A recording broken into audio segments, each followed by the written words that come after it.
Lin Baishan, a special forces soldier of the 21st century, found himself transported to an alternate era, the Great Dayin Dynasty, after sustaining injuries from a bomb explosion. His journey commenced amidst natural disasters and droughts, forcing him to lead his family in a desperate escape, while simultaneously battling ruthless bandits to protect them and establish a sanctuary in the mountains.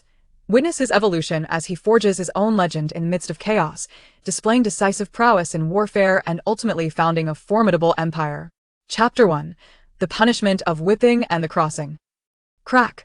A whip sliced through the oppressive air, landing heavily upon Lin Baishan's battered back, leaving it bloodied and bruised. Ah! A chilling scream echoed in front of the Lin family ancestral hall, soon devoured by the sweltering atmosphere. Lin Baishan jolted awake, excruciating pain surged from his back, overwhelming his senses. He instinctively attempted to struggle, only to discover his limbs were tightly bound to the stone pillars of the ancestral hall with coarse hemp ropes. Memories flooded his mind like a relentless tide. This body's original owner had squandered the family's provisions through gambling, resorted to violence against his wife and daughters, and had even contemplated selling them. He was a scoundrel through and through, having stolen the last of the family's grain seeds for gambling, and upon returning empty-handed, faced the punishment of 30 lashes. Wait a moment, it is the 37th year of the Great Dayin Dynasty. How did I end up in ancient times, inhabiting the body of a scoundrel with the same name? I've never heard of this dynasty before. Wasn't I merely injured by a bomb? Before he could make sense of the situation, an elderly voice resonated. Lin Baishan, the rebellious son of the Lin family, has stolen the family grain seeds, exchanged them for money, and succumbed to gambling. Today, after receiving 30 lashes, he and his family are to be expelled from the clan. With great difficulty, Lin Baishan lifted his head, sweat mingling with blood trickling into his eyes, obscuring his vision. He beheld a venerable elder standing on the steps of the ancestral hall, a severe expression etched upon his face. It was Lin Shoren, the clan leader. Please show mercy, clan leader. My son was merely confused for a moment. A weary woman knelt on the ground, repeatedly bowing her head until blood oozed from her forehead. Behind her knelt a gaunt woman, her eye sockets deeply sunken, her wrists resembling fragile twigs. Beside her stood a 12 or 13-year-old girl, equally emaciated, devoid of any vitality. Humph. Lin Baishan is incorrigible. Today, you are to be cast out, without the ability to take any possessions from the clan, survive on your own, and no one from the clan may assist you. Another voice interjected, belonging to Lin Shojing, the second elder, who harbored a personal vendetta against Lin Baishan. Clan leader Lin Shoren furrowed his brows, registering mild dissatisfaction, yet he uttered no objection. His disappointment in Lin Baishan was absolute. Someone approached and released Lin Baishan from his bindings. Get lost, you jinx. Always causing trouble for the clan. If it weren't for the clan leader saving you that time, you ungrateful wretch, you'd have been done for long ago, one man spat. Indeed, never return. It would be best if you starved to death. Another jeered. Quickly leave while it's still not completely dark, find a sheltered spot, lest you be snatched away by wolves. Ha ha ha, another mocked. Dare to come back, and I'll break your legs. The second elder's companions hurled insults at Lin Baishan, their disdain palpable, while those aligned with the clan leader displayed a tinge of reluctance. Lin Baishan laboriously approached clan leader Lin Shoren, kneeling before him and bowing deeply, then turned to his mother, Zhou Lanxiang, extending his hand to help her up. As he took a step forward to assist his wife, Xin Qingyao, and daughter, Lin Ruiyun, both recoiled in horror, as though confronted by a fearsome beast. Laughter erupted from behind the second elder. Lin Baishan recalled the original owner's unsavory actions and understood instantly. He refrained from further comments, instead raising his gaze towards the second elder's group, stating, I, Lin Baishan, have erred, yet you do not permit me to take any belongings. Not even my own, that I shall remember this. What of it? Just a gambler. Now hurry and leave. The clan has no food for you ungrateful wretches, came the retort. Lin Baishan remained silent, recognizing the futility of words. He took hold of his mother Zhou Lanxiang and hastily led his family away, leaving a trail of blood as they moved towards the mountains in the distance. Do not fear. I will do my utmost to care for you. I was wrong before. Follow me, or you shall not survive. Lin Baishan gently reassured Xin Qingyao and Lin Ruiyun. Baishan, can we survive outside the clan? Zhou Lanxiang sobbed uncontrollably. Mother, trust me, we will be fine. Qingyao, stay strong. I will ensure you are well taken care of. I end that moment. Lin Baishan realized that words were futile. Action would be the true testament of his resolve. Through the original owner's memories, Lin Baishan discerned that it was indeed the 37th year of the Great Dayin Dynasty. They resided in Linjia village, a border settlement where all inhabitants bore the surname Lin, totaling over 300 souls. This year had brought devastating drought, and the village head had declared the likelihood of the entire clan needing to flee to the central regions of the Great Dayin, as the borderlands were plagued by constant warfare and banditry. Staying was not an option. Lin Baishan had made his decision. Having crossed over, he would utilize his special forces skills to secure a better life for his family. As for the rift with Xin Qingyao, he believed it would soon mend. However, the immediate priority was to tend his own injuries. Those 30 lashes were no trifling matter. It was imperative to find water and sustenance. Regardless of his wife's or daughter's willingness, he had to take them with him. Remaining behind offered no chance of survival. Even if there were supplies, it was unlikely they would be shared with his family. Linjia village was nestled against Qinglan Ridge, a mere 3 miles away, yet it took Lin Baishan's group an entire hour to traverse that distance. Throughout their journey, Xin Qingyao remained silent, perhaps too heartbroken to speak. Even Lin Baishan found it difficult to bear. How could the original owner have been so cruel to such a beautiful woman? Conversely, Lin Ruoyun seemed to sense the change in Lin Baishan and had allowed him to take her small hand. As the day waned, they entered the depths of Qinglan Ridge, a location Lin Baishan deemed their best chance for finding food, as the outer areas had already been scavenged. Zhou Lanxiang carried a fire starter, while Lin Baishan gathered some dry twigs. After igniting the fire, they huddled together for warmth. It was now September, and the autumn winds were decidedly brisk. "Mother, Qingyao, wait here while I search for a cave. I will return shortly." "Here, take this stick. It will serve as a means of defense," he instructed. Xin Qingyao looked up, her voice crisp and melodic as she replied, "You aren't planning to abandon us, are you? Leave us to be devoured by wolves?" This was the first time Xin Qingyao had spoken, her tone resonating with clarity. "Rest assured, I won't. I merely seek a cave for us to temporarily shelter in. Stay put," Lin Baishan assured her before turning to disappear into the enveloping darkness. Fortune smiled upon Lin Baishan. Despite the agony in his back, he stumbled upon a cave less than 500 meters away, dry and devoid of larger predators. Without pausing, he hastened back towards Xin Qingyao and the others. However, before he could reach them, he heard the cries of Lin Ruoyun and Xin Qingyao, mingled with Zhou Lanxiang's frantic shouts of reprimand. Something was amiss. Lin Baishan quickened his pace, gritting his teeth as he snapped a branch to use as a weapon. His footsteps grew increasingly urgent. Chapter 2: Escalating Conflict and Murder. Lin Baishan witnessed Xin Qingyao entangled with 3 robust men from the clan, resisting fervently, while Zhou Lanxiang shielded both Xin Qingyao and Lin Ruoyun. Lin Baishan, a worthless man, possessed such a beautiful wife, albeit slightly disfigured, yet undeniably striking. "Ha ha! Today shall benefit us 3 brothers." "Indeed, ha ha, Lin Baishan has likely fled. Given his appearance, why bother defending him? Better to laugh, ha ha." "Humph. Does she truly believe herself a paragon of virtue? You are no longer a member of the Lin family. We shall do as we please, he he." Zhou Lanxiang desperately protected Xin Qingyao and Lin Ruoyun. "You old hag, step aside, or we shall leave you without a complete corpse," one of them threatened, preparing to kick Zhou Lanxiang away. Not far off, Lin Baishan's pupils constricted suddenly, a beastly growl escaping his throat. He propelled himself forward like a taut bowstring, rushing in 3 steps as one, thrusting the wooden stick directly at one man's neck, his veins bulging, knuckles turning white from exertion. With a sickening thud, the stick pierced the shadow's throat. The assailant seemed momentarily incredulous, attempting to turn back, but Lin Baishan offered no respite. With a forceful twist, he snapped the man's neck and returned to protect his wife and mother. "Lin Wabao, Lin Sanlang, you are nothing but beasts. Today, for daring to harm my wife and daughter, you shall find no escape. Mark my words," Lin Baishan concluded, leaning heavily on the stick, panting heavily. Lin Wabao and Lin Sanlang, clearly taken aback by Lin Baishan's swift return, had followed the group with intentions of humiliating Xin Qingyao upon Lin Baishan's departure. They now gazed at the lifeless body of Lin Wenhu on the ground, malice igniting within them. Lin Wabao drew a machete from his waist, raising it to strike at Lin Baishan, while Lin Sanlang swung his fists toward him. Lin Baishan raised his stick, delivering a blow to Lin Sanlang's abdomen, sending him crashing to the ground. He then evaded Lin Wenbao's machete, yanking him forward and sending Lin Wabao sprawling.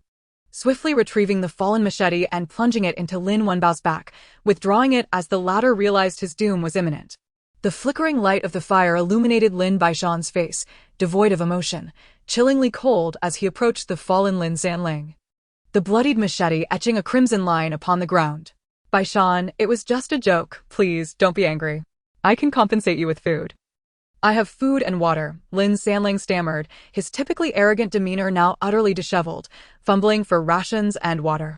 Yet Lin Baishan, with eyes aflame, remained unmoved, advancing relentlessly toward Lin Sanling. Upon reaching Lin Sanling's side, he raised the machete, poised to deliver a fatal blow.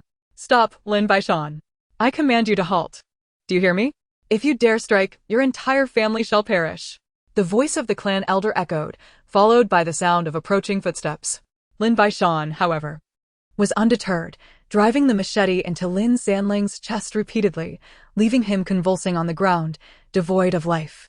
Lin Baishan slowly moved to stand before his mother, wife, and daughter, shielding them behind him, casting a cold gaze at the clan elder and his entourage, silent. Lin Sanling, the elder's son, witnessing his demise, was seized by rage and despair, spitting blood and fury. Kill him! Kill him! The elder commanded, appearing almost deranged. Lin Wenhu, Lin Wenbao, and Lin Sanling dared to assault Qing'ao while I sought sustenance.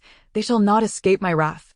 Today I, Lin Baishan, stand here. Any who seek death may approach. Lin Baishan succinctly clarified the situation, leaving the elder's followers visibly uncomfortable, feeling the weight of humiliation. Another wave of footsteps approached as clan leader Lin Shoren arrived with his men. Upon grasping the full context, he gestured for his followers to part, creating a pathway for Lin Baishan. We cannot allow this scoundrel to escape. I must avenge my son. Lin Shoren's fury reached a boiling point. Enough. If you dare to cause further disturbances, I shall strip you of your status as elder. Is that not sufficiently humiliating? The clan leader's voice resonated. Now be gone, he commanded Lin Baishan. Lin Baishan shouldered Shin Qingyao, grasped Lin Ruoyun's hand, and assisted Zhou Lanxiang, gradually disappearing from the crowd's view. After Lin Baishan's departure, the Lin family buried the three corpses where they lay and returned to Lin family village. The village head had already announced the relocation due to the impending famine, set to occur in 2 or 3 days, rendering their burial locations inconsequential. Lin Baishan led the elderly, women, and children to another cave, situated about 10 miles from Lin family village, where they settled temporarily. Following the battle of the previous night, his murderous skills from his past life remained intact. Yet the original owner's physical limitations hindered his full potential. The cave's entrance was graced by a dwindling stream, still providing enough water for them to quench their thirst. Mother, Qing'ao, stay hidden here while I venture out to seek provisions. Do not leave the cave under any circumstances, Lin Baishan urged, concern etched across his face. Just as he was about to turn away, Shin Qing'ao weakly cautioned, My love, take care. Lin Baishan nodded solemnly, tightening his grip on the machete and hastening away. In the late autumn mountains, ample food could still be found, though tales of ferocious beasts deterred most from foraging. Lin Baishan had arrived here out of sheer necessity. After an hour, he returned with a bounty of wild hawthorn berries, mountain walnuts, and chestnuts, alongside a variety of edible wild greens, even setting traps for wild chickens. He fashioned a bamboo tube to carry water and rushed back to the cave, acutely aware of the vulnerability of Zhou Lanxiang and the others in his absence. After gathering some dry firewood and stacking it at the cave entrance, he finally allowed his weary body to rest. He presented the wild fruits and ripened mountain walnuts to them. Mother, Qingyao, do not worry. Where there is life, there is hope. As long as I am here, you shall not be bullied. Eat up, Lin Baishan encouraged, peeling a walnut for Lin Ruoyun. Consuming wild fruits and walnuts merely serves as a temporary measure, he mused, preparing a stew of wild greens in the bamboo tube, ensuring his family was sufficiently nourished. As Lin Baishan contemplated the path ahead, distant shouts began to echo from outside the cave, gradually growing louder. Brother Baishan, where are you? It's me, Tiniu. I've come to find you. Brother Baishan. Tiniu is here. Come out. Lin Baishan shook his head and stepped out of the cave, calling out to Tiniu. Over here, Tiniu. Come here. A towering figure resembling a dark tower rushed towards him. Chapter 3. The Emergence of Space. Lin Baishan welcomed Tiniu into the cave, whose imposing physique made the space feel somewhat constricted. Tinio was the only outsider in Lin family village, yet no one remembered his surname. He had arrived at the village with his parents during a famine when he was merely 7 or 8 years old. After their untimely death from illness, he was left alone. Rumors suggested he lacked intelligence and consumed copious amounts of food, but in truth, Tinio simply preferred solitude and was quite astute. Tinio, I have been expelled from the village. Why have you come here? Lin Baishan inquired. I'm following you, Brother Baishan. You know I possess great strength and besides, I have nowhere else to go. Upon hearing you were cast out, I hurried here to find you. Let us stick together, shall we? I can be of much assistance. Lin Baishan shook his head and then nodded. Tinio was utterly perplexed by his gestures, still gazing upwards in anticipation. All right, Baishan, let Tinio accompany us. It's not easy for him to survive alone, Zhou Lanxiang remarked, looking at Lin Baishan. Fine, Tinio, you may follow me, but you must heed my instructions. Do you understand? Sure, Baishan Ge, is there anything to eat? Lin Baishan tossed him some roasted chestnuts and mountain walnuts. Xin Qingao remained silent, while Lin Ruoyun was so frightened that she nestled tightly in Xin Qingyao's embrace. Lin Baishan and Tinio kindled a fire at the cave's entrance, safeguarding the women inside. The fire not only warded off the chill but also deterred wild beasts. They were in the mountains, where danger lurked perpetually. As dawn broke, Lin Baishan roused Tinio. Tinio, I am heading into the mountains to forage for food. You stay here and watch over your aunt and sister-in-law. If any wild beasts approach, stoke the fire. I'll accompany you, Baishan Ge, I can help. No, Tinio, this is a deep mountain where wild beasts frequently emerge. You're strong, you must protect them. Understand? He handed Tinio a wooden stick, and Tinio nodded, albeit with a hint of confusion. Lin Baishan ventured alone into the vast mountains, keen to check the chicken traps he had set the day before. If he could catch a wild chicken, it would suffice for a hearty meal. However, to his disappointment, the traps had not been triggered. Undeterred, he continued along the mountain path, gathering walnuts and chestnuts, the most filling provisions he had discovered thus far. His past as a Special Forces soldier endowed him with an inexplicable fondness for the mountains. He firmly believed that as long as they remained here, starvation was improbable, especially in late autumn, when fruits were plentiful. Had it not been for the villagers of Lingjia village who feared encounters with large predators, they might have already foraged extensively. Nonetheless, one thing troubled Lin Baishan. Since his arrival in this new world, there had been no sign of the system's spaces or grand supermarkets that others had described, which would allow for effortless travel through time. Why was he left without such provisions? This absence rendered his survival in this unfamiliar ancient realm rather arduous. He had meticulously checked all his belongings, but to no avail. It shouldn't be like this. Didn't they say everyone had one? Lin Baishan tirelessly searched his person for any trace of such a system, but ultimately surrendered. Instead of dwelling on these elusive fantasies, he resolved to focus on the tangible pursuit of food. Before the light fully broke, he spotted a plump rabbit in the opposite thicket, engrossed in nibbling on tender shoots, seemingly oblivious to his presence. Lin Baishan stealthily approached, drawing upon his rich experience in hunting small game, particularly wild chickens and rabbits, skills honed during his military training. When he was within a yard of the rabbit, he raised his machete without hesitation and flung it toward the creature. The blade struck true, and the rabbit fell, motionless, its mouth still holding a fragment of tender leaf. Lin Baishan hurried over, grasping the rabbit, which weighed around 5 or 6 pounds. Excellent. But for the number of people they had, one rabbit would scarcely suffice. He gathered some wild vegetables and enough chestnuts before turning back. His focus remained razor-sharp. Machete in hand, eyes fixed ahead. As he crossed a ravine, he stumbled and fell, scraping his arm on sharp branches, blood streaming down.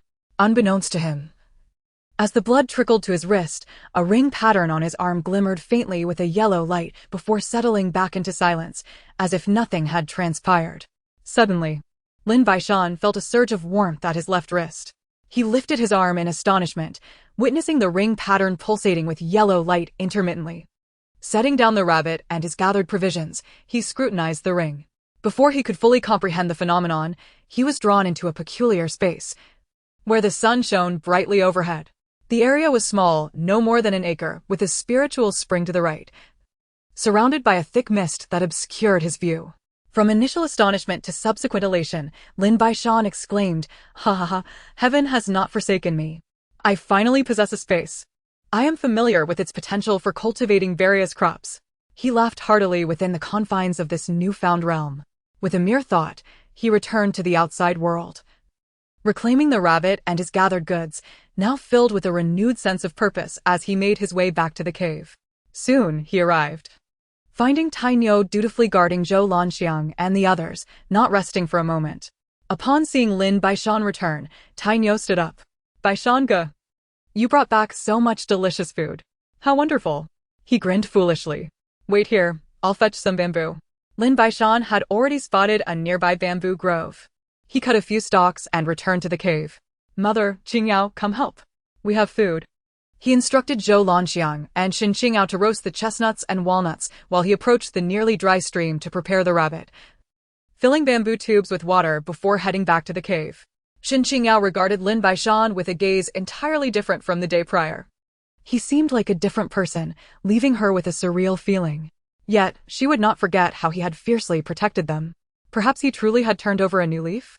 Chapter 4. Survival in the Mountains. Baishan-ge, take this.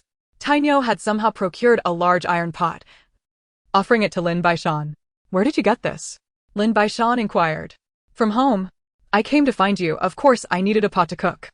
It's not just the pot, but also these." Tainyo produced 10 porcelain bowls, a spoon, a pair of scissors, and another machete. Lin Baishan chuckled, rinsing the iron pot in the stream, placing the rabbit meat inside, followed by some peeled chestnuts, and only adding the wild vegetables once the water boiled.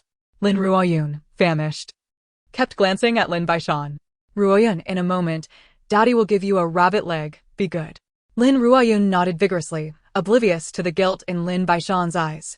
After an hour of diligent work, the rabbit meat, wild vegetable, and chestnut stew was finally ready, filling a large pot.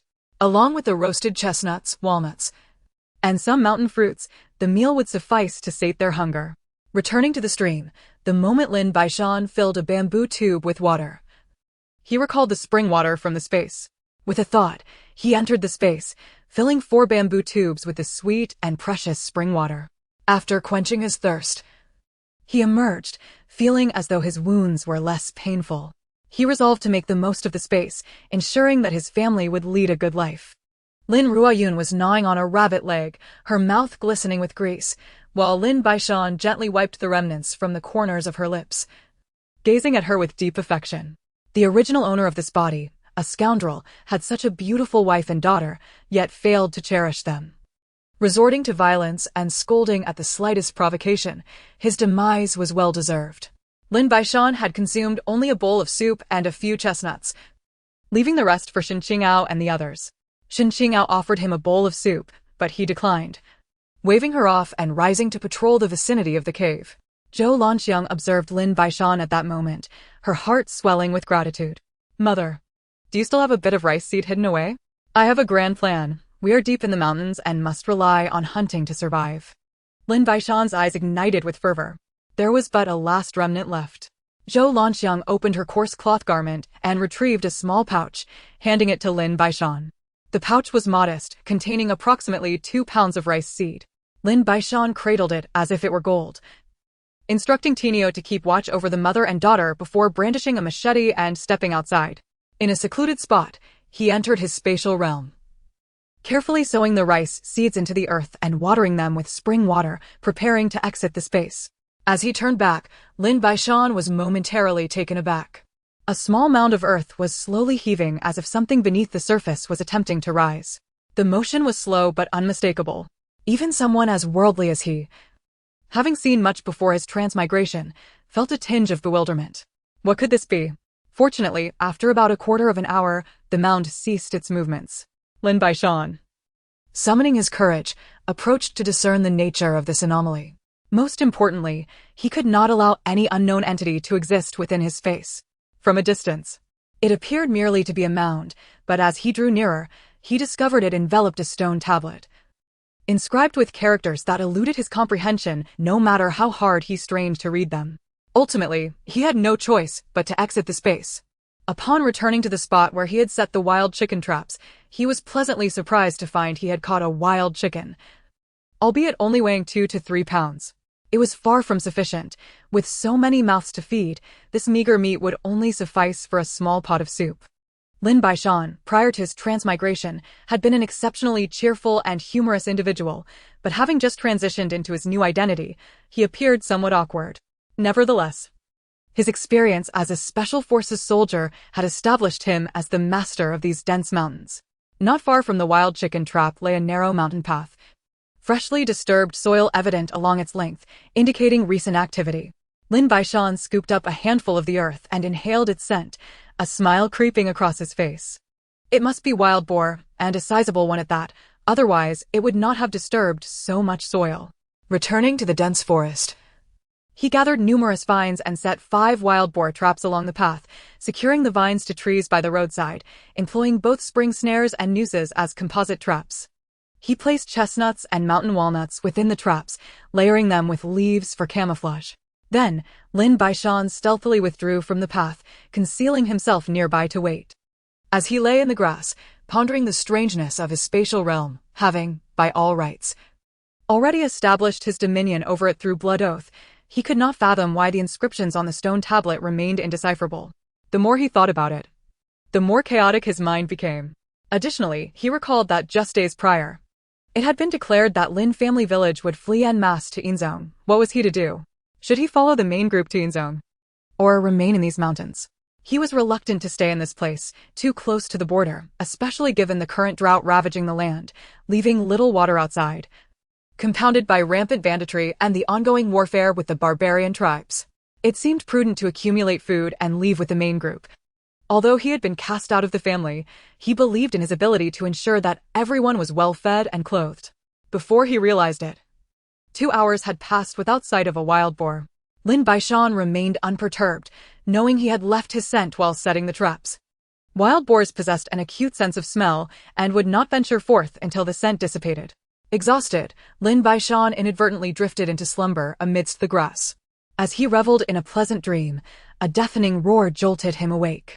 He opened his eyes to see a wild boar, weighing over 200 pounds, caught in a spring snare, its hind legs dangling as it thrashed about, desperate to escape. Without a moment's hesitation, Lin Baishan brandished his machete and approached. Though he understood that allowing the boar to struggle would deplete its strength, he feared it might break free. Wild boars were notoriously fierce, baring their tusks and charging at him as he approached.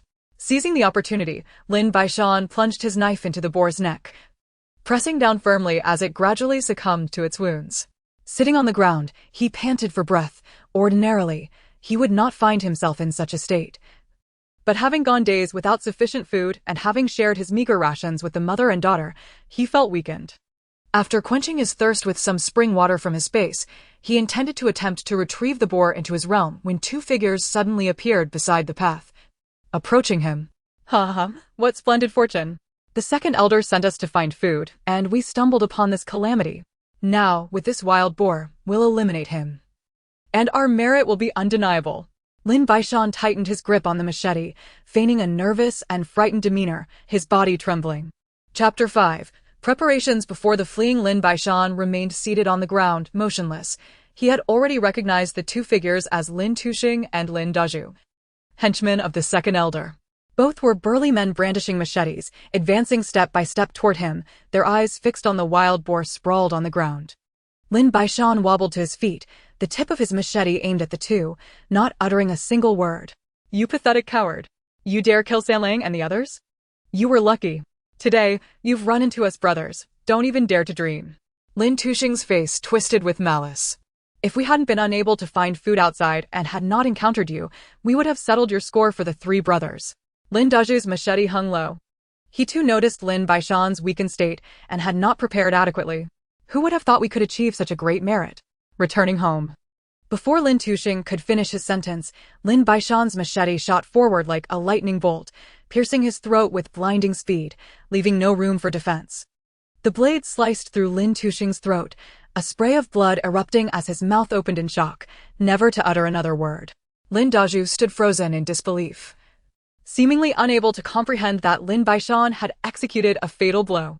Lin Baishan wasted no time, crouching low and swiftly withdrawing the machete. pivoting to deliver a blow to Lin Daju's shoulder, then striking again at his head without mercy. Blood erupted as Lin Daju fell backward, lifeless. All transpired in the blink of an eye. Lin Baishan wiped the machete on the bodies of the two men and sheathed it at his waist. He quickly gathered their machetes and any usable items, discovering they carried salt. How loquacious. They didn't even realize how they met their end. Lin Baishan kicked Lin Daju's corpse and prepared to leave when something white caught his eye from within Daju's clothing. Lifting the object and holding it in his hand, Lin Baishan's expression darkened slightly upon glancing at it. It bore the date of the forthcoming Qin hour, indicating that Lingjia village and a dozen neighboring small villages would all set off for Yinzhong in 2 days' time. There was no compulsion. Those who wished to remain behind were free to do so. Lin Baishan maintained a stoic demeanor as he stored the wild boar in his spatial storage and swiftly returned to the cave, reassured by the presence of Tinyu. Lin Tuxing and Lin Daju carried only a meager supply of food and fire starters, leaving them otherwise empty-handed. Upon arriving at the nearly desiccated stream, Lin Baishan spent half an hour meticulously preparing the wild boar, placing the remaining parts into his storage. He returned to the cave, balancing a hefty leg of the boar alongside its fat and various internal organs. When Qin Qingao spotted the bloodstains on Lin Baishan, she sprang to her feet in alarm. "My dear husband, what happened? Are you injured?" Panic flickered in her eyes. "I'm unscathed. This blood is merely that of the wild boar. There's no need for worry," Lin Baishan replied with a smile. Zhou Lanxiang approached, taking the boar leg and entrails from Lin Baishan, placing them on the ground as she examined him with concern evident in her gaze. "Mother, I assure you I'm fine. I told you, it's all boar's blood. I'll wash up shortly. You cannot deceive me. This is not boar's blood, it is human blood. Baishan, we have reached a critical juncture, if anything is amiss. We must speak openly." Zhou Lanxiang fixed her eyes on him. Lin Baishan recounted the events succinctly, igniting Tinia's outrage as he declared his desire for vengeance. "There's another matter. At the Qin hour in 2 days, Lingjia village and the nearby small villages will all depart for Yinzhong. I've pondered this on my way back. And we cannot linger here. We too must leave." Lin Baishan addressed the group in the cave. "Where can we go? With just the few of us, we would hardly reach Yinzhong. Besides, we possess nothing." Qin Qingao clearly resisted the idea of leaving. "You have me, that is sufficient. I will ensure your safety. Moreover, Tinia will assist. Here, take this hatchet. When I'm not around, you are responsible for their protection. Understood?" "Understood, Brother Baishan." "Rest assured, I have my own hatchet," Tinyu affirmed. "Let not your thoughts dwell too heavily. I have hunted an entire wild boar, weighing over 200 pounds. We shall have sustenance for the coming days, and I will strive to procure more game. We must depart. This parched land, rife with conflict and bandits, is no longer tenable," Lin Baishan declared resolutely. Subsequently, the group prepared a meal, disregarding its taste, as they stewed all the meat Lin Baishan had brought in an iron pot with merely a pinch of salt. Although Lin Ruoyun had eaten little in recent days, today, the sight of meat made her ravenous. Lin Baishan affectionately ruffled her hair, his eyes brimming with tenderness. "Yuner, henceforth, your father shall not allow you to go hungry. Be sure to eat well." "All right, father, you won't strike me again, will you?" Lin Ruoyun asked, her onyx-like eyes fixed on Lin Baishan, filled with anticipation. "Never again. It was my fault before. From now on, not only shall I refrain from striking you, but I shall not harm anyone in our family," Lin Baishan replied, feeling a touch of awkwardness as he busied himself adding more firewood to the flames. In truth, Qin Qinggao's gaze upon Lin Baishan and her every action conveyed much. While fully resolving their misunderstandings seemed implausible, she observed all of Lin Baishan's deeds keenly. The meat was soon ready. The group sat around the fire, devouring their meal with gusto. Even Qin Qingao indulged, her mouth smeared with grease. Lin Ruoyun feasted like a little kitten.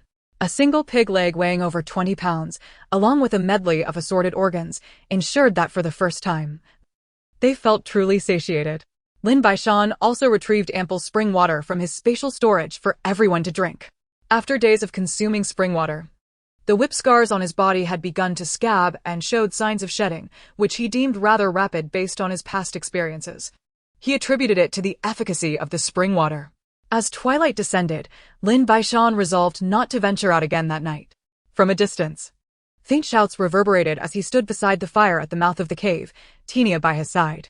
Qin Qingao exhibited noticeable anxiety. prompting Lin Baishan to gently pat her shoulder, signaling her to retreat into the cave. Half an hour later, dozens of torches approached from afar, arriving at Lin Baishan's cave.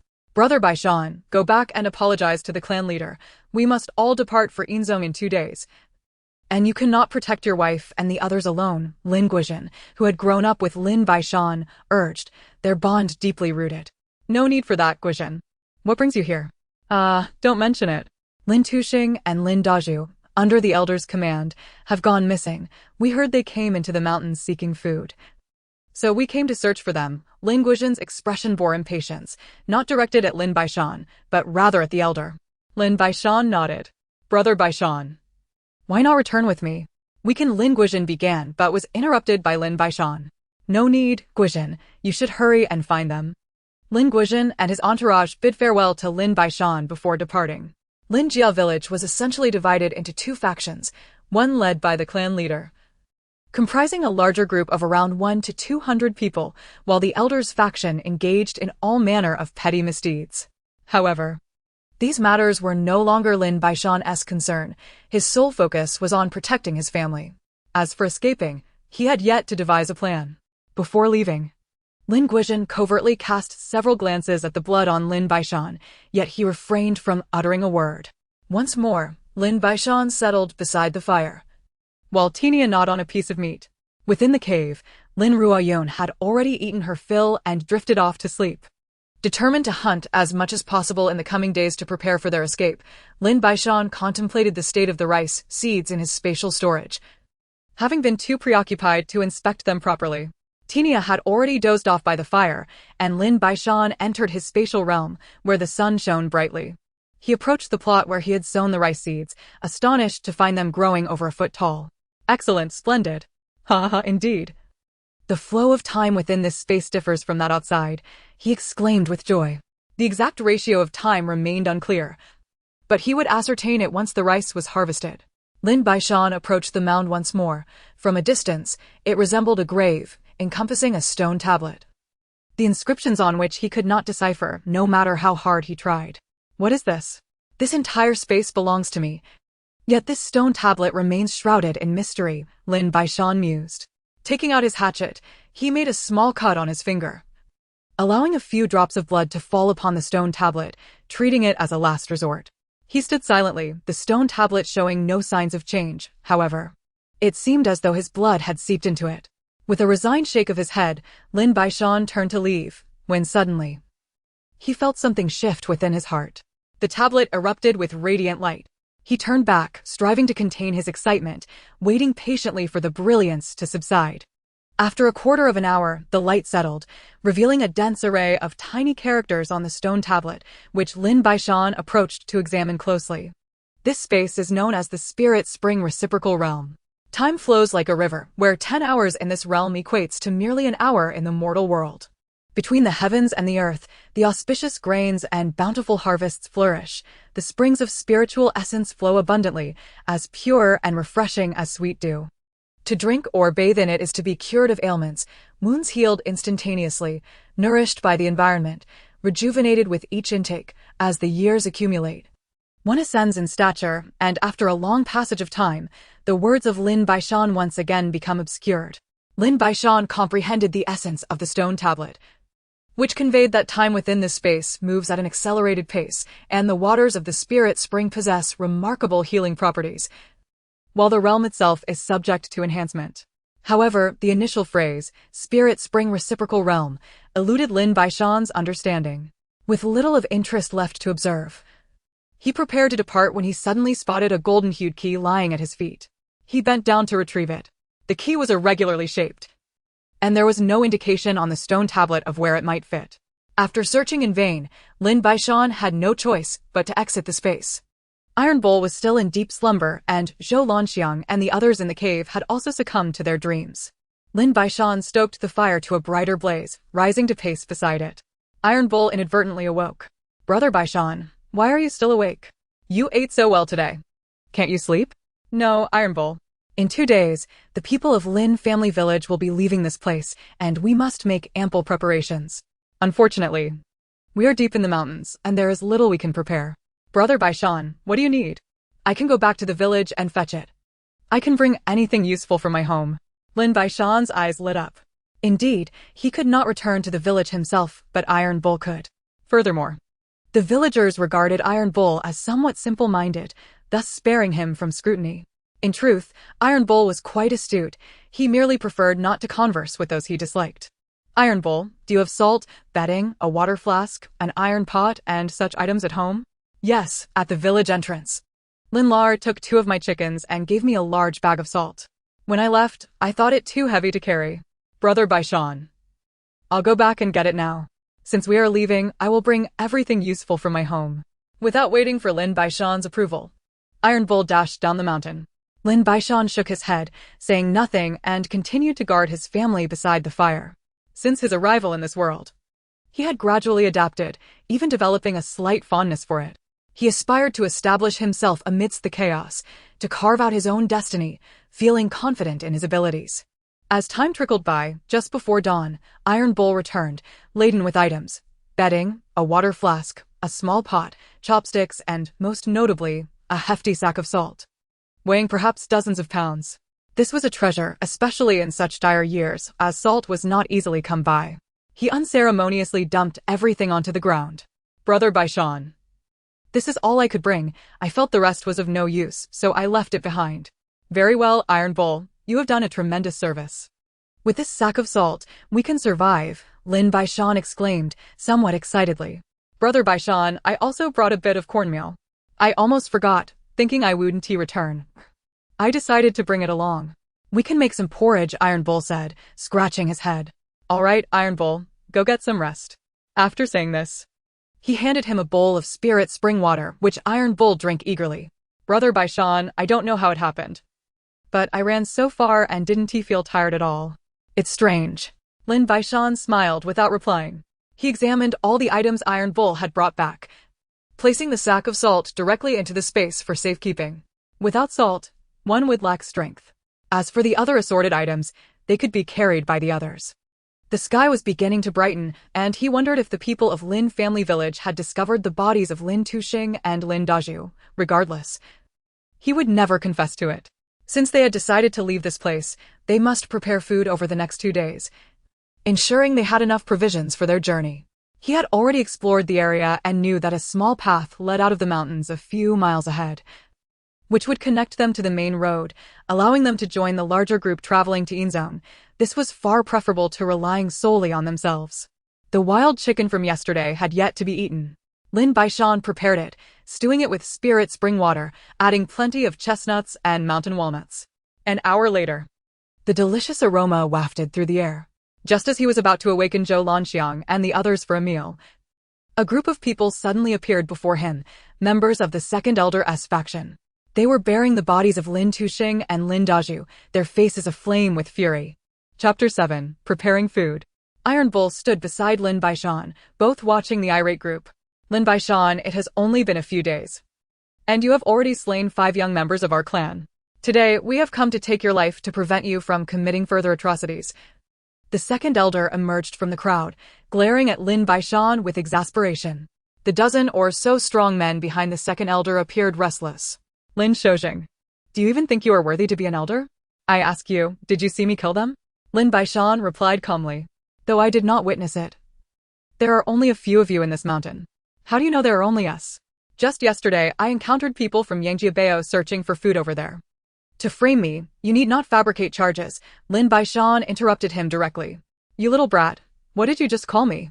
The second elder finally realized. Lin Shojing, do not use your age to intimidate me. In the past, I refrained from arguing with you because I was still part of the clan. I ignored how you and your cronies bullied my mother, wife, and daughter. But now that I've been expelled from the Lin family, what are you to me? You dare to issue me commands? Do you believe I want to send you back to your home with a firewood knife? Lin Baishan deliberately raised the knife. The surrounding crowd gasped in disbelief. They understood Lin Baishan's character well. He was cunning and cowardly, willing to sell anything for gambling. Thus, when the first accusation arose that he had killed Lin Sanlang and the others, no one believed it. How had he transformed into this? Had he experienced some form of stimulation?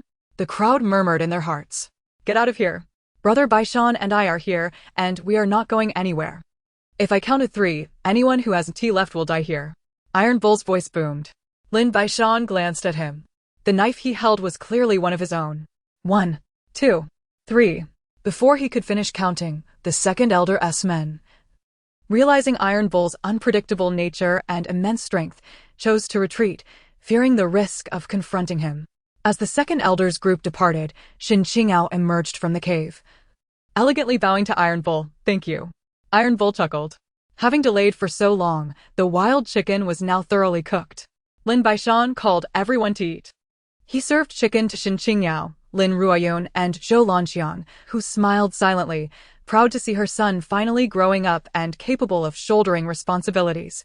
After feasting, Lin Baishan tidied up. "Mother, Qingyao, we must depart. The second elder's people know we are here and will not let this go easily. It's not that we fear them. We simply need to move forward, so we must pack our belongings and leave at once." I neglected to mention that last night, Tainyo returned to Linjia village, bringing with him bedding and salt, items of paramount importance as we are on the brink of entering the frigid winter. These supplies will be essential for our journey ahead. "Mother, Qingyao, you need not worry about provisions. With Tainyo and me, our future meals will surpass what we have today." Xin Qingyao nodded, returning to the cave to gather their belongings. She too sensed a transformation in Lin Baishan, yet she favored this new version of him, one imbued with responsibility, courage, and determination. Following such a man, what hardship could possibly deter her? A quarter of an hour later, having finished packing, Lin Baishan deliberately balanced a pig's leg on a wooden stick as he advanced, while Tainyo single-handedly carried nearly all their supplies. The 5 of them traversed the rugged terrain, pausing intermittently, and after discerning their path, Lin Baishan realized they were less than a mile from a trail leading out of the mountains. He sought a nearby cave for Zhou Lanxiang, Xin Qingyao, and Lin Ruoyun to rest. Xin Qingyao insisted on aiding Lin Baishan with the pig's leg, busily preparing a meal. Tainyo kindled a fire, sitting at the cave entrance to guard the women. As Lin Baishan surveyed the scene before him, a warmth and joy enveloped him, though he lamented that such idyllic days were numbered. After tomorrow, all the villagers would evacuate, and the 5 of them would need to depart the mountain. What lay ahead remained uncertain. After their meal, Tainyo continued to watch over the 3 women while Lin Baishan ventured out alone in search of food. He calculated that approximately 130 pounds of wild boar meat remained, which, if consumed liberally, would last the 5 of them for about 10 days. However, the quantities of wild fruits, walnuts, and chestnuts were alarmingly meager. Food supplies were indeed insufficient. As Lin Baishan wielded his machete to clear the encroaching weeds along the path, he moved forward. After several hearty meals, his back injury had largely healed, likely due to the restorative properties of the spiritual spring water. He felt his physical strength gradually returning, invigorating him. The mountain trail he now traversed was exceedingly narrow, allowing passage for only one person, flanked by dense thickets and weeds that severely obstructed his view. He was wandering aimlessly, unfamiliar with the territory and oblivious to where food might be found. After rounding a bend in the path, a steep slope unfolded before him, revealing a swath of low green grass at its base. Logically, it was already deep autumn, and the grass should have turned yellow, yet here it remained lush and vibrant. Suddenly, Lin Baishan spotted a solitary wild bull approximately 30 meters away, fervently grazing. Normally a herd animal, the presence of a single wild bull was unusual, and he knew its formidable strength. He crouched low, his mind racing to devise a plan to capture the beast, but armed with only a machete, he felt utterly outmatched.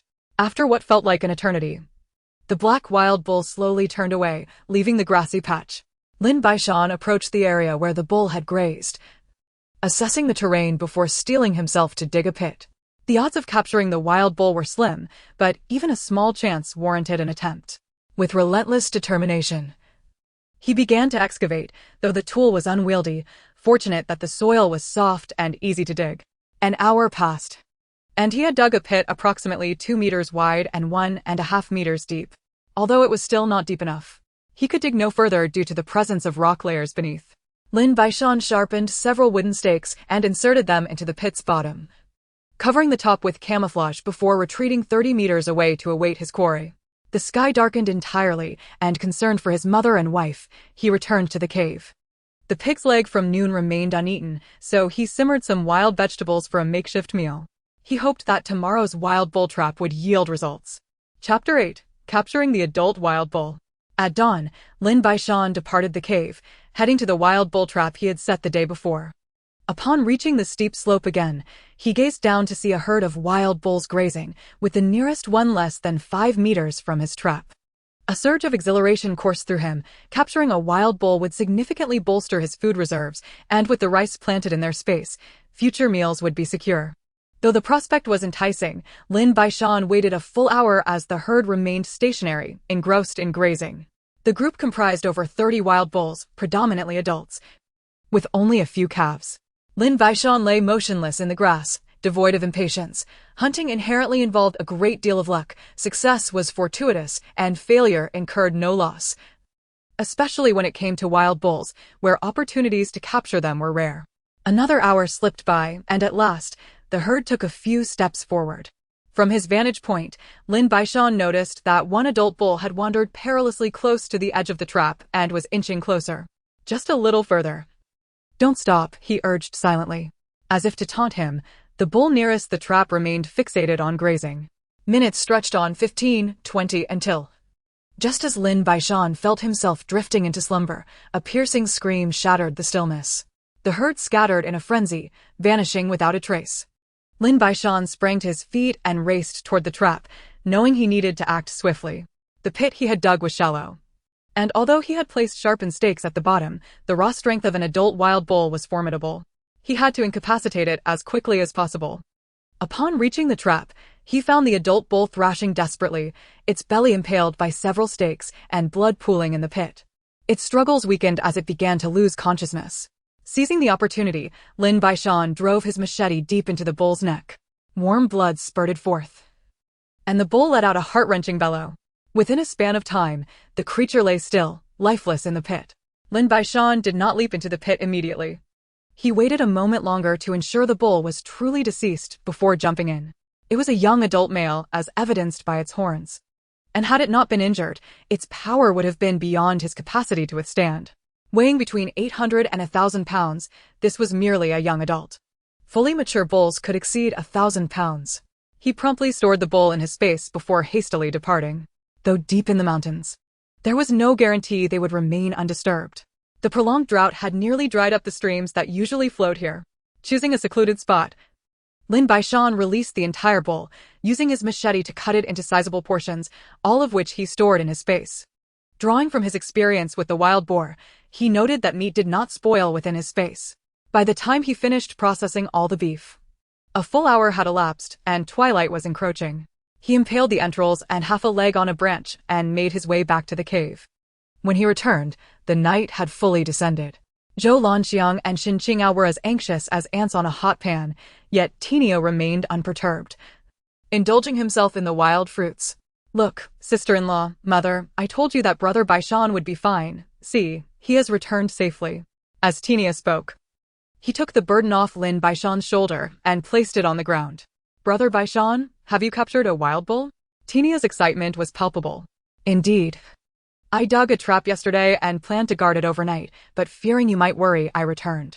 Today, fortune smiled upon us, and I managed to catch an adult wild bull, ensuring our food supply for the next month," Lin Baishan replied. "Father, does that mean we won't have to endure hunger anymore?" Lin Ruoyun looked up at Lin Baishan with wide eyes. "Yes, from now on. Your father will ensure you never go hungry, only that you grow plumper," Lin Baishan said, affectionately ruffling Lin Ruoyun's hair. Zhou Lanxiang and Xin Qingao exchanged knowing smiles, acutely aware of the transformation in Lin Baishan. "Mother, Qingyao, let us consume some of the offal first. I've hidden the rest of the beef, which will not spoil. We can feast tonight, as we will embark on our journey tomorrow." Although Zhou Lanxiang and Xin Qingao were curious about where Lin Baishan had concealed the meat, they chose not to pursue the matter further. The family prepared a large pot of the cleaned offal, added a pinch of salt, and gathered by the fire to await their meal. Xin Qingao occasionally glanced at Lin Baishan, as if seeing him for the first time, and would smile shyly. When the beef was ready, Lin Baishan called everyone to eat. Given the abundance of meat, no one hesitated, and they feasted heartily. In just 3 or 4 days, Thanks to the wild boar and wild bull captured by Lin Baishan, Xin Qingao and Zhou Lanxiang's complexions had improved, and after drinking plenty of the spiritual spring water, Xin Qingao appeared transformed into a striking beauty, shedding her former gaunt appearance. After dinner, Lin Baishan gathered everyone to discuss the journey ahead. Mother, Qingao, Tinio. Let us divide our responsibilities for tomorrow's departure. Tinio and I will carry the food and bedding, of course. We must conceal the food and keep our distance from crowds along the way. Then, shall we follow the Lin family villages group? Xin Qingao inquired, a hint of uncertainty in her gaze. We shall travel independently, without forming any companionship. Now that we have food, let us fill our water containers in the morning. As long as we avoid large groups of bandits, our journey should be relatively uneventful. Of course, should anyone approach us with ill intentions, it would be their misfortune. Lin Baishan brandished the machete in his hand. Will we go all the way to Yanzhong? Xin Qingao asked cautiously. Not necessarily. If we encounter a suitable place for settlement along the way, we will establish roots there. Fear not, sister-in-law. Should any trouble arise, Tinio will handle it, Tinio chuckled, exuding an aura of strength. Xin Qingao smiled, clearly fond of Tinio's grounded and diligent nature. Soon, the group succumbed to slumber, conserving their energy for the journey ahead. Lin Baishan, unable to sleep for quite some time, contemplated the myriad risks, determined to minimize them all. He looked forward to a promising start the following day. Chapter 9. On the road the night passed without incident. At just past 6 in the morning, Lin Baishan rose. Given the announcement specified departure at the hour of Qin, approximately 9 o'clock, they needed to set off early, especially since they were still in the mountains. At that moment, Lin Baishan faced a daunting dilemma: how to explain the presence of the wild boar and wild bull. After an entire night of pondering, he had yet to devise a suitable excuse. The wild boar was somewhat manageable, but the wild bull, weighing hundreds of pounds, posed an insurmountable challenge. Whatever he said would hardly convince anyone. One step at a time, he resolved, deciding to address it when the time came. He had already shown them the entire height of the bull. Once ready, Lin Baishan led the group down the mountain via a narrow path, carrying several dozen pounds of wild boar and bull meat at the bottom, while bedding, a large pot, porcelain bowls, and other assorted items were placed atop. As they reached the official road, Lin Baishan's mood remained tense. A throng of refugees and famine-stricken individuals surged like a dark tide over the desolate hills, their tattered garments failing to conceal their emaciated frames.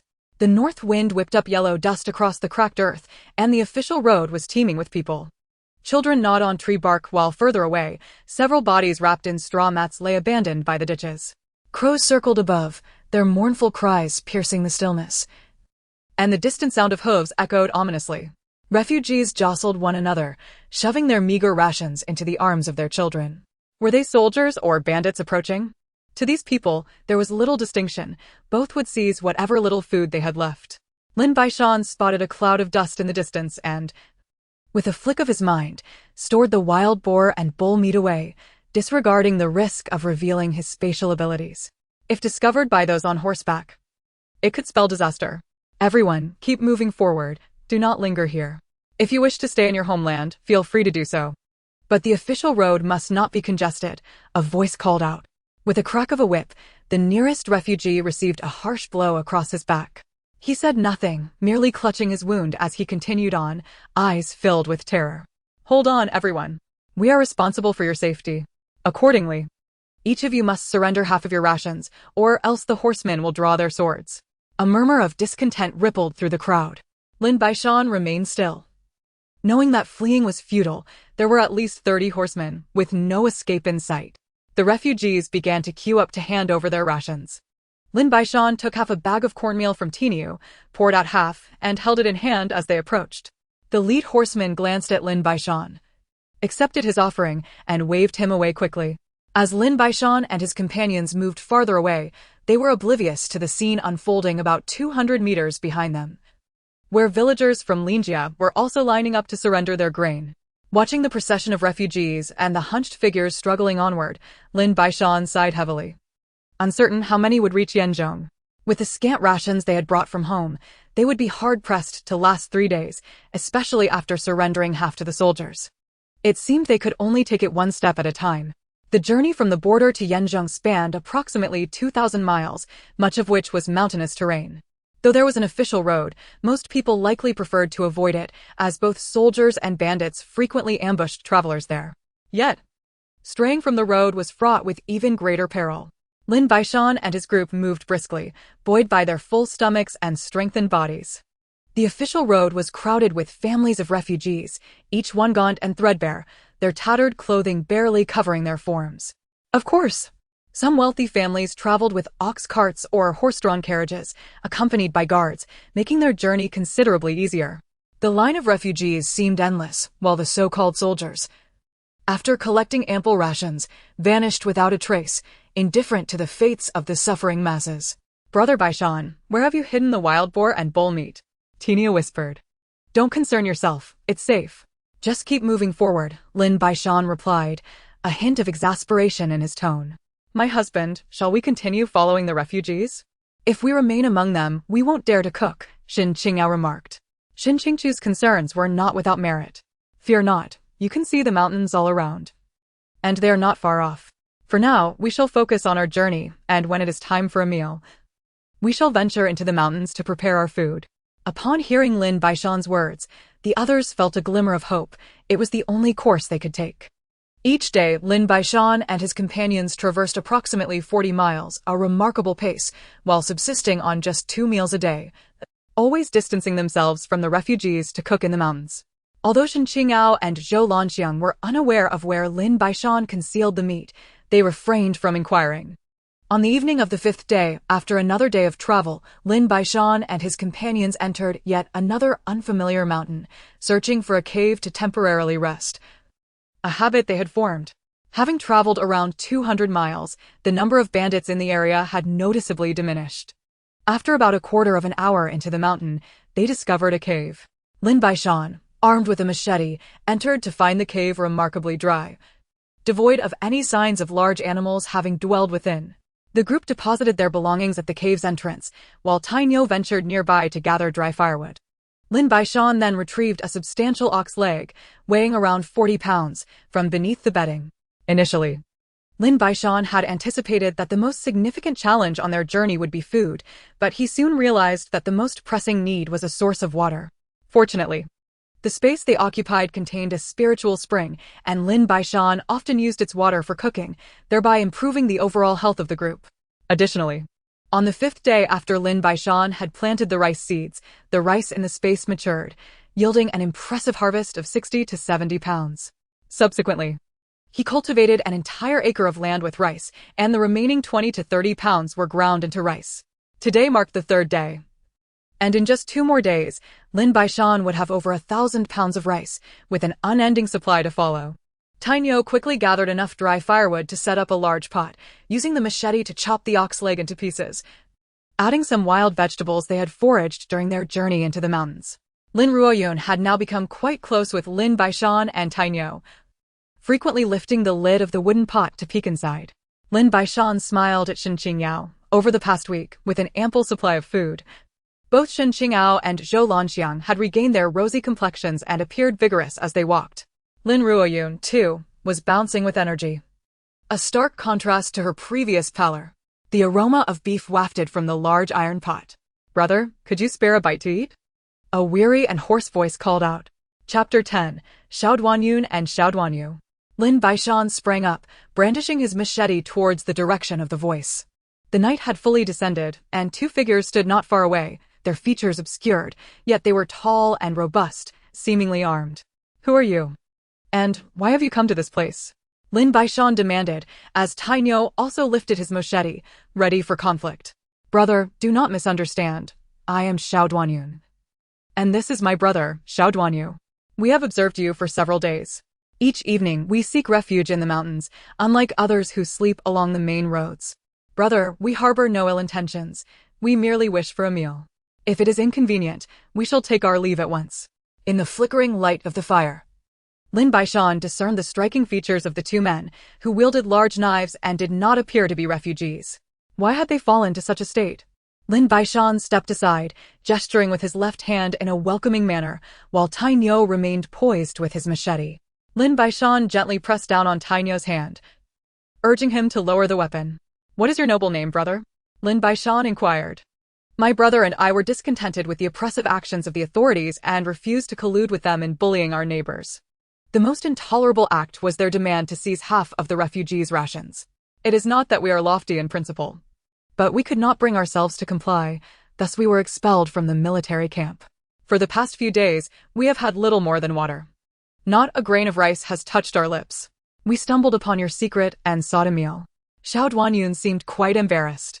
Lin Baishan observed his parched lips and handed him a bamboo tube filled with spring water. Xiao Duanyun accepted it with both hands and gulped down half the contents, passing the remainder to Xiao Duanyu, who drained the last of the spring water in one go. The two wiped their lips and bowed respectfully to Lin Baishan. I am Lin Baishan, and this is Tainyo, he introduced, omitting the women from his introduction. Since you two have come here today, then join us for a meal. After we dine, we shall part ways, as I trust you understand the significance of food in these troubled times, Lin Baishan declared at a leisurely pace. In truth, from the moment he laid eyes on the two men, Lin Baishan sensed they were not of malicious intent. The essence of a person, whether good or evil, is often discernible. After half an hour, the beef in the iron pot was fully cooked. Lin Baishan retrieved several porcelain bowls and chopsticks, offering them to the two men. Although they felt a twinge of embarrassment, having gone days without food, they ravenously devoured their meal. The combination of beef and wild vegetables was exquisite. Initially, Lin Baishan had not intended for the two men to join them for dinner, but upon conversing, he realized they were not villains, prompting him to extend the invitation. The 20-plus pounds of beef and vegetables left everyone sweating from the effort of eating, particularly the Xiao brothers, who consumed noticeably more than Lin Baishan. Of course, in terms of appetite, they still could not surpass Tainyo.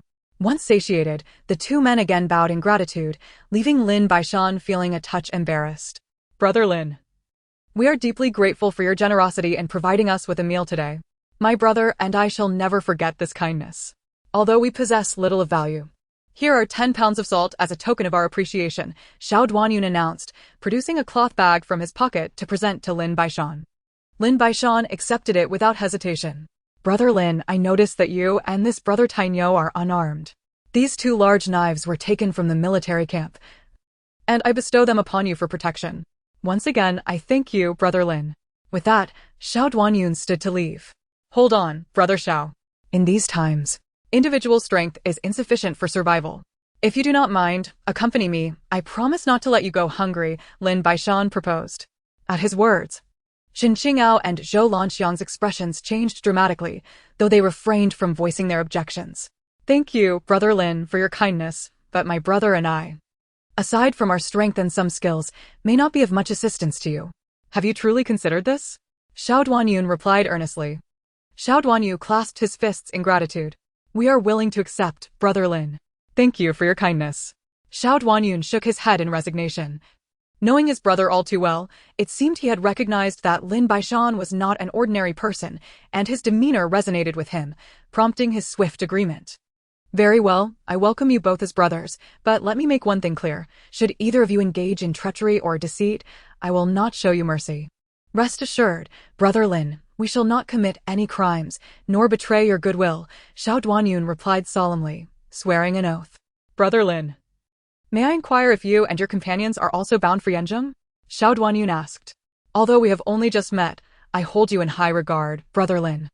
During our time in the military camp, we received word that Yanzheng no longer accepts refugees and that those who resist are executed on the spot.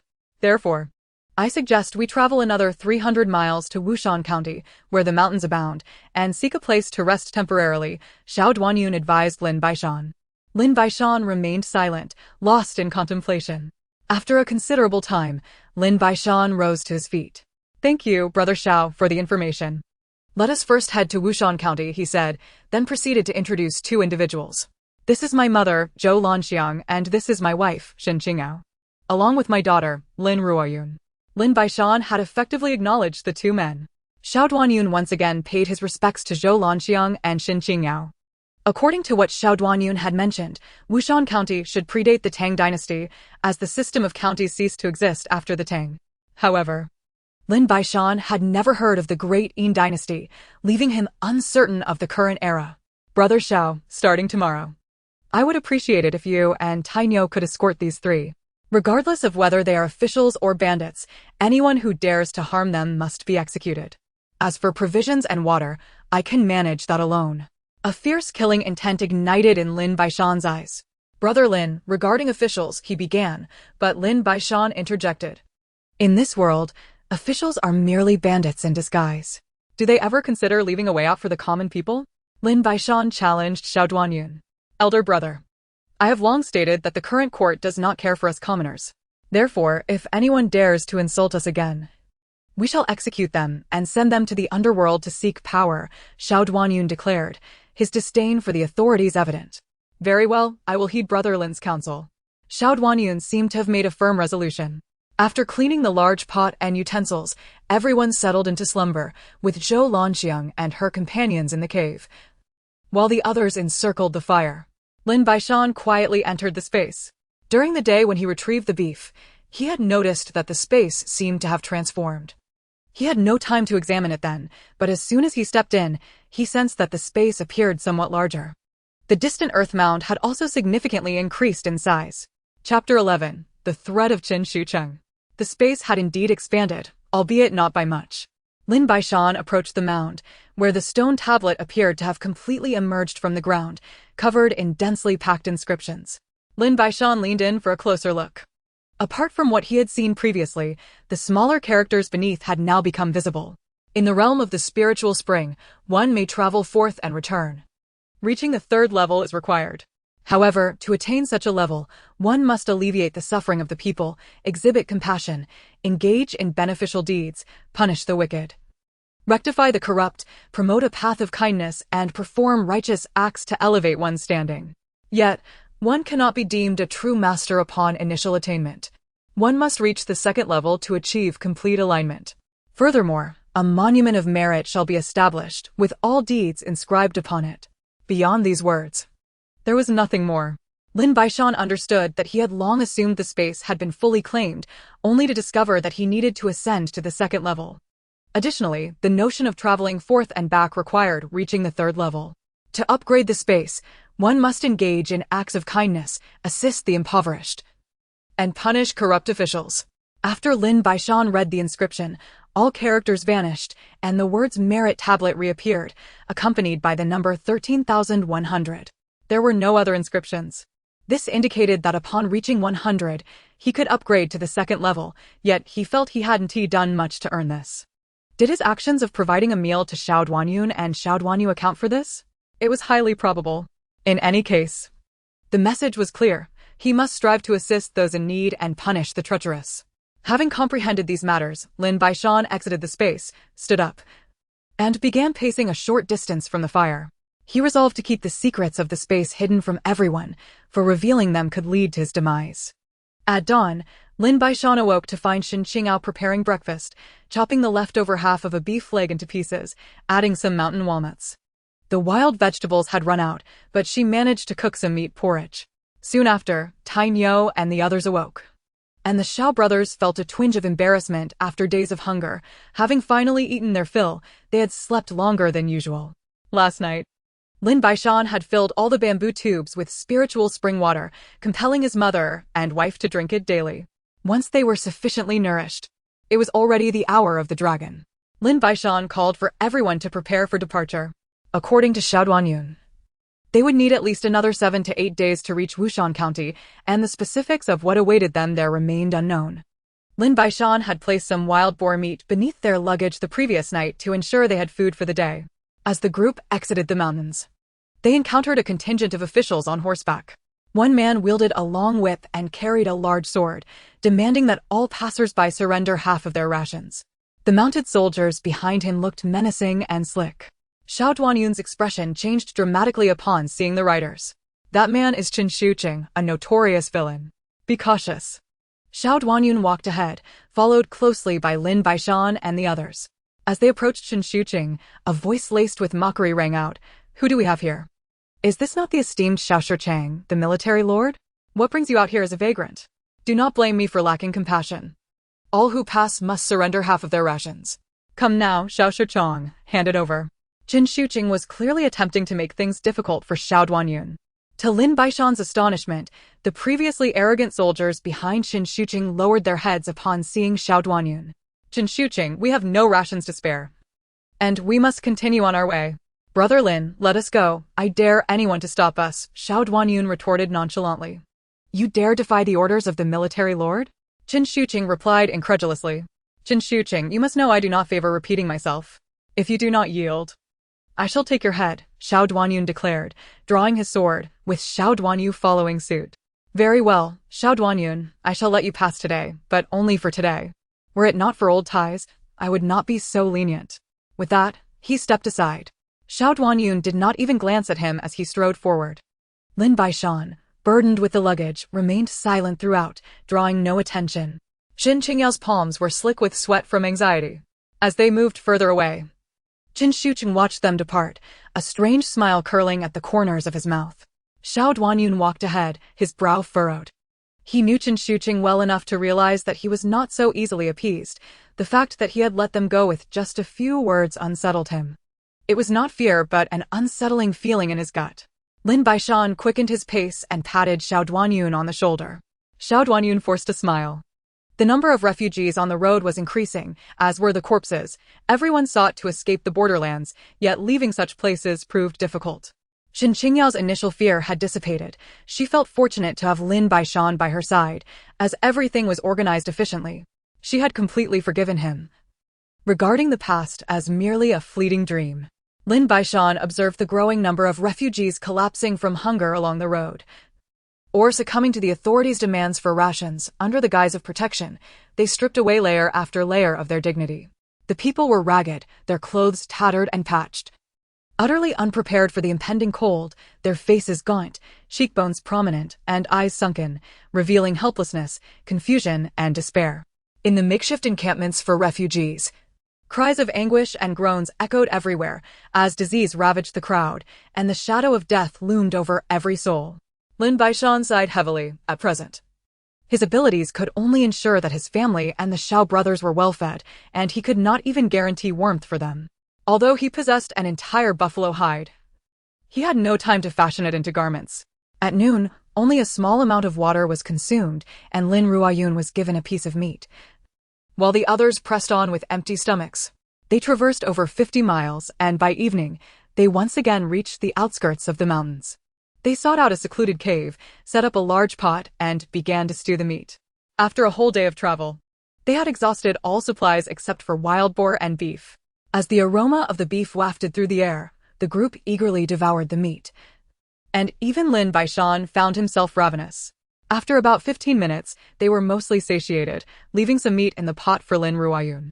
The sound of clattering hooves approached, growing clearer with each moment. Lin Baishan and Xiao Duanyun swiftly drew their swords. "He has come," Lin Baishan remarked. "I'm sorry for dragging you into this," Xiao Duanyun said, a hint of guilt in his voice. "Perhaps it's a blessing in disguise. He may be here to deliver horses to us," Lin Baishan replied, eliciting a wry smile from Xiao Duanyun. Chapter 12. Counterattack. The clattering grew nearer, prompting Xiao Duanyun, and Tainyo to ready their blades. Lin Baishan gently patted them and stepped forward, his demeanor relaxed yet his expression stern. Qin Qingao and the others had already entered the cave. The sound drew closer until Qin Shuqing appeared on horseback, followed by 12 similarly mounted men. Upon spotting Lin Baishan and his companions, Qin wore a look of disdain, his mockery evident. During the day, the main road was bustling, but here, deep in the night, is perfect for burying bones, he chuckled at the group. Indeed, the lush mountains and clear waters suit not only us, but you as well. Qin Shuqing, have you considered that by bringing your men here, you might end up staying? Lin Baishan replied coolly. Just you? Your arrogance is rather misplaced. Lin Baishan refrained from further verbal sparring, recognizing its futility. Xiao Duanyun, I offer you a chance. Kneel and bow thrice, and I shall spare your lives for today. Otherwise, you know what fate awaits you, Qin Shuqing declared. At his words, Lin Baishan and Xiao Duanyun exchanged knowing smiles. Lin Baishan advanced, closing the distance to Qin Shuqing. As he reached within 10 feet, he suddenly quickened his pace, raising his long knife to strike. A flicker of disdain and mockery crossed Qin Shuqing's eyes, but Lin Baishan wore a slight smile. Just 3 feet away, The long knife surged forward unexpectedly, catching Chen off guard. The clash of their blades resonated as Chen's weapon was sent flying. Before he could respond, Lin Baishan's second strike followed swiftly, and the contempt in Chen's expression vanished as he hastily drew his precious sword to parry. However, Lin Baishan's blade did not meet the sword as anticipated. Instead, it pivoted and aimed for the horse's leg. Chen, realizing the danger too late, yanked the reins to evade, but it was futile. The long knife struck brutally against the horse's right leg, eliciting a piercing scream as the steed collapsed, throwing Chen over a yard away. Lin Baishan paid no heed to the fallen horse, his long knife twisting in midair as he leaped toward Chen Shucheng. His speed reaching an apex, the blade emitting a sharp sound. Chen attempted to evade, but time was not on his side. It was too swift. His long sword merely offered a token defense before Lin Baishan severed his head in one clean stroke, ensuring his demise was absolute. With his bloodied blade sheathed, Lin Baishan strode toward the mounted officers, with Xiao Duanyun and Tainyo closely following. Dismount and surrender, or face death. Lin Baishan's voice was cold and devoid of emotion. The riders, faces stricken with panic, knew Chen's prowess. Having witnessed his defeat in mere 3 moves, they realized they were no match for Lin Baishan. Yet, surrender was not in their nature. In unison, they pivoted their horses to flee. Do not let a single one escape. Kill them, Lin Baishan commanded, sprinting forward as his long knife swung toward the nearest soldier. Taking advantage of the chaos, Xiao Duanyun blocked their escape route, while Tainyo wielded his long knife with the finesse of a seasoned warrior, swiftly cutting down 2 soldiers. The scene turned gruesomely bloody. Within mere moments, all 12 mounted soldiers lay slain on the ground. Lin Baishan proceeded to rummage through their belongings for usable items, food, weapons, silver, and clothing. He collected about 7 or 8 taels of silver, but the food was painfully scarce. From their packs, he found several sets of clothing, which he handed over to Tainyo. 3 horses had already been killed, leaving 10 still standing quietly. Lin Baishan diligently searched the bodies, hoping to find desperately needed supplies. But alas, fortune was lacking. Shin Qingao emerged from the cave, covering Lin Ruoyun's eyes. Brother Lin, we have slain so many officers. The government will not let this go easily. What shall we do now? Xiao Duanyun inquired. Brother Xiao, the die is cast. Overthinking will only add to our troubles. We will keep 4 horses and drive the rest away. Upon my return, we will depart immediately, resting by day and traveling by night, aiming to reach Wushan County as soon as possible. Xiao Duanyun nodded in agreement, sharing his perspective. After leaving 4 horses, Lin Baishan drove the others away. Horses are valuable, swift creatures, and he was determined not to part with them. Finding a secluded spot, he stored all the horses within his spatial realm and gathered wood to temporarily construct a stable, preventing the horses from damaging provisions within the space. Deliberately, he placed Chen Shucheng's horse into the spatial realm to avoid drawing attention. Upon returning to the cave, Lin Baishan found Xiao Duanyun and the others had disposed of the bodies, swiftly changed their clothing, and prepared to leave. Xiao Duanyun was now greatly impressed by Lin Baishan. He was well aware of Chen Shucheng's abilities and knew that even he would require several exchanges to defeat him, while Lin Baishan had accomplished it in merely 3 moves. In hindsight, perhaps they should have driven away all the horses or stored them within the spatial realm. But Lin Baishan thought that having horses would significantly increase their speed, especially at night when the chances of encountering officers were slim. After riding for over 40 miles, they found another massive cave in the mountains, where they built a fire. Brother Xiao, we may have erred, while riding is certainly faster.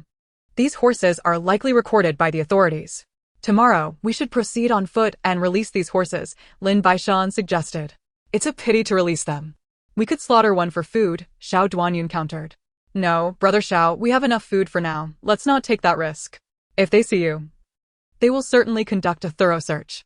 We must release them all. Trust me. I will go now. Xiao Duanyun nodded.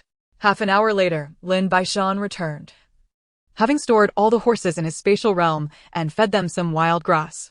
After meticulously checking his belongings to ensure he would not raise any suspicions during inspections, he began preparing their meal. Lin Ruoyun had long been hungry, yet she patiently refrained from complaining. Lin Baishan poured all the provisions he had scavenged from the cavalry into the pot: cornmeal, rice, flour, and other ingredients mixed together. While the medley might not be the most delectable, it would certainly suffice to quell their hunger. After they had filled their bellies, everyone collapsed into deep slumber. Lin Baishan took it upon himself to keep watch, a habit he had cultivated over time, ever mindful that caution leads to longevity. In the latter part of the night, however, the government cavalry unexpectedly discovered their cave. Lin Baishan rose to his feet, his demeanor calm and unperturbed. Chapter 13. Liang Yunfei. The government-esque contingent was small, consisting of merely 6 men, all mounted on tall steeds. The leader, sporting a full beard and a fierce countenance, wielded a ghostly dagger and approached Lin Baishan, the rest trailing closely behind him. No words were exchanged. Their expressions bore a weight of sorrow and indignation. Xiao Duanyun and Tainyo had also risen, with Xiao Duanyun displaying a hint of excitement in his gaze. Brother Xiao, enjoying a leisurely retreat in these remote mountains, are we? The mounted leader jested at Xiao Duanyun. Brother Liang, what brings you out to maintain order at this hour? Lin, allow me to introduce my good brother, Liang Yunfei. Let us all become acquainted. As soon as Xiao Duanyun finished speaking, Liang Yunfei dismounted and clasped his hands in greeting towards Lin Baishan, who reciprocated the gesture. Brother Liang, come. Let us gather around the fire. Lin, do you have any food left? Indeed, come quickly, everyone. Warm yourselves by the fire. Lin Baishan beckoned the soldiers over. Thank you, Brother Xiao and Brother Lin. We are indeed weary, but we have brought provisions, Liang Yunfei replied. Do not mention it. Since you are Brother Xiao's comrade, you are also my brother, so please sit down. It will be ready shortly, Lin Baishan interjected, retrieving a chunk of wild boar meat from their supplies and placing it over the fire to roast. Tainyo stood steadfastly with his great sword in hand. Xiao Duanyun handed Liang Yunfei 2 bamboo tubes filled with water from a distant stream. Liang Yunfei unceremoniously gulped down several mouthfuls before passing it to those behind him. They settled by the fire, engaging in conversation, while Lin Baishan periodically turned the boar meat. Brother Liang, what compels you to patrol at this late hour? Was it not customary to refrain from such nocturnal excursions? Do not mention it, Brother Xiao. Do you recall Chen Shuqing? That rascal has been missing for over a day, and reports have surfaced of him sighted 50 miles away, prompting us to widen our search, Liang Yunfei explained, looking at Xiao Duanyun. He was indeed seen near the mountain ridge, demanding half our rations, which I refused to give him, Xiao Duanyun replied, a hint of anger in his voice. That wretch. Devoid of any gratitude. By the way, Brother Xiao, are you truly resolved to leave the military camp and wander aimlessly? If it doesn't work out, simply return and apologize to the commander. We could still work together, would that not be splendid? Liang Yunfei appeared to hold Xiao Duanyun in high regard. Enough, Brother Liang. You know my temperament. There are certain things I cannot abide, Xiao Duanyun said, reaching to check the meat, which was now cooked to perfection. Brothers, hurry and eat. The wild boar is exceptionally fragrant, Lin Baishan urged, handing the roasted meat to Liang Yunfei. Liang Yunfei bowed in gratitude, and the group feasted heartily. After they had eaten, they rested for half an hour, at which point Liang Yunfei rose. Brother Xiao, Brother Lin, I am deeply grateful for your hospitality today. However, I have a mission to attend to and must take my leave. Until we meet again. Lin Baishan, Xiao Duanyun, and the others rose to see him off. Brother Lin. Liang is a man of integrity and kindness, albeit somewhat inflexible. He is not particularly favored in the military camp. Alas, I fear he may not remain long, Xiao Duanyun remarked as he resumed his seat by the fire. Brother Xiao, do not dwell on such matters. Many things are beyond our control. Focus on doing your best. Let us rest a while longer, Lin Baishan suggested, and Xiao Duanyun nodded in agreement. They slept soundly until the sun was high in the sky. Lin Baishan had already taken out pork and beef from his storage and began to roast them, also retrieving ample spring water to fill all the bamboo tubes. By the time Xiao Duanyun and the others awoke, the meat was nearly ready. Brother Lin, I apologize for oversleeping, Xiao Duanyun said. No matter, rouse everyone. After we eat, we shall continue our journey. Here, drink some water, Lin Baishan replied, never one to be stingy with his comrades, knowing there was plenty of beef in his storage. Once they reached Wushan County, provisions would not be a concern. As for the risk of exposing his storage as long as he remained silent, no one could fathom its existence. He would cross that bridge when he came to it, one step at a time. If they could reach Wushan County and find a secluded mountain to hide in temporarily, they would plan their next move after this tumultuous period had passed. After satisfying their hunger and thirst, Lin Baishan and his companions ventured out of the mountains, returning to the official road. Coincidentally, they encountered members of the Lin family village, and the clan leader, Lin Shoren, looked at Lin Baishan, his mouth opening several times, yet no words came forth. Lin Baishan took the initiative, placing a 20-pound piece of wild boar meat before the clan leader. Clan leader, I am grateful for your years of care, and I sincerely appreciate the tolerance of the uncles and elders in our clan. I have erred, and I will reflect deeply upon it. Should the clan require my assistance in the future, I shall not hesitate to oblige. With that, he knelt before Lin Shoren and bowed his head, then rose to depart.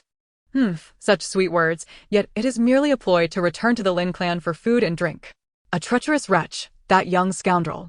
One day, I shall see to it that he is extinguished. Lin Shozhen, an elder of the second clan, seethed through gritted teeth.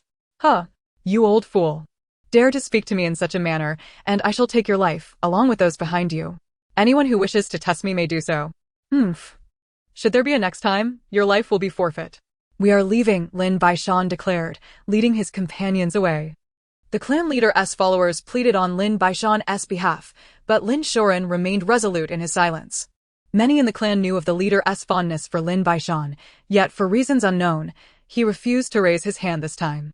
Members of the second clan clamored for Lin Baishan's death. As Lin Baishan and his companions distanced themselves, they paid no mind to the commotion behind them. Nevertheless, Lin Baishan resolved that should there be another encounter, he would take the life of the second clan leader. The clan leader ordered the wild boar meat that Lin Baishan had sent to be prepared for a meal, so that they might eat before continuing their journey, lest they encounter the government troops and be left without sustenance.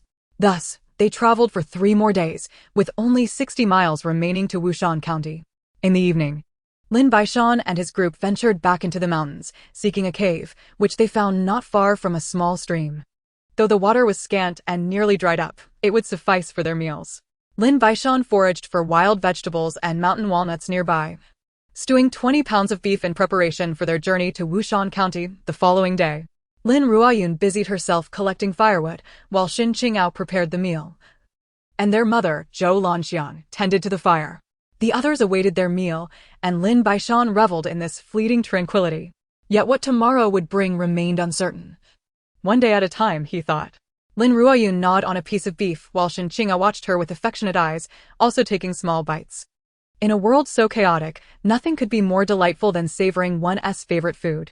After they had eaten to their fill, Lin Baishan and his group stood guard outside, while Tainyo had already fallen into a deep sleep, having borne the burden of all heavy loads throughout their journey.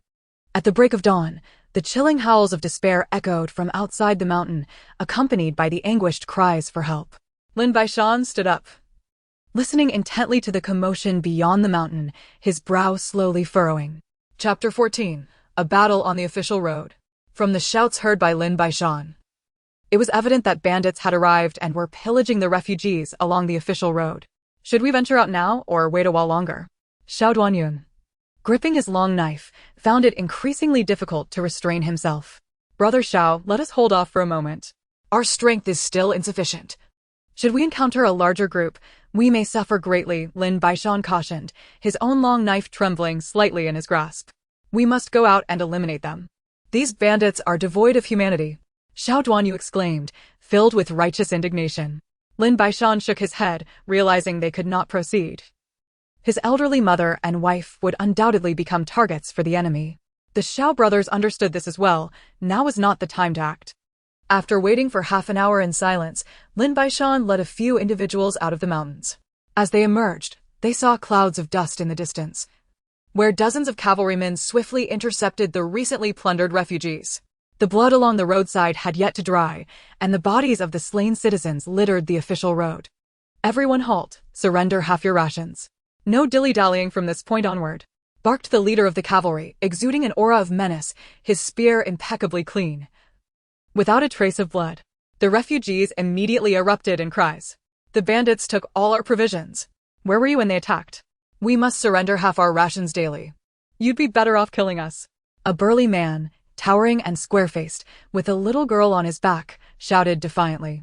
The cavalry leader shot him a glance, spurred his horse forward, and thrust his spear towards the man's chest with blinding speed, displaying no mercy. Lin Baishan bent low and forcefully clashed his long knife against the spear, producing a resounding crash. The cavalry leader's wrist went numb, and the spear came at Lin Baishan again with even greater force. With both hands gripping his knife, Lin Baishan struck just as the spear was about to pierce his chest, deflecting it and swiftly aiming for the horse's leg, moving faster than the cavalryman. The horse reared in pain, throwing its rider off. As the man attempted to rise, Lin Baishan's blade was already poised against his throat. Try to move, and I assure you, you and everyone on this road will suffer the consequences. You will find no grave. The cavalry leader threatened Lin Baishan. Zhang Zhiyong, spare me your threats. With your kind, indifferent to the plight of the common people, their deaths mean nothing to you. Will you avenge them? Xiao Duanyun retorted, pointing at the cavalryman behind Zhang Zhiyong. Xiao Duanyun, you have no right to lecture me. You are but a commoner now. Our affairs are none of your concern. Zhang Zhiyong shot back. Lin Baishan pressed his knife forward, blood already seeping from Zhang Zhiyong's neck. I ask you but one question. Where were you when the bandits ravaged the populace? Why did you not intervene? Mere refugees are not worth our effort. Their deaths are inconsequential. Besides, we have no desire for direct confrontation, Zhang Zhiyong replied, inciting anger among the surrounding refugees, though none dared to act, their protests dwindling. Some even accepting the injustice as their due. You feast on the people's grain while ignoring their suffering. What use are you? Lin Baishan declared, thrusting his knife forward, piercing through Zhang Zhiyong's throat, blood erupting forth. Withdrawing his blade, he faced the cavalrymen atop their horses. Anyone who wishes to live, dismount immediately, otherwise, none shall leave here today. Lin Baishan's tone was frigid. Just then, another cloud of dust rose behind the cavalry, signaling the approach of another group. Run! The bandits are coming again, everyone flee. Cries filled the air. Mother, where are you? Shouted a desperate voice. Damnable bandits, I will fight you. The streets were filled with fleeing refugees, many cut down before they could escape, drawing nearer to Lin Baishan and his companions. Brother Xiao Tinyu, protect my mother and wife as you ascend the mountain. I will hold them off. Quickly, Lin Baishan commanded, drawing his long knife. Those who dare approach die. He warned once more to Xiao Duanyu, and Tinyu. Tinyu glanced at Lin Baishan, then turned to shield Zhou Lanxiang and the others as they hurried up the mountain. The bandits approached rapidly. Astonishingly, all the cavalrymen fled on horseback, disregarding the lives of the common people. Lin Baishan's eyes blazed red with fury as he cleaved a cavalryman attempting to pass him, mounted his horse, and raised his blade against the pursuing bandits, dispatching one after another with swift strikes. After Lin Baishan had slain 3 bandits and Xiao Duanyun 2, the pursuing bandits were finally vanquished. Just as Lin Baishan prepared to chase after Xiao Duanyun, he inadvertently glanced back and saw the villagers of Linjia village locked in a fierce battle with the bandits, who were dangerously close to their leader, Lin Shoren. Lin Baishan rushed forward, cutting down 7 or 8 bandits in mere moments, alleviating the peril faced by Lujia village. Without pausing, he continued to strike down bandits, and within the span of a stick of incense, he had slain all those surrounding Linjia village. He gestured to Lin Shoren before pursuing the remaining bandits. Lin Baishan's remarkable success was primarily due to his enhanced speed and strength. After drinking the spiritual spring water, his agility and power had increased significantly, rendering his strikes unstoppable. It was estimated that the bandits numbered around 40 to 50. Lin Baishan had already slain a dozen, and combined with the refugees and clan members' assaults, only a handful remained. Before Lin Baishan could close in, the remaining bandits retreated in a panic at the sound of a long whistle, vanishing without a trace in the blink of an eye. Lin Baishan seized 4 or 5 horses and called out to Lin Shoren, leader, have the clansmen seize the bandits' horses. Whether for meat or to carry supplies, it matters not. I must depart. With 5 horses in tow, Lin Baishan set off in pursuit of Xiao Duanyun and the others. The brutal skirmish left Lin Baishan acutely aware of the harshness of bloodshed. He understood the necessity of strengthening himself. In this chaotic world, mere survival was at stake. An hour later, Lin Baishan encountered Xiao Duanyun and the others. Both Xiao Duanyun and Tinyu were bloodied, indicating they too had endured a fierce battle. Thank you, Brother Xiao, for safeguarding my mother and wife, Lin Baishan expressed gratefully. It was merely our duty, Lin brother. Now that we have horses, should we not hasten to Wushan County? Retreating into the mountains to seek a suitable refuge? Xiao Duanyun suggested. I concur, Lin Baishan replied. Tinio, can you ride? Tinia chuckled, patting his head before mounting a horse with agility. Good, let us hasten to Wushan County. Chapter 15, A Paradise Beyond the World. Lin Baishan arranged for Shen Qingao to sit up front, with Lin Ruoyun in the middle, while Zhou Lanxiang and Tinia shared a horse. It was the only arrangement feasible under the circumstances. The group set off on horseback, without hesitation, speeding away. Both soldiers and bandits would remember Lin Baishan and his companions. Though their combat prowess was impressive, facing foes that outnumbered them significantly was far from promising. With horses at their disposal, Lin Baishan and his companions greatly increased their speed, reaching Wushan County in just 2 hours. For a long time, I had heard Xiao Duanyun speak of the numerous mountains in Wushan County. But it was only upon my arrival that I realized it was not merely a multitude, but rather an overwhelming expanse dominated by majestic peaks. Aside from the seat of the county magistrate, the remainder of Wushan County is almost entirely comprised of towering mountains. Furthermore, along the way, I had only heard tales of the magistrate's oppressive rule, leaving the common folk with little means of survival, while officials and soldiers abused the populace. And bandits frequently descended from the mountains to plunder. Compounded by a severe drought that led to a complete failure of crops, the situation was dire.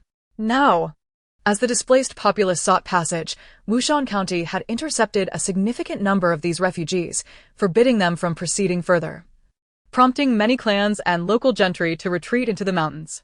Lin Baishan tightened the reins and furrowed his brow. Brother Xiao, with so many refugees entering the mountains, we may find it quite challenging to locate a suitable place for ourselves.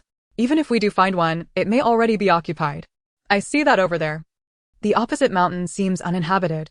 Perhaps we should venture there? He gestured towards a towering peak that pierced the clouds. This mountain appeared even more magnificent than the one we currently stood upon, its dense forests and rampant undergrowth rendering it devoid of any discernible path. Lin, I have heard tales that the mountain across is called Mingwu Mountain, and that upon entering, one is met with miasma that stretches for miles. There are accounts of those who, disbelieving the warnings, entered only to collapse in the poisonous air. What lies beyond the miasma remains a mystery, for none have dared to venture further, leading some to refer to it as the Mountain of Death, Xiao Duanyun replied, gazing contemplatively at the distant Mingwu Mountain. If we were to enter this densely populated mountain, conflicts would surely arise, and we might attract the attention of the authorities or bandits. Given our current strength, we cannot even ensure our own safety. It may be wiser to test our luck in Mingwu Mountain. Fortunately, I possess a potion that counters the toxic miasma. If we can gain entry, the poison will serve as a natural barrier, simplifying our survival within. What do you think, my dear husband? We need not fully believe the rumors. Even if we find refuge in this mountain teeming with people, it is likely we will struggle to secure enough food. I advocate for the attempt, Shen Qingao asserted with unwavering conviction. Lin, perhaps we should search a little longer. There are countless mountains here. Surely, there must be places that remain untouched. Why take such a risk? Xiao Duanyun remained hesitant about entering Mingwu Mountain. Enough hesitation. Let us go, if Mingwu Mountain proves accessible. It could be our paradise. If not, we may perish here, and it will be our fate. Brother, let us take a gamble, Xiao Duanyun insisted. Brother Xiao, let us venture forth and see. I shall enter first, you wait outside. I am confident in the efficacy of my potion. Off I go, Lin Baishan declared, spurring his horse onward. Xiao Duanyun, resigned, followed suit. Zhou Lanxiang remained silent, filled with faith in her son, ready to support him unconditionally in whatever he chose to do. Many refugees halted, watching in astonishment as the group advanced towards Mingwu Mountain, some envisioning grim scenarios of their demise. Though Mingwu Mountain appeared close, it took the group nearly half an hour to reach its base. Before they even entered, the noxious fumes assaulted their senses, the mere whiff enough to induce faintness. Lin Baishan's brow knitted in concern. Whether his spirit spring water would prove effective against such toxic vapors remained uncertain. Yet, he resolved to press on. Retreating to the opposite mountain would likely yield no better prospects. Brother Xiao, this is the antidote. Each of you must drink half a bamboo tube. I will venture in first, Lin Baishan instructed, downing half a tube himself before handing it to Shen Qingao, who consumed the remainder. The others followed suit, each taking half a tube. Half a tube was already Lin Baishan's belief in the maximum dosage. If it proved ineffective, consuming more would be futile. Miraculously, after drinking the spirit spring water, even while standing at the entrance to the toxic miasma and inhaling some of its fumes, the group felt no adverse effects, a promising sign that even Lin Baishan found exhilarating. After hydrating their horses with 2 bamboo tubes of the antidote, he urged his steed into the fog, which thickened to the point where even a foot away, visibility was nearly non-existent. As he navigated the mist, both he and his horse felt no discomfort. After proceeding approximately 3 miles, the fog began to dissipate, revealing a narrow mountain path capable of accommodating 1 person and 1 horse at a time. Continuing along this trail for a quarter of an hour, a broad highland emerged before Lin Baishan. This elevated ground towered above its surroundings, filled with the sounds of birds and the scent of flowers. Lin Baishan, wary of worrying those outside, refrained from a thorough inspection and instead returned. On his way back, he filled every bamboo tube he carried with spirit spring water, gradually retreating from the toxic miasma until he was reunited with the others. Brother Lin, is it truly possible? What lies within? Xiao Duanyun asked, his anticipation palpable. After consuming the antidote, we can indeed enter. There is a highland inside, perfectly suited for our encampment. The rest of the mountain consists of ravines and cliffs, accessible only through the miasma, making it impossible for anyone without the antidote to pass. This will serve as our natural barrier, even with no guards. It will be difficult for anyone to intrude, Lin Baishan explained, his excitement evident. That is splendid news. Let us proceed immediately, they exclaimed in unison. Lin Baishan gestured for them to drink from the bamboo tubes. First, let the horses consume the antidote. I am unsure how long its effects will last. So, for safety's sake, everyone should drink again. We shall figure out the details later, he reassured them, his words bringing comfort. Once everyone and the horses had ingested the antidote, Lin Baishan led the way, accompanied by Shen Qingao and Lin Ruoyun, while the others followed closely behind. They passed seamlessly through the miasma zone and traversed the mountain path. Standing beside the highland, they breathed in the fresh air, with Lin Ruoyun joyfully running about, clearly enamored with their new surroundings. Brother Lin, I must commend you. Your courage and boldness are truly remarkable, Xiao Duanyun praised, giving a thumbs up. I merely have confidence in my antidote. Now everyone dismount and carefully examine the terrain to prepare for constructing wooden shelters. This place may very well be our paradise. Lin Baishan responded, equally elated. All dismounted, and Lin Baishan rode around the area, surveying it thoroughly before finally coming to a stop, his face brimming with delight. Brother Xiao, this place is extraordinary, Lin Baishan exclaimed with uncontainable enthusiasm. How so? Both Xiao Duanyun and Xiao Duanyu inquired in unison. Upon my inspection, this highland does not appear to be a natural formation, but rather a man-made one. When it was created, I cannot say, but it can comfortably accommodate 5,000 people. The cliffs surround us on all sides, with only a single path in the back that is wide enough for 3 to walk side by side, entirely hewn by human hands and leading directly to the rear mountain, which is abundant with game. We need not worry about hunger, Lin Baishan elaborated, gesturing towards the path. Thus, we have much to accomplish ahead. We can enclose the area to prevent anyone or any horses from falling off the cliffs, and once that is done, we shall explore the back mountain. I notice not only game, but also many edible wild fruits and mushrooms, as well as a stream. Providing all the conditions necessary for survival, he declared joyfully. That is marvelous. However, we shall be relying on your antidote to traverse the miasma from now on. Xiao Duanyun chuckled. Those are trivial matters. Once we are settled, we can venture out to procure essential supplies. This will be our home from now on. But our immediate priority is to construct sturdy wooden shelters. Let the second brother handle it. He possesses profound knowledge in constructing wooden houses. Xiao Duanyun chuckled as he addressed Xiao Duanyu. Elder brother, we must first satiate our hunger, Xiao Duanyu replied, patting his stomach. Indeed. Do you see that horse over there at the foot of the slope? Let us slay it for its meat. We can keep the others for utility. Lin Baishan gestured towards one of the horses. Very well, let us brothers commence the hunt and feast afterward, the Xiao brothers declared as they departed. Tainyo ventured to the rear mountain in search of substantial timber, which he and Lin Baishan subsequently transported back to prepare for the construction of the wooden house. An hour later, the horse meat was ready, a bonfire was lit, boiling water while they savored the meat. Lin Baishan was not particularly fond of horse meat, finding its texture too coarse, yet given the circumstances, having horse meat was a considerable blessing. Lin Ruoyun seemed to relish the horse meat and had taken to following Lin Baishan closely. He continually served meat to his mother and Shen Qingyao. Gradually, the barriers began to dissolve. For Shen Qingyao, it felt as though she had awakened from a dream, discovering that her husband had transformed into a completely different person. Once they had feasted, the Xiao brothers, along with Tai Niu and Lin Baishan, commenced the construction of the wooden house, advising Shen Qingyao to keep a vigilant eye on Lin Ruoyun, especially given the treacherous cliffs surrounding them, and to avoid overgrown areas to prevent snake bites. Thanks to Xiao Duanyu's presence, the construction proceeded smoothly. However, due to limited resources, they could only utilize thatch for the roof, which would need to be replaced in the future. On the second day of construction, the rice in the space had fully matured. With a single thought, Lin Baishan harvested it all and milled it into rice, leaving only an acre for replanting. They now had around 800 to 900 pounds of rice, sufficient sustenance for their 6-member group. Lin Baishan's decision to retreat into the mountains was merely a temporary measure. He certainly would not settle for this.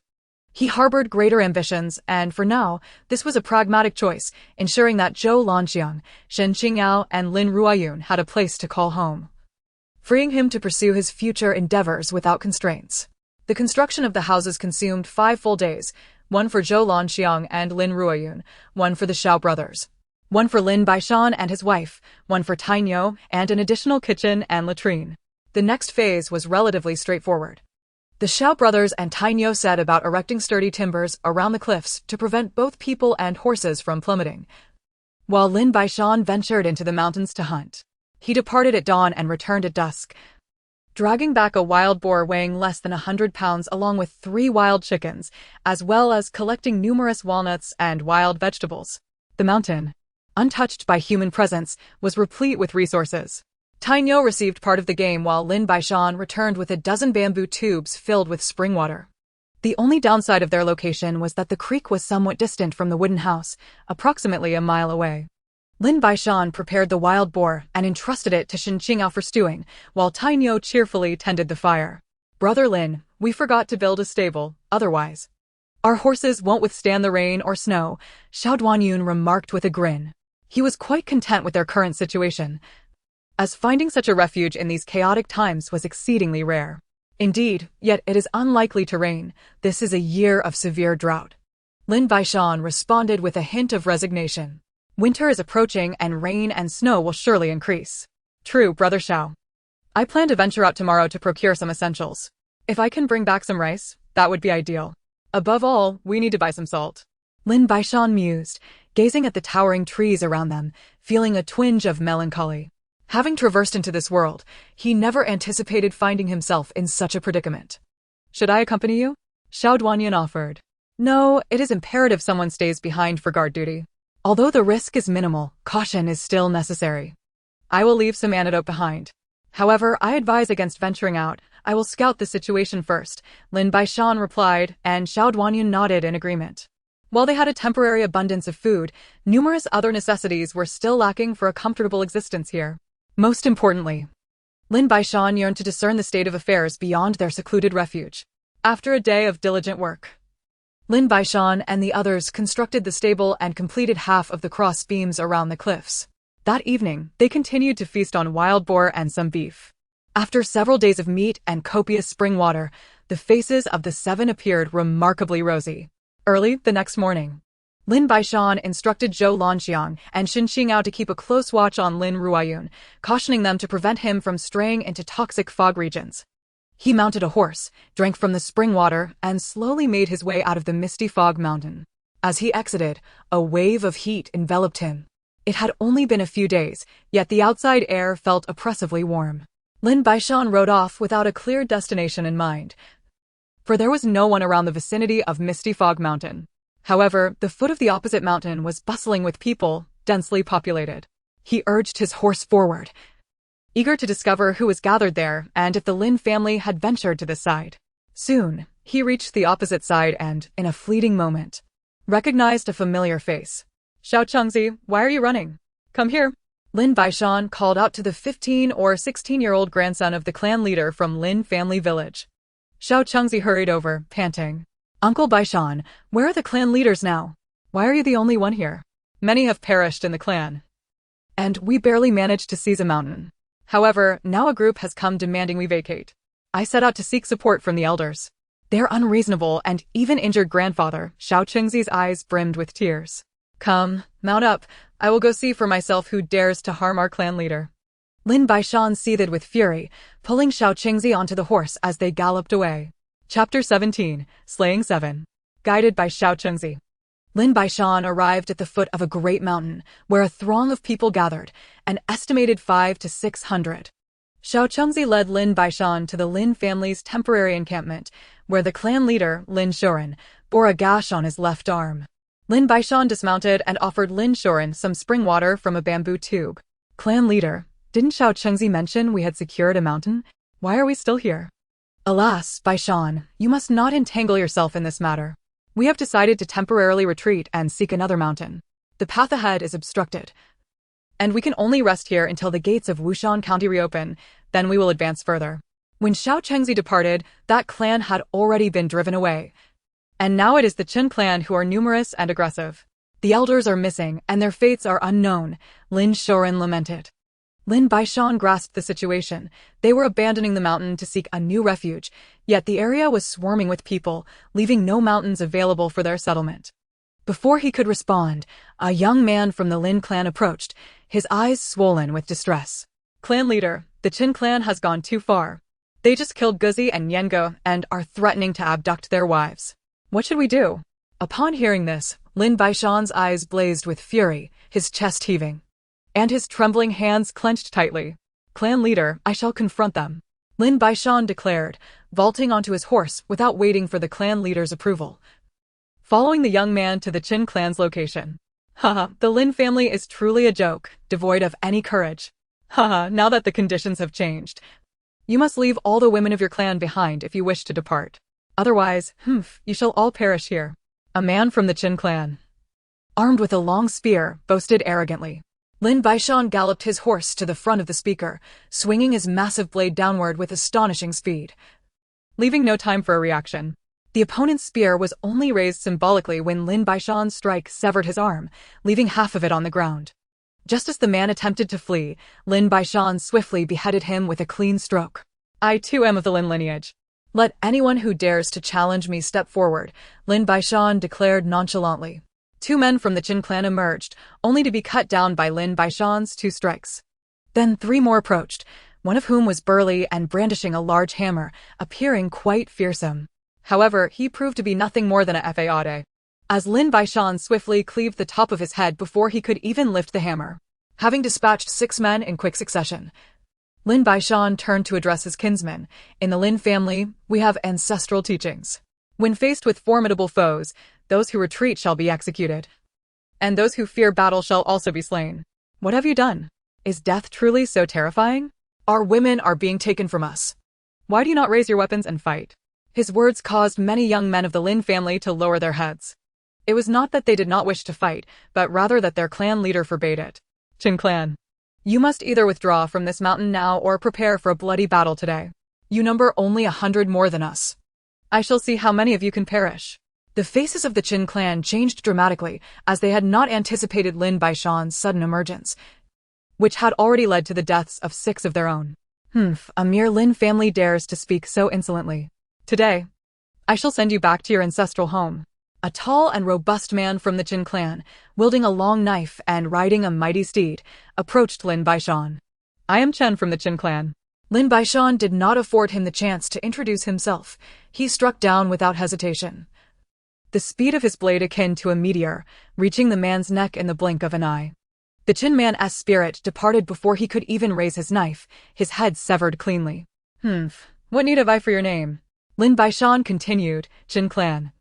I grant you the time it takes for an incense stick to burn to ponder, leave behind half your provisions and salt, and you may leave this mountain. Otherwise, I shall cleanse you entirely. Lin family warriors, raise your weapons and prepare to attack. The young men of the Lin family rallied behind Lin Baishan, awaiting his command to strike the Qin clan. The incense stick had barely burned down before, after losing 7 men, the Qin clan left behind half their provisions and salt, retreating in disgrace. Not only the Qin clan, but also other families and wandering refugees coveting the mountain vanished in an instant. At the foot of the mountain, only the Lin family remained, numbering around 200 souls. Lin Baishan returned to the clan leader, Lin Shoren. Clan leader, I am aware of your benevolence. But the world is filled with wolves, the authorities are merciless, and the bandits are rampant. If the Lin family lacks sharp fangs, we shall eventually be devoured whole. This is all I have to say. How to proceed is for you to decide. Lin Baishan bowed and turned his horse to depart. Baishan, your words have roused me from my slumber. You are correct. We cannot afford to be merciful any longer. Rest assured, I believe you lack for nothing in provisions. But take some salt with you. I hope you will return to the clan soon. I shall personally ensure that the elders agree. Lin Baishan provided 2 bags of salt, placing them on the horse's rear. Clan leader, I do not wish to return just yet. Thank you. Could you provide me with a few more bags? Lin Shoren nodded. And soon Lin Baishan handed Lin Baishan several more bags. Although Lin Baishan did not intend to return to the clan, he would not stand idly by in their time of need. With that, Lin Baishan spurred his mount and rode away. Lin Shoren let out a heavy sigh, and the entire Lin clan retreated into the mountains to fortify their defenses, finally finding a place to settle. Were it not for the kindness shown to him by the clan leader, Lin Baishan would not have concerned himself with such matters. Lin Baishan rode back and forth for over 30 miles. The official roads were littered with either refugees or corpses. Many had not perished from hunger, but rather from thirst. The situation was becoming clearer, and there was no need to linger outside any longer. Lin Baishan hastened back to the outskirts of the mists of Death Mountain, entering the space within to fill bags with rice, managing to gather 5 or 6 sacks, half on the horse's back and half stored within the space. As he neared the exit of the poisonous fog forest, he placed all of it on his horse. As Lin Baishan emerged, Xiao Duanyun and the others hurried over to assist in carrying the food. 6 bags of rice weighed at least 600 pounds, and with only 6 of them, their food problems were thoroughly resolved. Additionally, Lin Baishan had brought back 2 bags of salt, ensuring they would not need to venture out for a long while. Everyone was overjoyed, particularly Shen Qingyao, who noted that the Lin Baishan she once knew had transformed entirely, save for his physical form. Yet she was delighted, considering herself fortunate to have such a husband. Being a wise woman, she refrained from asking questions that were best left unasked. Lin Ruoyun now regarded Lin Baishan with utmost reverence. Yet how long could such peaceful days last? Chapter 18. Distributing Porridge. Lin Baishan entered the wooden house used for ceremonies and took a seat, with Xiao Duanyun and the others following suit. Brother Lin, how are things outside? Xiao Duanyun inquired eagerly. The situation is dire. The streets are strewn with the corpses of refugees. Larger families are seizing the mountaintops. But there are too many and too few resources, leading to numerous bloody conflicts with many casualties. Moreover, Wushan County has sealed its borders, preventing anyone from passing through. The authorities and bandits are forcibly seizing provisions, but that is not the worst of it. The most severe issue is the lack of drinking water. Many have perished from thirst, Lin Baishan replied, his expression somber. Xiao Duanyun and Xiao Duanyu remained silent, while Tina said nothing at all, simply following Lin Baishan's orders without question. What of the people in Linjia village? Are they well? Shen Qingyao asked anxiously, raising her head alongside Zhou Lanxiang. Many have died in Linjia village as well. Later, I met with Xia Kengzi, who took me to see the clan leader. Linjia village clashed with a powerful family, the Qin clan, resulting in several deaths. They also attempted to forcibly seize the women and children of Linjia village, but I managed to slay 7 of them. Now, Linjia village has retreated to the mountains and established defenses, so they should be safe, Lin Baishan recounted matter-of-factly. Brother Xiao, this food is what I seized from the bandits. I have an idea I wish to discuss with you too. Given the current chaotic situation, we should refrain from going out for now. However, since we have some provisions, why not set aside a portion to prepare porridge for the refugees? Every life saved counts. Furthermore, I wish to see if you can recruit some capable warriors to help me build our own force, Lin Baishan stated plainly. Knowing that relying solely on their small group would not be sufficient, and without the natural barrier of the poisonous fog, even self-preservation would be a challenge. Xiao Duanyun and Xiao Duanyu's eyes lit up, and they nodded in agreement. Lin Baishan had proposed this because, upon returning to gather rice, He discovered that the space had upgraded, expanding more than fivefold. He now possessed at least 5 acres of land and had truly become the master of the space. Though time was pressing, and he had not yet examined the changes in detail. Very well, Brother Lin, this proposal is excellent. Let us set aside a bag of rice for the porridge. If I am correct, once we begin distributing it, the authorities and bandits will surely intervene. How shall we respond then? Xiao Duanyun fixed his gaze on Lin Baishan. Outside the poison fog forest, we distribute porridge. Whoever dares to seize it, we shall kill. Be it bandits or officials. Moreover, Brother Xiao, for the time being, we shall only recruit those with military prowess, for our strength remains feeble and our provisions scant. There is no shortage of refugees, and I trust you understand the implications without further elaboration. Understood. I happen to have a few acquaintances, should we encounter them. We shall see what transpires. Xiao Duanyun, brimming with ambition, nodded in agreement. Very well. Shortly I shall take a bag of rice to Lingjia village to exchange for essential supplies such as large pots, water containers, and burlap sacks. Rest assured. Once we fortify our strength, we shall have an abundance of food. Lin Baishan's words were indeed wise. The others nodded in assent. Subsequently, Lin Baishan mounted his horse with a bag of rice and headed towards the mountain occupied by Lingjia village. He successfully met with the village chief, articulating his intentions. The chief provided him with wooden barrels, clay pots, 2 large iron cauldrons, dozens of burlap sacks, and an array of other necessary items. Furthermore, Lin Baishan learned that 2 elders had defected to other clans, severing ties with the Lin family. This was not without its silver lining. And he informed the villagers of Lingjia that he intended to distribute porridge, advising them against approaching due to potential dangers. He assured them that if his food supplies became ample, he would deliver provisions to them. The village chief, Lin Shorin, nodded in agreement. In truth, with the mountain as their refuge, Lingjia village could at least stave off starvation. Lin Baishan returned to the misting fog mountain with the supplies. With these tools at hand, their endeavors would be considerably more manageable. The group busied themselves preparing for the porridge distribution the following day while Lin Baishan retreated to his wooden cabin. Within a fleeting thought, he entered the spatial realm, meticulously inspecting its changes. The land within the space had indeed expanded to over 5 acres. Fortunately, Lin Baishan had preemptively reserved rice seeds, all of which he promptly planted and irrigated with the spiritual spring water. As he approached the stone tablet, he noted that the merit points had risen to 1,361,000. This indicated that once he reached 1,000 merit points, he could ascend to level 3. Achieving this level would allow for spatial travel, and the key he possessed would become functional. Lin Baishan eagerly anticipated the transformation that would accompany the upgrade. It was now evident that the rice within the space matured in 5 to 6 days, and the spiritual spring water was inexhaustible. Exiting the space, Lin Baishan aided in transporting water from the back mountain to the encampment, preparing to concoct porridge for the following morning. Given that they had only 1 bag of rice, their porridge supply would be limited. The act of distributing porridge served not only as a means to contribute, but also as a way for Lin Baishan to gauge how much merit he could accumulate in a day, estimating when he might ascend to level 3. The night passed without incident, and by dawn, Shin Qingao had risen early to prepare the porridge. 2 large cauldrons held approximately 40 pounds of rice, adhering to Lin Baishan's instruction not to make it too thick. The refugees were not solely famished. Their primary affliction was thirst. Once prepared, the porridge was placed in wooden barrels, infused with spiritual spring water, and taken to the edge of the misting fog forest. Initially, no one was aware of the distribution, as the location was rather remote. It was not until midday that individuals began to notice the porridge being served, and gradually, a throng of refugees amassed. Word spread quickly among the refugees, and soon the 2 large barrels of porridge were consumed.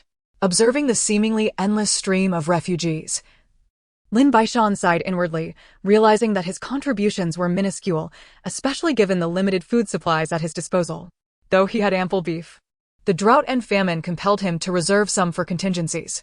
With another sigh, Lin Baishan and Xiao Duanyun prepared to return to the camp when suddenly, a cloud of dust arose in the distance, obscuring the unfolding events. Xiao Duanyun fixated on a familiar figure approaching. As the figure drew nearer, it became clear that it was Liang Yunfei, with officials in pursuit. This was perplexing, as Liang Yunfei was also affiliated with the officials.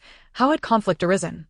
Lin Baishan instructed Iron Bull to retrieve all the porridge distribution tools back to the camp while he and Xiao Duanyun awaited Liang Yunfei's arrival. Moments later, Liang Yunfei reached them, and without uttering a word, Lin Baishan handed him a tube of spiritual spring water, which he drank eagerly.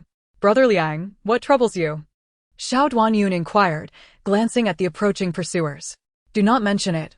The officials are extorting the populace. I merely spoke a few truths and was branded a traitor. Marked for elimination. 2 of my brothers have already been slain, and another 2 captured. You both must flee, I too must escape. I thought this was a safe haven. But I did not anticipate encountering you too. I cannot endanger you," he declared, attempting to depart. Lin Baishan grasped the reins of his horse, pulling him into the poison fog forest. "Brother Liang, since you have arrived, do not leave. Is it not better for us to stand together as brothers?" Lin Baishan said with a smile. Chapter 19, Rescue. Lin Baishan held fast to Liang Yunfei's reins. "Brother, there is no need for dispute.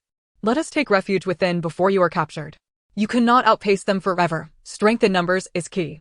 Enter, for this is the poison fog region. They cannot pursue without the antidote." Xiao Duanyun's words left Liang Yunfei with no option but to concede. "Very well, I am grateful for your kindness," Liang Yunfei replied. Lin Baishan produced 2 bamboo tubes of spiritual spring water, feeding them to the horses. The pursuers were now upon them, and the 3, along with the horse, vanished into the depths of the poison fog forest. The pursuing officials numbered 13, halting at the forest's edge. "Brother Zhang, this is the infamous poison fog forest. We must not enter. Liang Yunfei has someone assisting him, likely possessing the antidote," a sharp-featured man cautioned. "I know, Brother Qin, but it is a pity. Liang Yunfei will undoubtedly become a significant threat in the future. Eliminating him will be difficult." The 2 men conversed atop their horses. Just as they prepared to leave, a figure emerged from the forest, mounted on a tall steed, none other than Lin Baishan himself. "Everyone, leave all your food, silver, and mounts here. Or today shall be your last," Lin Baishan proclaimed. No sooner had he spoken than the Xiao brothers and Iron Bull rode out, followed closely by Liang Yunfei. The man surnamed Zhang was taken aback. They had come to capture Liang Yunfei and now found themselves being robbed. Without a word, he swung his long knife at Lin Baishan. Lin Baishan raised his own long knife, meeting Zhang's blade with a resounding clash. The force sent Zhang's knife flying, and in that moment of disbelief, Lin Baishan swiftly severed his head. As Lin Baishan engaged, the Xiao brothers and Iron Bull also clashed with the remaining assailants. Iron Bull, like a scythe through wheat, dispatched them effortlessly, leaving no opponent standing. In mere moments, the entire group was vanquished, and the surrounding refugees scattered in terror. Lin Baishan and his companions dragged the bodies several miles away to a ravine for burial, collecting all valuables in the process, amounting to 60 or 70 taels of silver. Along with provisions, spare clothing, weapons, and mounts, all returned to the camp. Liang Yunfei, witnessing the camp's state, was utterly astonished. "Brother Liang, what do you think? Is this place not satisfactory? Would you be interested in staying and collaborating with us?" Lin Baishan's invitation was straightforward. "Indeed, Brother Liang, together we can engage in noble deeds. We distributed porridge today, otherwise we would not have encountered you," Xiao Duanyun chimed in supportively. "Well, it is indeed a blessing to meet you all. However, I have a request," Liang Yunfei said, his tone earnest. "Brother Liang, please speak freely," Lin Baishan inquired once more. "Upon emerging, I discovered that 2 of my brothers had been captured, their precise location still shrouded in mystery. I earnestly beseeched brothers Lin and Xiao to intervene and rescue them. Should they have perished, there would be naught to be done. This matter necessitates careful deliberation, and we shall embark together tomorrow to gather intelligence. At the very least, we must ascertain their whereabouts to facilitate a rescue." "Thank you, brothers Lin and Xiao. Who might this brother be?" Liang Yunfei inquired, gesturing towards Tinyu. "I am called Tinyu, and I follow my elder brother, Baishan." "Ah, indeed, Brother Tinyu, you are a valiant warrior." As the group engaged in discussions about the events to unfold the next day, SHNQ Ingeo soon appeared with a basin of wild boar meat and bowls of rice. Lin Ruoyun, keeping her distance, approached shyly only after Lin Baishan beckoned her. "Yuner, remember that these gentlemen are your uncles. This is your uncle Liang Yunfei. Now, come over and eat. Your father has a generous portion for you." Liang Yunfei produced a jade pendant from his bosom, insisting on bestowing it upon Lin Ruoyun as a token of their first meeting. After several attempts to decline, she reluctantly accepted. Having feasted, Liang Yunfei temporarily resided with the Xiao brothers. The night passed without incident. The following morning, SHNQ rose early to prepare breakfast. After they ate, the group took some provisions and mounted their horses, setting out. SHNQ was aware of their intentions. Now, she was ever obliging towards Lin Baishan. The capital of Wushan County, Qinglan City, lay 70 miles from the poison mist forest, encircled by mountains. Access to Wushan County was solely through Qinglan City. Thus, when the county was sealed, the refugees were utterly unable to pass, as they could not even enter the city. To rescue Liang Yunfei's two brothers, it was imperative first to determine their place of confinement.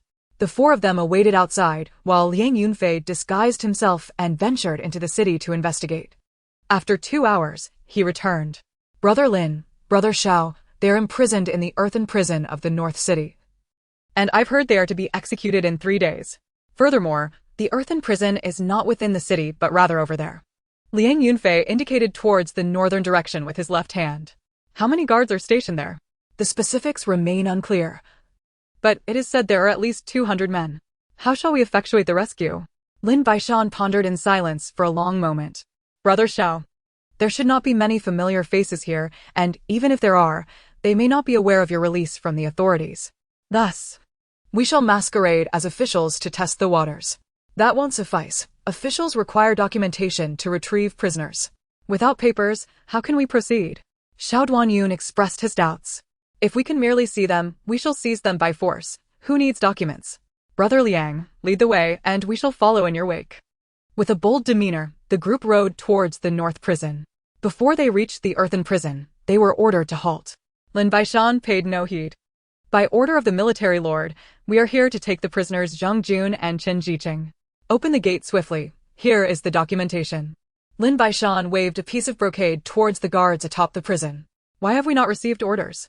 Are we not here to convey the command? These two dare to rebel. The Lord has decreed that their execution be moved up from 3 days hence. If you do not open the gate immediately, we shall take our leave, and you can explain yourselves to the Lord.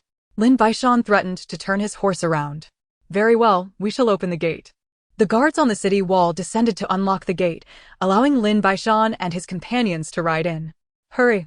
The Lord's order is to execute at 3 o'clock this afternoon. And the documentation? With a resounding slap, Lin Baishan struck the guard. The documentation is right here. Can it fly? You are delaying the Lord's affairs, and you shall bear the consequences. The guide, clutching his face, led them into the earthen prison, where upon entering, Lin Baishan and Liang Yunfei found 2 individuals lying on straw, their bodies battered and bruised. Liang Yunfei quietly whispered a few words, and together with Lin Baishan, they hoisted the 2 out, while the leading soldier dared not request any documentation, trailing behind them. Upon exiting the prison and reaching the city outskirts, Lin Baishan tossed the brocade to the guide and turned to ride away. The soldier, realizing the fabric was not official documentation, quickly called for pursuit. Yet, at that moment, Lin Baishan was already far ahead. Chapter 20, Lin Baishan takes control of the Misty Mountain. From the earthen prison, 30 to 40 individuals surged forth, chasing after Lin Baishan and his companions. This was no trivial matter. The brazen abduction of death row inmates could not be concealed by mere negligence.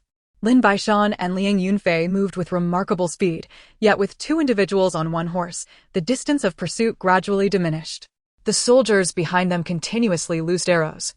While no injuries had yet occurred, they were still far from Misty Mountain, and if this continued, they would ultimately be caught or struck down by arrows. Brother Xiao, Brother Liang, take Zhang Jun and Chen Jiqing ahead. We shall hold the rear, or none shall escape. Hurry! Lin Baishan's voice brimmed with urgency. Liang Yunfei wished to say more, but a stern glance from Lin Baishan silenced him. Thus, he and Xiao Duanyun led the injured Zhang Jun and Chen Jiqing away.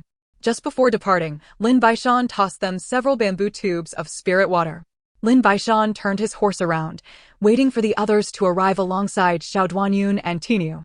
In mere moments, 30 to 40 pursuers confronted them. Without uttering a word, Lin Baishan raised his long blade and fiercely struck at the approaching throng, while Xiao Duanyun and Tinia joined the fray. In a single clash, they felled a number of enemies, and Lin Baishan seized 2 quivers and a longbow, slinging them across his back. After dispatching another foe, he turned his horse and shouted to Xiao Duanyun and Tinio before galloping away. "Let us go." Xiao Duanyun and Tinio did not linger, promptly following Lin Baishan's lead. The soldiers continued their pursuit, yet their fervor had waned significantly.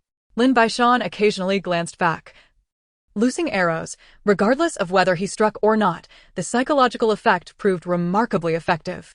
The soldiers dared not pursue brazenly, thus the distance between them widened. The main road was strewn with refugees and corpses, with various belongings abandoned in many places. After over an hour, Lin Baishan and the others reached Misty Mountain, drank the spirit water, and vanished into its depths. Xiao Duanyun and Tinio returned directly to the camp, while Lin Baishan adjusted himself within the misty forest before turning his horse around and re-emerging. However, he did not leave the forest, as the soldiers closed in. He concealed himself among the trees, loosing arrows one after another. 15 minutes later, the soldiers turned tail and fled at great speed. During that brief interval, Lin Baishan had injured 7 or 8 men. Had they lingered, they would have surely faced annihilation at his hands. Once all had departed, Lin Baishan had all the horses drink the spirit water and led them into the camp. Zhang Jun and Qin Jiqing were already aware of the entire ordeal and bowed to Lin Baishan. He waved his hand dismissively. "Mother, Qingeo, quickly prepare some food. Stew some meat. Brother Liang, Tinio, come, there are still a few corpses outside. We shall bury them." With that, Lin Baishan exited the camp. The 3 of them buried all the soldiers, and as Lin Baishan gazed at the multitude of refugees and clans in the distance, he sighed heavily and returned to the camp. Presently, his capabilities remained limited. Even if he wished to rescue those refugees, it seemed an impossible task, and he might risk his own life in the endeavor. Lin Baishan was acutely aware that the reason his combat prowess appeared formidable was primarily due to his enhanced speed and strength, all thanks to the spirit water. Upon returning to the camp, Lin Baishan and the others sat in the wooden house. Zhang Jun and Qin Jiqing once again expressed their gratitude to Lin Baishan, the Xiao brothers, and Tinio. In these turbulent times, the plight of the common folk is dire, and relying solely on our small group may prove insufficient. My esteemed brothers, in the future, should you encounter individuals of good character who do not oppress the virtuous during your travels, bring them back. Once we have gathered sufficient strength, we shall endeavor to redistribute wealth from the affluent to the impoverished, thus contributing, albeit modestly, to the welfare of the populace. Lin Baishan's words were unequivocal, and he keenly observed the expressions of each person present. Everyone nodded in agreement. Half an hour later, Zhou Lanxiang and Xin Qingao had prepared a hearty stew, and the group feasted with great enthusiasm, particularly Zhang Jun and Qin Jiqing, who had not eaten for 2 days. After their hunger was satiated, Liang Yunfei turned to Lin Baishan and remarked, "Brother Lin, you have been gazing intently at the narrow mountain path. Do you harbor some thoughts?" "Indeed, Brother Liang, esteemed brethren," Lin Baishan replied. "Although we currently find ourselves shielded by a miasma barrier, we cannot presume that others lack the capability to concoct similar potions as ours. While my elixir is not easily replicated, we must not rely solely on the miasma barrier. We should prepare additional layers of defense, perhaps even a secondary or tertiary safeguard. Once we emerge from the barrier, we will reach the narrow mountain path. Let us devise strategies there, considering the possibility of setting traps. I urge everyone to contribute ideas. Even the entrance to our camp could benefit from such measures, and we must establish a temporary retreat in the rear mountains." Lin Baishan chose not to elaborate further, for there remained much to be accomplished. However, now that everyone had congregated, they could gradually build their plans. "Brother Lin, wait," Liang Yunfei interjected. "I have a few words to express. Since we have united, it is imperative that we designate a leader, and that leader must be you, Brother Lin. Setting aside other considerations, you have consistently provided us with sustenance, and you alone possess the knowledge to formulate the antidote for the miasma. Most importantly, when it comes to combat prowess, you stand unrivaled. We are all here, safe and sound, thanks to your benevolence. In truth, we owe our lives to you. Therefore, you are our leader." As Liang Yunfei's words echoed in the air, Xiao Duanyun and Xiao Duanyu immediately voiced their agreement, with Zhang Jun and Qin Jiqing echoing their sentiments, as they too had been rescued by Lin Baishan at great peril. Tinio, with a broad grin, wholeheartedly supported Lin Baishan, for in his eyes, no one was more suitable for the role. Even if the entire world deemed Lin Baishan unfit, he would remain a steadfast supporter. "Brother Lin, There is no need for modesty. You possess both courage and wisdom. Time and again, you have safeguarded our retreat during crises, allowing us to escape. If you do not take on the mantle of leadership, I, for one, would refuse to accept it, Xiao Duanyun declared resolutely. Liang Yunfei also urged him on, saying, Brother Lin, the numbers among us, the people from Mingwu Mountain, will only grow. For now, all of us will stand firmly behind you. Without a leader, our efforts would be futile. Do not hesitate. Very well, I shall not decline, Lin Baishan acquiesced. However, given your unwavering support, I shall temporarily assume the role of leader. Yet, let me make one thing clear. Should I lead, you must all follow my orders. Failure to do so could lead to chaos. Of course. If I make a grave error, I welcome your counsel, but in the heat of battle, orders must be obeyed. Lin Baishan's gaze was steely. Agreed, without question. The assembly concurred, unanimously electing Lin Baishan as the leader of Mingwu Mountain. Lin Ruoyun's eyes brimmed with pride for her father, while Xin Qingyao, busy serving dishes, wore a subtle smile, for he was her husband, Lin Baishan. Chapter 21. Gathering Intelligence. With Lin Baishan now appointed as the leader of Mingwu Mountain, his words would henceforth carry the weight of command, and the present assembly would heed his directives. After the meal, Lin Baishan organized the construction of additional wooden houses, anticipating an influx of newcomers. It was imperative not to delay their construction until more arrived, for some might not arrive in time. He harbored deeper ambitions. The Lin family was currently under the control of the clan leader, with the second clan elders seeking refuge elsewhere. Perhaps a suitable opportunity might arise to integrate the entire Lin family into Mingwu Mountain. Though they had occupied a formidable mountain, their situation remained precarious. This matter could be addressed later. Previously, those aligned with the clan leader had treated him with kindness, and he would await an opportune moment. The entire group set to work building the wooden houses, while Lin Baishan retreated to his own dwelling, entering his space.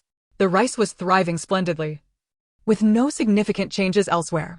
The merit recorded on the stone tablet had reached 531,000. Though Lin Baishan remained uncertain of the calculation method, he understood that as long as he aided the impoverished and punished the corrupt, his deeds would be noted. Exiting his space, Lin Baishan joined the others in constructing the wooden houses. Tainyo single-handedly accomplished the work of 3 or 4 men, displaying incredible strength. Subsequently, Lin Baishan, accompanied by Liang Yunfei, ventured deep into the rear mountains until they reached a point where no path remained. In the depths of the rear mountains, they stumbled upon another miasma-infested area, far more potent than the one outside, stretching approximately 5 or 6 miles wide. Upon traversing the miasma, they discovered a veritable paradise, capable of accommodating around 10,000 people, with terrain and topography remarkably similar to their current camp, and a solitary mountain path leading to it. Excellent, truly excellent. Lin Baishan and Liang Yunfei exclaimed with great excitement. If they could establish their camp in this location, it would be ideal. However, given their current manpower and resources, such an endeavor seemed unfeasible for the time being. They returned to the camp and briefly shared their findings about the rear mountains with the others, who were equally delighted. It was akin to gaining a new lease on life. As long as they refrained from recklessness, their safety was assured. In these years of drought and famine, with the government ineffectual and banditry rampant, the common people found it most difficult to survive. As long as there was food to sustain them, rebellion was unlikely to ensue. However, the government would not provide them even that basic sustenance. Thus, Lin Baishan faced 2 pressing challenges. The first was the necessity of substantial financial resources. Without money, even gathering a multitude of people would be of little use, as sustenance and basic needs incur costs. The second was the urgent need for a secure stronghold, a matter that was nearly resolved. The food supply would only become a priority once the first 2 issues were addressed. If they could not even secure enough to eat, it was doubtful anyone would pledge their loyalty to him. As for acquiring funds, no viable strategies had yet emerged. He possessed a mere 70 taels of silver, a pittance. Fortunately, the food situation was currently manageable, and as the number of people increased, alternative solutions would naturally arise. That evening, Lin Baishan instructed Xin Qingyao to prepare a pot of meat and summoned everyone to gather for a meal and discussion. Brothers, if we wish to undertake significant endeavors, we cannot neglect the importance of finances. You have all come from military backgrounds. Do any of you know where we might procure silver, whether from bandits or the government? Lin Baishan inquired, gnawing on a sizable bone. The group exchanged glances, a prolonged silence enveloping them. Surely, you cannot be unaware of potential sources of silver?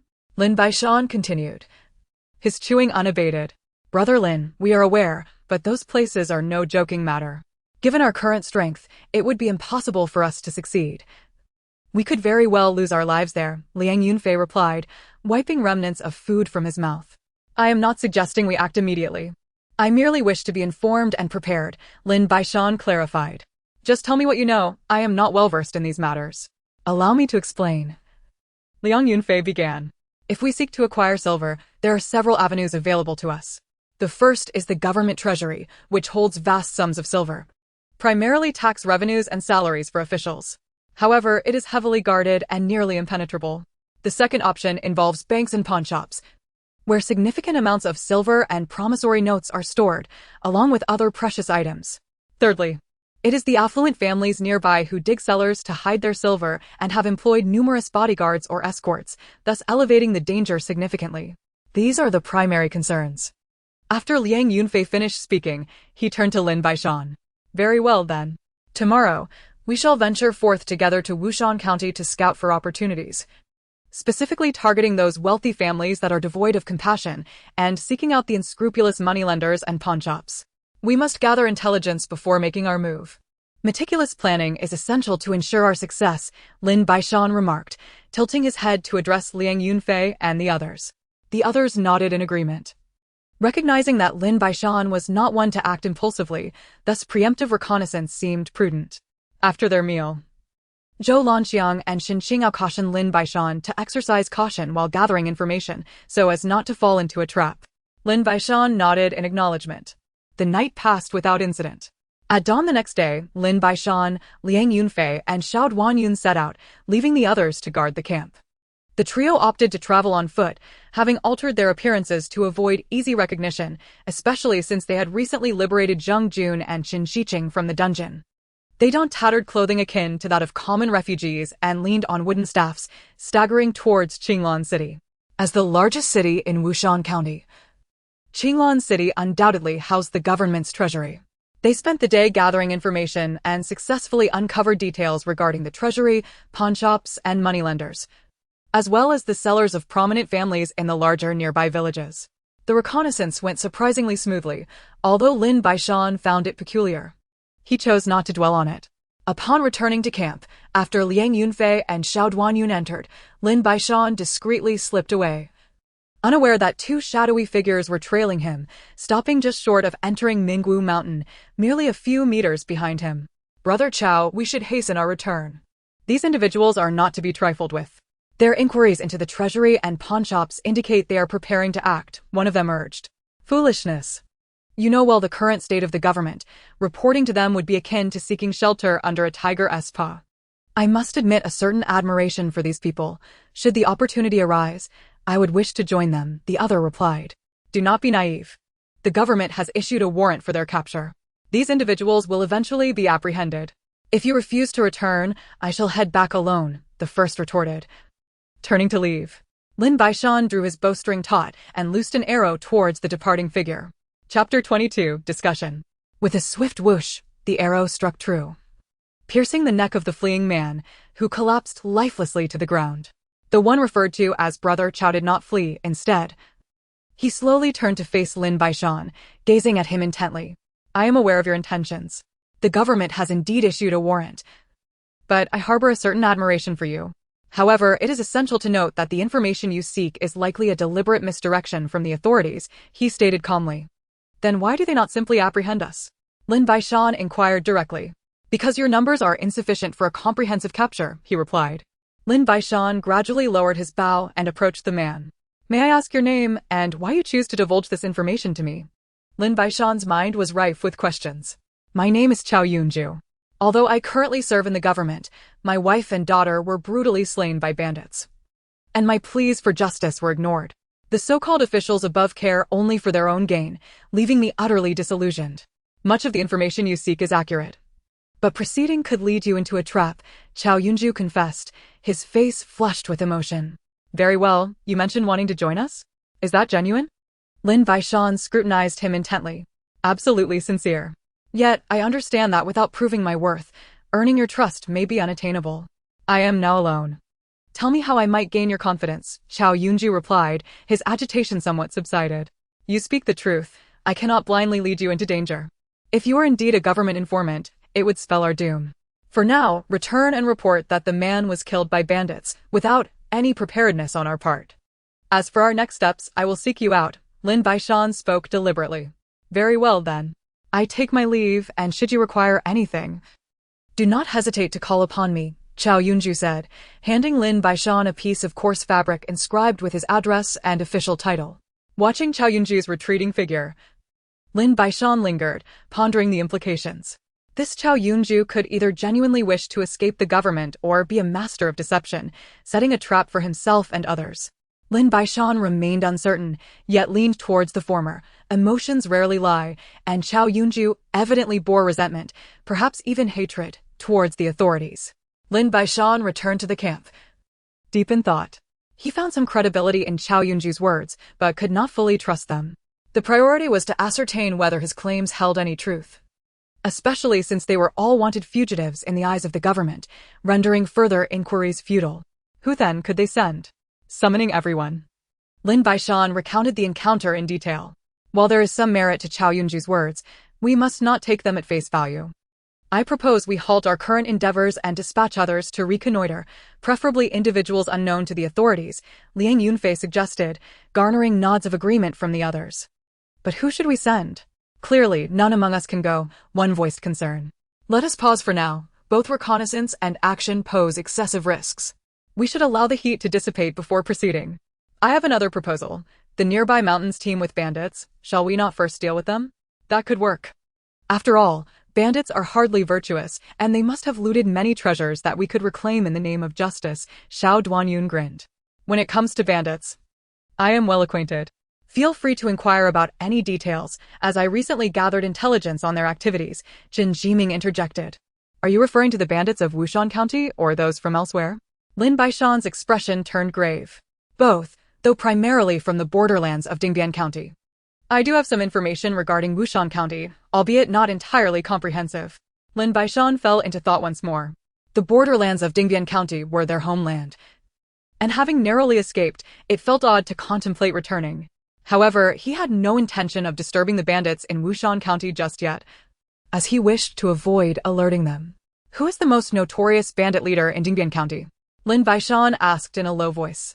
In Dingbian County, there is a notorious bandit chief known as Chu Qianmian. His true name is long forgotten. Some refer to him as the Smiling Tiger. He is cunning, distrustful, and exceedingly brutal, commanding a following of over 300.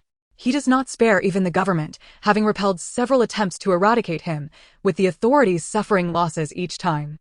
His lair is atop a perilous mountain known as Ghostly Wo Cliff, which is easily defensible yet challenging to assault, Jin Jiming explained, taking a sip of water. However, I am aware of a hidden path leading directly to the summit, though it accommodates only a single person at a time. Even horses cannot traverse it. The Smiling Tiger is adept in stratagems. We must exercise utmost caution, Jin Jiming added, revealing a palpable trepidation towards Chu Qianmian. The individual undoubtedly possesses a substantial sum of silver, that is beyond question. However, the predicament lies in the fact that, even if we ascend the mountain, the sheer number of adversaries may render our efforts futile. Furthermore, this person is particularly adept at subterfuge. A moment's carelessness could lead us into a trap. I believe it is prudent to deliberate further. Liang Yunfei clearly does not advocate for venturing to Ghostly Wo Cliff. We can certainly give it a try, after all. We are not engaging in open conflict with him. Our aim is simply to acquire silver and other resources beneficial to us. Since this individual is merciless and has shown particular cruelty towards the common folk, it is only fitting that we turn the tables on him. Brother Qin, please elaborate on the situation regarding our opponent, Lin Baishan decisively concluded. Subsequently, Jin Jiming recounted all he knew about Ghostly Wo Cliff to Lin Baishan. Although Liang Yunfei expressed some dissent, now that Lin Baishan had made a decision, he would only cooperate without further opposition. Very well, That essentially summarizes the situation. My suggestion is to limit our numbers. It should just be the 5 of us. Myself, Tiniu, Brother Liang, Xiao Duanyun, and Qin Jiming, who will proceed tomorrow. The others will guard the camp. Rest assured, I will not venture forth unprepared. Our intent is to seek fortune, not to court death. After Lin Baishan finished speaking, he prepared to rise. One last point, I almost forgot. Xu Qianmian is exceptionally skilled in employing intoxicating perfumes, so everyone must exercise caution, Qin Jiming added. Understood. Rest assured. They then returned to their wooden cabins. Lin Baishan furrowed his brow, pondering how to stealthily infiltrate ghostly Wo Cliff. This endeavor is undoubtedly fraught with challenges. Without having seen the actual terrain, further speculation is futile. A tangible reconnaissance is imperative for adaptability. Lin Baishan then entered the spatial realm once more, marking his second visit since its upgrade. Beside the spiritual spring, a small puddle had mysteriously appeared, containing dozens of droplets of milky white liquid. In Chapter 23, Ghostly Wo Cliff, Lin Baishan cautiously dipped his finger into the liquid and slowly brought a droplet to his lips. As the essence entered his mouth, it slid down his throat and coursed through his meridians, igniting a fiery sensation within him. It felt as though his very essence and bones were undergoing transformation. A truly miraculous experience. Initially, he could bear it, but as time progressed, the sensation intensified, becoming increasingly unbearable, accompanied by an insatiable itch. A layer of black mud surfaced upon his skin. Lin Baishan gritted his teeth, beads of sweat cascading down his forehead. As time elapsed, the sensations gradually subsided, lasting approximately 2 hours. The foul odor was a clear indication of the cleansing process. His body felt remarkably lighter, and Lin Baishan exited the spatial realm, recalling he had arrived at the creek to cleanse himself thoroughly. After changing into fresh attire, he returned to the bamboo hut, where Shin Qingao was still preparing a meal. Lin Baishan re-entered the spatial realm and ingested another droplet of the essence. This time, the previous intense sensations did not recur, though a portion of black mud still manifested externally. However, he found he could now endure the fiery feeling within him. After another hour, he emerged from the spatial realm to wash himself again. Drawing forth his long blade, he struck a nearby tree, the sound of splintering wood echoing as it fell. His strength and speed had significantly increased, rendering him incomparable to his former self. Lin Baishan darted through the mountains like a nimble monkey, his speed astonishingly swift, creating a dizzying spectacle. Excellent, truly excellent. Lin Baishan could discern that his increase in strength surpassed even his speed, likely due to his past experiences as a special forces operative. His physical prowess was rapidly advancing. Both his speed and strength were markedly superior to others, thus enhancing his confidence. Upon returning to the wooden cabin, Shin Qingao awaited him with dinner. My dear, you needn't wait for me. Please eat without me. As I have been training with the blade longer than anticipated, Lin Baishan said, feeling a bit sheepish. Shin Qingao smiled warmly, serving him rice and meat. Although there were few vegetables, as long as there was salt, other matters paled in comparison. Husband, you must tread carefully. I overheard your discussions today.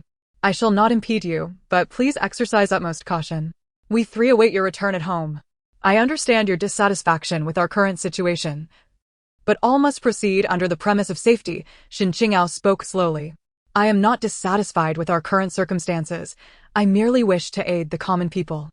The streets are littered with corpses, rife with bandits and soldiers robbing at will, with murder a frequent occurrence. The common folk have been stripped of their means to live. I believe many share my sentiments. Whether bandit or official, the silver in their hands only serves as a weapon to slay the innocent. Yet, in our possession, it could become a blessing for the people, Lin Baishan declared resolutely. Let us eat, Shin Qingao said gently. Lin Baishan devoured his meal ravenously, finishing in a matter of moments, letting out a satisfied belch before stepping outside the wooden hut to brandish his long blade once more. After practicing for a while, he distinctly sensed the differences between today and his previous self, achieving a newfound clarity. The night passed in silence. On the following morning, the 5 men had breakfast, mounted their horses, and set forth towards Dingbian County. Thanks to Qin Jiming's familiarity with the route, they arrived in 3 hours, now only a dozen miles from Ghostly Wo Cliff. They drank some of the spiritual spring water Lin Baishan had brought. Brother Lin, as we proceed, we will reach a fork in the road. There's a small path that leads directly to our destination. However, we must first conceal the horses. There is a cave nearby where we can secure them, Qin Jiming advised. Lin Baishan nodded, following Qin Jiming as he led the way. Indeed. They soon encountered a fork in the road, and Qin Jiming chose the leftmost path, riding ahead for several miles until they reached a point where the road ended. They found numerous caves nearby and stowed their horses in one of them, securing them properly. Brother Lin, esteemed brothers, look over there. That is the path leading to Ghostly Wo Cliff. I discovered this route, but there are many perilous areas ahead. Stay close to me and do not stray. Qin Jiming cautioned. Lin Baishan and the others nodded in agreement. Indeed, the path was more of a rugged trail, overgrown with weeds, with snakes occasionally slithering by. Qin Jiming drew a long blade, laboriously clearing the underbrush as they progressed. Lin Baishan and the others followed closely, taking careful steps. The path to their left dropped off into a cliff, while the right rose steeply, with stones tumbling down sporadically. Qin Jiming was already exercising extreme caution, guiding them through the treacherous terrain. Lin Baishan remained silent, uncertain of how much longer they would have to travel. The incline grew steeper, and Qin Jiming was now drenched in sweat. After an hour of navigating the rugged path, Lin Baishan offered him a bamboo tube, which Qin Jiming drank from eagerly. Brother Lin, we should arrive within a quarter of an hour. However, this path only leads to the midsection of Ghostly Wo Cliff. We must still ascend to the summit. For that is where Chu Qianmian resides. It would be best to act under the cover of night, Qin Jiming remarked, seemingly revitalized as he pressed on, even surprising himself. Sure enough, a quarter of an hour later, they reached a modest cave where they could vaguely hear voices from outside. What could the Mountain Lord possibly fear? In such a terrain as this, who could possibly ascend? Moreover, even if they could, they would likely perish at the hands of so many of our brothers. Do not speak further. We shall simply follow the Mountain Lord's orders without question. Have you so swiftly forgotten the 10 lashes you received last time? Let us proceed to the Penitence Cliff. I merely express a few idle thoughts. I too find it perplexing as to why treasures are concealed at the Penitence Cliff, a place so desolate that even dogs would not venture there. Two figures traversed past the cave where Lin Baishan resided, conversing as they walked. Through a crevice, Lin Baishan observed two individuals hoisting a modest wooden box, the contents of which remained a mystery, though it appeared quite heavy. You've mentioned that no one visits the Penitence Cliff. So it stands to reason that others would never suspect the Mountain Lord would conceal his treasures and silver there. Thus, it is utterly unfathomable to anyone else. Hurry along. Should we dawdle, we shall face the whip again. The two men continued with the box, while Lin Baishan turned and took a seat. The Penitence Cliff, it seems we shall have much to attend to tonight. Jimin, do you know where the Penitence Cliff is located? Lin Baishan inquired. I truly do not know. Qin Jiming replied, his gaze fixed through the crevice, his voice growing ever softer. Chapter 24. The Penitence Cliff. Lin Baishan and his 4 companions settled within the cave at the end of a narrow path, positioning themselves near the entrance to ensure their conversations remained unheard. Dayin Dynasty produced several sizable pieces of wild beef, while Lin Baishan retrieved 5 flasks of spiritual spring water, 1 for each, indulging in a simple feast within the cave. Brothers, there remains approximately an hour until dusk. We shall act at the hour of high, so we have ample time. After we finish our meal, let us rest a while. And I will scout how we might silently enter Ghostly Wo Cliff. As Lin Baishan spoke, he continued to eat. Leave the entry to me, Lin brother. I have this. Qin Jiming produced a wedge and a hammer. Will this not alert the patrollers? Lin Baishan queried, puzzled. No, simply wrap a cloth around the hammer. We must not damage the entire stone. We will need this path for our return, and we should avoid detection as much as possible. Qin Jiming's foresight was indeed commendable. Lin Baishan nodded in agreement. Once they had feasted, the group sat in silence upon the stones, resting as they awaited the half-hour until the hour of high. Qin Jiming began his task, deftly knocking down a stone with just a few strikes, ensuring Dayin Dynasty could also pass through, before carefully replacing it and awaiting the appointed time. In truth, the summit of Ghostly Wo Cliff harbored few patrollers. After careful observation, Lin Baishan had discerned that only 2 groups existed, rotating every hour. Thus, they sought to keep their endeavor within the hour's span. As the hour of high arrived, and once the guards had changed shifts, Lin Baishan and his companions emerged from the cave's crevice, carefully replacing the stone and silently infiltrating Ghostly Wo Cliff. The term ghostly woe cliff was most apt, as the entire cave's terrain sloped upwards, with only two paths available. Their sole clue was the penitent's cliff. Having previously observed the route taken by the two individuals bearing the wooden box. Consequently, Lin Baishan and his party advanced along the path the two had traversed, oblivious to what lay ahead. After walking along the path for approximately the time it takes to burn a stick of incense, they faintly overheard voices ahead. Lin Baishan gestured for silence, and they cautiously advanced. He stealthily peered around, spotting three individuals standing before a cave entrance, which was secured by an iron door. In this forsaken place, who would come here? Day in and day out, we are assigned to guard this spot. There are treasures aplenty within. Yet we are forbidden to touch them. What a stroke of misfortune. Enough, Brother Zhang. You have only been here for a little over a month. I, however, have endured for 3. The mountains have not yielded a single opportunity to descend, and the lovely Lu Yenru of the Cuihong Tower likely does not even recognize me anymore. While guarding the silver here may be less perilous, it has grown exceedingly tedious. Indeed, once this task concludes, we shall venture to Cuihong Tower together. Let me tell you. Followed by a series of lewd chuckles. Lin Baishan whispered, I will pose as a trusted confidant of the Mountain Lord. You must assist me. We shall stroll in confidently, without betraying any fear. Regardless of the other's agreement, Lin Baishan began to hum a tune. Withdrawing a piece of wild beef from his pocket and munching as he approached the trio. The 3 guards at the penitent's cliff expressed surprise at the arrival of Lin Baishan and his companions. As Lin Baishan continued to eat, he reached the trio and swiftly delivered a slap to each of their faces. You lot are tasked by the Mountain Lord to guard the penitent's cliff. Yet you dare express such dissatisfaction with his arrangements? This is unacceptable. Bring these 3 to me, bound, to face the Mountain Lord. Lin Baishan's fury appeared to reach its zenith. Qin Jimin and Liang Yunfei stepped forward, whispering to the trio, Why do you not promptly admit your errors? Why do you linger foolishly?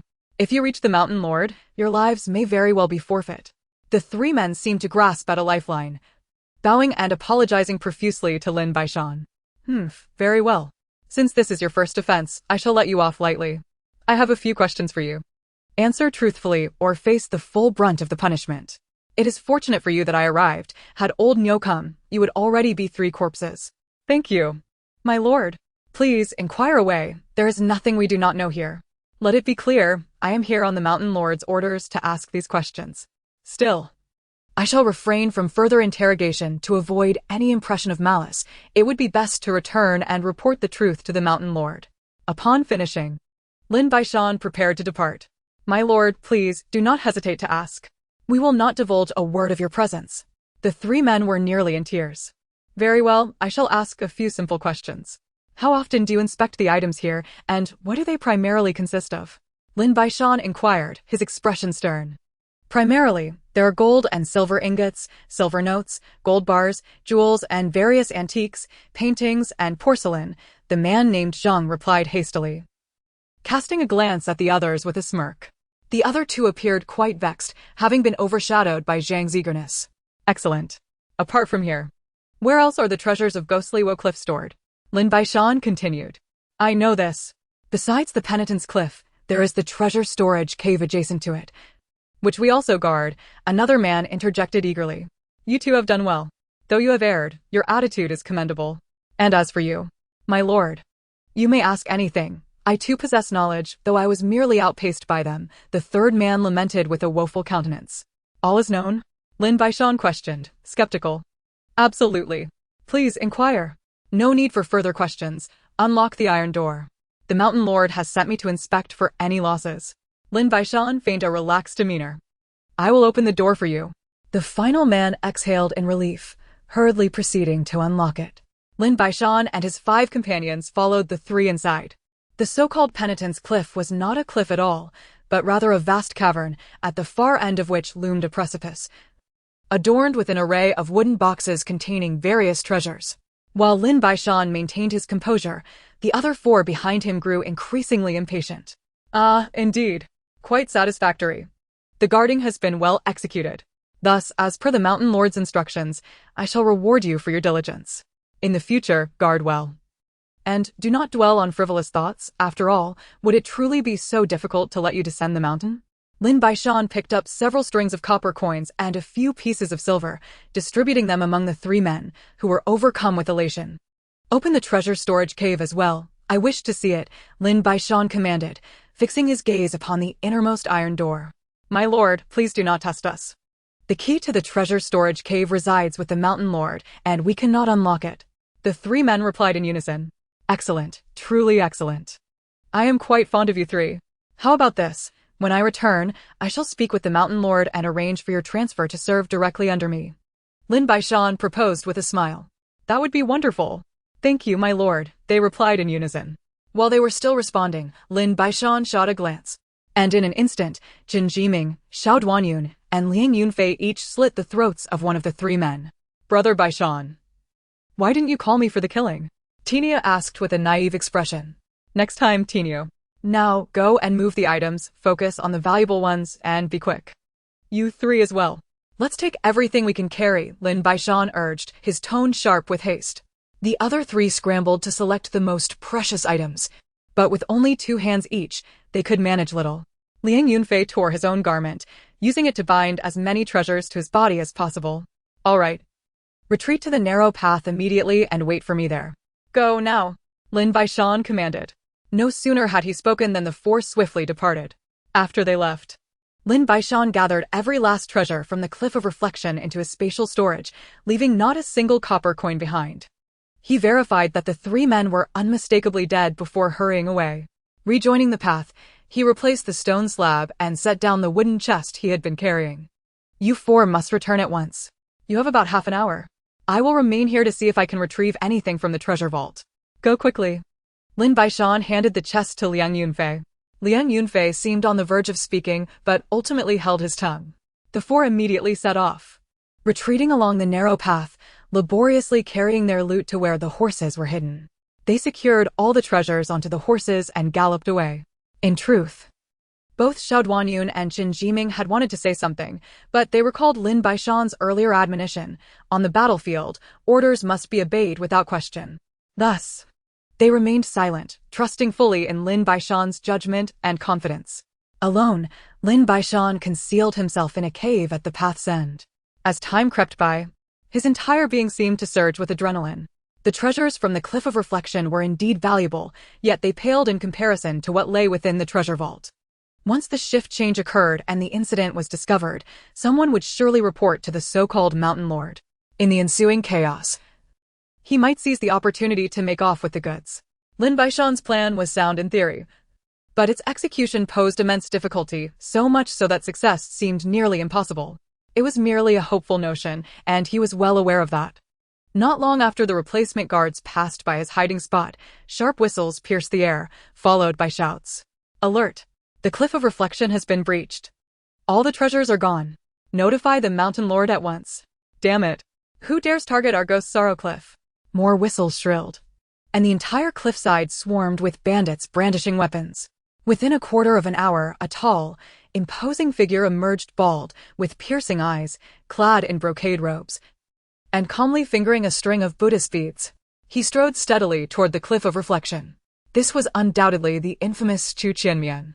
Lin Baishan remained hidden, knowing that someone with such a moniker would not be easily dealt with. He had already achieved his objective. The contents of the treasure vault were secondary to his own safety. He stayed concealed in the cave as countless figures hurried back and forth along the mountain path outside. Suddenly, Lin Baishan frowned. Given Chu Qianmian's cunning, the fact that none of the numerous patrols below had detected the theft would inevitably lead him to suspect a secret passage. A thorough search of Ghost Sorrow Cliff would surely follow, placing Lin Baishan in peril. Retreating now felt unbearable, yet waiting longer risked exposure. What choice should he make? The clamor grew louder, and the flow of people increased. Strangely, however, no one had yet come to search the hidden passage. For a fleeting moment, Lin Baishan considered venturing out amidst the chaos, reasoning that the bandits might not recognize him. But he suppressed the impulse. Aware that acting on assumption was reckless, the bandits likely had their own methods of identification, and stepping out would be like a lamb entering a wolf's den. Footsteps approached slow, deliberate, belonging to about 7 or 8 individuals. Fourth brother, issue the order. Henceforth, no outsiders are permitted on the mountain. I cannot comprehend how such vast treasures could vanish without a trace. It would require more than a handful of men. There must be a traitor among us. Fourth brother. I entrust this matter to you as well, Chu Qianmian mused, clearly perplexed. Lin Baishan knew Chu Qianmian was mistaken. He had not accounted for the spatial storage. But from Chu Qianmian's perspective, it seemed inconceivable that dozens could enter undetected without inside help, and someone in a position of authority, no less. Good, very good. If they are misled, then I still have a chance. However, only Chu Qianmian possessed the key to the treasure vault. Without it, the iron door could not be opened, a significant obstacle. He would wait. If no opportunity arose within a day, he would depart. Opportunity favors the prepared, a saying that held true. Lin Baishan secured the stone slab that Chen Jiming had loosened, ensuring it would not be accidentally discovered, then returned to the edge of the narrow path, ready to retreat at any moment. Gradually, the uproar subsided. Ghost Sorrow Cliff settled into an uneasy calm, and the mountain paths grew nearly deserted. Lin Baishan remained in hiding, biding his time. An intuition told him that things were not as straightforward as they seemed, that old fox Chu Qianmian was likely scheming. It was now a test of patience, or perhaps of who would yield to temptation first. He refused to believe that Chu Qianmian had overlooked the possibility of a secret passage. The delay in action suggested a trap, waiting for him to reveal himself. Another set of footsteps approached. Lin Baishan moved to a crevice, intently watching the direction from which they came. Fourth brother, do you think the Mountain Lord might be mistaken? What if the thieves didn't use a secret passage, but had an insider help them steal all the treasures from the Cliff of Reflection? Fifth brother, those treasures weren't ours, they belonged to the Mountain Lord. Has he ever shared them with us? And we don't even know what's in these chests. He just ordered us to deliver them to the treasure vault and return immediately, afraid that even the treasures outside might be taken. Honestly, if they were stolen, it might be for the best. We never stood to gain anyway. The so-called fourth brother voiced considerable resentment. Enough, fourth brother. It's not that dire. The Mountain Lord entrusted us with the key, that shows trust. Besides, he gave us 50 taels each. Grumble if you must, but we have a task to complete. Let's deposit the chests in the treasure vault and report back. As the two passed by, Lin Baishan caught a clear glimpse of their faces. This was an opportunity. To act or not. Lin Baishan wrestled with complex emotions before ultimately deciding to take the risk. Carefully, he shifted the stone slab, exited, resecured it, and swiftly followed them. At the sight of the former Cliff of Reflection, the two men had just unlocked the treasure vault door, revealing stacks of wooden chests inside. Lin Baishan approached, a black cloth masking his face, a blade in hand. Chapter 26. Emptying Ghost Sorrow Cliff. Lin Baishan remained silent, swiftly dispatching two individuals with his blade before opening a wooden chest, revealing an abundance of gold and silver treasures within. He rapidly opened 3 or 4 more chests, each brimming with riches, far surpassing the treasures outside the penitential cliff.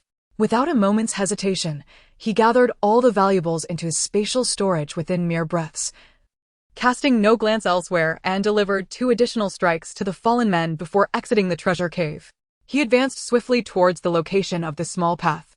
To his surprise, upon emerging from the penitential cliff, he encountered a man clad in black, whom he promptly dispatched with a single stroke. At this juncture, he fully comprehended that his strength and speed had ascended to an entirely new level. Ordinary individuals were no match for him, as his speed was so formidable that evasion was futile, and his strength was 3 to 4 times that of an average person, a perfect amalgamation of speed and power. Throughout his journey, he encountered no further obstacles, moved aside stones, entered a cavern, secured the stones once more, and turned to depart. Seemingly struck by a thought, he seated himself upon a stone by the pathway, striving to stabilize his emotions. To claim he was untroubled would be disingenuous. After all, he had ventured alone into the depths of the ghostly cliff, absconding with all its treasures, eager to witness Chu Qianmian's reaction. Half an hour later, a shrill whistle echoed from the ghostly cliff once more, and soon, Chu Qianmian reappeared. Lin Baishan observed through a crack in the stones that Chu Qianmian wore a grim expression, remaining utterly silent. Evidently, this time, he had been genuinely wounded. A quarter of an hour later, Chu Qianmian's enraged voice rang out. Who is it that has stolen all my treasures in such a short span? You useless fools. What purpose do you serve? Go die. Following this, anguished screams filled the air. Lin Baishan lost all desire to spy further. He placed a slender blade of grass atop the secured stones, weighed down by a small rock, before turning to leave. At the entrance of the small path, he arranged several more blades of grass into a peculiar shape before departing at great speed, not once looking back. Even if Chu Qianmian possessed even more precious treasures, he would not succumb to greed. His current gains were already a resounding success. After all, one cannot overindulge. Upon returning to Misty Fog Mountain, he fortuitously encountered Tiniu, Liang Yunfei, and Xiao Duanyun, who had just emerged. "What are you doing here? Did I not instruct you to wait?" Lin Baishan's tone was sharp, his expression unfriendly. "Lin, you were delayed in returning, and Tiniu insisted on searching for you. We feared something had happened, so we collectively decided to investigate the small path. Just as we emerged, you returned," Liang Yunfei explained. "Thank you, brothers, for your concern. I am fine now. Let us return and discuss matters later," Lin Baishan replied, not one to dismiss reason. Under such circumstances, he too would have ventured out in search of answers. When Zhou Lanxiang and Xin Qingao saw Lin Baishan, their hearts finally settled. Lin Ruoyun ran into Lin Baishan's embrace, tears streaming down her cheeks. Lin Baishan consoled her warmly. Subsequently, Xin Qingao took Lin Ruoyun aside, knowing Lin Baishan had matters to discuss with Liang Yunfei and the others. "Tiniu, from now on, heed my words. If I instruct you not to return, do not return. Understood? But what if we don't return and you are unable to fend off the enemies alone?" Tiniu's point was not without merit. "Tiniu, since I have forbade your return, all subsequent actions will revolve around the premise that you will not come back. Should you return, it would disrupt my plans, do you understand?" Tiniu nodded, though somewhat uncertain. "Brother Liang, from now on, you shall be the second leader of Misty Fog Mountain. In my absence, you will have full authority to make decisions. Xiao, you shall be the third leader." Lin Baishan spoke not as if negotiating, but as if appointing. Well, being called a leader feels somewhat unseemly. "Perhaps we could go with Big Boss instead," Zhang Jun suggested with a chuckle. "Indeed, it does sound rather awkward," Lin Baishan laughed, acknowledging the discomfort. "However, we cannot call ourselves Big Boss. That would make us bandits, wouldn't it?" Lin Baishan added. "Then let us temporarily refer to ourselves as elder brother and second brother. Leader truly does sound unappealing compared to Big Boss, Mountain Lord, or Stockade Master," Qin Jiming chimed in. "Very well. We shall set that matter aside for now. Where are the treasures we have brought back? Let us assess their value," Lin Baishan proposed, a smile gracing his face. Tiniu, Zhang Jun, and Qin Jiming soon gathered all the treasures, but due to time constraints, they could not selectively choose the more valuable items. Nevertheless, the haul was substantial enough for Misty Fog Mountain, at least for the time being. Of course, Lin Baishan could not disclose to them that he had emptied the ghostly cliff of its treasures. Firstly, he could not explain how he had accomplished such a feat alone. And secondly, in matters of trust, ignorance could be bliss.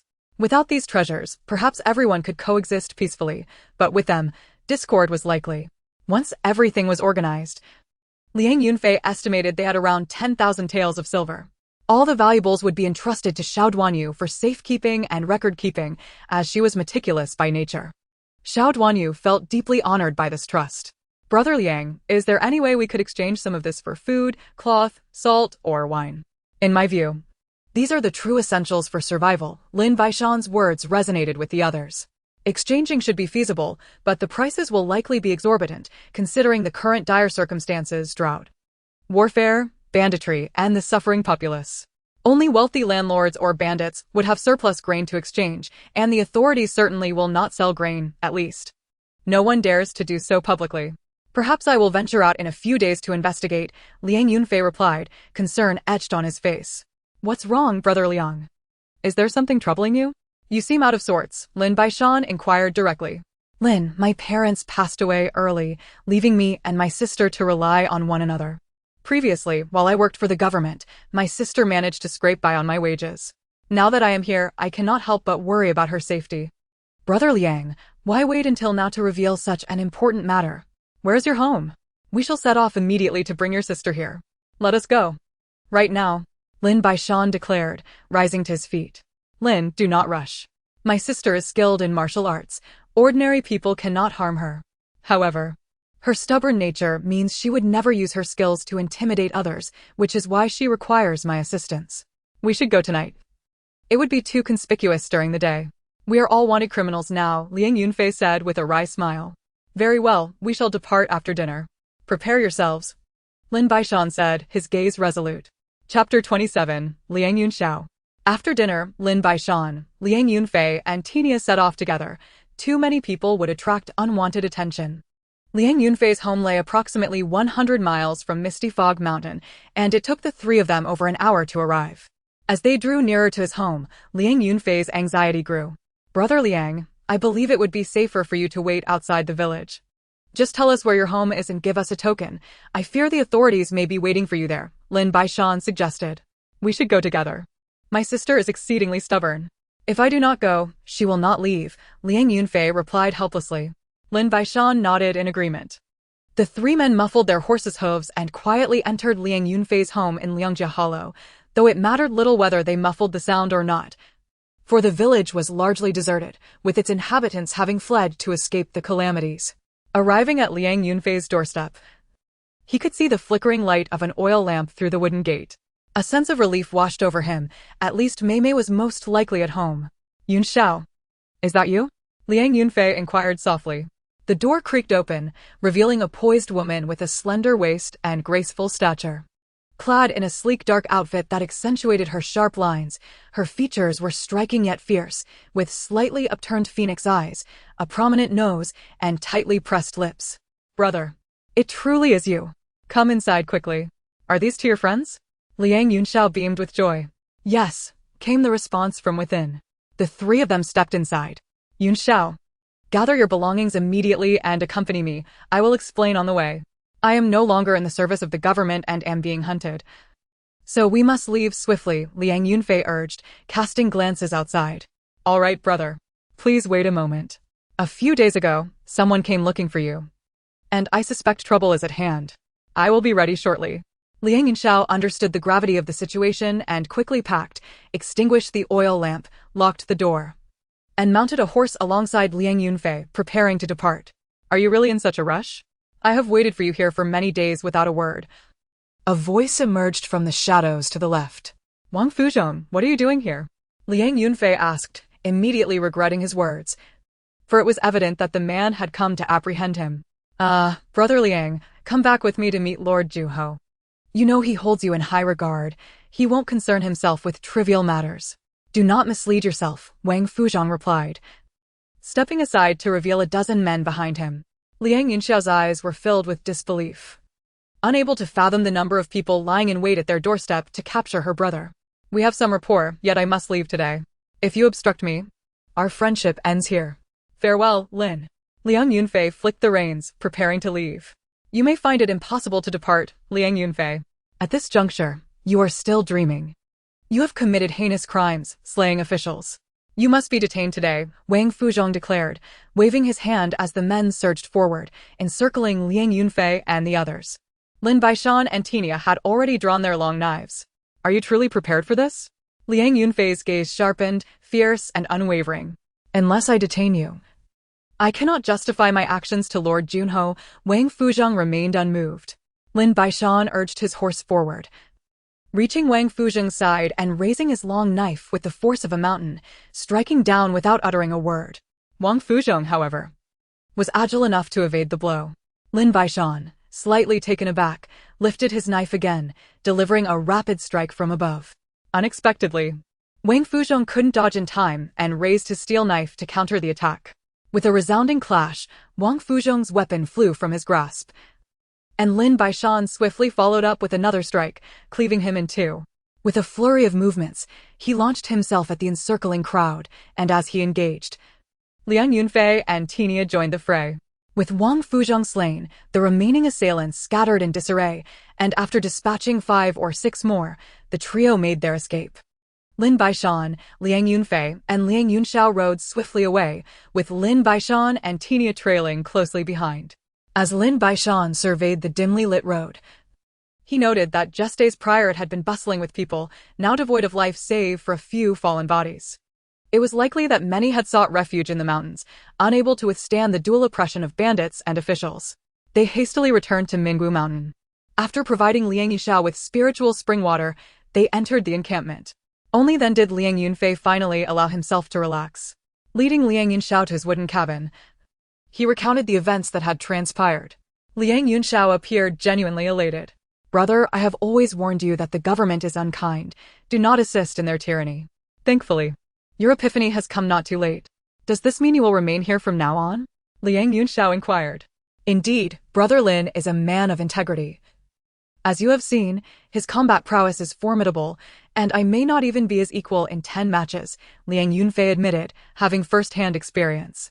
This place is quite agreeable. Please introduce me around. I wish to stay as well so that we may rob the rich and aid the poor, eradicating these scoundrels. Liang Yunxiao's brow furrowed, her murderous intent evident. Liang Yunfei nodded in agreement.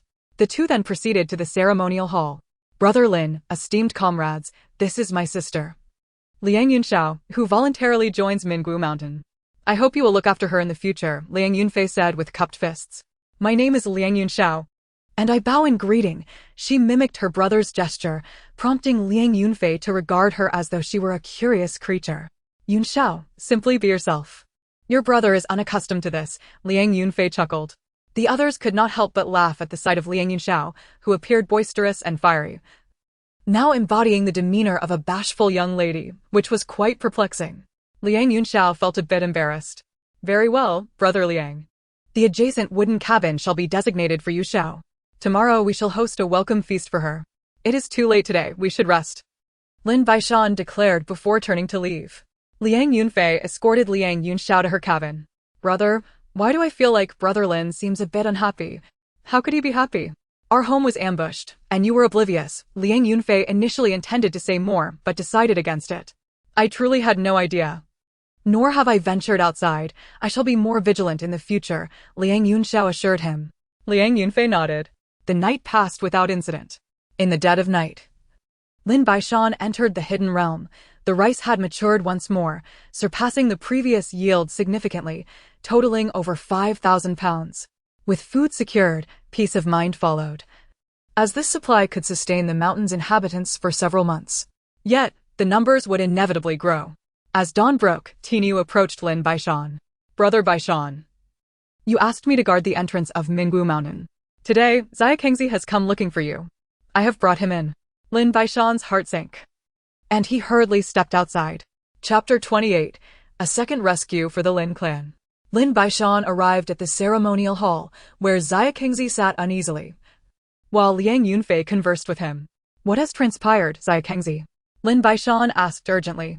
Uncle Baishan, members of the Zhang family have come to seize the mountain. They number 700 or 800, and we are struggling to hold our ground.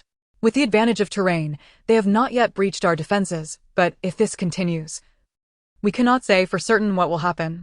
Thus, the clan leader sent me to seek help. The clan is in a state of panic, unsure of how to proceed. Xia Kengzi recounted, nearly in tears. Brother Lin, we should hurry and see what can be done, Liang Yunfei exclaimed, rising abruptly. Brother Baishan, I wish to join as well. The clan leader has treated me very well, and we must return to assist, Tinu added, also standing. Since we are going, let us all go together. The more hands, the better, Xiao Duanyun proposed. Wait a moment, Xia Kengzi. Since the enemy has surrounded the stronghold, how did you manage to come down? Lin Baishan inquired. There is a narrow path at the back mountain, but it only allows passage for one person at a time. I came through that way, Xia Kengzi explained. Very well. This is indeed preferable. Let us, Yunxiao, you, Zhang Jun, and Chen Jiming shall stay behind to safeguard the homestead, while the rest shall accompany me for a brief exploration. Brothers, let it be known in advance that the old patriarch has treated me exceedingly well. Our encampment possesses the capacity to accommodate a multitude. I had initially intended to bring them here, yet due to my discord with the second elder, I refrained from taking action. Now, as we face an impending crisis, even if we repel the enemy today, tomorrow shall undoubtedly bring forth others coveting their mountainous stronghold. Hence, do you all comprehend my intent? You need only take charge. 200 to 300 individuals would suffice, and additionally, we genuinely require our own manpower, as this forms the backbone of our organization. Liang Yunfei and the others wholeheartedly agreed. Subsequently, under the guidance of Xiao Qingzi, they ascended directly from the rear mountain to the vast stronghold occupied by the Lin clan. Patriarch Lin Shoren awaited them in a relatively spacious wooden dwelling. Upon arrival, Lin Baishan and his companions bowed respectfully before the patriarch. Baishan has arrived, along with so many friends. Please, everyone, take a seat, the patriarch warmly invited. Patriarch, Xiao Chengzi mentioned that the Zhang clan resides at the foot of the mountain. Is it the Zhang clan near Kilatai? Lin Baishan inquired. Indeed, it is. Regrettably, it is the very Zhang clan where Lin Shozhen's spouse resides. Currently, Lin Shozhen has defected with over 60 individuals to the Zhang clan, and they're here to launch an attack against us, Lin Shozhen replied, his face clouded with fury, mirrored by the indignation of the other Lin clansmen. Understanding the gravity of the situation, Lin Baishan pondered for a moment. Patriarch, what are their intentions? They demand that we relinquish the mountain, leaving behind half our provisions and all our women, Lin Shozhen replied, his brow furrowed and teeth clenched. Haha. This must surely be the wicked machinations of that old scoundrel, Lin Shozhen. Patriarch, I shall lead my brothers down the mountain at once and ensure their complete annihilation. Upon our return, we can deliberate on the matter of our future. Let us be off, Lin Baishan declared, his anger palpable as he mounted his horse and rode down the mountain. As the gates swung open, they were met with the sight of Lin Shozhen and his faction, flanked by members of the Zhang clan. Haha, Lin Baishan, you have ultimately returned to the Lin family. How fortuitous. Today, we shall exact vengeance for my son. Lin Shozhen bellowed. Surround them, leave no one alive. His menacing demeanor incited Lin Baishan's deep revulsion. You old fool. Only someone like you could commit the treachery of betraying your ancestors. Even if you remain silent today, your life shall be forfeit to prevent you from endangering the Lin clan. Furthermore, your repeated attempts to undermine me shall not go unpunished. As Lin Baishan spoke, over 100 Lin clansmen were dispatched to join him. Lin Shozhen, having betrayed his lineage, would surely meet his demise today. For all those who follow him, I offer you a chance.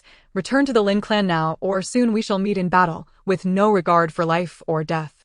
Lin Baishan's expression remained calm. In truth, he was indifferent to whether these individuals returned, for even if they did, he would not trust them. Not a single soul stirred. Very well then. Kill them all, leave not one alive, Lin Baishan commanded. Iron Bull charged ahead, with Lin Baishan following closely behind, while the others surged down the mountain like ferocious tigers. Iron Bull, wielding his massive blade with abandon, showed no regard for the identities of his victims, striking down anyone in sight. Lin Shozhen, cowering at the rear, trembled as he witnessed Lin Baishan and his men charge forth like a slaughter. The Zhang clan members pressed forward, but Lin Baishan engaged them with a divine prowess, cutting them down one by one. In a mere quarter of an hour, they had slain dozens, advancing from the mountaintop to the base without leaving a single adversary standing. In truth, regardless of their numbers, they were but farmers, insignificant as ants before Lin Baishan's might. In the retreat, Lin Shozhen was struck down by Iron Bull's blade. The Zhang clan members were scattered in disarray. Lin Baishan chose not to pursue. There was no need for total extermination, as these individuals merely sought sustenance. Within half an hour, the crisis was averted, with the Lin clan suffering only a handful of injuries and no fatalities. Though the immediate threat had subsided, Lin Baishan knew that such occurrences would become increasingly frequent as the number of displaced individuals grew. The mountains could only sustain so many. Unless the gates of Wushan County were opened, the issue would persist. After dispersing the Zhang clan, Lin Baishan returned to the mountain. Lin Shozhen was elated, commanding provisions be prepared for Lin Baishan and his companions, sharing a meal and conversation. Baishan, you have assisted us through multiple crises. On behalf of the Lin clan, I extend my gratitude. Now that Lin Shozhen has been dealt with, return to your home, Lin Shozhen stated. Patriarch, by lineage, I ought to address you as fifth grandfather. Today, I have come to discuss this matter. The mountain you currently inhabit, while defensible, would fall within half a day against someone like us. The Lin clan has already lost dozens. Now, with merely over 200 remaining, my territory is sufficiently vast to accommodate you all. We can hunt for provisions in the mountains without safety concerns. Fifth grandfather, please consider this. Upon hearing Lin Baishan's words, Patriarch Lin Shozhen fell into contemplation, realizing the truth in his statement. Then, Baishan, should we relocate, will we heed your command, or shall you heed ours? Lin Shozhen inquired. I shall be frank. I am now a wanted criminal by the authorities. If you come to my domain, you must obey my orders. And all within the clan must follow my unified command and training. You shall remain the patriarch, overseeing domestic affairs while I handle other matters. Fifth grandfather.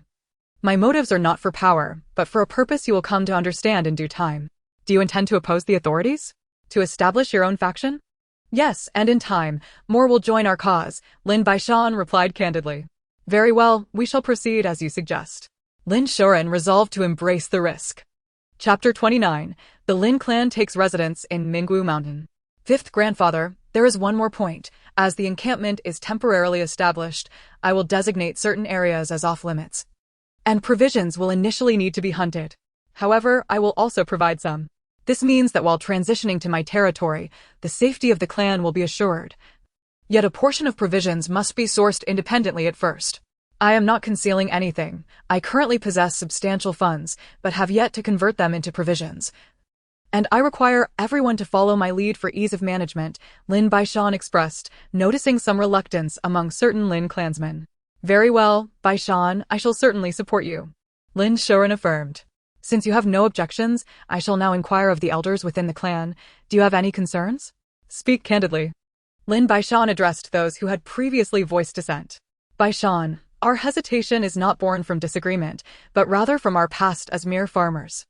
If we oppose the authorities without sufficient strength, we fear annihilation at their hands. Lin Guotao, a respected elder of the Lin clan, articulated his apprehension to Lin Baishan. Uncle Guotao, we have never opposed the authorities before. Have they allowed us to live in peace? Have the bandits spared us? Let us not even mention the authorities and bandits. Have the other prominent families shown us mercy? Have they not relentlessly pressured you? Consider this. From the time we left the borders to now, a mere 500 miles, how many have perished from the Lin clan? Lin Baishan's words plunged the Lin clansmen into silence, for it was undeniably true. Who had ever spared them? Very well, Baishan, we shall follow you. As long as we have food, we shall proceed. Indeed, Baishan, as long as the lineage of the Lin family is preserved, we shall go along. After a brief discussion and internal struggle, the Lin clan unanimously resolved to follow Lin Baishan. Very well, since everyone is willing to follow me. It is imperative that you heed my commands. You have all witnessed that I have many brothers at my side, each possessing remarkable skills, some of whom were once officials, but now stand united against a common foe. The misty poison mountain, as it is also known, is shrouded by a natural miasma barrier. Thus I must prepare potions in advance. Everyone, gather your belongings. We shall depart shortly, and I will await you at Misty Poison Mountain.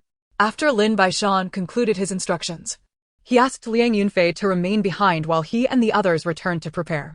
Lin Baishan and his companions rode back to Misty Poison Mountain, retrieved a large bat from the camp, and found a secluded spot to fill it with spring water. Together with Tainyo, they transported the vat to the mountain's edge, anticipating the arrival of the Lin clan members. Approximately an hour later, all the Lin clan members, under Liang Yunfei's guidance, arrived at the foot of Misty Poison Mountain. Lin Baishan instructed each of them to drink 3 sips of the spring water, which had been tested numerous times to ensure safety. Gradually, more people entered the camp. And after a little over an hour, all 357 members of the Lin clan had entered the Misty Poison Mountain camp, comprised of 146 robust men, with the rest being children, the elderly, and women. All stood at the camp, with Lin Baishan positioned before them. Everyone understood that he too was of the Lin family, and thus, they were to follow his orders. Those who defied them would face severe consequences.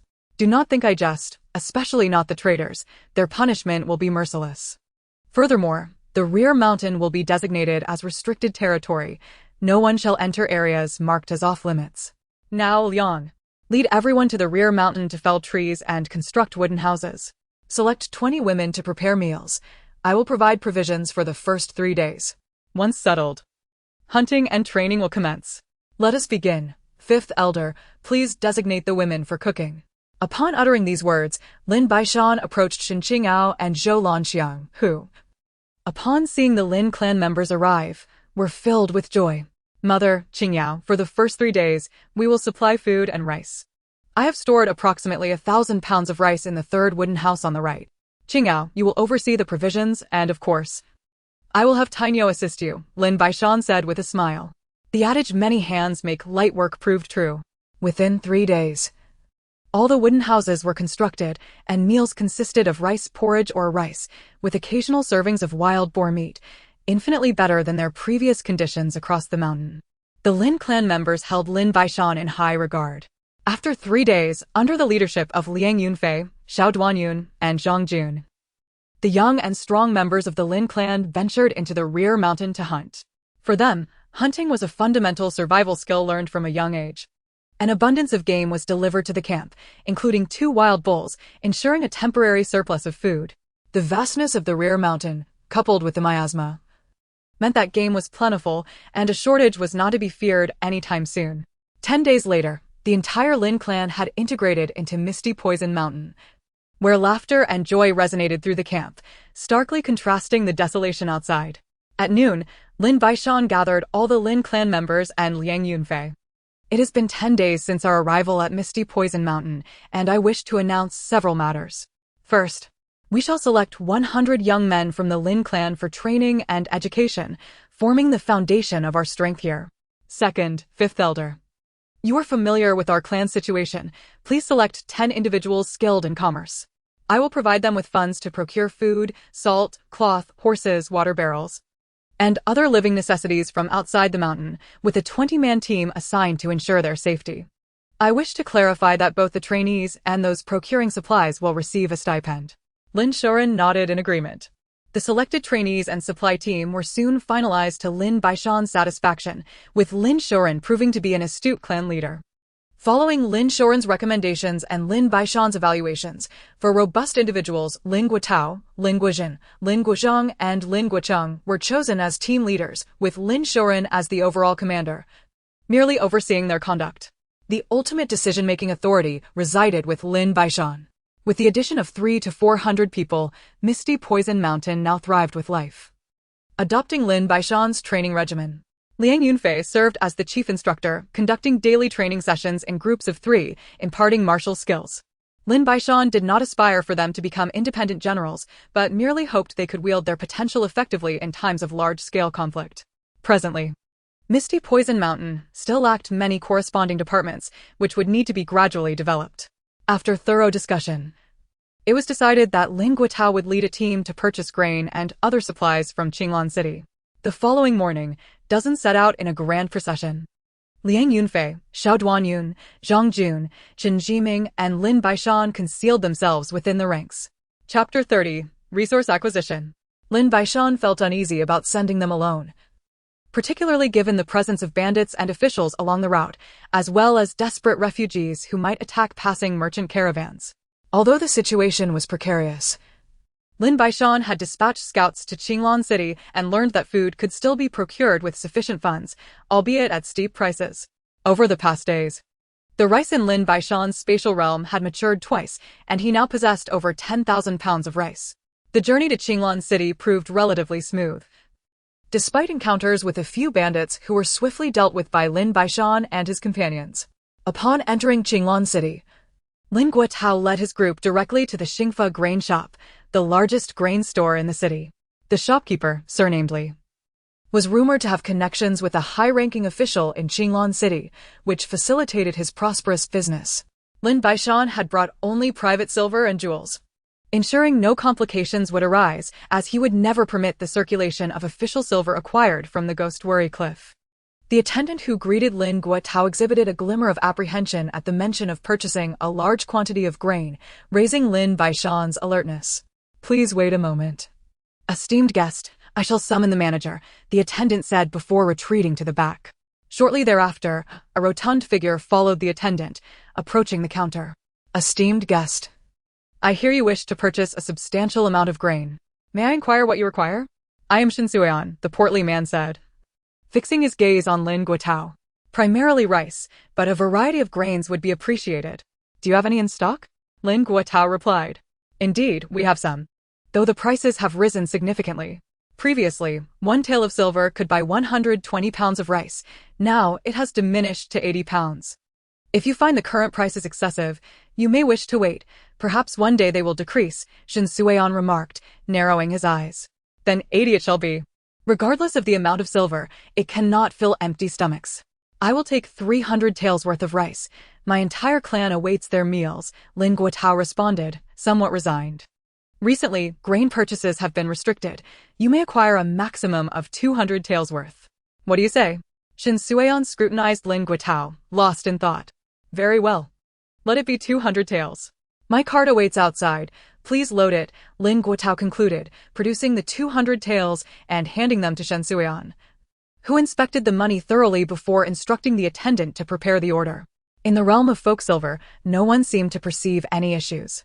After more than an hour, Lin Guitao's carriage was laden with grain and a variety of cereals. 6 carriages were filled to the brim, with 2 more remaining. Over 30 individuals, a formidable procession, exited the city, heading toward the direction of Misty Fog Mountain. The journey progressed with an unexpected smoothness. Everyone was in high spirits as they drove the carriages back to the city. Brother Lin, something feels amiss, Liang Yunfei remarked, perched upon his horse, addressing Lin Baishan. In the past, buying grain would entail rigorous scrutiny. Why is it that today, not a single inquiry was made? Have we been discovered? I too find it rather peculiar. Though I cannot pinpoint what precisely is wrong, Lin Baishan replied. Inform everyone to be on heightened alert. Should anyone attempt to intercept our grain, they are to be executed without hesitation. His tone was stern, his brow furrowed deeply. Lin Baishan and his companions rode alongside the carriages, escorting the grain back to Misty Fog Mountain. Unbeknownst to them, after their departure, a round-faced man clad in a brocade robe appeared at the grain shop, conversing discreetly with Shin Sueon. Are you certain they hail from Misty Fog Mountain? The round-faced man inquired. I cannot be entirely sure, though a few of them seem familiar. Especially that fierce-looking man. He must be Liang Yunfei. Should we report this to the authorities? Shin Sueon's voice grew increasingly subdued. It is better to avoid unnecessary trouble. We do not know who they truly are. Furthermore, we are merely conducting business. We sell to whoever pays. Let us not provoke conflict. With that, the round-faced man departed. Shin Sueon shook his head in resignation and returned to his duties. Throughout their journey, Lin Baishan and his group encountered several bandits and destitute individuals attempting to rob them, all of whom met their demise at Lin Baishan's blade. After 3 hours, they finally returned to Misty Fog Mountain, directing the camp inhabitants to unload the grain. Only then did Lin Baishan feel a sense of relief. Although the authorities had issued a manhunt for them, the chaotic state of the world, rife with bandits and refugees, meant that few paid them any heed. Apart from the grain, other necessities could easily be procured from the smaller county towns and villages. After 2 more days, they had amassed a considerable stock of cloth and essential tools, including axes, wooden buckets, jars, and cotton batting. While still lacking numerous items, they had secured the basics for survival. As the weather gradually turned cooler, signaling the onset of winter, the situation was bound to become increasingly dire. Upon their return, they heard troubling news.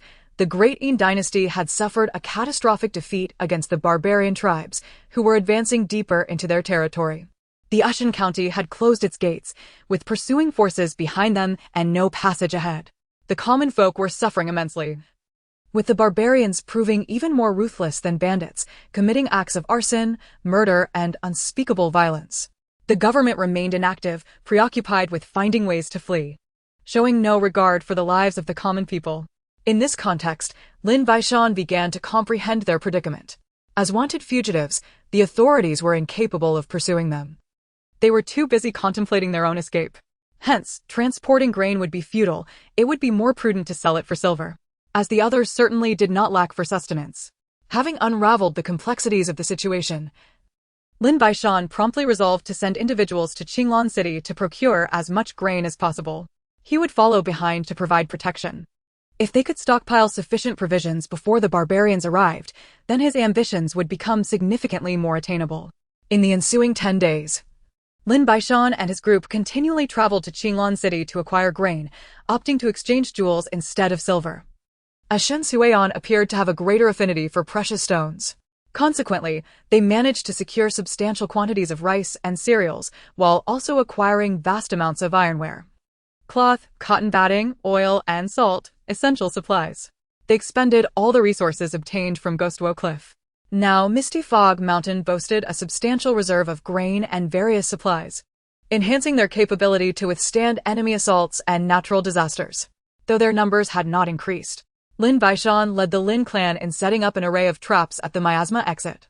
Even if someone were to miraculously navigate the miasma barrier, traversing the narrow path to reach the camp would prove exceedingly difficult. Lin Baishan was quite satisfied with their preparations. He awaited an opportunity, an occasion to expand his strength, and he felt that this opportunity would soon present itself. Each day spent in misty fog was not wasted. He was secretly transforming the explored back mountains to ensure absolute security. Chapter 31. The Opportunity Arises. Lin Baishan resolutely prohibited anyone from descending from Misty Fog Mountain. He had ceased the supply of spiritual spring water, for the villagers of the Lin clan had no desire to leave. Here, they had food, drink, and safety. What need had they to venture outside? Xiao Duanyun ventured out almost daily to gather intelligence about the outside world. And Lin Baishan had also tasked Tiniu and Xiaokengzi with scouting for news. They had amassed several tens of thousands of pounds of rice in stock, reserved for emergencies. At long last, the awaited day arrived. Upon returning from the outside, Xiao Duanyun approached Lin Baishan without even taking a sip of water. Brother Lin. The barbarians have advanced to within 100 miles of Misty Fog Mountain. Almost all the forces of refugees, the government, and bandits are concentrated in this narrow range. Ushan County still shows no signs of reopening its gates. Instead, they have issued a notice urging refugees and bandits to cooperate with the authorities in repelling the barbarian incursion. Many of the so-called families have even directly allied themselves with the barbarians. Lin Baishan handed Xiao Duanyun a bamboo tube, which he gulped down eagerly, wiping his mouth before fixing his gaze on Lin Baishan. Brother Xiao, you have worked hard. From today onward, you need not venture out anymore. Once Tiniu and the others return with confirmed information, we shall take action, Lin Baishan said slowly. Before long, Tiniu and Xiaokengzi returned, reporting news that aligned closely with Xiao Duanyun's account, though they elaborated further on the barbarians' brutal treatment of refugees and the citizens of the Great Yin. Lin Baishan nodded, his brow furrowed in thought. The so-called barbarians were not uncivilized folk, rather, they were a minority ethnic group known as the Kanjia tribe. Fierce and ruthless. They were not numerous, yet they possessed a singular trait: they would unconditionally revere and follow anyone stronger than themselves, but if one appeared weaker, they would be mercilessly trampled upon. Lin Baishan fell silent for a long while, contemplating how best to arrange the subsequent actions.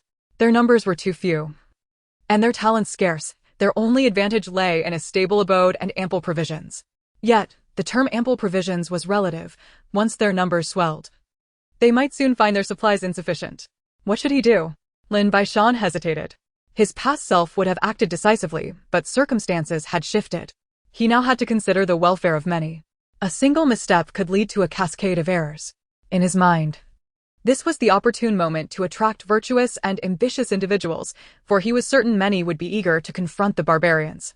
Should he recruit talented individuals first, or gather them all at once? If he amassed too many, would he dilute the resources of Lin family village? Such considerations weighed heavily upon him, not only for his own sake, but for the well-being of his family and numerous brethren. As several hours passed, Lin Baishan rose to his feet. Brother Xiao, summon them all here. I have matters to discuss. Xiao Duanyun stood and departed, while Tinia sat at Lin Baishan's side, contentedly devouring wild boar meat. A quarter of an hour later, everyone had gathered. Brothers, we have amassed this considerable stock of grain, cloth, and various iron tools for this very day. And I have also hidden a cache of treasures in another location, all for this moment. Lin Baishan took a sip of water and gazed at the throng below. The government showed no mercy, still refusing to open the gates for the captives, and the bandits would not willingly resist the barbarian tribes. The displaced populace was like fish on a chopping board. Starting tomorrow, I, at Misty Fog Mountain, shall recruit various talents, regardless of their scholarly or martial prowess. All are welcome. However, not everyone will be accepted. Those of scholarly pursuits must possess genuine talent and profound knowledge, with exceptional wisdom and strategy, capable of discerning the times and accurately grasping the prevailing trends of the world, adept at employing ingenious tactics and being versatile. As for martial prowess, one must at least withstand my blade without defeat, Lin Baishan stated calmly. Brother Lin, you are the leader of Misty Fog Mountain. This task can be entrusted to me. If one can withstand a strike from both me and Tiniu without faltering, they shall be recruited. How does that sound? Liang Yunfei smiled. Agreed. But under what pretext shall we recruit these talents? Liang Yunfei chuckled, and others joined in. Even Tinia rose to his feet. Let us use the pretense of resisting the barbarian tribes and protecting our homeland, Tinia said earnestly. It is not merely a pretext, it is the truth. Once we have completed our recruitment, we will undoubtedly engage in several battles with the barbarian tribes, Lin Baishan declared resolutely. Brother Liang, prepare 2 large pots of rice tomorrow, with ample meat. Only those who pass the test shall eat. Inform them that joining us will not only ensure they are well-fed and warmly clothed, but also provide them with a monthly stipend. Moreover, we seek capable and virtuous soldiers. We do not concern ourselves with the quantity, but rather the quality of character. Initially, we shall have stringent requirements, focusing on recruiting talented generals. The matter of foot soldiers can be discussed later. Lin Baishan's proposal received unanimous approval. Everyone returned to prepare, awaiting the hour of the next day. In truth, Liang Yunfei had reservations about Lin Baishan's decision to only recruit generals. He believed it prudent to also enlist some robust soldiers. However, since Lin Baishan had made his decision, he refrained from further argument. On the following day, at the appointed hour, dozens emerged from Misty Fog Mountain, carrying 2 large pots filled with steaming rice. Lin Baishan and the others rode on their tall steeds, inscribing the conditions for recruitment on a piece of cloth, which Liang Yunfei and a few others took to inform the displaced and clans in the vicinity, taking upon themselves the mission to resist the barbarian tribes. As the word spread from 1 person to 10 and from 10 to 100, a multitude soon gathered around Misty Fog Mountain. As for their identities, no one could ascertain. They might be refugees, powerful figures from various families, or perhaps even spies from the government. This was one of the reasons Lin Baishan was cautious about recruiting too many individuals, opting instead for a gradual absorption, as their foundational strength was relatively weak. Many merely observed from the periphery, expressing skepticism towards the benefits Lin Baishan and his comrades had proposed. I'll give it a try. I refuse to believe you can withstand my strike. A robust man, as imposing as Tiniu, shouted at Liang Yunfei. Hand me a blade, I want meat. Very well. Use all your strength, hold nothing back, Liang Yunfei replied, offering him a sword. What if I injure you? The man inquired. Liang Yunfei chuckled, waving his hand dismissively. The robust man raised the long sword and, with all his might, swung it at Liang Yunfei, relying solely on brute force without any technique. With a resounding crash, Liang Yunfei's long sword nearly flew from his grasp, his arm numbing, and a sizable notch appeared on the blade. The man staggered back a step, and Liang Yunfei also took a step back. Lin Baishan observed the man intently as he again swung his sword at Tiniu. Once more, it was a contest of pure strength without any technique. As the sword passed, Tiniu remained unmoved, while the man was forced to retreat 3 steps. Hey! You actually possess greater strength than I do. This can't be right, the man murmured to himself. Chapter 32, Shirtu and Sitian. Lin Baishan regarded the man, having made up his mind. May I ask your esteemed name, valiant warrior? He inquired. I am called Shirtu, named by my mother, hailing from Wolapo, the man replied. These 2 fellows possess considerable strength, especially this dark-skinned one, who surprisingly seems stronger than me. My sword nearly flew from my hands. Did I pass? Do you have anyone else at home? Lin Baishan continued. Only me. The others have either starved or been killed. Shirtu seemed reluctant to delve into such topics. Very well. Shirtu, you have passed. Go over there to eat, Lin Baishan instructed without further inquiry. All right, but let it be known I have a hearty appetite. I cannot be left unsatisfied. Shirtu looked up at Lin Baishan, aware that he was the true leader. Fear not, there will be enough for you, Lin Baishan assured. Generous indeed. I brought my own bowl. Come, fill it to the brim, Shirtu exclaimed, producing a large ceramic jar from his pack. Lin Baishan, seeing this, could only smile wryly and gestured for Ling Guotao to fill it. Is there anyone else willing to give it a try? Do you wish to stand by and watch your parents, wives, and children be humiliated by the barbarian tribes? Homes destroyed, kin slaughtered, women defiled? Are you still men? Liang Yunfei's words ignited many. I'll go, everyone step aside. I'll go first. An increasing number of people joined the testing ranks. However, regrettably, apart from Shirtu, no one else caught Lin Baishan's eye. He sought quality over quantity, thus his standards were exceedingly stringent. On the outskirts of the crowd, a robust man clad in blue cloth, bearing an iron sword and holding a gourd, slowly approached Lin Baishan, drinking from the gourd as he walked, his face flushed, and his steps unsteady. His round face was sharply defined, with thick brows and large eyes, and a hint of disdain seemed to linger in his gaze. They are too weak. Come, if you can defeat me, I shall serve you, If not, pack your things and return, lest you lose your life for naught." The man spoke leisurely, seemingly not regarding Lin Baishan with any seriousness. "Very well," Lin Baishan replied, sparing no words as he drew his long knife. "I suggest you draw your sword first. Otherwise, I fear you may not have the opportunity," Lin Baishan remarked with a playful expression. "Enough with the nonsense." The man tilted his head back to take another swig of liquor. Lin Baishan refrained from further persuasion, raising his long knife and swiftly striking toward the man's head with remarkable speed. The man was not slow either, instantly drawing his iron sword to intercept Lin Baishan's blow. With a clang, he staggered back 5 steps, a look of astonishment on his face. Before he could fully comprehend, Lin Baishan's second strike whistled through the air, even faster than the first, and from his elevated position, the man had no time to react as the blade's tip pressed against his neck. Neither spoke. It seemed hard to believe he had lost so easily. "I concede. I shall serve you henceforth," the man declared after a moment's hesitation. "To be fair, I had the advantage of riding," he added. "No, even dismounted, you are far superior to me in both speed and strength. This much must be acknowledged." The man exhibited a rare expression of confusion. "May I ask your name, and are you willing to join our cause?" Lin Baishan dismounted and approached the man. "Citizen. Since I have lost, I shall follow your command." "No, I seek brothers who willingly gather together, not those who merely respond to a jest." Lin Baishan's gaze was sincere. He sensed that Citizen was far from straightforward. "Very well, then for the sake of loyalty, let us be brothers. Why not?" Citizen laughed heartily. Lin Baishan welcomed Citizen to join them. "This way, please." He gestured for Citizen to enter, and Shirt too glanced at Citizen. "Are you coming to eat as well?" Citizen remained silent, casting a fleeting glance at the stone, then tilted his head back to take a sip of wine. Liang Yunfei observed Citizen with a smile, fully aware that this individual would undoubtedly prove to be a formidable warrior. Time trickled by, and as the multitude of testers dwindled, none managed to surpass the challenge. Liang Yunfei appeared somewhat anxious, while Lin Baishan remained composed, displaying no emotional turbulence. Having been a special forces soldier before his transmigration, he was acutely aware that the strength of an army lies not in its numbers, but in its skill. As darkness descended, no one else succeeded in the test. With Lin Baishan's approval, Liang Yunfei generously distributed all the rice to the refugees, declaring that in 5 days, they would select capable soldiers and continue the testing the following day.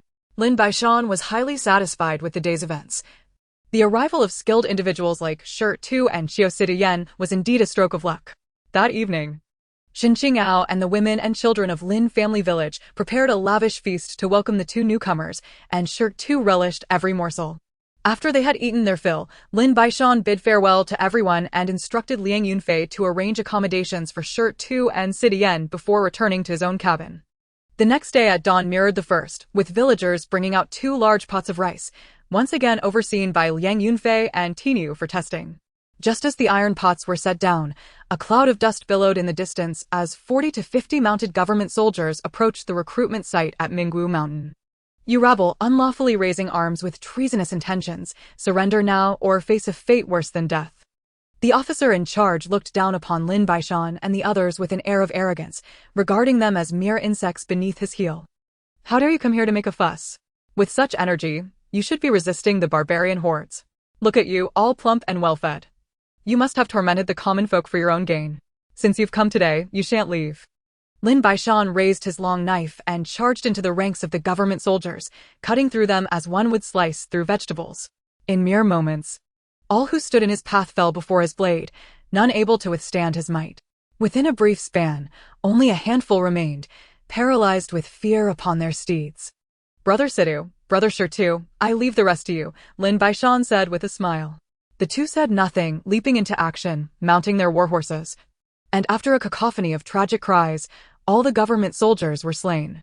The crowd erupted in cheers, and Lin Baishan signaled for several villagers to bring back all the horses after they quenched their thirst with the spirit spring water, while the bodies were carried away to be buried in a ravine. "Let us continue. I reiterate, we are gathered here to resist the barbaric tribes.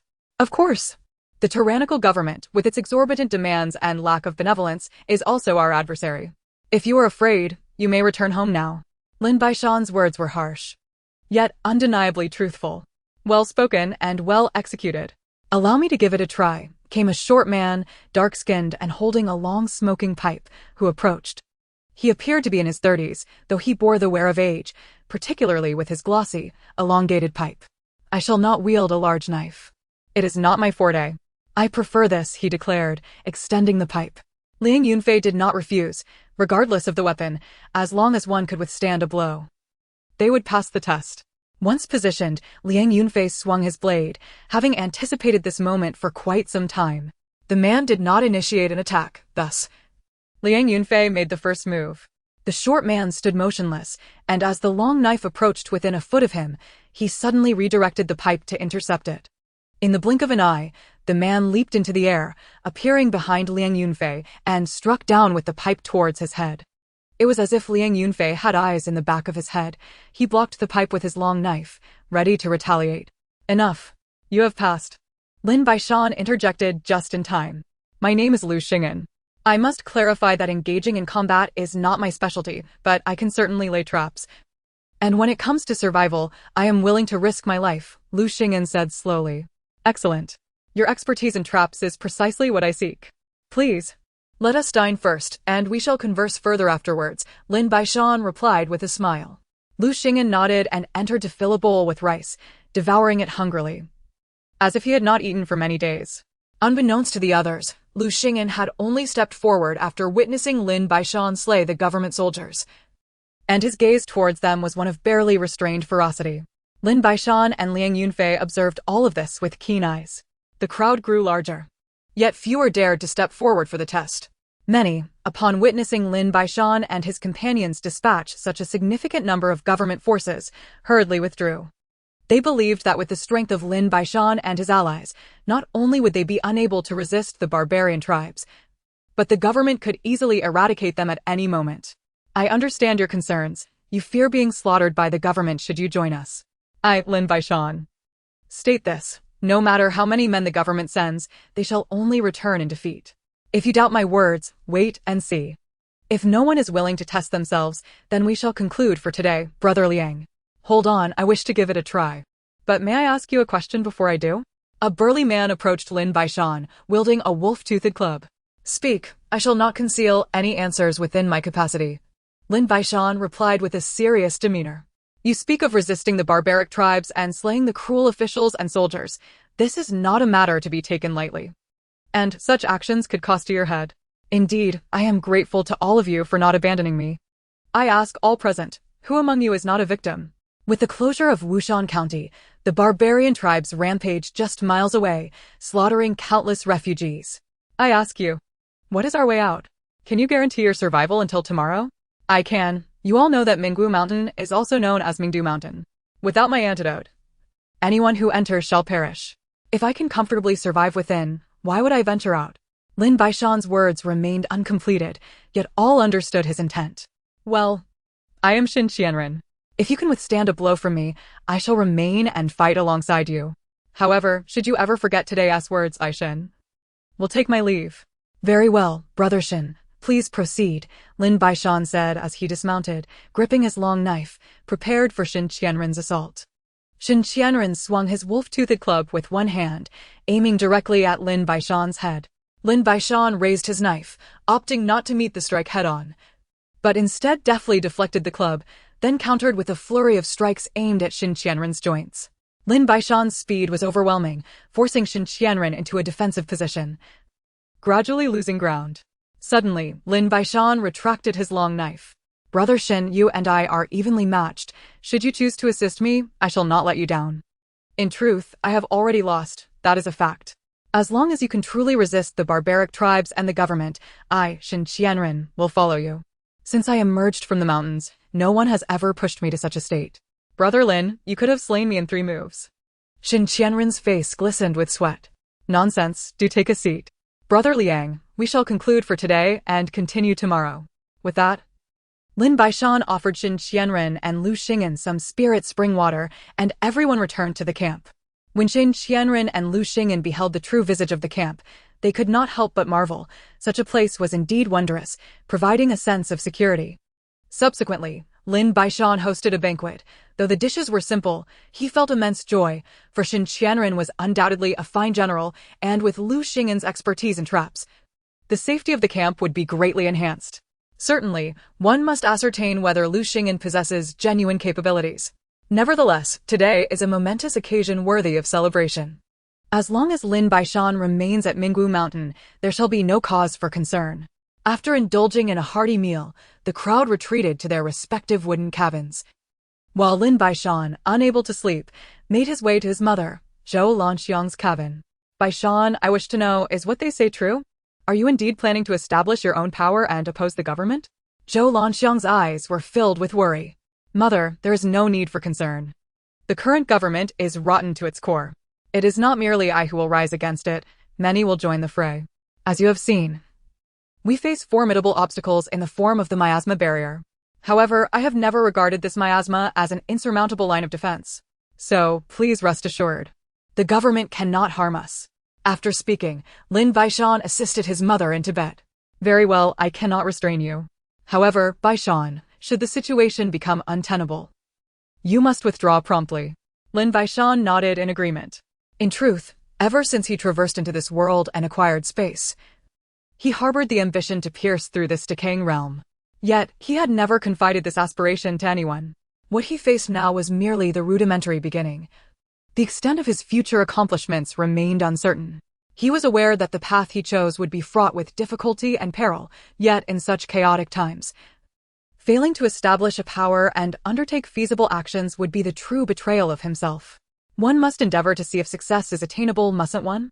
That night, Lin Baishan found it hard to fall asleep. His mind was awash with thoughts. The tasks ahead were numerous, and he awaited the recruitment outcomes over the next few days. At dawn the following day, as Lin Baishan stepped outside Minggu Mountain, he was met by a throng of individuals, their banners emblazoned with a large character for Su. Leading them was a man on a majestic steed, brandishing a long spear, his gaze filled with murderous intent and disdain as he addressed Lin Baishan. Are you Lin Baishan? Come forth to meet your demise. The leader arrogantly commanded, brandishing his spear. Lin Baishan gestured for his companions to step back, riding out with Liang Yunfei and Xin Qianduan. A mere few hundred men dare to rise against us. You are oblivious to your impending doom. Here is your chance, kneel and surrender. And your family shall be spared. Should you resist, not a single one of you shall remain. The leader spoke with unwavering confidence. Su Lai, you are audacious indeed to come here flaunting your might. Has your father not informed you that the people here will not coddle you? Do you truly believe this is Qinglan City? With your meager skills, do you think you can return alive? Liang Yunfei chuckled at the sight of Su Lai. Su Lai was the nephew of the Qinglan City lord, known for his bullying demeanor and arrogance, particularly relishing in duels. Out of fear of his reputation, the townsfolk would concede defeat, which over time fostered a delusion of invincibility in him. Today, he brought 300 soldiers to eradicate Lin Baishan. A venture as foolish as a dreamer chasing phantoms. I've heard you possess considerable martial skills. Come, let us engage in battle. If I lose, you may do as you wish. Lin Baishan urged his horse forward to face Su Lai. Very well, but do not soil your trousers. I shall not hold back. Su Lai retorted, raising his spear to thrust at Lin Baishan. His movements were flashy yet lacked true strength, though his bravado was palpable. Lin Baishan raised his long knife, channeling all his might into a powerful slash against Su Lai's spear, a flicker of disdain evident in his eyes. With a resounding crash, Su Lai's spear flew from his grasp, and he stood frozen in disbelief. Lin Baishan spurred his horse, swiftly pulling Su Lai down to the ground, while Liang Yunfei quickly restrained him with ropes. The soldiers behind Su Lai exchanged worried glances, unsure of how to proceed. Brave warrior Lin, could you spare my young master? We will agree to any conditions. The barbarian tribes are soon to invade. We cannot afford to fight amongst ourselves. A tall man behind Su Lai implored. At this juncture, you speak of barbarian invasions? Your troops are well-fed and well-equipped. Have you ever defended the common folk? I might consider releasing Su Lai. But you must leave behind all your horses and return to the lord of Qinglan City or his father to negotiate his release with food and silver. Let them determine Su Lai's worth. I must make this clear. If the offer is insufficient within 2 days, there will be no chance for negotiation. Now, be gone. As Lin Baishan finished speaking, several horsemen from the front dismounted and departed, followed closely by the panicked soldiers, abandoning their armor in their haste. Lin Baishan shook his head. He had no desire for such soldiers and subordinates, even if offered for free. He then ordered the preparation of more porridge for testing. Due to the government's presence, no one dared approach, and Lin Baishan and his companions waited, firmly believing that virtue aids the righteous while the unjust are left to their own devices. He was confident that once he established a reputable standing, talented individuals would flock to him. After the government officials departed, a stream of refugees and clan folk came forth to test their mettle, yet none succeeded. Lin Baishan remained expressionless. To him, it was better to have none than to accept the unworthy. Even those who passed the test would require extensive observation to truly ascertain their character. Liang Yunfei and Xin Qianduan stood behind Lin Baishan, having spent little time together, yet at this moment, Xin Qianduan held deep respect for Lin Baishan. Not solely for his combat prowess, but for his integrity as a person. Many came to Minwu Mountain for testing, yet by the end of the day, not a single one had succeeded. As evening descended, Lin Baishan stepped forward before the crowd. Esteemed friends, tomorrow marks the final day of our testing. At dawn, we shall distribute porridge for one day, so please spread the word. I must also inform you that the barbarian tribes are likely to arrive here tomorrow. It would be wise to seek refuge to avoid losing your lives. Lin Baishan sighed with resignation and returned to the camp. In truth, he yearned to shelter some of the refugees, but he could not do so at this juncture. The strength of Minwu Mountain was still feeble, comprising merely a few hundred individuals, most of whom were farmers. Though they had undergone some training, the duration had been far too short. Relying solely on them would be futile. Hunger is the greatest force that can strip away humanity. As everyone returned to the camp, Lin Baishan summoned all the recruits to gather, sharing a meal as he spoke. Brothers, the barbarian tribes are likely to reach Minwu Mountain tomorrow. Given their nature, they will not tolerate our existence and will surely seek to annihilate us. This marks our first significant battle since establishing our foothold. We can only win. We cannot afford to lose. I shall personally take the field, regardless of who the enemy may be. Lin Baishan took a sip of water, surveying the gathered individuals, pausing for a moment before continuing. Brother Xin, Brother Liang, you shall follow closely behind me, targeting the enemy leaders. Show no mercy to the barbarians. Eliminate them all. Brother Xiao, lead 100 of Minwu Mountain soldiers at the rear. If anyone is injured, ensure their swift recovery. Brother Liu, you remain in the camp and set traps in the miasma zone. If you require assistance, seek out Fifth Master. Keep the path we frequently traverse clear for now, and set traps later. Xin Qianduan, Liang Yunfei, Xiao Duanyu, and Lu Xing'an all nodded in agreement. As for Shi Tu and Tinyu, follow behind brothers Liang and Xin. Should the enemy falter, push through without leaving a single one behind. On the battlefield, one must adhere to commands, striving to execute a splendid engagement that will demonstrate to the world that I, Lin Baishan, am a man of my word. A glint of malice flickered in Lin Baishan's eyes. He harbored no fondness for the barbarian tribes. In contrast, Xin Qianren's eyes gleamed with anticipation, his admiration for Lin Baishan reaching unparalleled heights. Despite the ostensibly meager forces at Minwu Mountain, Lin Baishan perceived them not as a disadvantage. His principle of preferring quality over quantity resonated deeply with Shen Qianren. Brother Lin, as a newcomer to Minwu Mountain, I have yet to prove myself. If you permit, I could lead the charge tomorrow. I have engaged the barbarians in several skirmishes without tasting defeat. What do you think, Brother Lin and esteemed brothers? Xin Qianren concluded his proposition with eager expectation. Brother Xin, it is not a matter of trust. Rather, I wish to convey an overwhelming sense of dominance in tomorrow's battle. Should we miss this opportunity, you may certainly take the lead, Lin Baishan replied. Xin Qianren nodded, reluctantly acknowledging that in the presence of Lin Baishan, he still fell short. It was evident that if Lin Baishan were equipped with superior weaponry, Shen Qianren would be no match for him. As for Su Lai, after a day's wait with no word from the authorities, Lin Baishan's expression turned grim. If they do not come to redeem the captives by tomorrow, we shall execute them without hesitation. Are you all heading off to battle? What about me? A crisp voice interjected.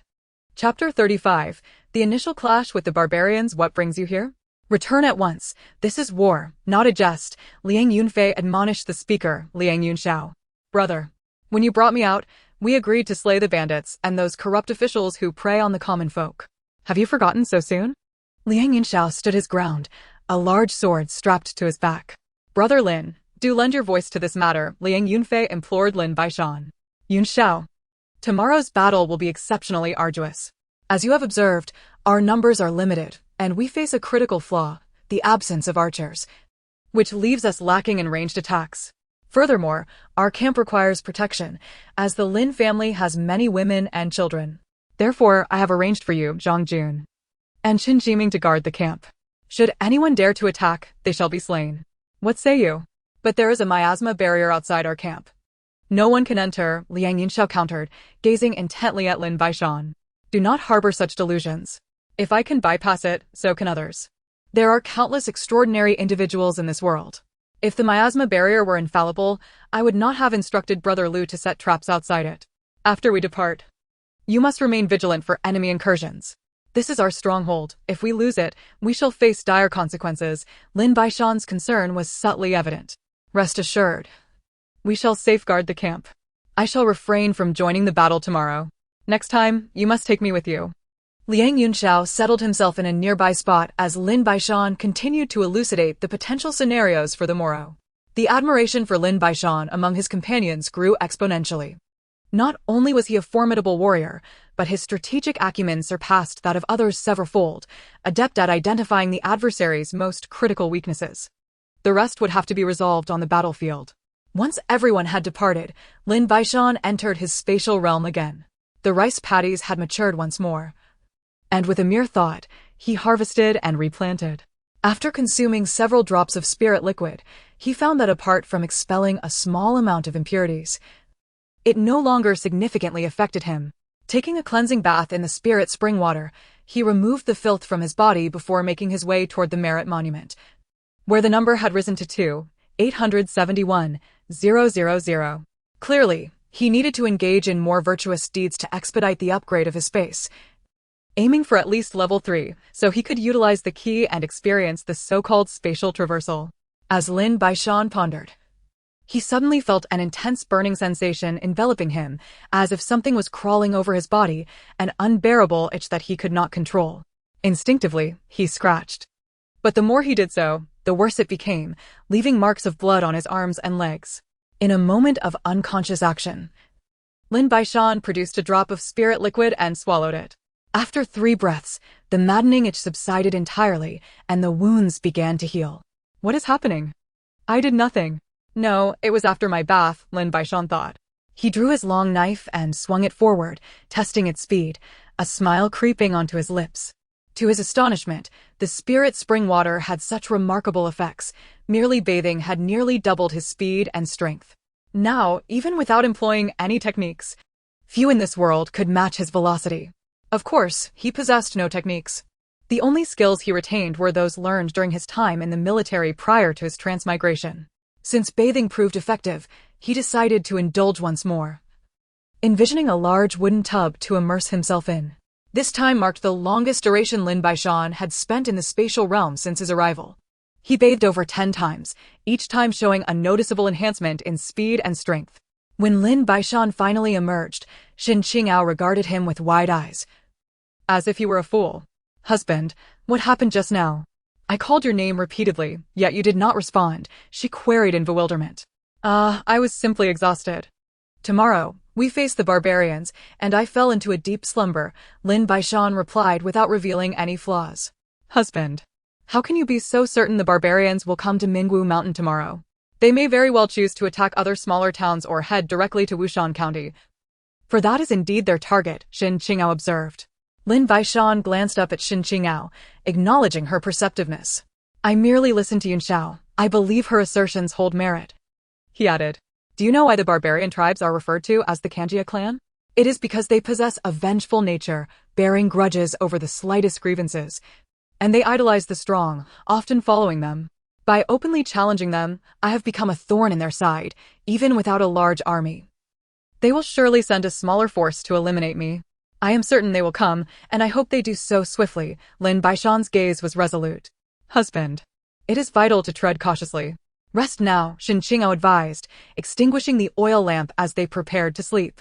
The following day, before Lin Baishan had risen, Xiao Qingzi arrived to report that a multitude of oddly dressed individuals had gathered outside, hurling foul insults.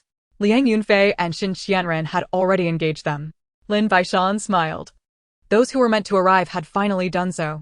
This was for the best. Seeking them out would have entailed significant risk, but at Minggu Mountain, he could both advance and retreat, minimizing danger. Strangely, he usually awoke quite early, yet today he found himself sleeping later than usual. Unbeknownst to him, the previous night's multiple baths had expelled most impurities from his body, and a period of adjustment was necessary. The fatigue following such intense cleansing was entirely normal. Dressed and ready, with no time for a proper meal, he nibbled on a piece of meat before mounting his horse and departing Mingwu Mountain. Upon his arrival, according to the previous day's arrangement, everyone was in position. Xin Qianren had already clashed with the enemy, a barbarian corpse lying on the ground. The battle was fierce, with Xin Qianren locked in a stalemate with his opponent, neither able to gain the upper hand. "Brother Xin, return. Allow me to take over," Lin Baishan called out, his voice ringing clear. Xin Qianren feigned a strike before retreating, sweat dripping from his brow, indicating he had fought for quite some time. The adversary was equally fatigued, droplets of sweat falling to the ground. Lin Baishan handed Xin Qianren a bamboo tube filled with spirit spring water. Xin Qianren gulped it down in one breath, his eyes widening in astonishment. "Brother Lin, is there more of this water?" he exclaimed, filled with exhilaration. "There is indeed. I will arrange it for you later. For now, let us deal with this hideous creature." Lin Baishan spoke without a hint of hesitation. "Who are you calling a hideous creature?"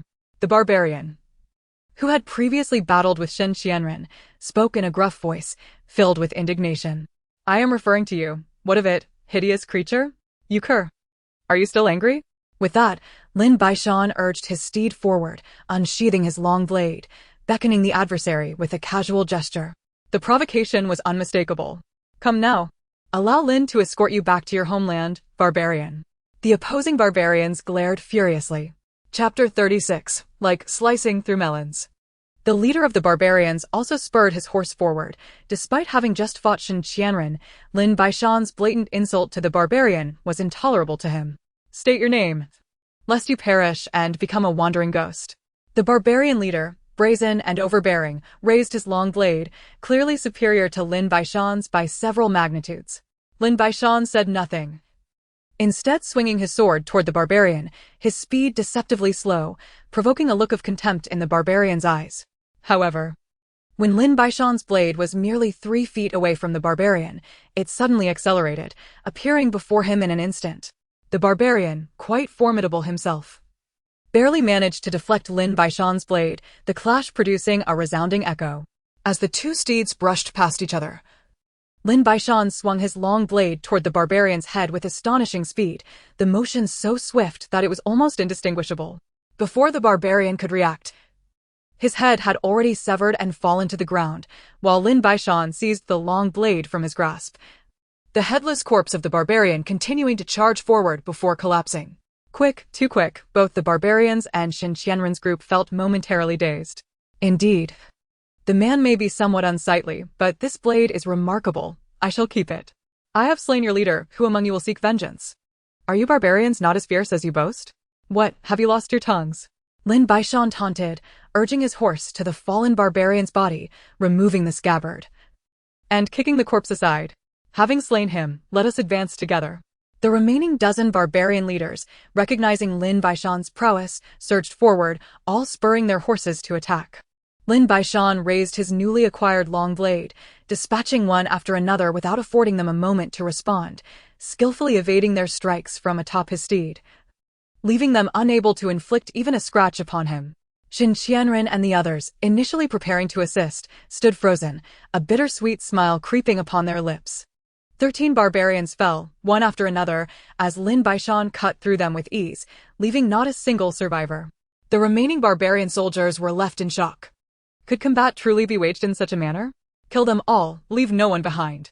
Form a 3-3 formation, provide mutual cover, and support each other as you advance. Lin Baishan commanded his 100 Lin family warriors. Simultaneously, he spurred his horse forward, ensuring the safety of his kin, for this was their first battle. And they had previously been mere farmers. Lin Baishan underestimated them. Indeed, it was their first skirmish, but these individuals had grown up hunting, their speed, strength, and reflexes honed through years of peril. Witnessing Lin Baishan's godlike prowess only ignited their combat fervor. With wild cries, they charged forth, though their weapons varied. The barbarians' confidence had plummeted significantly, their leaders now decimated, leaving the remaining foot soldiers without a guiding force. The battle was fiercely brutal. As the 100 Lin warriors pursued and slaughtered over 200 barbarians, despite Lin Baishan's presence primarily being one of support, granting them the opportunity to gain experience. The phrase "a defeat as swift as a landslide" rang true, as the road was littered with the corpses of barbarians, and after several miles of pursuit, only a meager 50 managed to escape. Apart from a few minor injuries, not a single Lin warrior fell in battle. After collecting all weapons, silver, and horses, the Lin family returned to Misty Mountain. Standing in organized ranks at the mountain's exit, a newfound aura of lethality surrounded them. Lin Baishan surveyed the Lin warriors before him with great satisfaction. Today's battle was exceptional, yet not without its flaws. The enemy's morale was low and their will to resist feeble. Given time, should we encounter the barbarians again, we must exercise caution, for they cannot be judged by today's performance. Upon our return, I shall personally train you. Stand firm. From this day forth, you are soldiers, no longer mere farmers. The 100 Lin warriors, having witnessed Lin Baishan's might, felt an inexplicable admiration welling up within them. Yes, admiration. With the arrival of the barbarians, many refugees had taken refuge within the mountains. Upon witnessing Lin Baishan's overwhelming victory, they flocked to Misty Mountain's entrance, eager to join. Joining is not out of the question. But we are warriors, not jesters. We uphold strict discipline and abide by numerous rules. Can you comply? Lin Baishan's voice boomed. Yes, we can comply. The refugees chorused eagerly. Very well, Shirtu and Tinu, step forward. We will accept those who can withstand half of your strength in a single blow. Today, we shall recruit 100. Lin Baishan instructed. Shirtu and Tinia stepped forward, testing the lined-up refugees, admitting those who could endure their half-strength strike. After more than 2 hours, 100 individuals were selected, each drinking from the spring water, and they were escorted back to the camp, where Fifth Master was tasked with assigning them wooden huts and preparing their meals, with training set to commence the following day. In truth, had Lin Baishan wished, he could have recruited 1,000 today, but he was not eager for haste. He sought only those capable of withstanding half of Shirtu and Tinu's strength, adhering to the principle of quality over quantity. The quality of the soldiers must match that of the past. Through this cycle, their combat prowess would strengthen exponentially. Lin Baishan arranged for them to wash in the back mountains, change their attire, and then enjoy a hearty meal, this being their first satisfying repast in months. He also cautioned them against venturing to certain areas. Lin Baishan's reluctance to recruit a large number of individuals stemmed primarily from his own inadequate foundational strength. Should he recruit too many, and if ill-intentioned individuals set their sights on them, it could lead to dire consequences. Furthermore, the impoverished were the most unstable of groups, capable of unpredictable actions. Of course, there were other considerations. Food, horses, bows, weapons, and clothing all incurred expenses. Although Lin Baishan had provisions stored in his base, they were merely reserved supplies. He provided each of the 100 Lin warriors with a bamboo tube of spring water and personally trained them.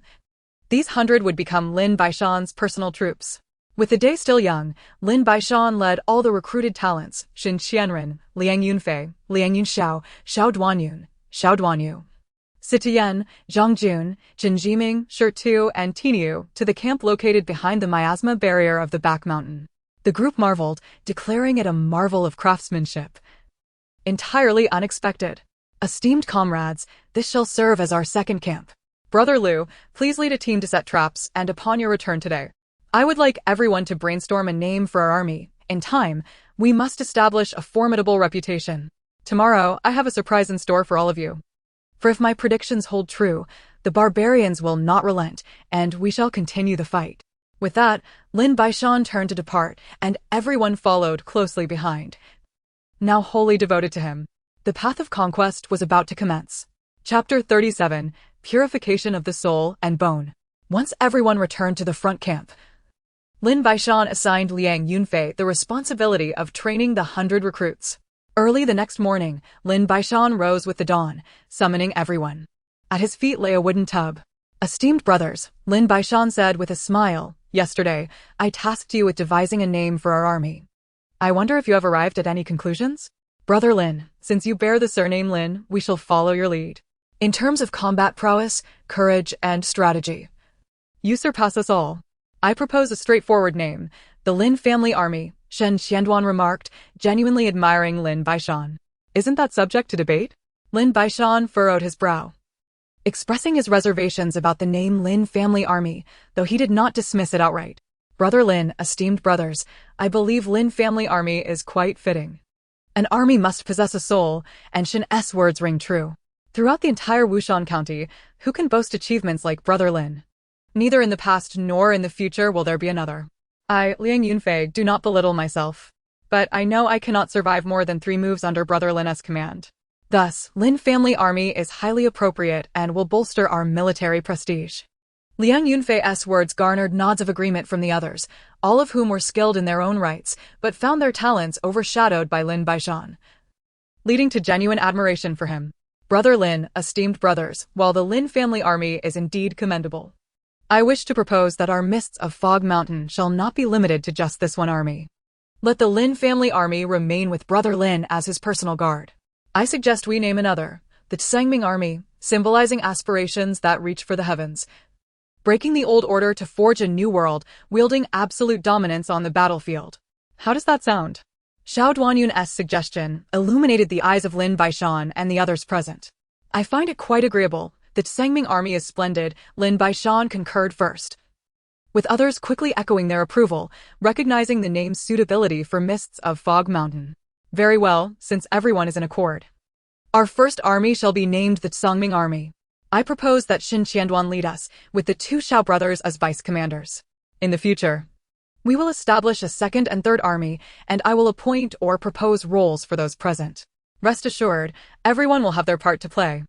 Lin Baishan's words resonated with understanding among the others, aware that this was merely the beginning and that additional armies would soon take to the field. "However, Brother Lin, isn't the title of commander a bit too grand?" Shen Qianduan inquired. "Not at all. As long as we desire it, our army will expand rapidly, and you will command thousands of soldiers in due time. Have no fear." Shen Qianduan nodded in acknowledgement. With this matter settled, Lin Baishan continued, "Now, I have a surprise for you all." He kicked a wooden barrel at his feet. Inside lies a meticulously concocted elixir for cleansing the marrow and fortifying the bones.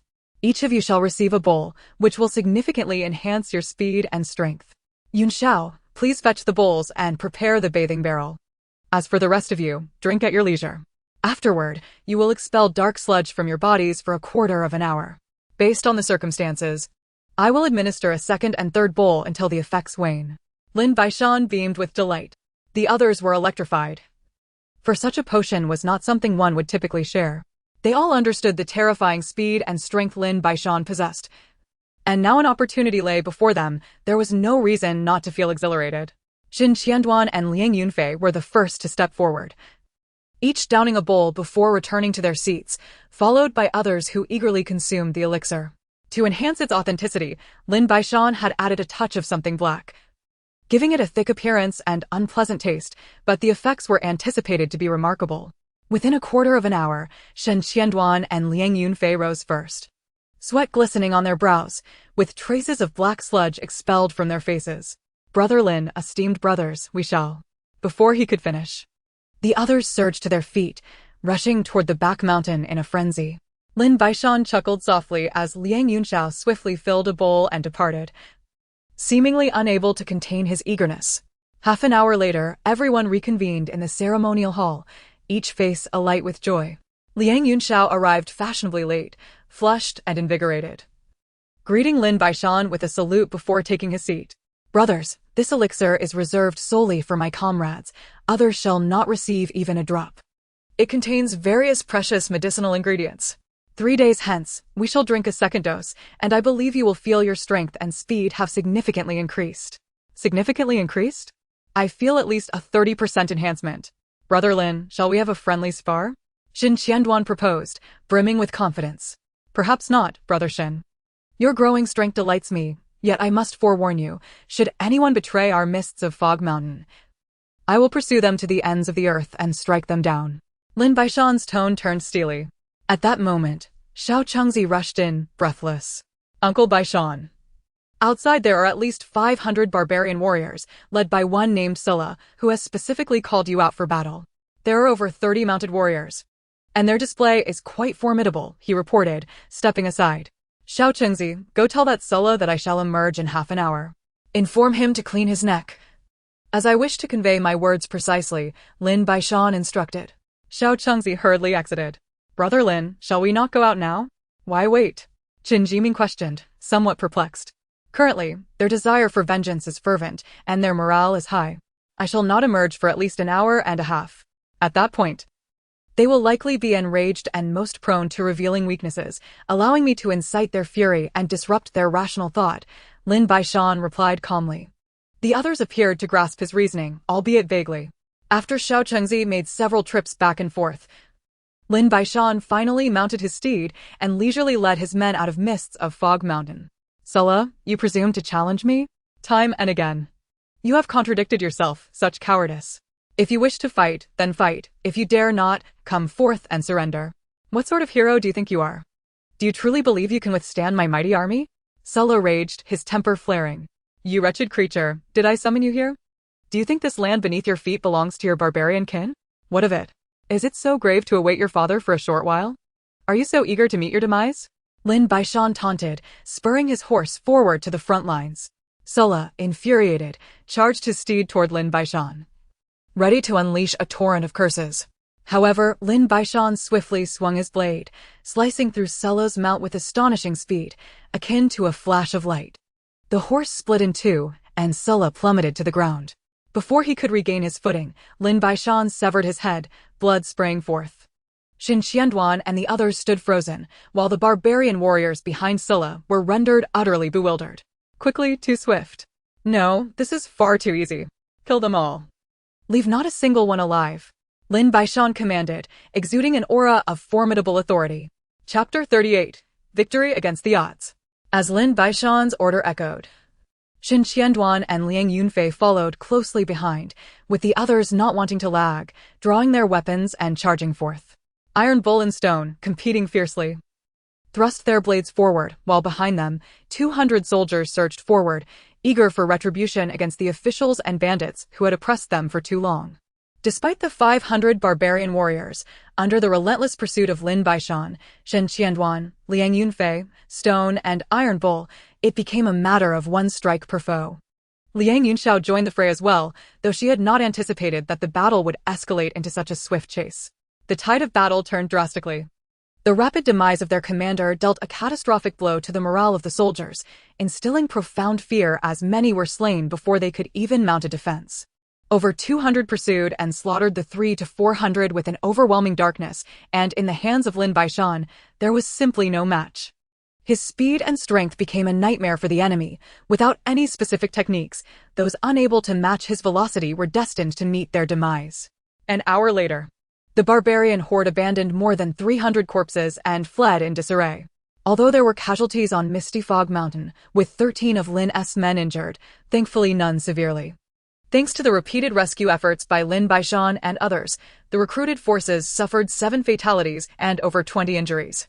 Had it not been for Liang Yunfei and Liang Yunxiao vigilantly tending to these individuals, the death toll would have been even higher. After cleaning the battlefield and collecting all usable weapons, horses, silver, and provisions, Lin Baishan and his men returned to Misty Fog Mountain, burying the fallen within the miasmatic barriers of their territory. All silver confiscated from the battlefield was surrendered, with a portion designated for distribution among the soldiers. This was already a commendable arrangement.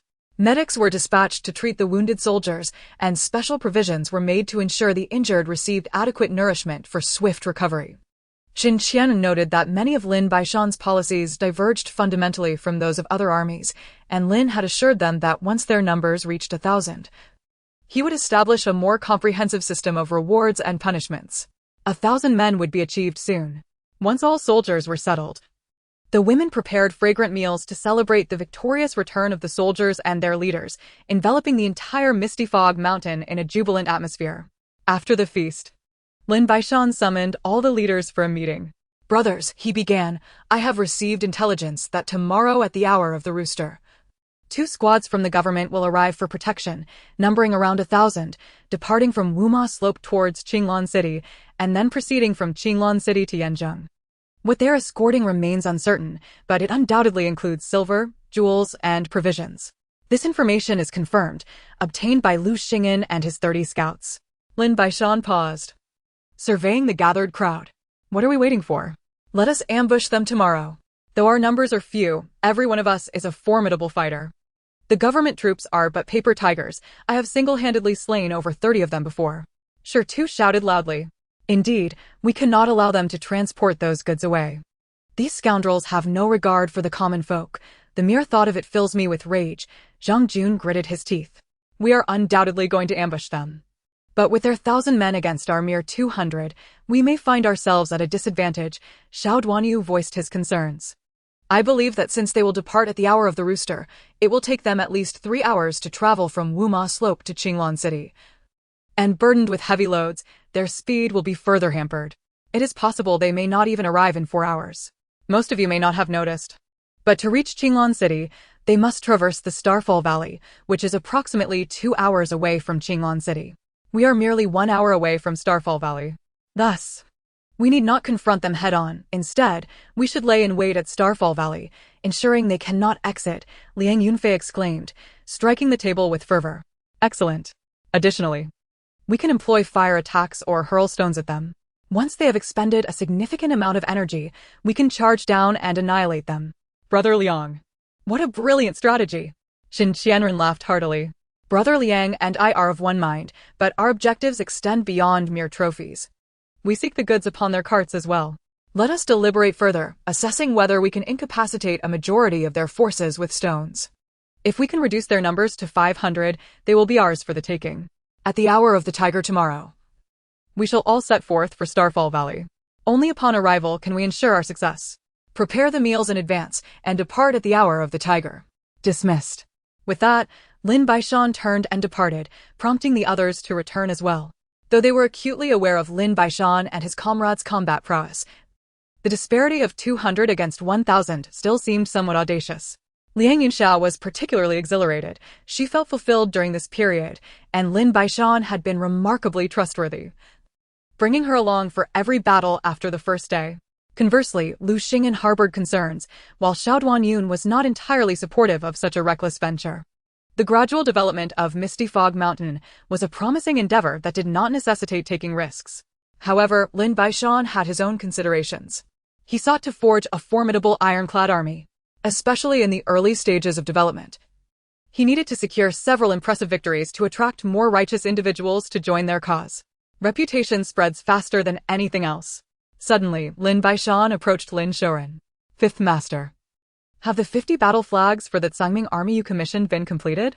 Lin Baishan inquired anxiously. 40 have been finished. The remaining 10 will require another day." "What is it?" "Excellent. Fifth Master, please hand over those 40 Tsangming army flags to me, and also gather all the bows and arrows from Misty Fog Mountain." "I have great use for them," Lin Baishan replied with a smile. "All right, I do not know what you intend to do, but I trust you will not act recklessly." Lin Shouren responded, now holding a profound admiration for Lin Baishan, as the current state of the Lin family was precisely to his liking. Misty Fog Mountain possessed fewer than 100 bows and just over 1,000 arrows, but it would suffice. Lin Baishan instructed Lin Guotao to retrieve all items and distribute them, detailing how they should proceed, and everyone took note. Lin Baishan then urgently summoned all leaders, laying out his plans in detail. Only then did they feel reassured. At the hour of the tiger on the following day, after all soldiers and leaders had finished their meals and packed provisions and water for the day, they quietly departed from Misty Fog Mountain, heading towards Starfall Valley. Lin Baishan remained behind with Lu Xing'an and Xiao Duanyun to guard the camp. Upon arriving at Starfall Valley, they discovered that access from the right side was impossible, leaving only the left side as a viable path. Furthermore, the narrowest point between the two sides was barely over a yard wide, making it a natural ambush site. Lin Baishan first confirmed the route down from Starfall Valley, then distributed the 40 military flags and descended with Liang Yunfei and Xin Qianren. He intended to survey the terrain, which was one of his strengths. Chapter 39. A Resounding Victory. The three of them proceeded to the narrowest part of Starfall Valley, where to their astonishment, they encountered a figure, Sitian, a person who had rarely shown himself since joining Misty Fog Mountain. You all know each other, so I shall not waste words. Brother Shin. Brother Liang, the intelligence actually comes from Brother Situ, and it is unequivocally accurate. Currently, we are short-staffed, so Brother Situ and I devised a plan. Brother Situ, please explain. Lin Baishan smiled at Sitian. Good brothers. The 40 flags are merely to convey an illusion of our numerical superiority, but they may not necessarily believe it. Given our previous battles, the enemy can easily ascertain our numbers. My proposal is that the terrain of Starfall Valley is highly advantageous for us. We will first launch a barrage of stones from above, followed by arrows. At that point, they will surely retaliate. And I will ignite damp grass and sulfur to create a dense smoke, which, with the assistance of the wind, will funnel into the narrow passage. By then, the government troops will likely suffocate or be unable to see clearly, while our archers will fire down upon them. The outcome is easy to envision. Brother Situ, how can you be so certain that the wind will direct the smoke into the passage? What if it blows the other way? Shin Qianren eagerly inquired. I have been here for several days, and the wind direction has remained consistent. I have some knowledge of weather patterns and predict that tomorrow we'll see the same wind direction. Even if it doesn't, it will not ruin our plans. It just won't enhance them, Sitian explained. Excellent. With this array of attack methods, 1,000 men may not suffice to withstand us. Let us sever the route through Starfall Valley and await their arrival tonight, Liang Yunfei proclaimed with great enthusiasm. For the time being, we cannot make a definitive decision. The Imperial troops will undoubtedly dispatch scouts to investigate the situation in the Falling Star Valley. We must wait until they enter and then cut off their escape routes entirely, ensuring they cannot flee, Lin Baishan asserted. The others concurred with his reasoning. Subsequently, they returned to the mountaintop to make arrangements, first hauling several large trees to the summit in preparation to sever the Imperial Army's advance and retreat. They then relocated the stones from the mountaintop to the front, poised to release them with a gentle push when the enemy arrived. Lin Baishan communicated the battle plan to all the leaders, particularly instructing Shirtu and Tinio to remain by his side and to endeavor to eliminate the opposing commanders during close combat. Both men nodded in agreement. Sitian, accompanied by 10 men, departed to his designated location. Everything was set. They merely awaited the opportune moment to spring their surprise on the Imperial forces at dusk. With an hour remaining until dusk, Lin Baishan ordered everyone to consume their rations and hydrate, the latter being with spring water. Just as everyone was engaged in their meal, a dozen mounted soldiers from the Imperial Army entered Falling Star Valley for a brief reconnaissance before hastily retreating to report back. Lin Baishan observed the departing soldiers, a glint of malice flickering in his eyes. These sycophants had oppressed the common folk and committed countless atrocities, and retribution was finally at hand. The group awaited in silence at their respective positions atop the mountain, particularly the nearly 200 soldiers who had never witnessed combat conducted in such a manner, filled with confidence and anticipation for the impending battle. As dusk approached, some soldiers began to grow impatient. Lin Baishan glanced back, and all mouths were promptly silenced as darkness enveloped the landscape. A quarter of an hour later, the sound of wagons echoed in the distance, accompanied by the indistinct shouts of men. Dozens of wagons arrived at Falling Star Valley, driving straight in without pausing. The lanterns atop the wagons illuminated the entire passageway. Surrounded by Imperial troops, mostly on foot, with cavalry positioned at the front and rear.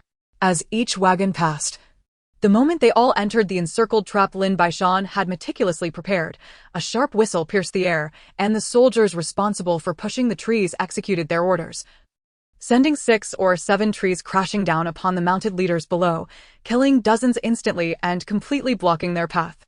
They could neither advance nor retreat. At the very moment the trees plummeted from the mountaintop, Sitian commanded his 10 men to ignite the damp foliage and sulfur, and thick smoke billowed into the entire passageway, choking the Imperial soldiers below to tears. Push the stones, Lin Baishan commanded.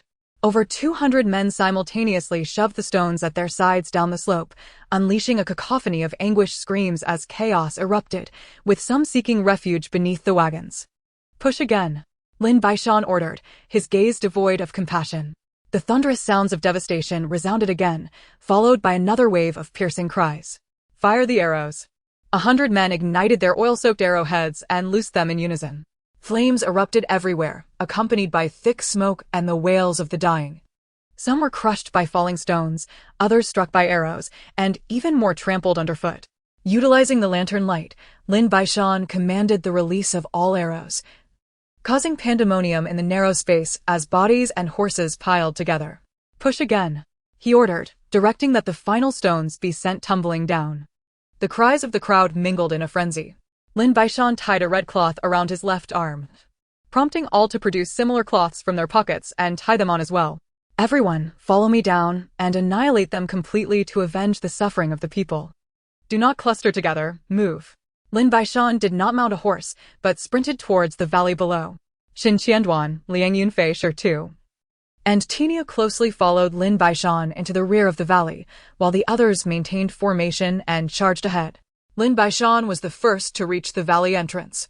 He leaped over the fallen trees, brandishing his long knife and cleaving through foes with the ease of chopping vegetables. His companions, like vengeful spirits, slaughtered indiscriminately. There was no mercy. Recalling how these men had treated the common folk, killing them 100 times would not be excessive. The air was filled with cries, particularly the sound of weeping, which irked Lin Baishan. Soldiers, reduced to tears from fear, were a sight he could scarcely believe. In the front of the valley, Xiao Duanyu and others led 200 troops, causing the enemy to scatter in panic. In the rear, Lin Baishan and his companions denied the enemy any chance of surrender, killing on sight. The battle raged for merely the duration of 2 incense sticks, leaving over 1,000 soldiers with only 100 or so survivors, most having perished from stones and arrows, with the slain being but a fraction. The remaining 100 were deliberately spared by Lin Baishan. Had it not been for this, they would have been entirely wiped out. He commanded them to clear the bodies and open the passage. 11 soldiers from the Mingwu mountain forces had fallen, 3 of whom were from the Lin clan. This was already a remarkably low casualty rate. While clearing the passage, Lin Baishan opened a wooden crate from one of the wagons. Chapter 40, A Bountiful Harvest. The moment the crate opened, Lin Baishan's expression shifted dramatically. It was filled entirely with grain, starkly different from the silver and treasures he had anticipated. He reached in and grasped a handful, discovering rice beneath. He proceeded to open several more crates, all containing grain, and his expression grew increasingly grim. Setting traps and deploying all their forces, only to end up with mere provisions, felt somewhat disappointing.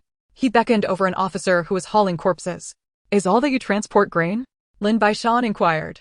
"Reporting. My lord, I cannot say. We are merely escorting and participating in the action. We are not informed of what we are hauling," the officer replied. Lin Baishan nodded and waved him away. Soon, the passage was cleared, and Lin Baishan instructed Liang Yunfei and the others to lead the wagons out, while he, along with Xin Qianduan, Tiniu, and Shi Tu, brought up the rear. "You remaining 100 or so, if I am to let you go, it would not sit well with me. Yet, executing you on the spot seems excessively brutal. Thus, should you wish to survive the next battle with the barbarians, I shall grant you a path to freedom. All of you will be taken captive," Lin Baishan declared, gesturing to Xiao Duanyun. The imperial soldiers, numbering 97, were all taken back to Mingwu Mountain. Although they were said to be returning to Mingwu Mountain, Lin Baishan would certainly not permit them to enter the camp. 2 hours later, everyone returned to Mingwu Mountain. Liang Yunfei led the men to deliver the wagons into the camp and quickly brought others out.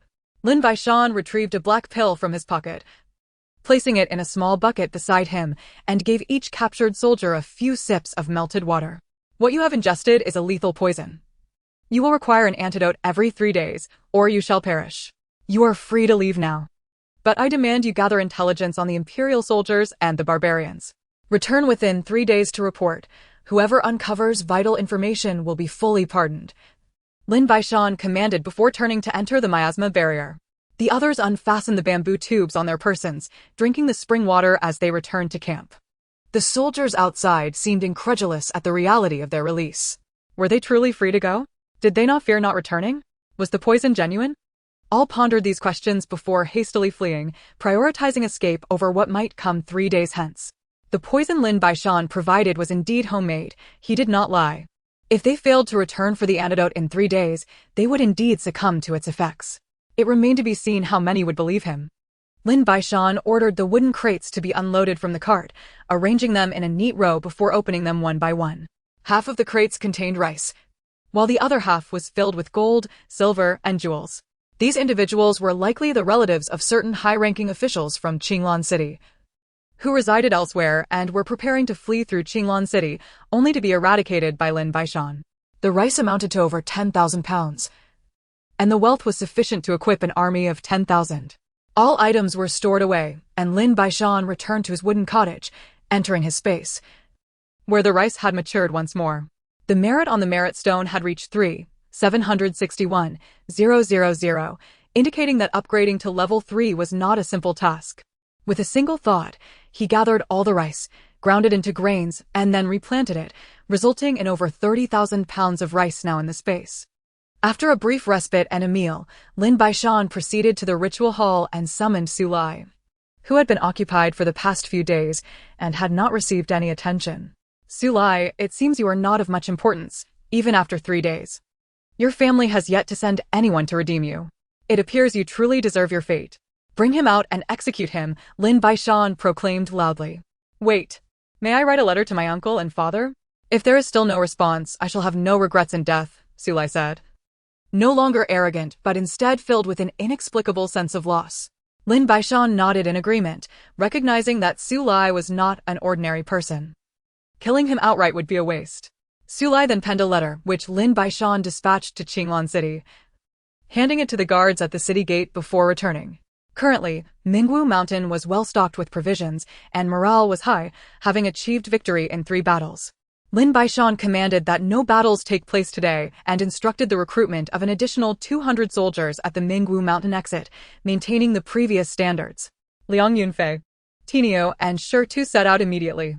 Lin Baishan and Xin Qianren ventured to the back mountain to plan the establishment of a more secure camp and explored the dense forest there. Eventually, they discovered that Mingwu Mountain resembled a vast miasma-infested zone, with 3 barriers of miasma at the rear, although there was a narrow path to ascend. Crossing the 3 miasma barriers without an antidote would be fatal. Upon returning, Lin Baishan ordered the guarding of that narrow path and instructed Lu Xing'an to set traps nearby to ensure the camp remained secure from ambush. When Lin Baishan returned to the front camp, Liang Yunfei and the others had already returned, with 300 soldiers lining up to register. Lin Baishan casually tested a few and found their physical condition satisfactory. Brother Lin, I had initially planned to recruit only 200 men. But today's recruits exhibited exceptional physical fitness, so I took the liberty of exceeding the quota. I hope for your understanding, Liang Yunfei remarked. Brother Liang, you speak too humbly. You are also working for Mingwu Mountain. Henceforth, we shall train separately. I will lead the Lin family disciples, while Brother Shin, Brother Situ, you, and Brother Xiao will lead the others, with each of you commanding 100 soldiers for the time being. We shall collectively be known as the Sangming Army, Lin Baishan stated to the group. The others had no objections. As evening approached, dust rose along the official road as approximately 200 soldiers arrived, with 3 of them mounted and seemingly carrying something, making their way directly to Mingwu Mountain. The exit of Mingwu Mountain was now guarded. I come on behalf of the city lord of Qinglan City to negotiate the redemption of young Master Su Lai. I am Su Cheng, he announced, passing a piece of brocade to the guard, densely inscribed with numerous characters. The guard, however, disregarded him and took the brocade to report to Lin Baishan. Upon seeing the brocade, Lin Baishan's expression remained impassive as he exited Mingwu Mountain with Xin Qianren and Liang Yunfei. Are you Lin Baishan? The city lord has commanded you to escort Su Lai to Qinglan City. Otherwise, a great army will soon arrive, Su Cheng said, trembling in fear, fully aware of Lin Baishan's notorious reputation. Is your city lord out of his mind? You expect me to lead Su Lai to face punishment for his redemption? That is utterly absurd. In that case, I shall keep all of you here, Lin Baishan declared, waving his hand, and his men surged forth, surrounding the 200 soldiers outside. Su Cheng truly regretted taking this task. He had heard tales of Lin Baishan being impervious to threats, but now he found himself ensnared. Lin Baishan's strikes were too swift. He lacked the ability to evade or even the time to react. The 200 soldiers were pursued by the 300 newly recruited troops of Mingwu Mountain. Upon engaging with the official soldiers, The recruits quickly realized that their opponents lacked the will to resist, having been accustomed to bullying, and they charged after the officials with fervor. In truth, the official soldiers were not so inept. The main commander had been captured, and the other mounted leaders had been slain, leaving them no option but to flee. Thus, all were desperately attempting to escape. Lin Baishan was not intent on completely annihilating the official soldiers, but rather aimed to instill confidence in his newly recruited troops, demonstrating that the so-called officials were not formidable. After a time of pursuit and the slaying of over 100, Lin Baishan ordered a retreat, instructing the remaining soldiers to return and inform the city lord of Qinglan City that if they did not come to redeem Su Lai and Su Cheng within 12 hours, both would be executed. Lin Baishan returned to Minggu Mountain, now with 500 soldiers. He had only utilized the spiritual spring water to refine the 100 Lin family youths 3 times, making them the most formidable fighters among the ranks. It was no wonder that Lin Baishan favored them. He needed to ensure that his foundational strength and combat capability surpassed those of other squads. Once the loyalty of these squads was validated, he could consider refining them as well to enhance their speed and strength. The women and children of the Lin family prepared meals for everyone, and as the numbers grew, Lin Shoren dispatched an additional 20 women to assist in cooking. The villagers were now quite content with their circumstances. Lin Baishan instructed the 100 Lin family youths to protect the women and children of the Lin family whenever they were not in battle, designating a specific area that all soldiers were forbidden to enter. In truth, Lin Baishan was overthinking. The current several hundred soldiers were quite disciplined, and no one would dare provoke Lin Baishan's formidable power. On the following day, during the morning watch, a guard reported that someone from Qinglan City had arrived. Lin Baishan donned his armor and mounted his horse, followed by Shen Qianren and Liang Yunfei. At the Minggu mountain exit, over 300 soldiers stood at attention, led by a towering, dark-faced man wielding a long spear, his expression stern. The leaders and soldiers behind him were all in high spirits. Subordinate Chen Tianfeng greets Lord Lin. The city lord has dispatched me to negotiate the redemption of Su Lai and Su Cheng. If the mountain lord has any requests, please state them, and I shall relay them to the city lord, Chen Tianfeng announced from his horse, his expression unwavering. General Chen, you are most courteous. I would trouble you to inform your city lord to evaluate the worth of these 2 individuals and offer in exchange for horses, bows, arrows, and weapons, Lin Baishan replied, cupping his hands in respect. Since I have come, I hope to receive a precise figure from the mountain lord. Please suggest a number, preferably on the higher end. As it is not my own blood that will be spilled, Chen Tianfeng remarked with a smile. Very well, for the sake of the general's reputation, I, Lin, demand all military supplies for an army of 1,000, including horses, weapons, bows and arrows, provisions, fabrics, and all other necessities. Lin Baishan's boldness was indeed audacious. Very well. I take my leave, but allow me to express my utmost admiration for the Mountain Lord's complete annihilation of the barbarian tribes. With that, General Chen bid farewell. General Chen. On any given day, should you find yourself without refuge, the gates of Mist's Mountain shall always be open to you. Lin Baishan's intent was exceedingly clear. Chen Tianfeng clasped his fists in acknowledgement, turned his horse, and departed. The 2 men, though seemingly adversaries, spoke with remarkable courtesy. Chen Tianfeng held great respect for Lin Baishan's military prowess, while Lin Baishan recognized Chen Tianfeng's adeptness in commanding his troops, regardless of Chen Tianfeng's character. Leading such a formidable army was commendable. Of course, Lin Baishan's audacious demands were also a strategic preparation for the future, if his conjecture held true. The lord of Qinglan City, Su Lin, would acquiesce to his requests. At the entrance of Mist's Mountain, the 100 or so men that Lin Baishan had released gradually returned, bringing with them a plethora of news. Naturally, some, believing themselves to be resilient, would not return, destined to succumb to the poison in 3 days' time. The information was abundant but could be distilled into 2 primary points. First, the lord of Qinglan City was contemplating abandoning the city, though most of his generals vehemently opposed this notion, leaving the outcome uncertain. Second, Qinglan City had already become a ghost town, with treasures and wealth evacuated long ago, leaving only the wretched common folk behind. Lin Baishan's countenance darkened. Should Su Lin forsake Qinglan City and flee to Engsub, the barbarian tribes would inevitably seize the city. The displaced populace, along with families and the majority of commoners, would find it impossible to escape before the barbarians took control. as Su Lin would require time to delay their advance. In such a scenario, he should not have allowed Su Lai and Su Cheng to depart, regardless of the price. They should not have been permitted to leave. If Su Lai held significant value in Su Lin's heart, he would not abandon them so readily. An increasing number of displaced individuals congregated outside Qinglan City, now rendered inaccessible. As the 3-day mark arrived, 17 did not return, while the rest brought various tidings, with some bearing witness to the gruesome demise of others due to poison. News confirmed that after suffering losses, the barbarians had rallied 2,000 troops, preparing to eradicate Lin Baishan and his companions, with the attack projected for this evening. As more individuals corroborated this information, Lin Baishan remained unfazed. He understood that while the barbarians might genuinely intend to eliminate him, it would merely be a thought. With the protection of Mist's Mountain, he could withdraw at any moment. The barbarians, fully aware of this, still dared to approach, suggesting they possessed some form of assurance. Unexpectedly, instead of the anticipated barbarians, Qin Tianping reappeared with his men. This time, however, he brought not 300 but a full 1,000, laden with the supplies Lin Baishan required. Mountain Lord Lin, I have brought the goods. You must dispatch someone to collect them swiftly. In half an hour, the 2,000 barbarians will arrive, and you must prepare accordingly. Qin Tianping made no mention of Su Lai and Su Cheng. Lin Baishan instructed his men to secure all supplies within the camp. Just as he was about to release Su Lai and Su Cheng, dust began to swirl in the distance. The barbarians had arrived. Lin Baishan ultimately returned Su Lai and Su Cheng to Qin Tianping, not wishing to burden him.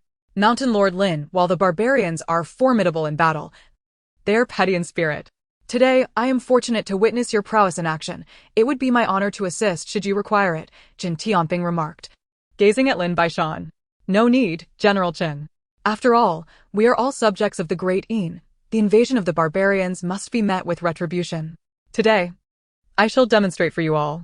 With that, Lin Baishan urged his horse forth from Mist's Mountain. Chapter 42, Slaying Salade. Behind Lin Baishan, Shen Qianduan and Liang Yunfei closely followed, with Shi Tu and Tai Niu wielding long blades behind them, followed by 500 fierce soldiers. Xiao Duanyun, Xiao Duanyu, Zhang Jun, Chen Jiming, and others were all absent. As Shen Qianduan's wolf-toothed club glimmered under the sun, the barbarian forces soon arrived. Leading them was a burly man with a dark face, even more imposing than Tai Niu, wielding an unusually heavy broadsword. Sita rode out from Mist's Mountain, approaching slowly. Brother Lin, allow me to take the lead today. Having been here for several days without any contributions, I feel quite ashamed, Sita said with a smile. Brother Situ, the situation is rather serious. Let me take the lead while you all provide support behind me. Should I falter, it will be your turn, Lin Baishan replied, equally smiling, showing no concern for the opposing barbarians. You need not compete. After all, you are all destined to perish. What difference does it make who falls first? The burly barbarian Salade remarked. Lin Baishan, I have seen your likeness. Let us exchange a few blows so that I may ascertain whether you are as formidable as the legends suggest. With that, he raised his long sword. Brother Lin, the adversary before you is the third fiercest general of the barbarian tribe, Salade. Many from the government have perished at his hands. He possesses tremendous strength, so be cautious, Sitian warned. Lin Baishan nodded and spurred his horse toward Salade. The latter remained silent, immediately swinging his sword at Lin Baishan with a fierce strike, the blade slicing through the air towards Lin Baishan's neck, his gaze laced with disdain. Lin Baishan captured the scorn in Salade's eyes. Their swords clashed with a thunderous sound, both horses recoiling 2 steps. Salade's palm was injured, while Lin Baishan retreated unscathed. The disparity in strength was unmistakable. Salade was profoundly shaken, having not anticipated Lin Baishan's overwhelming power. Before he could react, Lin Baishan's second strike came swiftly. Too fast to evade. Lin Baishan offered no time for a counter. His sword cleaved through Salade, bisecting him and scattering flesh and blood across the ground. To the onlookers, it appeared simple, as Lin Baishan had only delivered 2 blows to slay the third fiercest general of the barbarians, but in truth, Lin Baishan bore immense pressure. He was uncertain of Salade's speed. Thus, he had gambled, betting on the opponent's inability to react. Given Lin Baishan's speed, it was nearly impossible for anyone to evade, even with preparation, as it was simply too swift. Both the barbarians and Qin Tianping were left dumbfounded. None had expected such an outcome. Kill them all.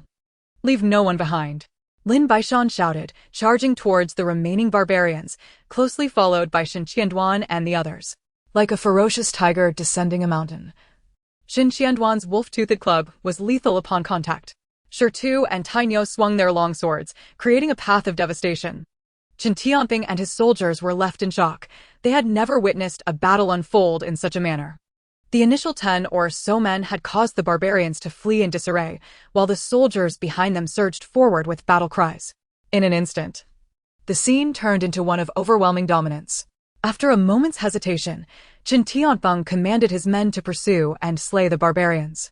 By the time his troops arrived, the barbarian leaders had all been slain, leaving the remaining barbarians in utter panic, intent only on fleeing without any inclination to resist. Out of 2,000 barbarians, merely 300 to 500 managed to escape, and all their leaders, including Salade, perished in battle. Lin Baishan noted Chen Tianping's men joining in the slaughter of the barbarians. And when the pursuit ceased, Chen Tianping rode up to Lin Baishan. Mountain Lord Lin, the rumors were indeed true, with a hero such as you to resist the barbarians. I am confident their reign will not endure long. Chen Tianping spoke with genuine admiration for Lin Baishan. General Chen, I believe you are well aware of the current situation. The government fails to exercise benevolent governance, does not stand against the barbarian tribes, and only seeks to satisfy its own interests. It is truly regrettable that a person of your stature finds himself submerged in this decaying court. I reiterate my previous statement. The gates of Mingwu Mountain are always open for you, General. Lin Baishan genuinely admires Chen Tianping. Such deceptive words. As an official, he cannot be swayed by mere trifles. One day, you will all face the consequences. Su Lai stood silently beside, while Su Cheng retorted disrespectfully upon hearing Lin Baishan's words. Lin Baishan remained silent, brandishing his long knife. He rode forth to face Chen Cheng and swiftly severed his head before turning back to Chen Tianping. I have troubled you, General. No matter, some individuals cannot restrain their tongues, and I cannot guarantee his safety. Moreover, it is not within my power to decide whom Lin Xiaobo chooses to eliminate. Would you not agree, young Master Su?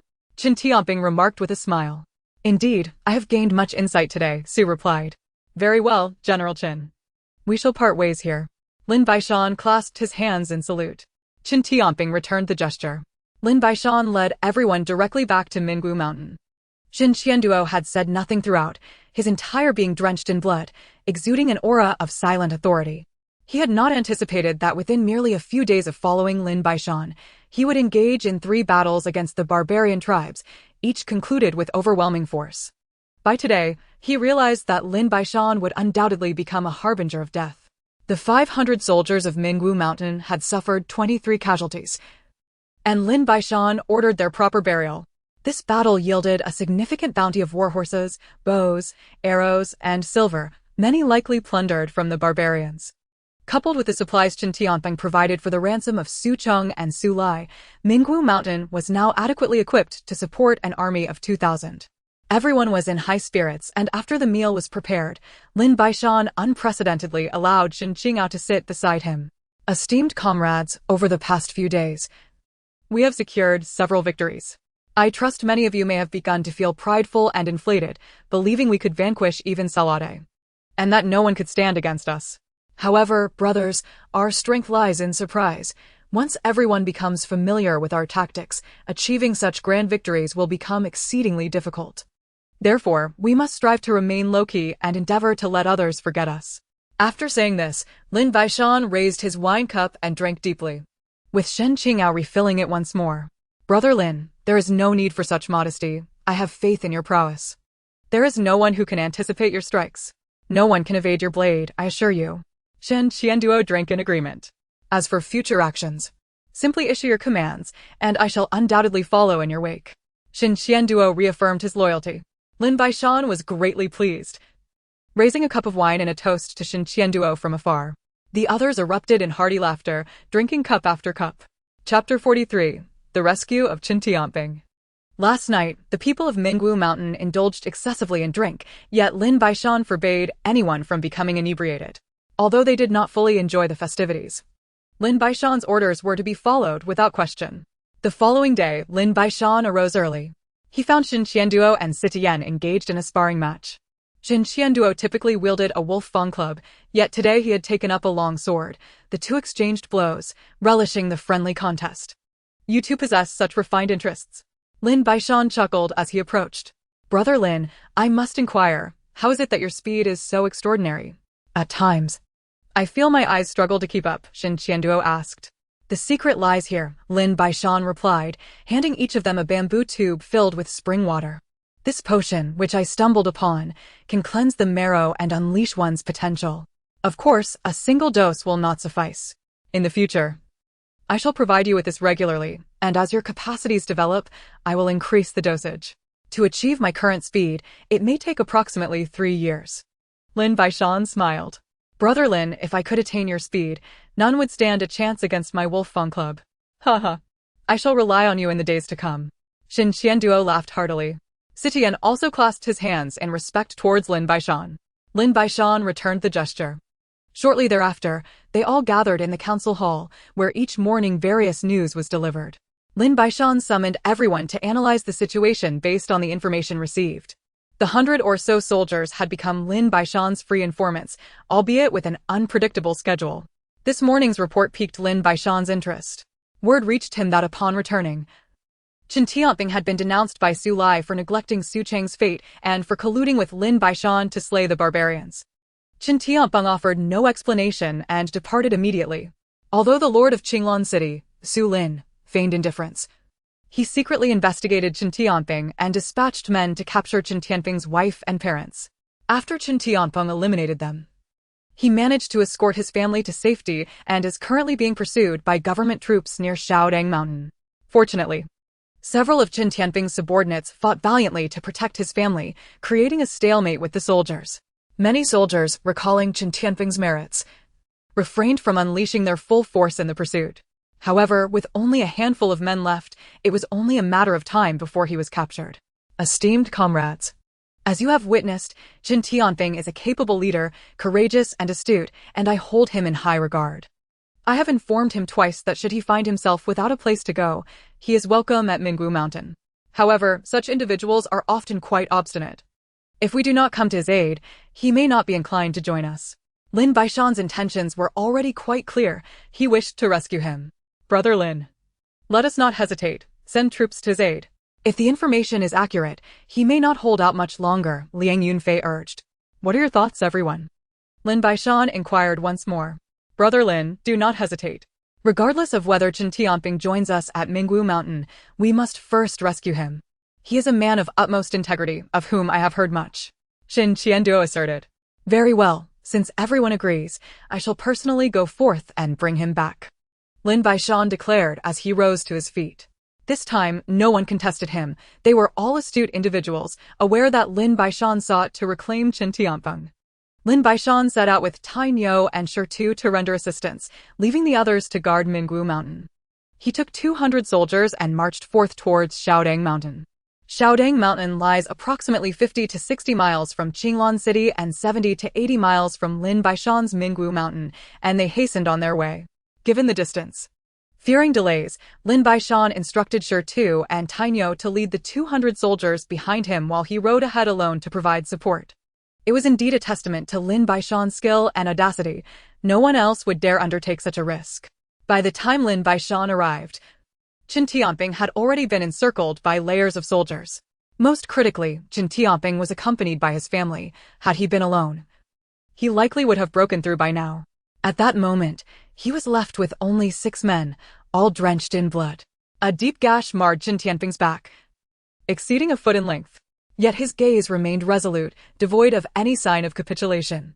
The soldiers numbered over 300, commanded by a burly man with a red face, encircling Chen Tianping and his family in layers. The red-faced man, brandishing a long spear, wore a smile that did not reach his eyes as he glared at Chen Tianping, muttering something under his breath. Lin Baishan urged his horse to the side of the burly man with a red face, raising his long knife and striking down towards him. The red-faced man had long since noticed Lin Baishan, yet he was astonished that his opponent dared to charge in alone. Just as he attempted to raise his gun in retaliation, the long knife was already slicing towards his head. In a flurry of panic, he lifted his spear to counter Lin Baishan's blade. With a resounding crack, the red-faced man's spear flew from his grasp, and he sought to flee, only to have Lin Baishan's long knife sever his head. Amidst the bloodshed, Chen Tianping witnessed Lin Baishan's valiant attempt to rescue him, and an indescribable wave of emotion surged within him. Lin Baishan wielded his long knife with relentless precision, each strike claiming a foe, and the soldiers around him were paralyzed with fear, creating a veritable vacuum around his presence. However, the sheer number of soldiers was overwhelming, and they could not break through to reach Chen Tianping. "Brother Lin, you must leave quickly. The enemy is formidable," Chen Tianping urged gratefully. "Brother Chen, I have brought 500 soldiers from Mingwu Mountain to aid you. Hold on just a little longer, and when reinforcements arrive, we shall vanquish them completely," Lin Baishan replied, his knife still dancing through the air. "Very well, I am deeply grateful, Brother Lin." Chen Tianping and the 6 men beside him fought fiercely, striving to buy more time for their family members encircled within. Lin Baishan pressed forward, carving a bloody path, and soon joined forces with Chen Tianping. Together, they fought their way out of the encirclement, and the soldiers dared not intervene. Those who did met swift death. The battle raged on, with Lin Baishan and Chen Tianping resembling 2 gods of slaughter, fiercely protecting Chen Tianping's parents and wife at the center. After more than half an hour, Shi Tu and Tiniu arrived with their men. Upon seeing Lin Baishan surrounded, Tinia's eyes blazed with fury as he charged in with his long knife, while Shi Tu led his soldiers in a relentless assault. The soldiers, who had once relied on their numbers to hold their ground, found themselves overwhelmed as Shi Tu and Tinia joined the fray, like a flood unleashed from a dam. Over half of the more than 300 soldiers were slain, and Lin Baishan, along with Chen Tianping, escorted their families to the exit of Mingwu Mountain. "Brother Chen, my task is complete. As I have said before, the gates of Mingwu Mountain shall always remain open for you. However, if you have any reservations, I understand, and shall take my leave," Lin Baishan announced, turning to enter Mingwu Mountain. "Brother Lin, if I were to refuse at this juncture, it would be rather ungrateful. Thank you for your faith in Tianping. From this day forth, I shall heed your commands," Chen Tianping replied, bowing respectfully. Chapter 44. Qinglan City. Lin Baishan smiled, urging his horse to Chen Tianping's side, offering him 2 bamboo tubes. "Brother Chen, each person should take 3 sips. This will counteract the noxious miasma. Please follow me into the camp, and from this moment forth, no one shall threaten the safety of your family." Chen Tianping drank 3 sips and passed the tubes to those around him, who also consumed the spring water, all entering the camp. Shen Qianduan and the others welcomed Chen Tianping with great enthusiasm. Chen Tianping was deeply moved. Although his combat prowess did not match that of the elite in Mingwu Mountain, he was comparable to Chen Jimin. What Lin Baishan valued was his ability to command troops. Many possessed formidable strength, but few could effectively lead an army. Moreover, Chen Tianping had retained the loyalty of a dozen steadfast followers even in dire straits, attesting to his commendable character. Lin Baishan ordered a banquet to celebrate Chen Tianping's joining and ensured the safe accommodation of his family. At that moment, Chen Tianping felt as though he were in a dream. He had believed that escape was impossible, yet Lin Baishan had come in person to rescue him. This kindness would be difficult to repay. "Thank you, Brother Lin and all the brothers. From this day forth, Tianping shall dedicate himself wholeheartedly. I hope you will watch over us," he expressed. "Of course, Brother Chen. Many here were once officials themselves, and now they sit with us. The government has shown no compassion. When have they ever considered your plight?" Shen Qianduan remarked, harboring no fondness for the authorities or the barbarian tribes. "Now, let us eat. After the meal, we shall discuss further," Lin Baishan said with a smile. Once the feast was concluded, Chen Tianping stood and raised a cup of wine to Lin Baishan and the others, downing it in one go. "Brother Lin, brothers, since Tianping has joined Mingwu Mountain, I must contribute my strength. As I understand it, the Lord of Qinglan City, Su Lin, has mobilized all resources and troops to the rear mountain of Qinglan City, preparing to flee to Yizhang should the need arise. Currently, Qinglan City boasts over 30,000 soldiers, while the barbarian tribes have merely over 20,000. Su Lin's strategy is to defend from advantageous terrain. He has never contemplated a direct confrontation with the barbarians. I have discovered a small path leading to the rear mountain of Qinglan City." Chen Tianping paused to take a sip of water. "Brother Chen, what do you mean?" Lin Baishan inquired tentatively. "My intention is to dispatch our elite troops through the small path to reach the rear mountain of Qinglan City. seeking the opportunity to slay Su Lin and his confidants, thus seizing control of Qinglan City. We could then allow the elderly, women, and children to pass through while keeping the able-bodied to defend the city. How does that sound? Furthermore, both the front and rear of Qinglan City present formidable defenses. So if we can capture the city, we will flourish rapidly. This path is known only to me. It is a concealed passage built by the previous dynasty. Chen Tianping concluded, looking up at Lin Baishan. Lin Baishan furrowed his brow.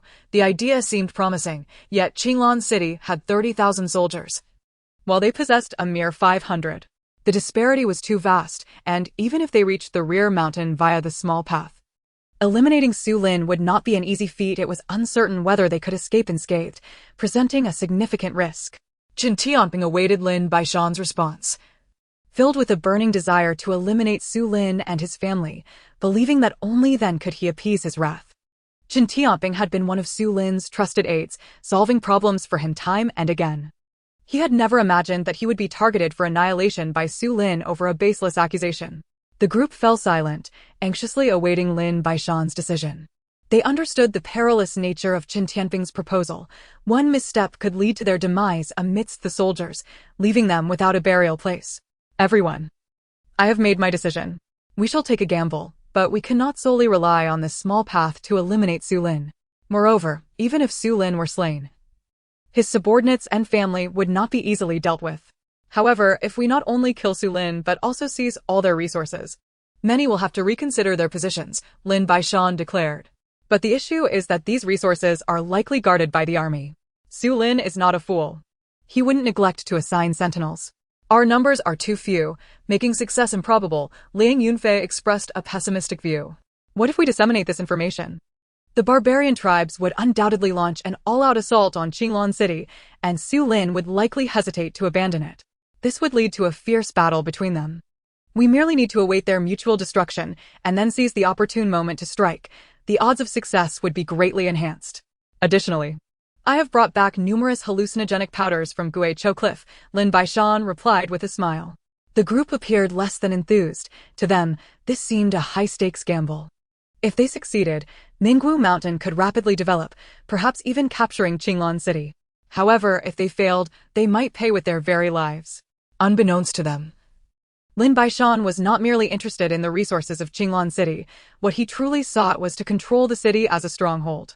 If he could secure this place as his foundation for survival, both the barbarian tribes and the authorities would harbor deep trepidation towards him, as Qinglan City was built upon the mountains, offering strategic advantages for defense.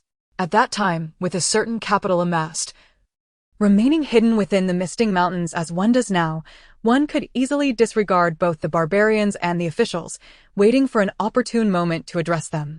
However, once the city of Qinglan is acquired, both the great Dayin Dynasty and the barbarians would be compelled to heed one's disposition, placing oneself in a position of initiative.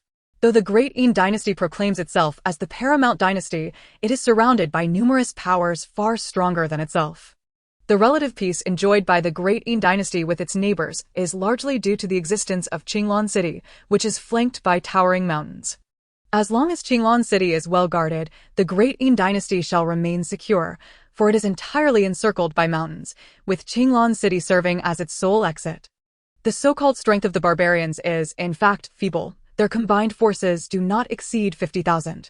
Their covetousness towards the great Dayin Dynasty has persisted for years, with the contention between both sides revolving around Qinglan City. Lin Baishan does not desire the great Dayin Dynasty itself, rather, he envisions it as a springboard to unify all surrounding forces, showcasing his grand ambition. Now, with a path unknown to others, he has gained a significant advantage. Should he incite conflict between the barbarians and the garrison of Qinglan City, although it may deplete some resources, it would simultaneously wear down their living forces. All right, my brothers. I have decided to take a gamble. Rest assured, I shall not act recklessly, nor shall I lead my brothers into an endless abyss. Trust in me. Lin Baishan raised a cup of wine. The others followed suit, lifting their cups, while Lin Baishan occasionally observed Chen Tianping's gaze, only diverting his eyes once he was fully assured of Chen's loyalty. One must remain vigilant. Should Chen Tianping use himself as bait, Lin Baishan and the others would find themselves in peril. Disseminate the news, Lin Baishan declared emphatically. Chapter 45. rumors abound. After hearing Lin Baishan's command, Xiao Chengzi swiftly departed, having become Lin Baishan's messenger. All right, everyone, I have matters to attend to. Once the time is ripe, I shall summon you all again, Lin Baishan said, turning to leave. The others continued their discussion regarding the recent events. After Lin Baishan returned to his wooden cabin, he entered the spatial realm directly. The grain had once again matured. After harvesting it with his thoughts, he replanted it. He also consumed a few drops of spiritual liquid to cleanse his marrow and bones, though the effects were now minimal. The power of merit had reached 4,211,000, and Lin Baishan had no idea how this was calculated. The growth of the spatial realm had indeed progressed rapidly. After pacing back and forth several times, ensuring he had left nothing behind, he exited the space. Currently, there were approximately 600 to 700 individuals in the Misting Mountains. Lin Baishan had provided the 100 young men of the Lin clan with diluted spiritual spring water 3 times, significantly enhancing their speed and strength. According to his estimates, after 2 more sessions, they would reach their limits. At that point, he would select 3 to 5 individuals from the Lin clan to undergo a spiritual spring water bath, establishing his own elite force. He himself had no need for it, however, he had family to protect, and many women and children within the Lin clan required safeguarding. The day after Xiao Chengzi disseminated the news, the barbarians surrounded Qinglan City completely, albeit only the front portion of the mountain.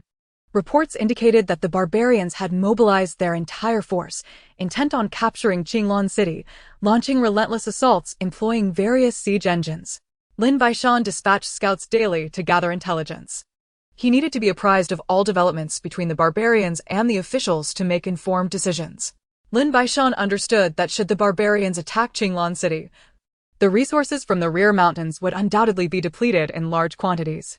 Fortunately, what he sought was not those resources, but the entirety of Qinglan City. After 5 consecutive days of assaults, the barbarians halted, having suffered the loss of 5,000 troops and failing to even approach the city walls, let alone scale them. While the barbarians were indeed eager to seize Qinglan City, they were not foolish. They recognized that continuing in this manner would exhaust their limited resources. Before they could issue a retreat command, word spread that the barbarians planned to stealthily withdraw that very night to prepare more formidable siege engines, intending to return once fully equipped.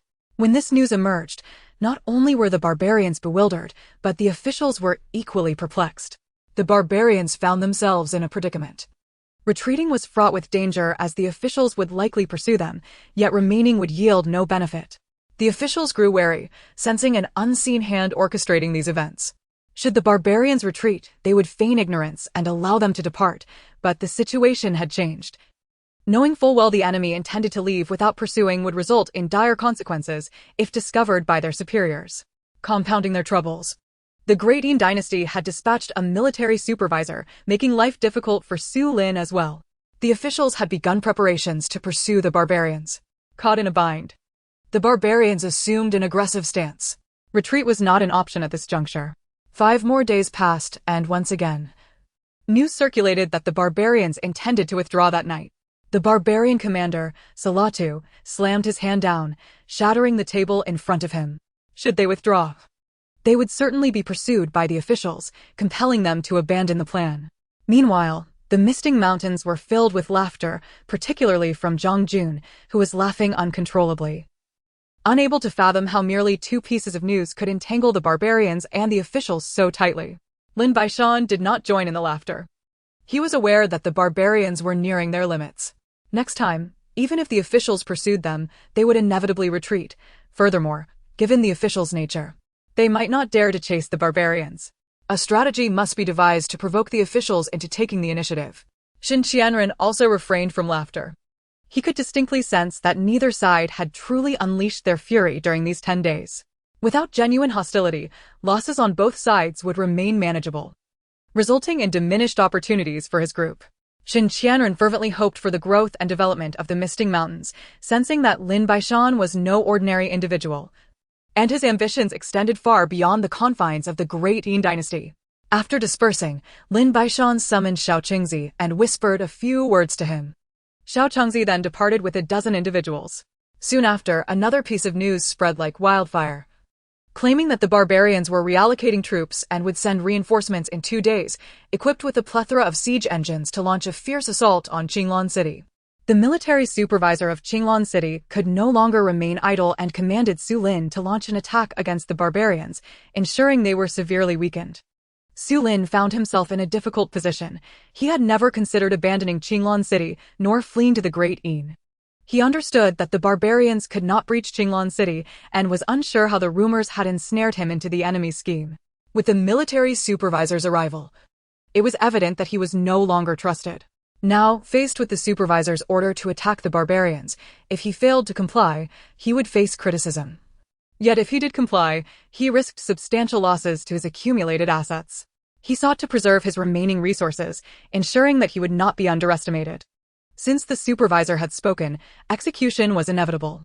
On the following day, Qinglan City dispatched over 10,000 troops to engage the barbarians outside the city, resulting in a tangible confrontation, with Qinglan City suffering minor losses. On the third day, Qinglan City sent out another 10,000 troops, and this time, close-quarters combat erupted, concluding with each side suffering 5,000 to 6,000 casualties. Lin Baishan gazed at the transmitted messages, his brow furrowed in contemplation. This Su Lin was no ordinary individual. His ability to stand toe-to-toe with the barbarian tribes indicated that previous reports had been misleading. For the time being, neither side made a move. As dusk fell, news emerged that the barbarians were preparing to withdraw that very night. The barbarians were taken aback, for their intent to retreat was genuine. If they delayed any longer, they would face utter annihilation. The overall strength of the barbarians paled in comparison to that of the Great Dayin Dynasty. Their earlier impression of formidable power had stemmed from Su Lin's disregard for them.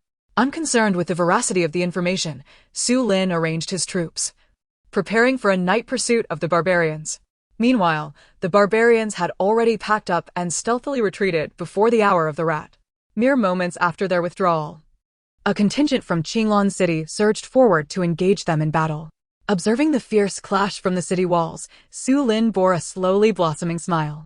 However, his joy was premature. After the news had spread, Lin Baishan, accompanied by Shen Qianren, Liang Yunfei, and other leaders, led 500 soldiers through a concealed path to the rear mountains of Qinglan City under the guidance of Chen Tianping.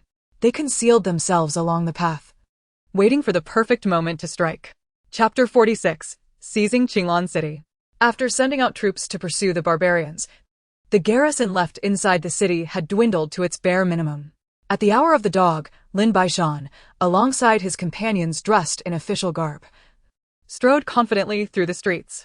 With Chen Tianping present, the many protocols of the officials were well understood, and with everyone's attention focused on the fierce battle outside the city, few took notice of this band of over 500 men. They soon learned that Su Lin was stationed atop the city walls, seemingly accompanied by the supervising general, a twofold advantage. Lin Baishan led 200 men to the city walls, while Chen Tianping, Shen Qianren, Liang Yunfei, and others took 300 men to the residence of Su Lin's family. Lin Baishan harbored some concern for Chen Tianping's group, as they were in enemy territory. Fortunately, with Chen Tianping's familiarity with the terrain, Lin Baishan assigned several leaders to him and instructed him to leave no survivors. As Lin Baishan ascended the city tower, Su Lin cast a glance back, initially dismissing them as protectors. However, upon a second glance, shock washed over him. "Who are you? Why have you climbed the city walls without orders? Get down!" Su Lin's voice was sharp, irritation evident on his face as his guards drew their weapons. Sensing the looming threat, Lin Baishan chuckled. "You insolent wretch! How dare you flaunt your bravado at this moment? What gives you the audacity?" Having seen Su Lin's portrait, Lin Baishan recognized him instantly. As he advanced, he unsheathed his long knife, and his companions, the Shao brothers, raised their weapons in unison. Su Lin, retreating behind his guards, sought a covert escape, but Lin Baishan would not grant him such an opportunity. One swift strike cleaved Su Lin in two, leaving no time for words. As the 200 soldiers and the Shao brothers unleashed a massacre, the defenders atop the city walls outnumbered Lin Baishan's men, yet upon witnessing Su Lin's gruesome demise, all resolve to resist evaporated, leading them to scatter in panic. Shao Duanyun captured the supervising general, but spared his life, following Lin Baishan's orders. Meanwhile, the soldiers engaged in battle outside were oblivious to the upheaval atop the city walls. Lin Baishan executed the key figures within the walls and dispatched his own men to seize the city gate. Xin Qianren and others took control of the families of the Su clan and other generals, while the citizens of Qinglan City remained largely unaware of the unfolding drama. After reuniting with Xin Qianren, Lin Baishan summoned Qin Tianpeng. Brother Qin, having remained within Qinglan City, how many of your former subordinates can you still trust? As of now, there should be 3, but their whereabouts are unknown. We must search for them. Very well, we shall postpone the search for now. When we encounter them, we will address it then. Brother Situ and Brother Shin, you two head to the city gate. If the troops from outside return, inform them that their families are in our custody. Encourage them to continue their assault on the barbarians. Should they return victorious, we shall return their families. Otherwise, they may meet their end here. This strategy, while somewhat unscrupulous, was a necessity for Lin Baishan, given the limited manpower at his disposal. However, had he to traverse the path back, he would proceed with the same steadiness as before. Though many troops remained within the city, most of their leaders had been slain, leaving them leaderless. With their families under threat, no one dared to rise in rebellion. Eventually, Qin Tianpeng located 2 capable subordinates, amassing a force of fewer than 2,000 men, all loyal followers. Su Lin had intended to disrupt their ranks, but the barbarian invasion had prevented such plans. With these 2,000 soldiers, the situation eased considerably. Qin Tianpeng strictly instructed his subordinates to avoid conflict with Lin Baishan's Tsangming army and to refrain from any ill-conceived notions due to their numerical advantage. Lin Baishan, of course, did not place complete trust in Qin Tianpeng's men, assigning them only the task of maintaining order within the city. An hour later, the soldiers who had battled the barbarians returned, but before they reached the city gate, a volley of arrows struck the ground before them. Qinglan City has changed hands. If you fight valiantly and defeat the barbarians, you may reunite with your families. If you falter, you may bid farewell to them forever. Upon hearing this, Xin Qianren raised Su Lin's severed head. The leader of the returning troops, Wang Mingxian, stood bewildered. How could Qinglan City have fallen while they were away? Pray tell, brave warrior, is your leader Lin Baishan? Wang Mingxian inquired, lifting his gaze. Indeed, Su Lin, through tyranny and oppression, has met his end. As soldiers, you have the capacity to resist external disgrace. I, Shen, assure you that your families will be safeguarded. Regardless of victory or defeat, they shall be returned to you. Xin Qianren spoke words imparted by Lin Baishan, his tone firm. Thank you, I am deeply grateful, Wang Mingxian responded, preparing to depart. Hold, General Wang. The city gate has provisions and water prepared for you and your troops. We hope you understand. Xin Qianren offered, choosing silence thereafter. With a wave, Wang Mingxian signaled for his men to gather supplies before leading his fewer than 10,000 troops away. Xin Qianren felt a twinge of awkwardness. They were men of integrity. Yet circumstances compelled them to act otherwise. In the realm of significant undertakings, one must overlook trifles. Moreover, these soldiers had often bullied the common folk. Perhaps this was a form of poetic justice. Lin Baishan, however, harbored no such sentiments. He understood the harsh realities of victory and defeat. There was no need to let such matters disturb his peace of mind. Qinglan City now lay entirely under Lin Baishan's control. With this, he had seized the throat of the great Dayin Dynasty, and once the news spread, he believed emissaries would soon come seeking negotiations. Yet, he recognized that Qinglan City was not entirely secure, as his forces remained too few. Qinglan City housed a refugee area, intentionally established by Su Lin to provide labor for the troops and ensure logistical support. Lin Baishan dispatched Liang Yunfei with 100 soldiers to recruit from this populace. He held a firm belief that those of humble origins would retain their integrity, for having endured hardship, they would cherish what little they possessed. 2 hours later, Liang Yunfei returned, accompanied by a contingent of 1,000 men. Though their attire was tattered and worn, their overall demeanor exuded a commendable spirit, having adhered strictly to Lin Baishan's rigorous evaluation standards. Lin Baishan instructed each individual to partake of a sip from the spiritual spring, subsequently distributing weapons from the storeroom. Though there was little he could do regarding their clothing for the time being, this 1,000-strong force was allocated 100 men each to the leaders of Mingwu Mountain, strategically dispersed to oversee various crucial departments within Qinglan City. With this augmentation, Qinglan City was rendered significantly more stable. Chapter 47, Wen Jishu and Shishou Zhua. Lin Baishan recognized that relying solely on the 1,500 troops at his disposal was somewhat precarious. Hence, he dispatched Xin Qianduan and Sitian to the refugee district to recruit another 1,000 men. Numerous leaders remained within the city, many of whom Lin Baishan had yet to encounter. He conceived the notion that Qinglan City could serve as the base for Lin Baishan's Sangming army, while Mingwu Mountain would be his final bastion of retreat. Upon their return to the council hall after 2 hours, Xin Qianduan and Sitian brought with them the newly recruited 1,000 men. Lin Baishan commanded that all the leaders within the city assemble in the council hall. When all were gathered, Lin Baishan was somewhat taken aback, for there were indeed around 150 to 160 individuals present. The purpose of summoning them was to inquire whether they wished to live or die. Lin Baishan's voice resonated throughout the hall, crystal clear to every ear. Silence enveloped the room, a deathly hush. Our mountain master is addressing you. Have you all gone deaf? Xin Qianduan rose, his tone menacing. Surely, we wish to live. But what conditions does Mountain Master Lin propose for our survival? An elderly man, frail and white-haired, stood to address Lin Baishan. Some among you, I fear, are beyond redemption.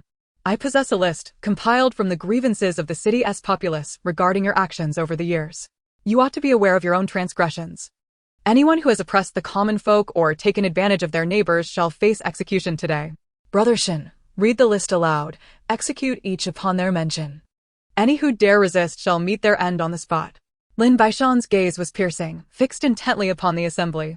A tremor rippled through some, while others clung to a glimmer of hope, awaiting fate's judgment. In truth, the list in Lin Baishan's possession was not solely derived from the citizens' accounts. It was also informed by Qin Tianping's descriptions of their misdeeds. After several days of interaction, Lin Baishan had come to trust Qin Tianping implicitly. As Xin Qianduan recited the names, Sitian executed each individual mentioned, while Xin Qianduan outlined their primary offenses. Liang Yunfei stood guard with 300 soldiers nearby, prepared to slay anyone who dared to resist. Outside the council hall, a throng of common folk had gathered, some openly denouncing certain officials or leaders. Xiao Duanyun stood nearby, attentively listening to the people's grievances and relaying pertinent information to Lin Baishan. Continuous curses were hurled at Lin Baishan, and some even attempted to assault him within the hall. Lin Baishan regarded this rabble with cold indifference. At that moment, many exhibited no remorse or signs of awakening, only fervently cursing his name. Lin Baishan remained unperturbed. After 4 hours, all leaders, generals, and some civilian officials within the city underwent their reckonings. Out of the 150 to 160 individuals, only 24 remained, of which merely 3 were civilians, the rest being warriors. The remaining individuals were not without fault. Some may simply have escaped scrutiny. However, I hereby declare that unless one is irredeemably vile, minor transgressions discovered later shall not be pursued. To you 24, I present 2 options. First, I can grant you and your family's freedom to depart, even to venture towards Engsub. Lin Baishan paused, gazing at the assembly, choosing not to continue his discourse. Some among the 24 began to beam with joy, while others remained skeptical of Lin Baishan's words. The second option involves serving under my command with diligence and integrity. I shall not discriminate. My only stipulation is that you treat the common folk with kindness, for they are your providers. Without them, you are nothing. You have the time it takes for a stick of incense to burn to make your choice. Rest assured, I, Lin Baishan, am a man of my word. Lin Baishan concluded, awaiting their decisions in silence. No one dared to make a hasty choice, their confidence in Lin Baishan wavering. The elderly Wen Jishu, having reached the age of destiny and alone in the world, spoke up. I choose to follow Mountain Master Lin, not seeking a position of power, but merely to advocate for the common folk and to consider matters from the perspective of your intentions. I am straightforward in nature, if you can accept me. I shall remain here. The lean and silver-haired elder, impeccably groomed with neatly trimmed whiskers, addressed Lin Baishan. Mr. Wen, please take a seat of honor. I have heard much of your reputation. I am grateful for your willingness to stay. In the future, while I wield authority, you shall uphold the principles. Power can be contested. Without principles, one cannot endure. Please have a seat. Lin Baishan personally adjusted Wen Jishu's seating arrangement. Wen Jishu seated himself with ease, his gaze towards Lin Baishan imbued with a newfound, inexplicable sentiment, one he had never encountered in Su Lin or any others before. Lin Baishan turned his attention back to the assembly.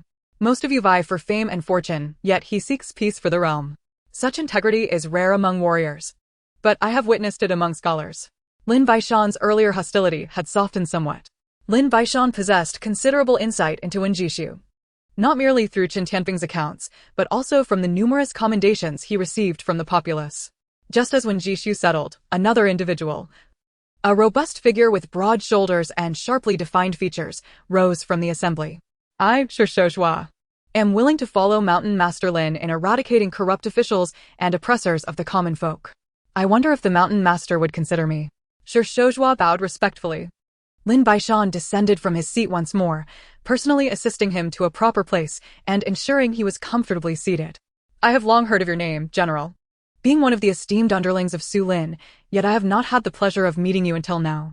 Rest assured, I shall not do you an injustice. Lin Baishan said with a smile.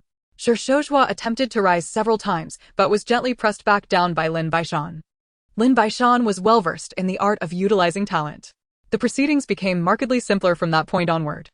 The two individuals Lin Baishan most desired were now firmly within his grasp, rendering the others somewhat inconsequential. It was not arrogance, rather, he found little of merit among them. 9 chose to depart, and with a wave of his hand, Lin Baishan permitted their exit with their families.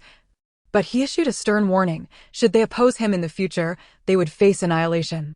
The remaining individuals pledged their loyalty to Lin Baishan, with Shen Qianduan meticulously recording their names for future arrangements. That will suffice for today. Brothers Shin, Situ, Liang, and Xiao, you 4 shall oversee the appointments of these individuals within the city. I shall abstain from further involvement. Mr. Wen, you remain here to offer them counsel if you would. Very well, thank you, Mountain Master. I shall not fail in my duty, Wenjishu replied. Lin Baishan nodded, turning to exit the council hall and surveying the various locales within Qinglan City. Shen Qianduan regarded Lin Baishan with newfound respect, admiring his decisiveness, courage, and strategic acumen. Particularly his implicit trust in those who had initially followed him, which inadvertently brought Wenjishu into their orbit. Such greatness is truly extraordinary. Chapter 48, Negotiations. Tainyo followed closely behind Lin Baishan, oblivious to the complexities surrounding him. He simply recognized Lin Baishan as his brother. Regardless of the power he wielded, he was merely Tainyo's brother. Lin Baishan meticulously inspected the facilities within Qinglan City, which would soon become his potential refuge and the inception of his quest for supremacy. After conducting several rounds of inspections, he found no discrepancies. Lin Baishan had already commanded the Weaving Bureau to tailor identical military uniforms for his contingent of 2,500 soldiers, ensuring their arrival by the following day, and instructed the Armory Bureau to equip all soldiers with standardized long swords. With the initial chaos subdued, everyone was engaged in a flurry of activity. Within 2 days, Qinglan City had begun to stabilize, with all shops reopening for business. However, given the myriad of latent threats still present, Lin Baishan was in no hurry to promulgate his own decrees and regulations. With Wang Mingxian leading an army of over 10,000 and the Dayin Dynasty remaining enigmatic in their intentions, Lin Baishan surmised that the Dayin Dynasty was likely in discussions with Wang Mingxian, deliberating whether to engage in warfare or negotiation. Warfare appeared futile, while negotiation would undoubtedly incur bloodshed. Lin Baishan felt a twinge of anxiety. He yearned for a swift resolution from both Wang Mingxian and the Dayin Dynasty, as this would alleviate his concerns and instill a sense of security among the common folk. After all, who would wish to conduct business or reside in Qinglan City under such uncertainty? On the 3rd day, Wang Mingxian returned, bloodied and battered. His once formidable force reduced to merely over 6,000 men, with several hundred injured. Lin Shanju, he said weakly, I have fought the barbarian tribes twice, achieving 1 victory and 1 defeat. I should not trouble you further, but I beseech you to release their families in light of our resistance against the barbarians. I would be immensely grateful. General Wang, Lin Baishan replied coolly, in 1 incense stick's time, all your families will exit the city, and I shall provide them with 10 days' rations and medicine for the wounded, as a gesture of goodwill for your struggle against the barbarians. Please withdraw 3 miles. The majority opposed providing them with supplies, recalling how these soldiers had previously terrorized the populace, yet Lin Baishan and Wenjishu fervently persuaded the assembly, arguing that it would pave the way for future relations. After all, if Wang Mingxian and his men could not pass through Qinglan City, they would be compelled to clash with the barbarians. Should they continue to oppress the commoners, Lin Baishan would not hesitate to obliterate them. At the appointed time, the families of Wang Mingshuan's soldiers exited the city, and Lin Baishan dispatched provisions to them before closing the city gates. General Wang, before you depart, I have a few words for you. Water can both carry a boat and capsize it. I hope you and your subordinates cease to harm the common people. Should I hear rumors of your misdeeds, I shall take up arms against you. However, if you remain resolute in your fight against the barbarians, I shall support you. That is all I have to say. With that, Lin Baishan turned and descended from the city wall. Wang Mingxian organized his troops to receive their families and then hastened back toward the mountains.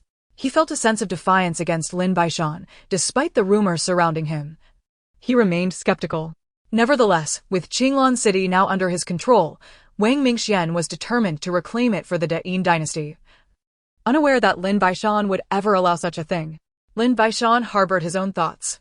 He had yet to summon the Lin family to Qinglan City and contemplated never doing so, for the city remained perilous, with Mingwu Mountain being his greatest asset. On the third day, during the hour of Xin, the Dayin Dynasty dispatched a messenger. The envoy, Zhang Wenyuan, was a renowned strategist from the Dayin Dynasty. Fiercely loyal to his state, often viewing its actions as inherently justified. This time, he arrived with a contingent of 100 soldiers and several scholars, representing the Dayin Dynasty for negotiations. Lin Baishan ordered the gates to be opened to admit them. In the 3 days since, he had recruited 5,000 soldiers, all selected from the ranks of refugees, equipping them with standardized attire and weaponry, even providing them with blessed spring water to drink. Qin Tianping and Liang Yunfei were tasked with their daily training, although Shen Qianren wished to recruit more. Lin Baishan believed this number was sufficient and suggested pausing further recruitment for the time being. Zhang Wenyuan strode through the streets of Qinglan City with an air of arrogance.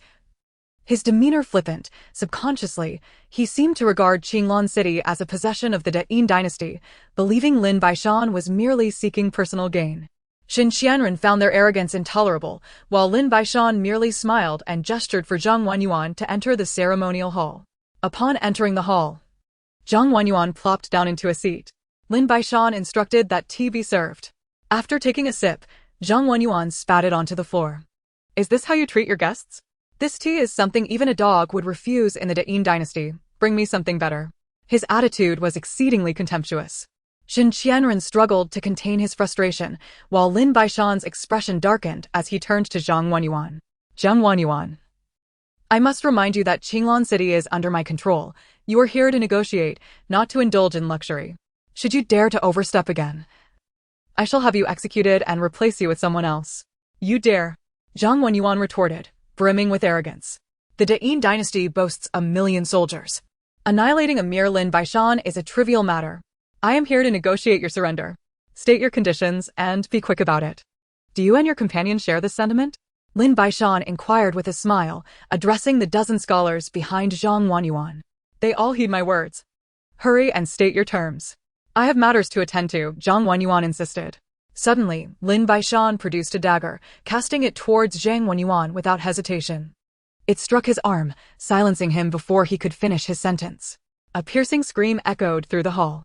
You dare call yourself a scholar? What greatness does your Dayin Dynasty possess? Open your eyes and observe the nations around you. None are smaller than yours. The negotiations are hereby cancelled. Shen Qianren, leave one to return with a message. The rest shall be executed. Let it be known that if there is no sincerity within 2 days, I shall permit others to enter the city, and this wretched creature must be put to death. Lin Baishan gestured toward Zhang Wenyuan and then rose to leave. Shen Qianren could no longer contain himself. He retained one scholar and executed the others, leaving the 100 soldiers untouched to escort the lone survivor back to convey the message. The scholar, trembling with fear, found himself unable to move. A meager group of 10 or so returned, carrying such a message that he likely would not survive the journey back, yet to remain silent would spell doom for his family. Lin Baishan opened the gates to allow them to depart. In 2 days, they could not reach Qinglan City. It was only by chance that Zhang Wenyuan had come so close. Lin Baishan had orchestrated this encounter deliberately. Chapter 49. Preparations for war. The scholar scrambled back to Anchang City, and upon hearing his report, the city lord acted swiftly. dispatching messengers on horseback to inform the capital of the Dayin Dynasty, a journey of approximately 1,500 miles. Given the gravity of the situation, it was imperative to relay the news with utmost urgency. 3 days later, the Dayin Dynasty sent new envoys. This time, not only civil officials were included, but also a general accompanied by 20,000 troops, evidently prepared to besiege the city should negotiations fail. Lin Baishan received word of this development well in advance. His expression remained unchanged. He was firmly in control, and no one could compel him to alter his decisions. "My lord," he advised, regardless of who they send or what they say, to swiftly execute the adversary, thereby instilling a sense of trepidation, would allow us to gauge their willingness to besiege the city, compelling them to confront the dilemma we have cast upon them. We harbor no fear of their assault. It is imperative we assert our stance, demonstrating to our neighbors that mere negotiations hold no significance. Thus spoke Wen Jishu, stroking his beard thoughtfully. Lin Baishan concurred, recognizing the merit in Wen's reasoning. The others echoed their agreement, understanding that having seized Qinglan City, they had irreparably offended the Ying dynasty. The ensuing confrontations would hinge upon who would seize the initiative. Having devised their strategy, the assembly awaited the arrival of the Ying dynasty's representatives. Half a day later, Chen Dunka, the civil official responsible for negotiations, entered Qinglan City with 200 soldiers. Upon encountering Wen Jishu, Chen audaciously declared that if Lin Baishan did not emerge, their forces would launch an assault on Qinglan City within half a day. In a seemingly feeble manner, Wen Jishu commanded Xin Qianren to allow only 10 of the 200 soldiers to return with a message, while the others were to be executed, and the 10 would carry back the heads of Chen Dunka's men. This act ignited considerable outrage, prompting the lord of Anchang City to send envoys to the capital, inquiring how the emperor wished to deal with Lin Baishan and his associates. Negotiation, he suggested, was futile. Direct confrontation was the only viable course. Taking advantage of a moment's respite, Lin Baishan entered his private space, gathering provisions with a mere thought, and promptly replanted them.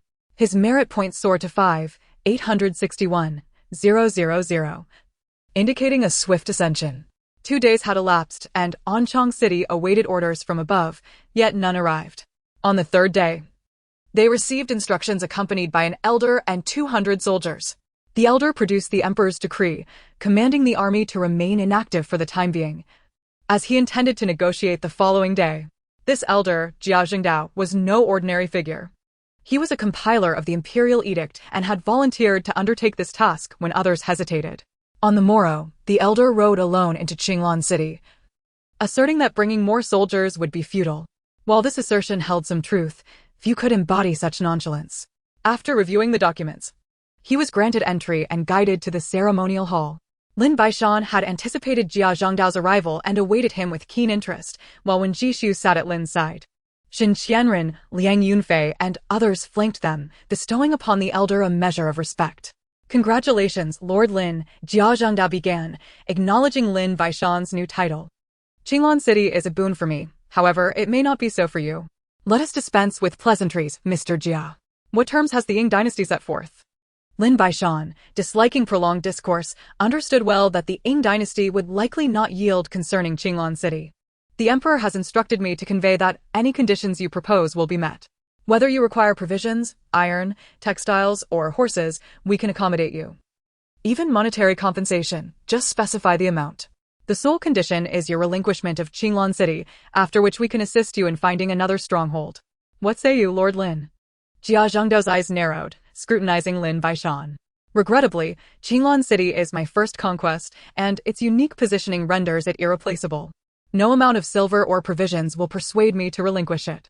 Since we cannot reach an accord, I must bid you farewell," Lin Baishan stated, rising to leave, with his entourage following suit. Jia Zhengdao's last vestiges of hope evaporated. He had anticipated Lin Baishan's steadfastness, yet the latter's resolve was unyielding. Thus, he returned to report. Prior to Jia Zhengdao's arrival, the Ying dynasty had already formulated a strategy. Should Lin Baishan remain obstinate, the forces led by Xie Xianzhou, numbering 20,000, would assault Qinglan City, with Anchang City providing logistical support, to be reimbursed by the court later. However, Jia Zhengdao understood that given Qinglan City's strategic defenses, even 20,000 troops would struggle to prevail. Realistically, a force of 100,000 would be required for a credible siege. Yet, this was no longer his concern. Furthermore, Lin Baishan's execution of 2 previous envoys had utterly disregarded the court's dignity, making conflict inevitable. The only question was how the court would engage. After Jia Zhengdao's departure, Lin Baishan summoned all his generals. Gentlemen, we currently possess 5,000 troops and provisions sufficient for 2 years. We have severed the Ying dynasty's supply lines, preventing them from engaging in trade with other nations. If my conjectures are correct, the Ying will soon dispatch a large army to besiege us, and they will seek to collaborate with Wang Mingxian for a joint assault.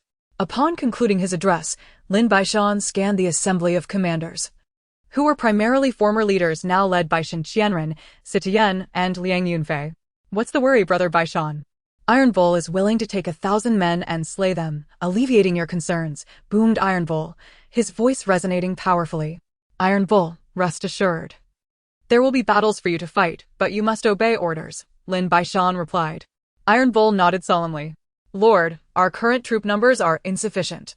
Should we not recruit more? In battle, casualties are inevitable. We need at least 10,000 soldiers to effectively maneuver, Shen Qianren expressed with a hint of concern. This is precisely what I intend to address. Shen, Yu, Liang, and Situ shall venture outside the city to recruit 5,000 refugees, adhering to the same requirements. Take Iron Bull with you and move swiftly, Lin Baishan commanded. Understood, Lord. We shall attend to it immediately, they affirmed. Shen Qianren and his contingent of 1,000 soldiers exited the city to enlist the refugees. I am aware of the doubts some may harbor, rest assured. Qinglan City shall remain ours. Not only Qinglan City, but we shall acquire increasingly more strongholds in the future, Lin Baishan declared, his gaze fierce. Moreover, following this battle, I will establish numerous military protocols and regulations. Chapter 50. Cutting off supplies. In the ensuing days, Lin Baishan remained predominantly within the ceremonial hall, while Shen Qianren and his companions successfully recruited 5,500 soldiers. This surplus of 500 was intentional, as Lin had his own plans for them. Given the urgency of the situation, he utilized the spiritual spring water from his face, ensuring all soldiers partook twice, resulting in marked enhancements in both speed and strength. Aside from essential patrols, approximately 7,000 soldiers trained relentlessly under the guidance of Chief Instructor Chen Tianfeng. When Jishu was diligently drafting various regulations for Qinglan City, intended for release post-conflict.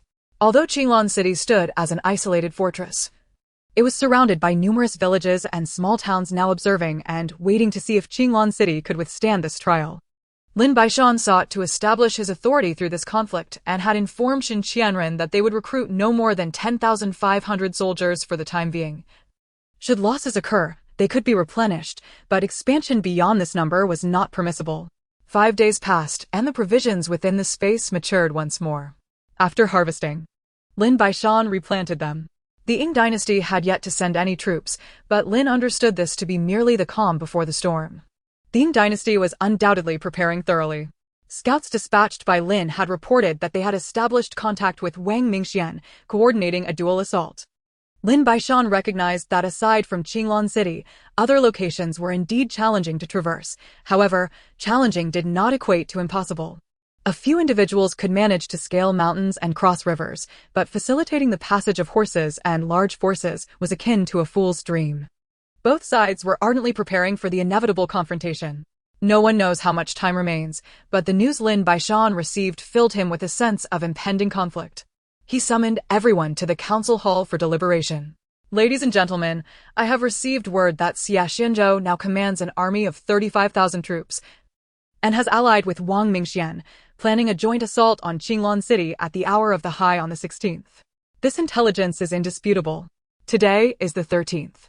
We have 3 days left, ample time for preparation. Furthermore, I have received significant news. The supplies from Luoyan City destined for Anchang City will arrive at the hour of the yin tonight. Luoyan City lies over 300 miles away, passing through Panlong Valley. I hereby command you, Shen Qianren. The officer bowed respectfully. Led 2,000 men and lie in ambush on the left flank of Panlong Valley, where a dense forest of pines conceals our presence. Position archers and stone throwers among the trees, as the enemy navigates the bend in the valley. Strike from above to disrupt their formation. Be cautious not to destroy the supplies. Here is the map. Keep it safe. Do you understand? I understand. Xin Qianren departed to gather his troops. Citizen. You will take 1,000 men, disguising yourselves as refugees or woodcutters. Once the enemy supply convoy has entered Panlong Valley, seal the pass to cut off their retreat. You know what to do, yes? I understand. I will take the map and depart immediately. Xiao Duanyu. You two brothers will head to the right flank of Panlong Valley, where several natural caves can conceal around 1,000 elite soldiers. When the enemy is under pressure from our archers and their formation is thrown into chaos, emerge from the caves to intercept their ranks, divide and conquer. Tu and Tinia will accompany you. As your mission is perilous, ensure you remain hidden. Take the map and depart at once, with only 2 days' rations. Lin Baishan's tone was resolute. Shishiozuo, you will take 1,000 men to a narrow pass at the end of the ancient road. Preemptively pile up rolling logs and stones. Station a small number of soldiers to guard it. If the enemy attempts to break through, unleash the rolling logs to block their route. This is the map. Depart immediately. The rest of you will remain in Qinglan City, prepared to receive the supplies. No one is to act independently. Dismissed. After concluding, Lin Baishan left the council hall and ascended the wall facing Anchang, surveying the horizon. He could not leave Qinglan City, for the defense against treachery must be paramount. If anyone seized the opportunity to capture Qinglan City, all his efforts would be in vain.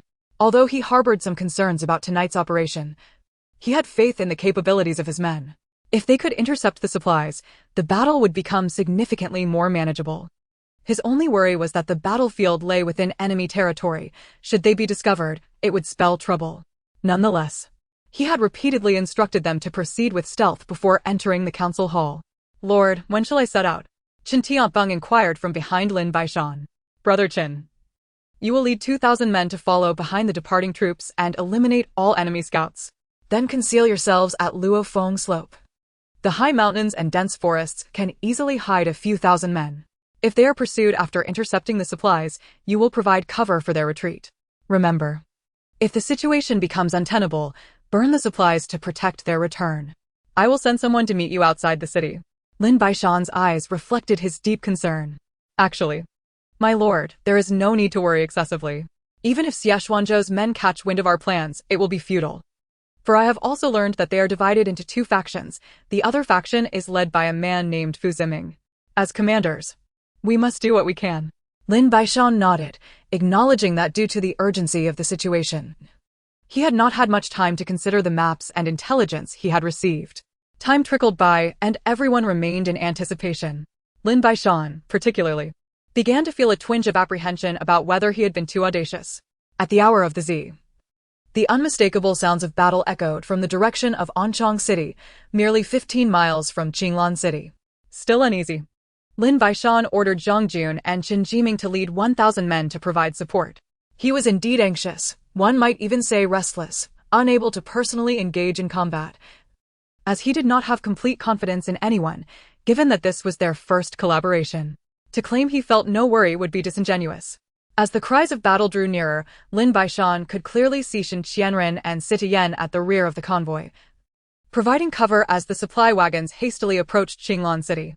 As they neared, his heart finally settled.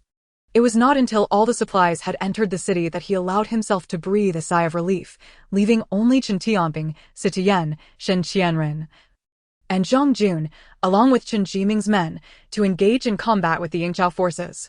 Xin Qianren and Citiyen fought ferociously, covering the retreat of the convoy into the city.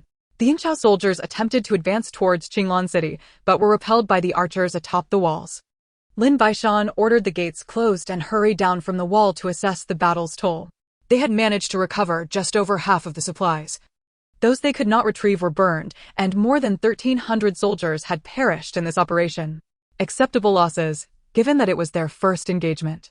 Lin Baishan exhaled deeply. He sought not merely supplies, but also to undermine Xie Xuanzhou's confidence. For no one had anticipated that the first clash would see Lin Baishan taking the initiative. The subsequent battles grew increasingly brutal. Chapter 51.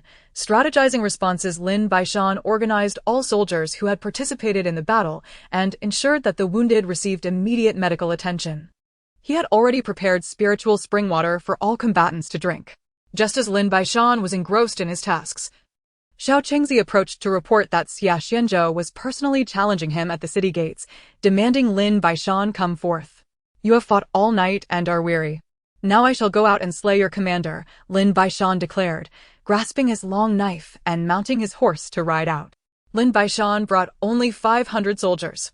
Xia Xianzhou had been berating them at the city gates for quite some time. The loss of supplies on his own territory, despite commanding 30 to 40,000 troops, had left him humiliated, defeated by Lin Baishan's mere thousands. Hence, Xia Xianzhou donned his armor and shouted insults, presuming Lin Baishan would not dare to confront him. To his astonishment, the outcome was quite the opposite. Xia Xianzhou, you claim to be a leader, yet your words are foul. Today, Lin Baishan shall engage you in battle. With that, Lin Baishan spurred his horse and charged forward. You are not worthy to battle me. Lin Baishan paid no heed to Xia Xianzhou's taunts. His warhorse swiftly reached Xia Xianzhou's side, and he raised his long knife, striking down fiercely. Xia Xianzhou, undeterred, managed to parry Lin Baishan's blow with his spear, seeming to gain a slight advantage. Elated, he pressed his attack, thrusting his spear towards Lin Baishan's chest as their horses sidestepped. Lin Baishan deflected Xia Xianzhou's spear, countering with a swift strike. The speed was unparalleled, a stark contrast to his initial attack. Xia Xianzhou realized evading it was impossible. Even attempting to intercept with his spear was too late. Xia Xianzhou's spirit faltered as Lin Baishan cleaved him in two. Without a glance back, Lin Baishan urged his horse toward the engsub forces, the 500 soldiers following closely behind, each wearing expressions of exhilaration, as if they had cast aside the fear of death itself. Lin Baishan struck down one adversary after another, their commanders proving no match for him. He moved like a flash of lightning, a harbinger of doom for any who stood in his path. The 500 soldiers rallied behind him, roaring as they charged forward. Lin Baishan descended like a fierce tiger from the mountain, causing his adversaries to flee in a panic. 500 soldiers pursued the over 2,000 foes for 5 miles before Lin Baishan sounded the retreat, returning to Qinglan City, where he displayed the head of Xia Xianzhou atop the city tower as a grim warning. Many leaders within Qinglan City had never witnessed Lin Baishan's prowess until today, and upon seeing it, they were left in profound admiration. He instructed to heighten vigilance, ensuring that the enemy did not approach the city gates. After relaying his orders, Lin Baishan returned to the council hall. According to the report from Xin Qianren, the provisions reclaimed were sufficient for 10,000 men for 2 months. However, due to the enemy's discovery during the plunder, casualties ensued. No matter, Xin replied, I beseech you to supplement our forces. With Xia Xianzhou's demise, it is likely that Fu Ziming will soon launch a significant offensive. We must be fully prepared. After bowing respectfully, Xin Qianren withdrew. Fortunately, Qinglan City had ample military resources, and with Lin Baishan's growing reputation, rumored to wield a blade that could alter the very heavens, many were drawn to his side. During this period, the city's order had slightly deteriorated, only stabilizing after Lin Baishan dispatched patrols. He commanded Wen Jishu to expedite the formulation of reward and punishment systems, announcing that after this battle, merits would be duly recognized, yet forbidding any mistreatment of the common folk. Initially, Lin Baishan contemplated directly replicating the discipline from his previous military experience, but reconsidered, fearing that excessive strictness might yield counterproductive results. Thus, he allowed for a transitional period before implementation post-battle. Currently, his most loyal supporters remain the 10 or so individuals he had personally recruited. This was not favoritism. Loyalty must be demonstrated through action, and new recruits could not compare to those who had shared life and death with him. Although Lin Baishan had slain Xia Xianzhou, the strength of the Dayin Dynasty remained largely unscathed. In the upcoming confrontations, either Fu Ziming would assume command of the forces, or the Dayin Dynasty would send reinforcements. Regardless of the outcome, it favored Lin Baishan, as it bought him valuable time. Additionally, Wang Mingxian had retreated to a mountain, while the barbarian tribes recuperated, both representing latent threats.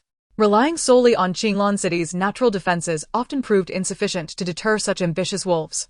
Moreover, the loss of Qinglan City was primarily due to the secret passageways under Chen Tianping's control, and no one could guarantee that these passages would remain undiscovered.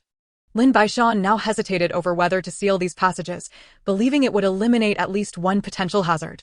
After consulting with Wen Jishu and other leaders, they decided to refrain from sealing them for the time being, but would station 1,000 troops to guard them. Various factions were observing the situation, and many initially thought Lin Baishan would not endure for long. However, after witnessing his combat prowess, perspectives began to shift. Those acquainted with Xia Xianzhou knew he was no mere fool, yet he had been slain by Lin Baishan with 2 swift strikes. How could they hope to prevail in battle? 3 days later, news arrived that Fu Ziming had taken command of the forces from Anchang City, with the Yin Dynasty sending a supervising general, raising their numbers to 40,000. Fu Ziming issued a fierce proclamation, declaring that a massive assault on Qinglan City would commence the following day, urging Lin Baishan to prepare for the inevitable. Simultaneously, Wang Mingxian announced an attack on Qinglan City. The citizens were filled with trepidation. Despite having witnessed Lin Baishan's extraordinary combat skills, his forces were still insufficient, primarily hastily assembled. Few believed in his chances. Lin Baishan said nothing, for the most compelling evidence would be his actions. However, silence did not equate to inaction. He had already made arrangements. Xin Qianren would lead 3,000 troops against Wang Mingxian, with Sitian, Xiao Duanyu, and Zhang Jun as aides. Should Wang Mingxian approach, they would strike him down at the city gates. If not, they would return to camp and await a more opportune moment. In the direction of Anchang City, Lin Baishan would personally command 3,000 troops, with Shi Tu and Tinio as his deputies, determined to annihilate any invading foes. Liang Yunfei would oversee Qinglan City, coordinating efforts.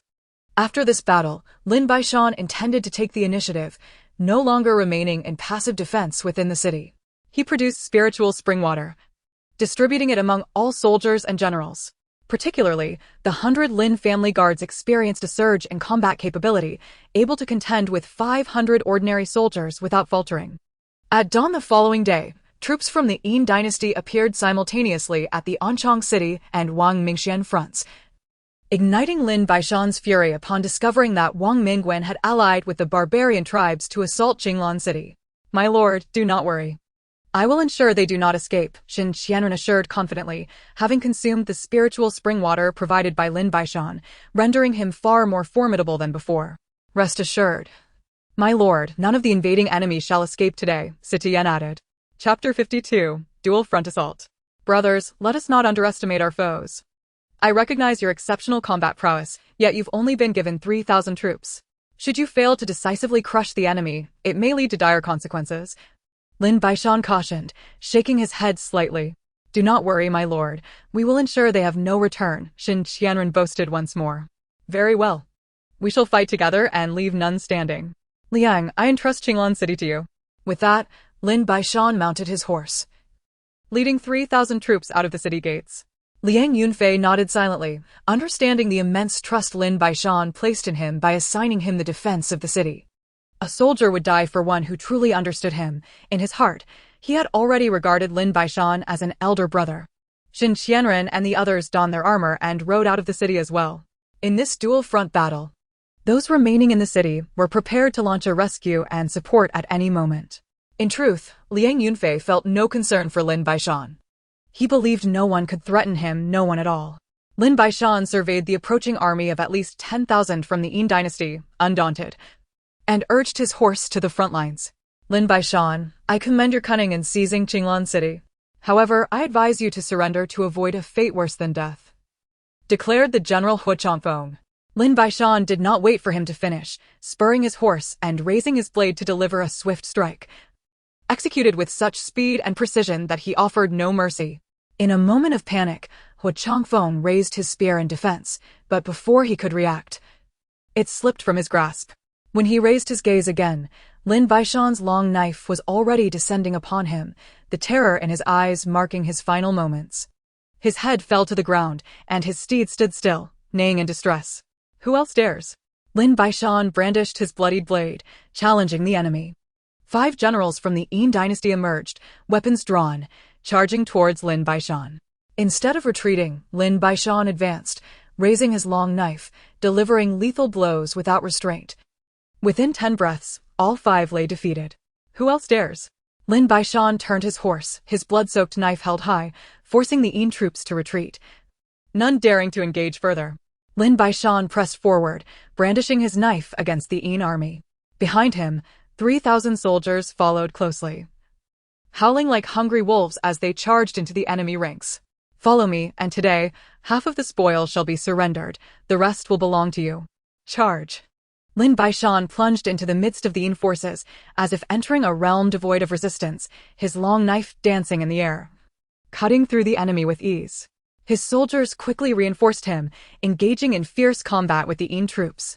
Lin Baishan led the way, while Shirtu and Tinia functioned as moving fortresses, their long knives ensuring that none could survive in their wake. These three were veritable machines of war. Especially as Lin Baishan's fervor intensified, together, they advanced relentlessly down the enemy's left flank. As the right flank advanced, Lin Baishan commanded, Shirtu, Tainyo, you two go. Be swift. After issuing his orders, he led 1,000 troops to engage the left flank. Shirtu and Tainyo turned their figures and charged forth with 2,000 men into the right flank. Although they were vastly outnumbered, they capitalized on Lin Baishan's indomitable bravery and their own relentless push, steadily encroaching upon the enemy's formation. After a fierce half-hour of combat, the battlefield was drenched in blood, with the corpses of the enemy piled high like mountains, shattered weapons and broken armor littering the ground alongside the fallen steeds. The stench of blood so pungent it was nearly nauseating. The forces of the Yin army had suffered losses of 2,000 to 3,000 men. Those who surrender shall not be slain, those who dare to flee will be executed on the spot, echoed Lin Baishan's voice across the open field.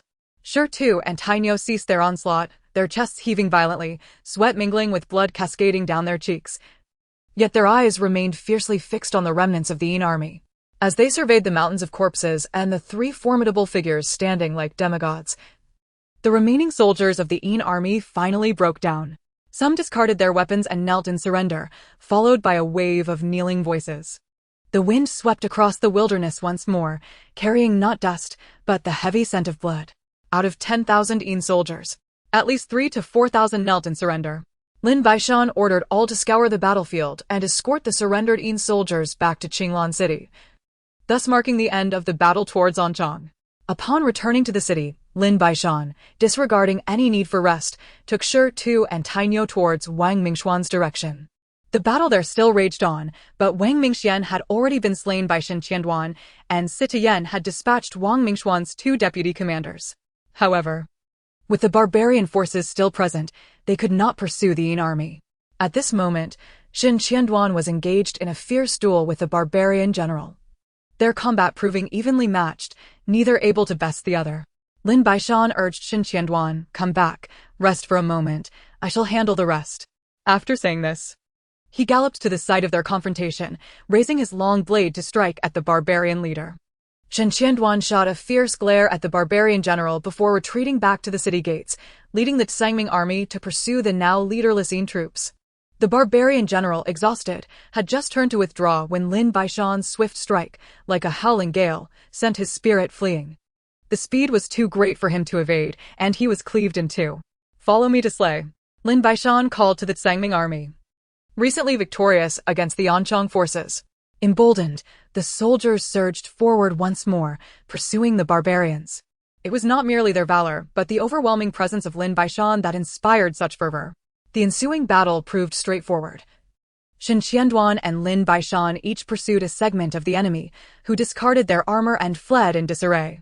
Half an hour later, the two led the Tsangming army back to Qinglan City, having captured 3,300 soldiers from the Yin army in the skirmish near the outskirts. As for the barbarians, Lin Baishan issued orders for their immediate execution, refusing to take any prisoners. In total, this dual-front operation resulted in the capture of approximately 7,000 Yin soldiers, while around 2,000 barbarians were slain, with the remainder fleeing in chaos. After a brief respite, Lin Baishan instructed Shen Tianfeng to approach the captured Yin soldiers with a blend of benevolence and authority, offering them medical aid and promising provisions and silver, ensuring them equal treatment within the Tsangming army. Those unwilling to surrender would be executed. Allowing them to depart was not an option. Ultimately, over 5,000 joined the Tsangming army. This decisive battle altered the perception of Lin Baishan among those who had previously underestimated him, as they began to seek his favor, hoping for some benefit once the war concluded. Lin Baishan welcomed all, choosing to engage with them without discernment of loyalty or treachery, believing the future could be addressed in due course. In this battle, the original Tsangming army had suffered over 1,200 casualties. Yet with the addition of more than 5,000 prisoners, their numbers swelled to nearly 14,000. Xin Qianduan then selected over 1,000 refugees, bolstering their ranks to 15,000. Lin Baishan gradually began to feel the weight of responsibility. The expenses for over 10,000 men were becoming burdensome. With hostilities paused, both sides prepared for the inevitable larger confrontation. Chapter 53. Strategizing. Currently, Lin Baishan could still manage the 15,000 troops, but if this situation persisted, complications would surely arise. Particularly if he refrained from utilizing the treasures retrieved from Guizhou Cliff.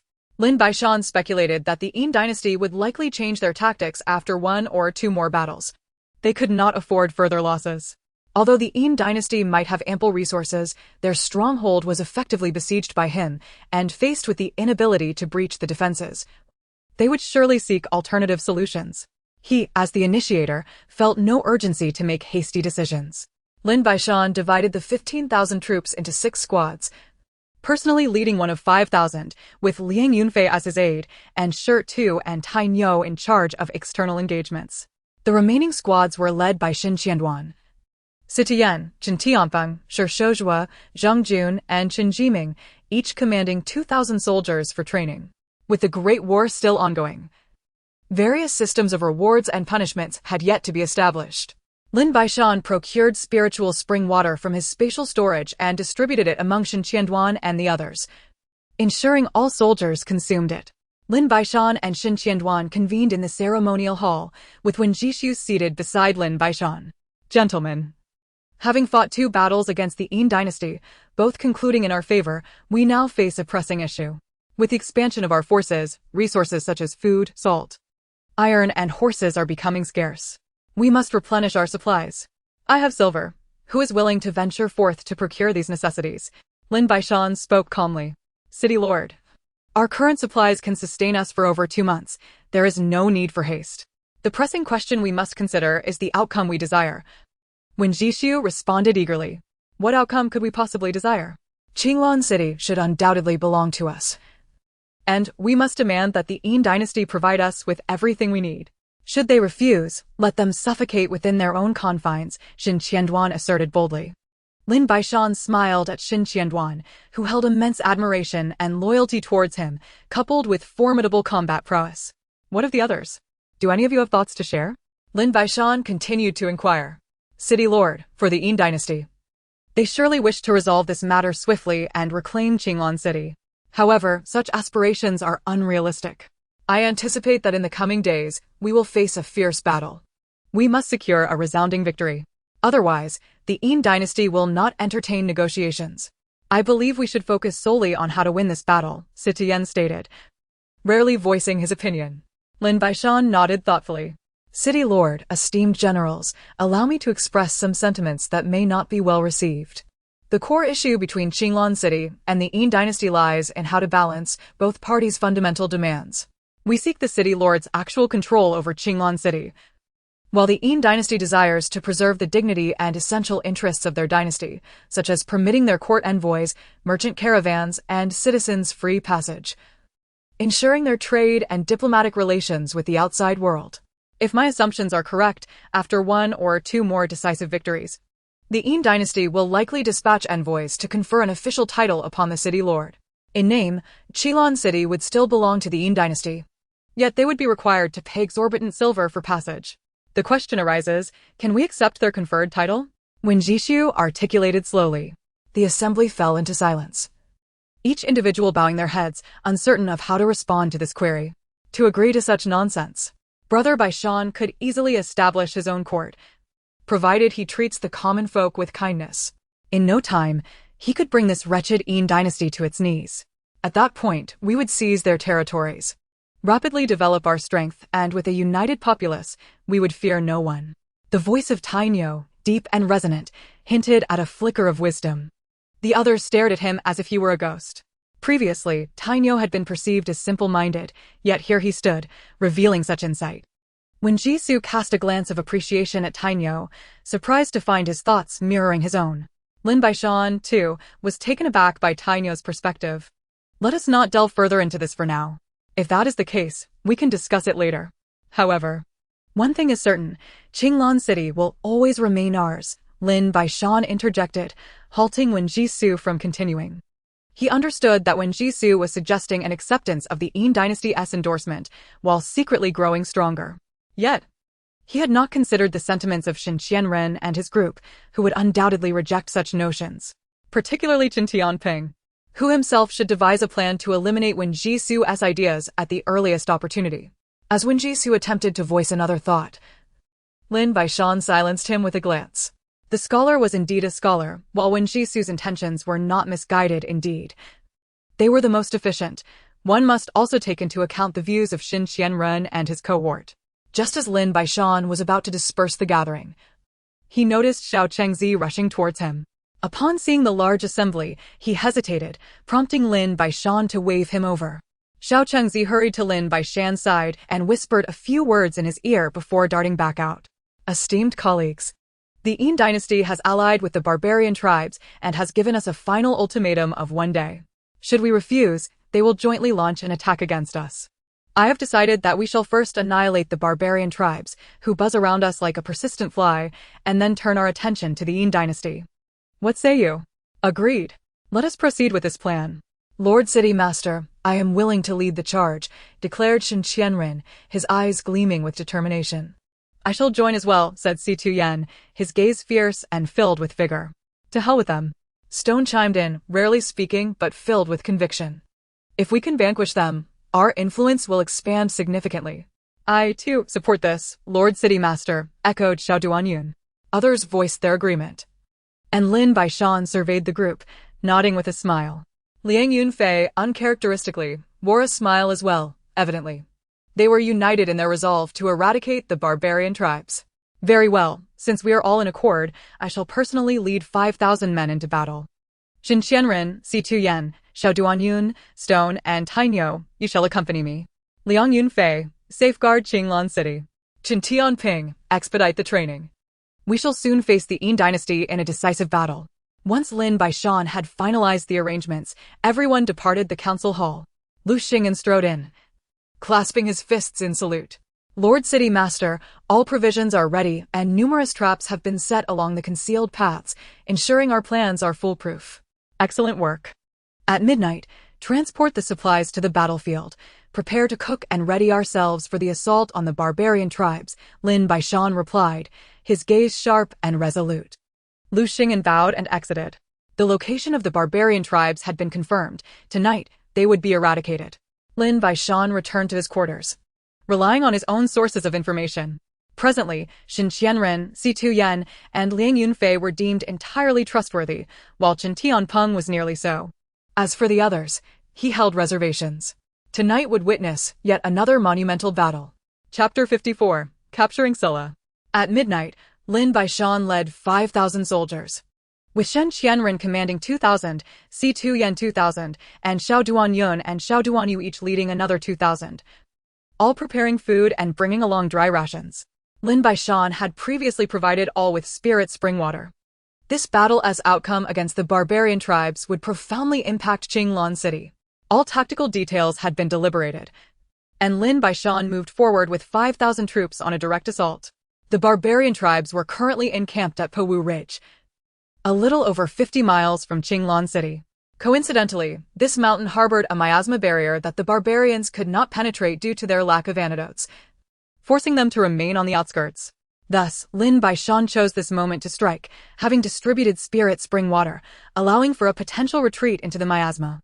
Shen Qianren and others would attack from different directions. This engagement was primarily a frontal confrontation, as per the barbarian-esque combat tendencies. They would not shy away from a challenge if called out, indicative of their lack of strategy that had led them to suffer numerous losses. Nevertheless, their combat prowess was undeniably superior to that of the Yin Dynasty. Once well-fed, Lin Baishan and his men set out, arriving at Powu Ridge after 2 hours of travel. Before nearing the barbarian encampment, a contingent of 3,000 soldiers emerged, led by a towering figure, robust and rugged, with a wide, straight nose and a thick beard, exuding the raw essence of the wilderness. Lin Baishan, you truly seek death by daring to launch a surprise attack on my barbarian tribe. Today, I shall take your life. I am Solomon, the second mightiest general of the barbarians. Prepare to meet your end. With that, Suleiman charged forward, wielding two hammers. Lin Baishan found himself at a loss for words. This was hardly a surprise attack, they were approaching openly. He spurred his horse forward, and as they clashed, Suleiman's hammer struck fiercely towards Lin Baishan's arms. Lin Baishan ducked his head, evading the blows, and, with a swift motion, aimed his long knife at Suleiman's head. Suleiman raised his hammers to block, applying force to push Lin Baishan's blade aside. As their horses passed each other, Lin Baishan spun around, the blade slicing like a viper, targeting Suleiman's right arm. Suleiman let out a grunt, using his left hammer to deflect the strike, causing sparks to fly as the blade grazed his ankle, drawing blood. In pain, Suleiman unleashed a flurry of blows with his hammers, while Lin Baishan observed coolly, allowing Suleiman to exhaust himself with his relentless attacks, occasionally evading the strikes. Suddenly, Lin Baishan ceased his defense, his long knife darting towards Suleiman's head like lightning. There was no time for Suleiman to evade. He could only raise his hammers to protect himself. With a resounding crash, the hammer in Suleiman's left hand flew from his grasp. Before he could react, Lin Baishan delivered a fatal strike, severing his head, which fell to the ground. This had been Lin Baishan's most arduous battle since his campaign began, lasting a full quarter of an hour. Suleiman was indeed formidable, and though he ultimately fell beneath Lin Baishan's blade, he was undeniably a fierce warrior. One could only wonder how powerful the barbarians' first general, Sulla, would be. As the barbarian leaders rushed forth to reclaim Suleiman's body, Lin Baishan dispatched them swiftly, one by one. The barbarians had once treated the citizens of the Dayin Dynasty as mere cattle, committing unspeakable atrocities. So Lin Baishan felt no hesitation in striking them down. After slaying 6 barbarians, the 3,000 barbarian soldiers turned tail and fled. Lin Baishan raised his long knife, signaling the 5,000 Sangming troops to pursue, their faces illuminated by the torches, ablaze with excitement. Without their commander to protect them, the soldiers appeared as fragile as children beneath the blades of Lin Baishan, Stone, and Tainyo. The air was filled with cries of battle as the trio fought with fervor. At that moment, a new contingent of approximately 5,000 emerged from the barbarian camp, gathering the remnants of Suleiman's forces into their ranks. They charged at Lin Baishan, wordlessly obstructing his path, pressing down on his blade with relentless force. Lin Baishan, with a sudden surge of strength, pushed their spear aside. Both sides took a step back. "Are you Sulla?" Lin Baishan called out loudly. "Indeed. It is I, and today you need not entertain thoughts of escape." Sulla's countenance darkened, his long spear in hand, moving with a speed that appeared only slightly slower than Lin Baishan's. Lin Baishan chose silence, swinging his long blade towards Sulla's left arm. With a dismissive gaze, Sulla raised his spear to parry, sparks flying in the clash. Both retreated a step, evenly matched, scrutinizing each other atop their steeds, neither making a move. Meanwhile, Shurtu and Tinu were engaged in a frenzied slaughter of the barbarians, but Sulla's focus had narrowed. His sole aim was to subdue or eliminate Lin Baishan. Imagining such an outcome was beguiling, yet was Lin Baishan truly so easily vanquished? "You possess commendable skills, worthy of being my foe," Sulla finally managed to utter. "And you as well, yet ultimately, you shall become my prey," Lin Baishan retorted, once more brandishing his long blade with a swiftness that seemed to reach its zenith, striking with unrestrained ferocity towards Sulla. Sulla, however, was not unprepared. He was acutely aware of Salomon's prowess and knew that to fell him in such a brief span was no trivial matter, leaving no room for complacency.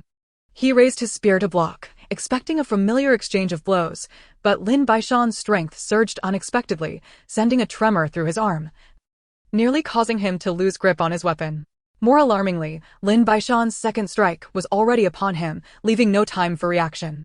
With no alternative, Sulla could only lift his spear to retaliate. With a resounding crash, Sulla's spear flew from his grasp, Lin Baishan's blade poised at his throat. A mere twitch would result in Sulla's decapitation. Silence enveloped them, the surrounding soldiers momentarily halting their skirmish, the gaze of a multitude fixated on this tense standoff. Sulla was no ordinary man. He had never tasted defeat in battle. To be captured by Lin Baishan within 10 moves was a humiliation of no small measure. Doubt flickered in Sulla's eyes, as if the blade at his throat were a mere figment. Lin Baishan remained mute, biding his time. Should Sulla remain silent for another 10 breaths, he would not hesitate to sever his head. Let us cease hostilities. We have lost. Surrender, Sulla declared. His voice tinged with an unexpected weariness, lifting his head slightly as if contemplating self-destruction. Is this all you can muster? Does yielding to me bring you such disgrace? Look around. Who among my ranks can withstand 10 strikes? Only you. I offer you a chance, join me, and together we shall forge a new order, Lin Baishan articulated. Each word deliberate. Sulla remained silent, his resolve unbroken. Chapter 55. Subjugation of Sulla. Do not your barbarian kin revere the strong? Do you not deem me strong? I lay down this ultimatum. Either you submit to me, and I shall spare your people, or I will annihilate them all. You know I possess the capability. Lin Baishan asserted, every word firm and unwavering. After a prolonged silence, Sulla exhaled heavily, gesturing with his hand. Let all weapons be lowered. I, the Kanjia tribe, am finished. He faced Lin Baishan again. I will surrender, but on 2 conditions. First, our ancestral lands must remain under our jurisdiction, and not a single hair on the heads of our elders, women, or children shall be harmed. Second, I shall lead my soldiers personally, maintaining our ranks intact, henceforth. You need only issue orders, and we shall comply. With that, Sulla bowed his head. I accept your terms. Yet I must caution you, should you attempt to flee Qinglan City without my consent, I will pursue you relentlessly, exterminating your entire clan without exception, Lin Baishan warned, sheathing his blade. Since you have surrendered, all provisions, mounts, ironware, and essential resources shall be supplied by me. Count your numbers. I shall await your return. Lin Baishan's tone softened slightly. Sulla was indeed a formidable warrior, yet he bore an unruly spirit. If not properly managed, he could prove treacherous. An hour later, Sulla approached Lin Baishan. Lord Lin, the Kanjia tribe now numbers 13,000, with 2,700 wounded. If possible, bring forth healing supplies for the injured. Lin Baishan instructed. Sulla, upon returning to the city, I will allocate additional medical resources, and your tribe will receive the same treatment as the Tsangming army. However, one stipulation, no bullying of the common folk shall be tolerated. Any transgression will result in execution. Lin Baishan interjected before Sulla could finish. Sulla nodded gravely, understanding Lin Baishan's seriousness. Once the wounded were tended to, Lin Baishan called for Sulla. General Sulla, the city remains unstable. You may bring half your men inside, while the remainder must temporarily remain in the mountains. How about this, Lord? Let all of us stay outside the city. Once we engage in battle, we shall return. Rest assured, the Kanjia tribe values its promises. Having declared our surrender, we shall not betray your trust, though we do require some provisions, Sulla proposed. Agreed. Supplies will arrive shortly, and he will serve as your messenger, Lin Baishan replied, summoning Xiao Qingzi. Rest well. Battle may await us tomorrow, Lin Baishan concluded. He then led his forces away. After Lin Baishan's departure, Shin Qianduan, Sitian, Xiao Duanyun, and Xiao Duanyu's troops followed from 3 other directions. Sulla recognized his defeat as just. Had the battle continued, his tribe would have faced annihilation. Sulla's assertion regarding the Kanjia tribe's adherence to promises held truth. Upon returning to the city, Lin Baishan recounted the events briefly to the gathered crowd. Furthermore, it was not that Sulla's men could not reside in the city, but rather Lin Baishan preferred to limit their presence to prevent any untoward incidents. Everyone retired for the night, while Lin Baishan returned alone to the Misty Mountain, updating his mother and Xin Qingao on recent developments, urging them to remain there until the opportune moment arose to bring them over. Xin Qingyao's eyes were filled with concern, prompting Lin Baishan to reassure her with a gentle pat on the shoulder.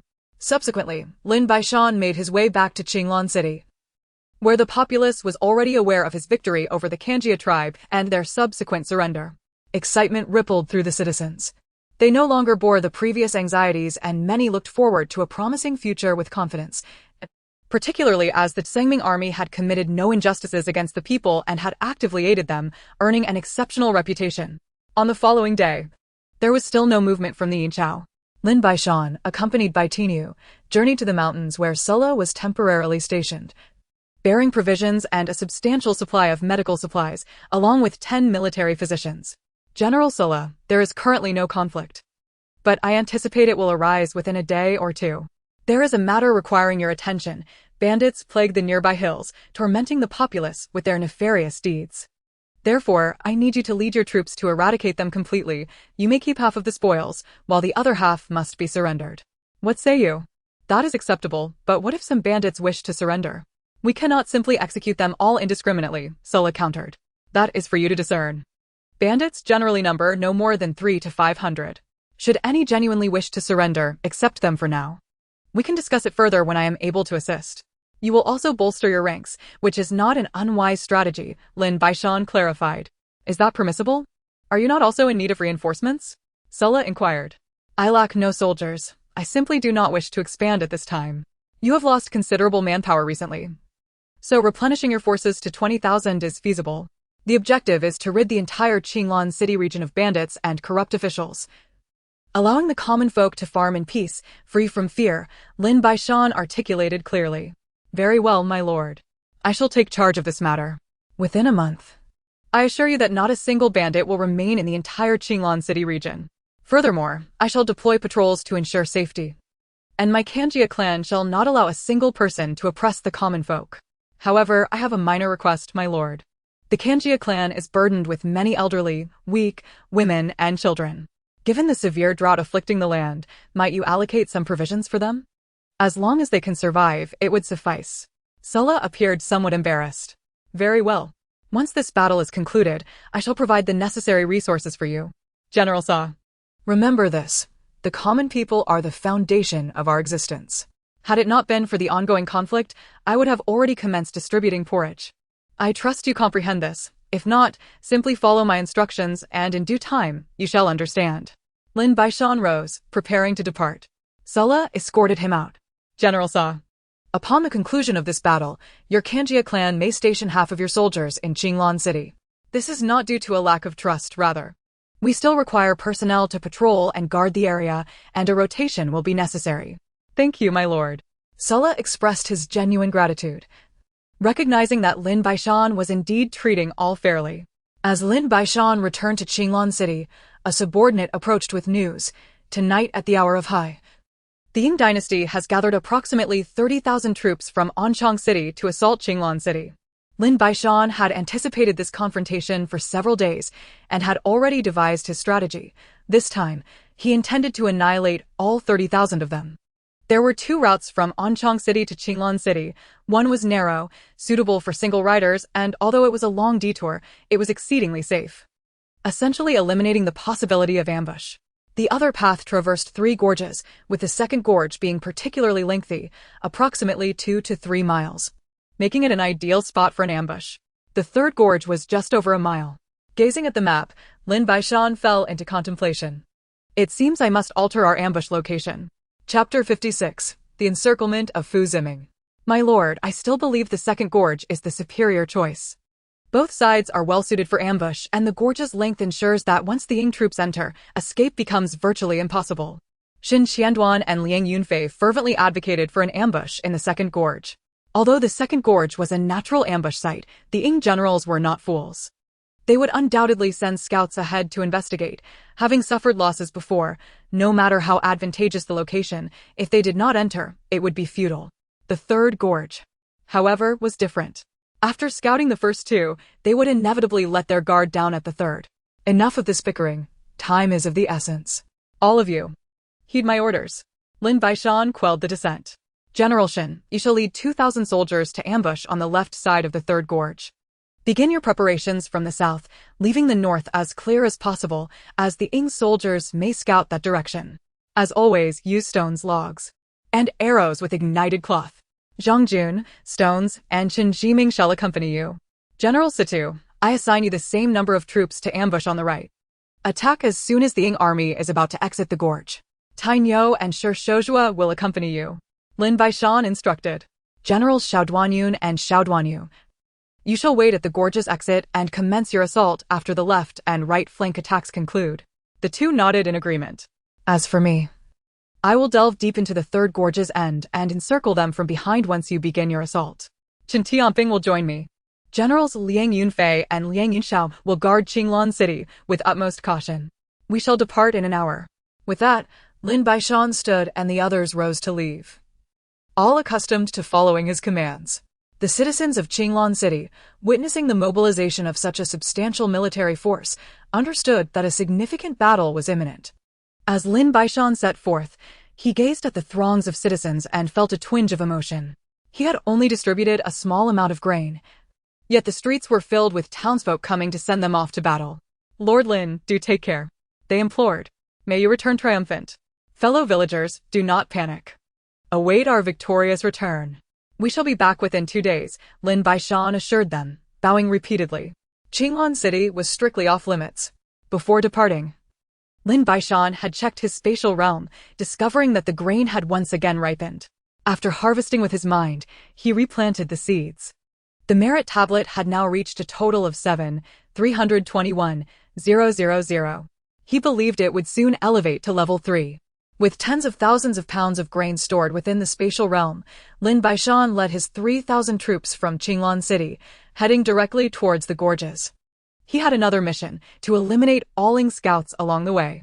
While he could not eradicate them completely, he planned to seek out an Ing army for an attack, diverting their attention. Indeed, numerous scouts appeared along the route, all dispatched by Lin Baishan's prior small teams, allowing them to traverse the 3 gorges without hindrance. Upon emerging from the gorges, Lin Baishan searched for Ing troops and fortuitously encountered a unit of approximately 1,000 Ing soldiers, likely a patrol. Without hesitation, Lin Baishan brandished his sword and charged. 3,000 against 1,000 was akin to slicing through vegetables. He intentionally allowed 200 to 300 to escape to report back, then continued onward. By the time of the Shan hour, Lin Baishan's forces had engaged 4 patrols, each time letting 200 to 300 escape.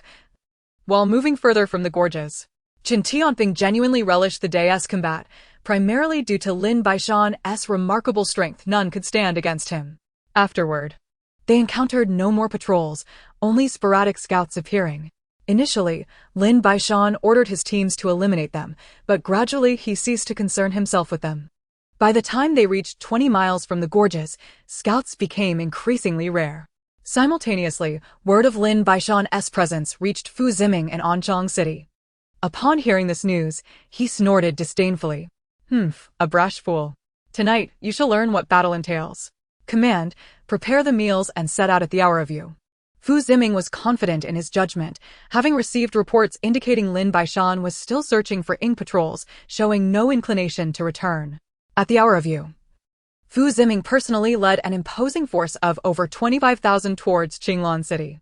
Lin Baishan had been dispatching small teams to gather intelligence on Anchang City and, upon learning of Fu Ziming's departure, continued to wait patiently for the enemy. The terrain between Anchang City and Qinglan City was predominantly mountainous and rugged, making it easy to conceal a few thousand men. After Fu Ziming's troops passed, Lin Baishan stealthily followed at a distance of 7 to 8 miles, not too close, yet not too far behind. Fu Ziming remained vigilant, continually sending scouts to investigate, stretching the entire line of his troops and dispatching scouts to the rear. Yet they only probed about 5 miles ahead. Lin Baishan commanded his forces to tread lightly, muffling their horse hooves with cloth. Upon reaching the first gorge, Fu Ziming's entire contingent halted to await the scouts' findings. A group of 30 to 40 scouts entered to investigate, returning after examining 2 gorges. "General, it would be prudent to scout the last gorge before proceeding," advised an elderly man with a long beard beside Fu Ziming. "No need. The optimal ambush site is the second gorge, and since it has already been scouted and found empty, waiting here would only squander time. Command, proceed swiftly through the 3 gorges." "Bai Lao, I appreciate your caution, but it is indeed unnecessary," Fu Ziming asserted, and the so-called Bai Lao concurred, recognizing the validity of Fu Ziming's reasoning. The Grand Army, a formidable force, surged into the canyon. As the vanguard and the central troops fully entered, Lin Baishan gestured, and 3,000 cavalry silently trailed behind Fu Ziming's forces. Once the rear guard responsible for escorting provisions also made their entrance, Lin Baishan swiftly dispersed his troops near the canyon's mouth, poised to seal it off the moment the battle commenced.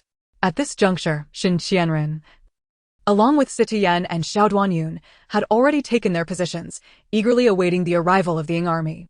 As the vanguard approached the exit of the third canyon, Xin Qianren and Sitian launched a simultaneous assault, relentlessly sending logs and boulders tumbling down the slopes. The Ing army suffered devastating casualties, while Xiao Duanyun and Xiao Duanyu effectively sealed the canyon's entrance. The three factions began their onslaught against the Ying troops, particularly Shen Qianren and Sitian, who now regarded Lin Baishan with reverence, as if he were a deity. If only they had heeded his counsel, the scenario might have been drastically different. Meanwhile, Lin Baishan was busy severing the Ying army's retreat and directly assaulting the supply convoy.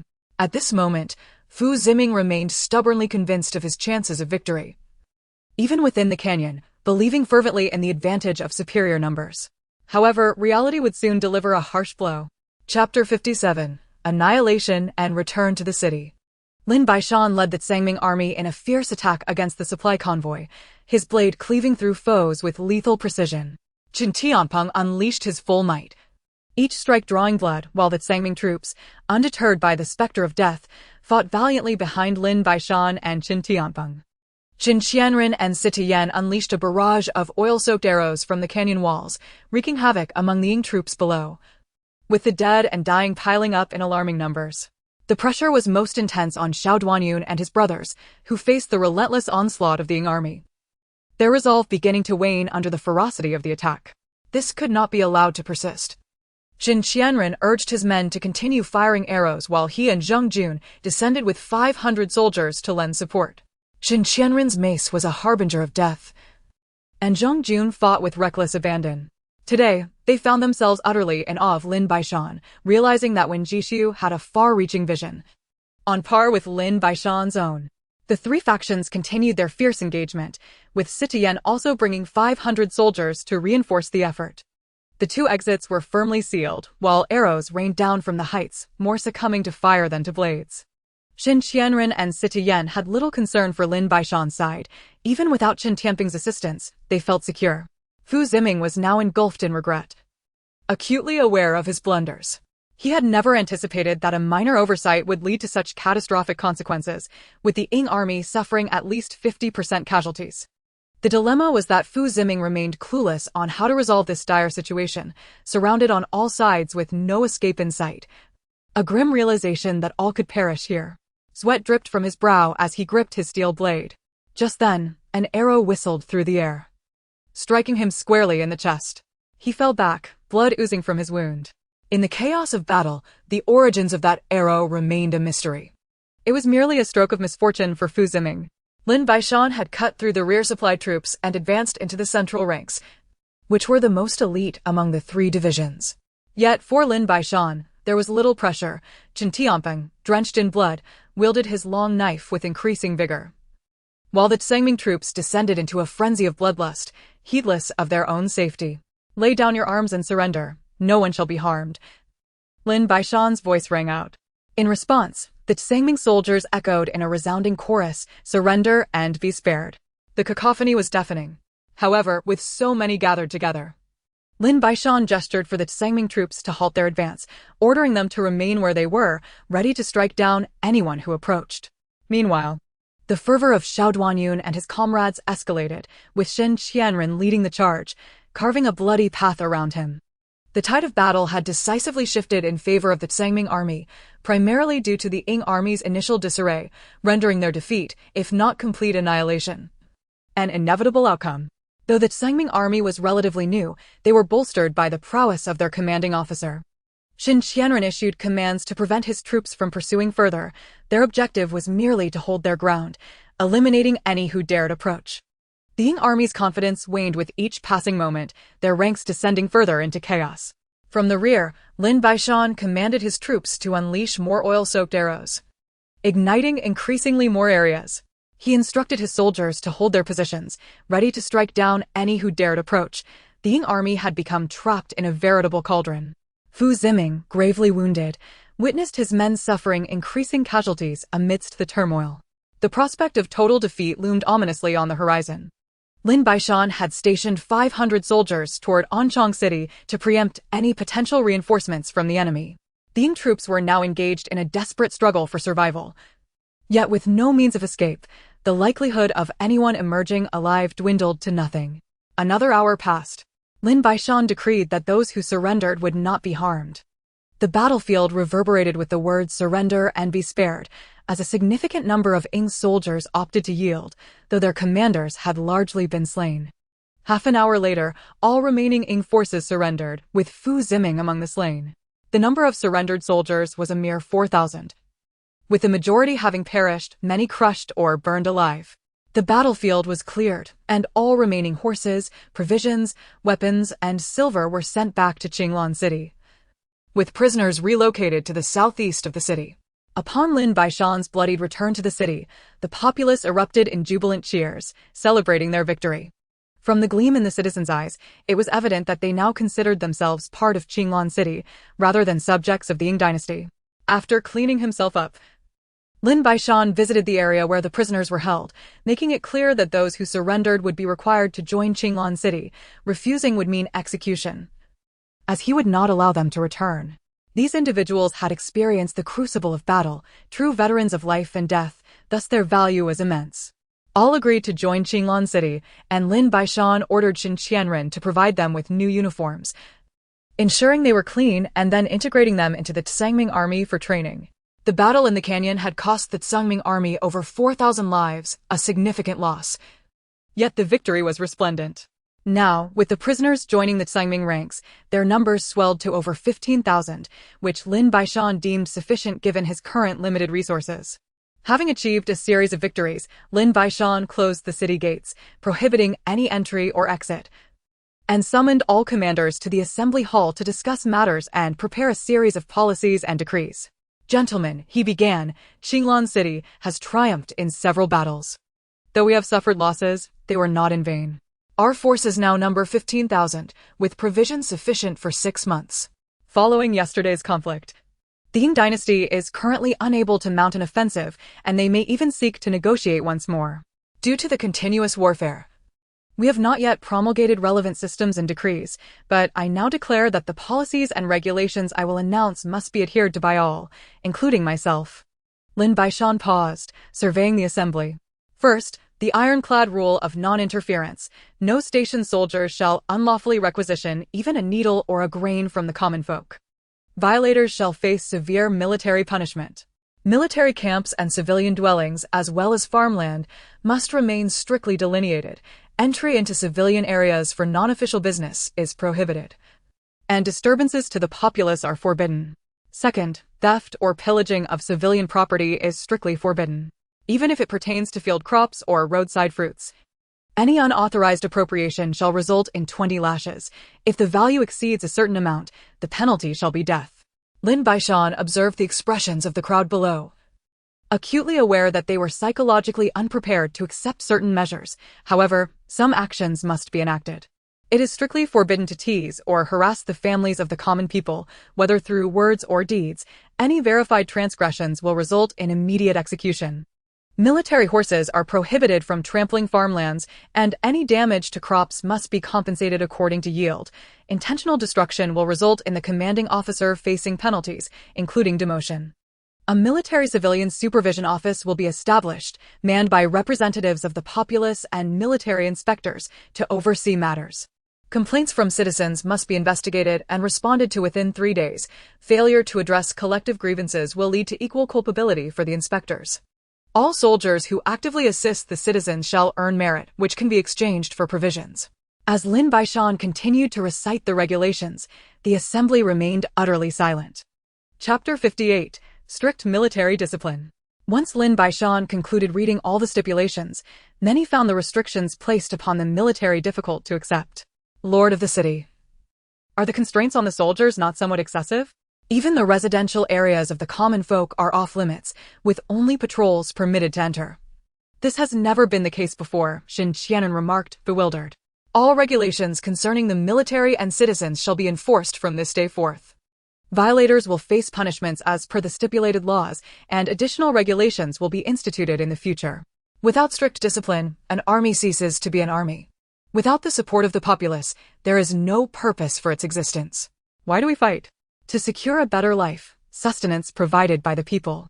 In this time of drought, with the citizens suffering, if we do not alleviate their hardships, our efforts will be rendered meaningless. I have drafted all these terms, and additionally, Taxes will be halved for all who come to Qinglan City. Mr. 1, from today, we will commence distributing porridge both inside and outside the city for a duration of 10 days. All citizens who arrive may partake, but only those from Qinglan City.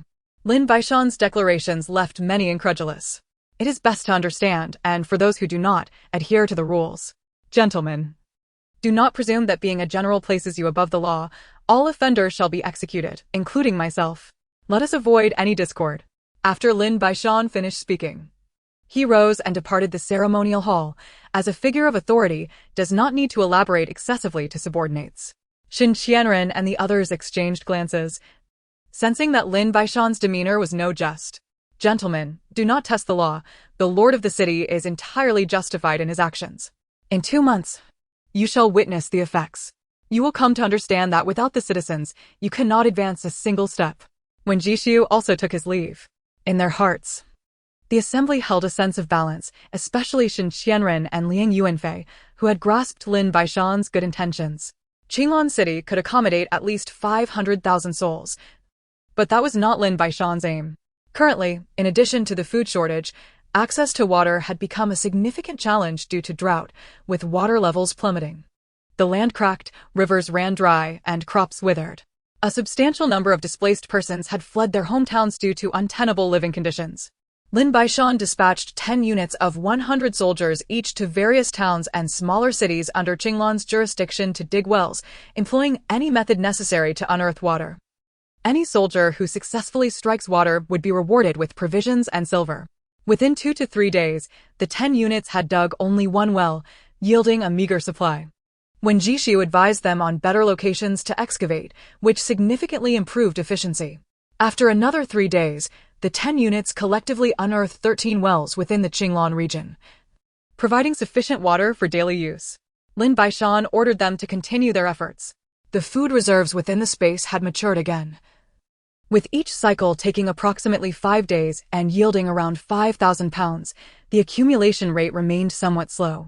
The merit tablet had reached 8,321,000 points, nearing the threshold for a level 3 upgrade, which Lin Baishan eagerly anticipated, as it would allow for the planting of crops after harvest.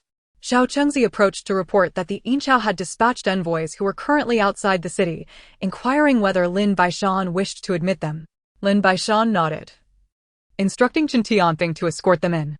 He awaited their arrival in the council hall, where 4 individuals appeared without any military escort. Lord of the city, I am Su Mingyuan, an envoy sent by the great Inchao to negotiate. These are Wei Shuqing and another 2 who have come to record our discussions, Su Mingyuan stated. Events have unfolded, and after several skirmishes, we have indeed suffered defeat in 2 battles, yet we can still mobilize larger forces for more aggressive assaults. I have come today to inquire what conditions would compel you to relinquish Qinglan City without resorting to arms. You are not the first to approach me with such negotiations, and certainly not the last.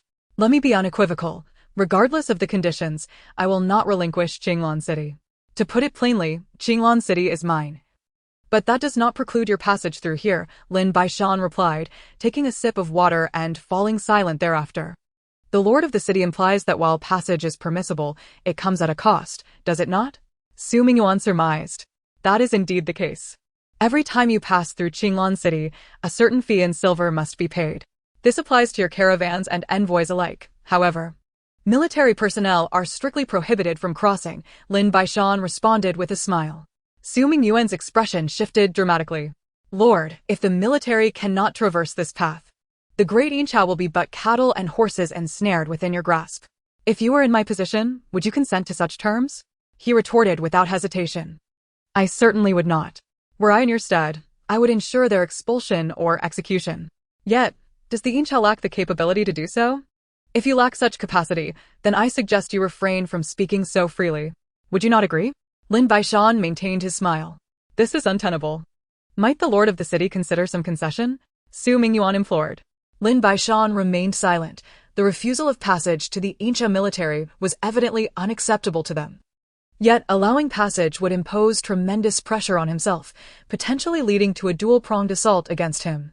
After a moment of contemplation, Lin Baishan raised his head. No, the military cannot pass. Lin Baishan ultimately rendered his decision. I hope Lord of the city does not come to regret this. You are merely a solitary city, governing a population of scarcely 1 million. If you have made your choice, then I, Su, shall take my leave. Su Mingyuan stood and departed without a trace of hesitation, followed closely by the other three. Lin Baishan remained seated. The facade had been irrevocably torn. So be it, let us await the next confrontation, where you shall face defeat once more. Lin Baishan's expression soured, as he fervently wished for a successful negotiation to stabilize Qinglan City. He would not concede. Yet the failure to reach an agreement stemmed from not having inflicted sufficient pain upon the Yinqiao. Xin Qianren, Liang Yunfei, and even Sitian fully supported Lin Baishan's decision. Their bottom line was that Qinglan City must not be surrendered, lest all their efforts be rendered futile.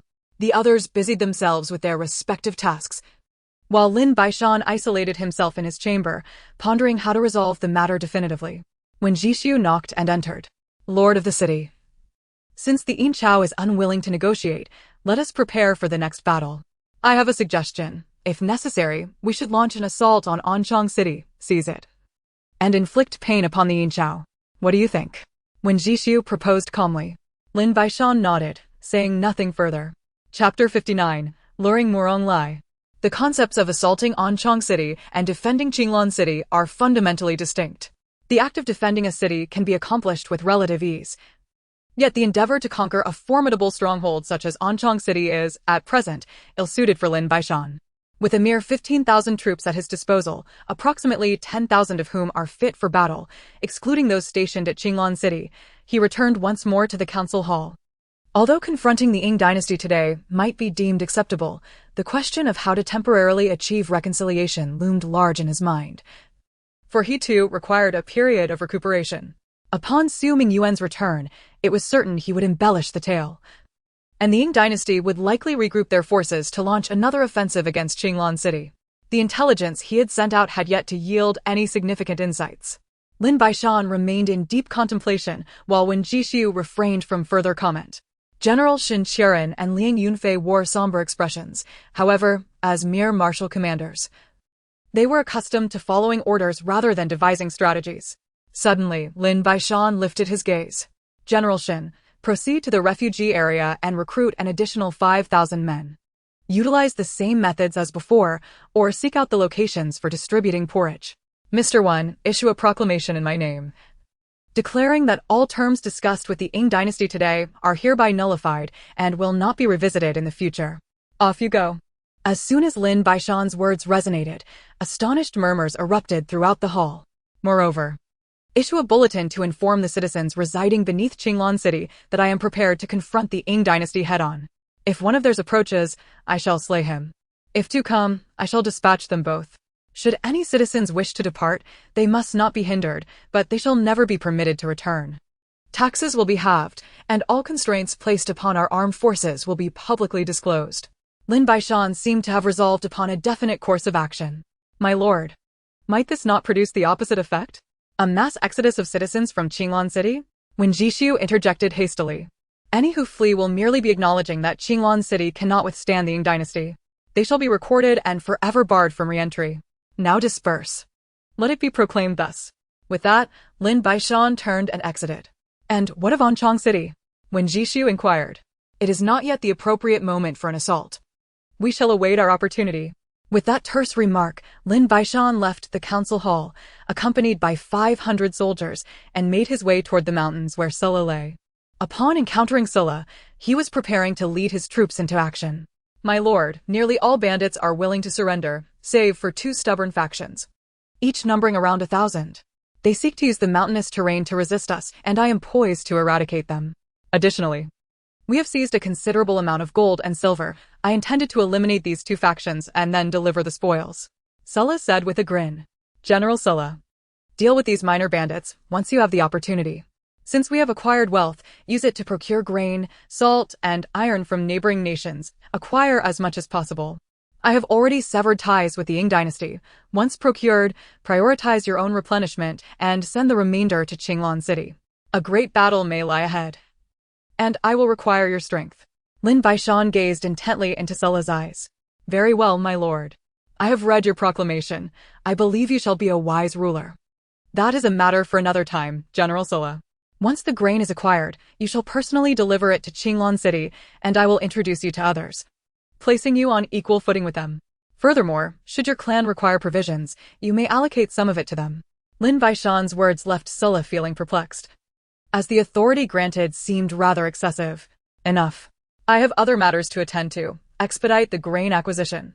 With that, Lin Baishan rose to depart, and Sulla escorted him to the foot of the mountains. After parting ways with Sulla, Lin Baishan observed several porridge distribution sites along the route. When Jishu acted swiftly, and the refugees expressed their gratitude upon seeing Lin Baishan, to which he responded with a courteous bow. Gaining the people's trust is not an endeavor that can be achieved overnight. However, over time, as they realize your genuine concern for their well-being, this bond becomes unbreakable. Upon returning to Qinglan City, Lin Baishan donned his armor and, accompanied by Shen Qiren, Shi Tu, Tinu, Sitian, and 5,000 soldiers, set forth in the direction of Anchang City. The disparity between Anchang City and Qinglan City was stark. The former was small and dilapidated. While it was feasible to mount a direct assault, such a conquest would hold little significance for Lin Baishan and would likely result in unnecessary losses. Therefore, he opted against attacking Anchang City, instead proceeding along the official road, where numerous towns lay in wait. Dayin Baishan led his troops to seize their government offices, executing the officials without mercy. Yet, he refrained from harming the common people and the refugees. They were not his subjects, and thus, no aid was deemed necessary. After pillaging over 10 towns, a contingent of 5,000 troops was dispatched from Anchang City, led by General Morong Lai, sent directly from the Yin Court, accompanied by an additional 30,000 men, intending to eradicate Lin Baishan completely. Following closely behind Morong Lai was another force of 10,000, poised to encircle Lin Baishan. Lin Baishan was no fool. Though he had been raiding towns along the way, he had already dispatched scouts to gather intelligence. He learned of Morong Lai's movements as soon as he departed from Anchang City, and he was well aware of the 10,000 troops trailing behind him. His objective was not merely to seize a paltry amount of grain and silver, which, while helpful, was inconsequential in the grand scheme. Disregarding Morong Lai, Lin Baishan continued his advance, plundering supplies from the towns. An unending stream of grain and wealth flowed back to Qinglan City. Upon learning that Morong Lai was a mere 10 miles away, Lin Baishan turned his horse around, leading his troops in a strategic retreat, albeit at a rather leisurely pace. The terrain between Anchang City and Qinglan City was predominantly mountainous, providing ample hiding spaces for thousands. However, Lin Baishan chose not to conceal himself, but rather pressed onward along the official road. Morong Lai pursued him with great urgency. Lin Baishan commanded Shen Qiren to lead 2,000 men ahead to lay an ambush at Duanlong Slope, while he ambled along with 3,000 men in the rear. The speeds of Lin Baishan and Morong Lai were comparable, while Shen Qiren moved much more swiftly. Just as Morong Lai was about to catch up to Lin Baishan suddenly accelerated, discarding numerous burdensome items. Seeing only 3,000 men before him, Morong Lai furrowed his brow. He had received no reports regarding the whereabouts of the other 2,000. Should he pursue or not? Rumors of Lin Baishan's formidable combat prowess made the situation feel surreal. Yet, Lin Baishan paid him no heed, quickening his pace and nearing the edge of Morong Lai's pursuit range. At this point, any further reconnaissance would be futile.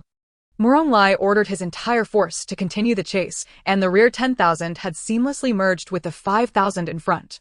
There was no need for further investigation. It was clear to the naked eye.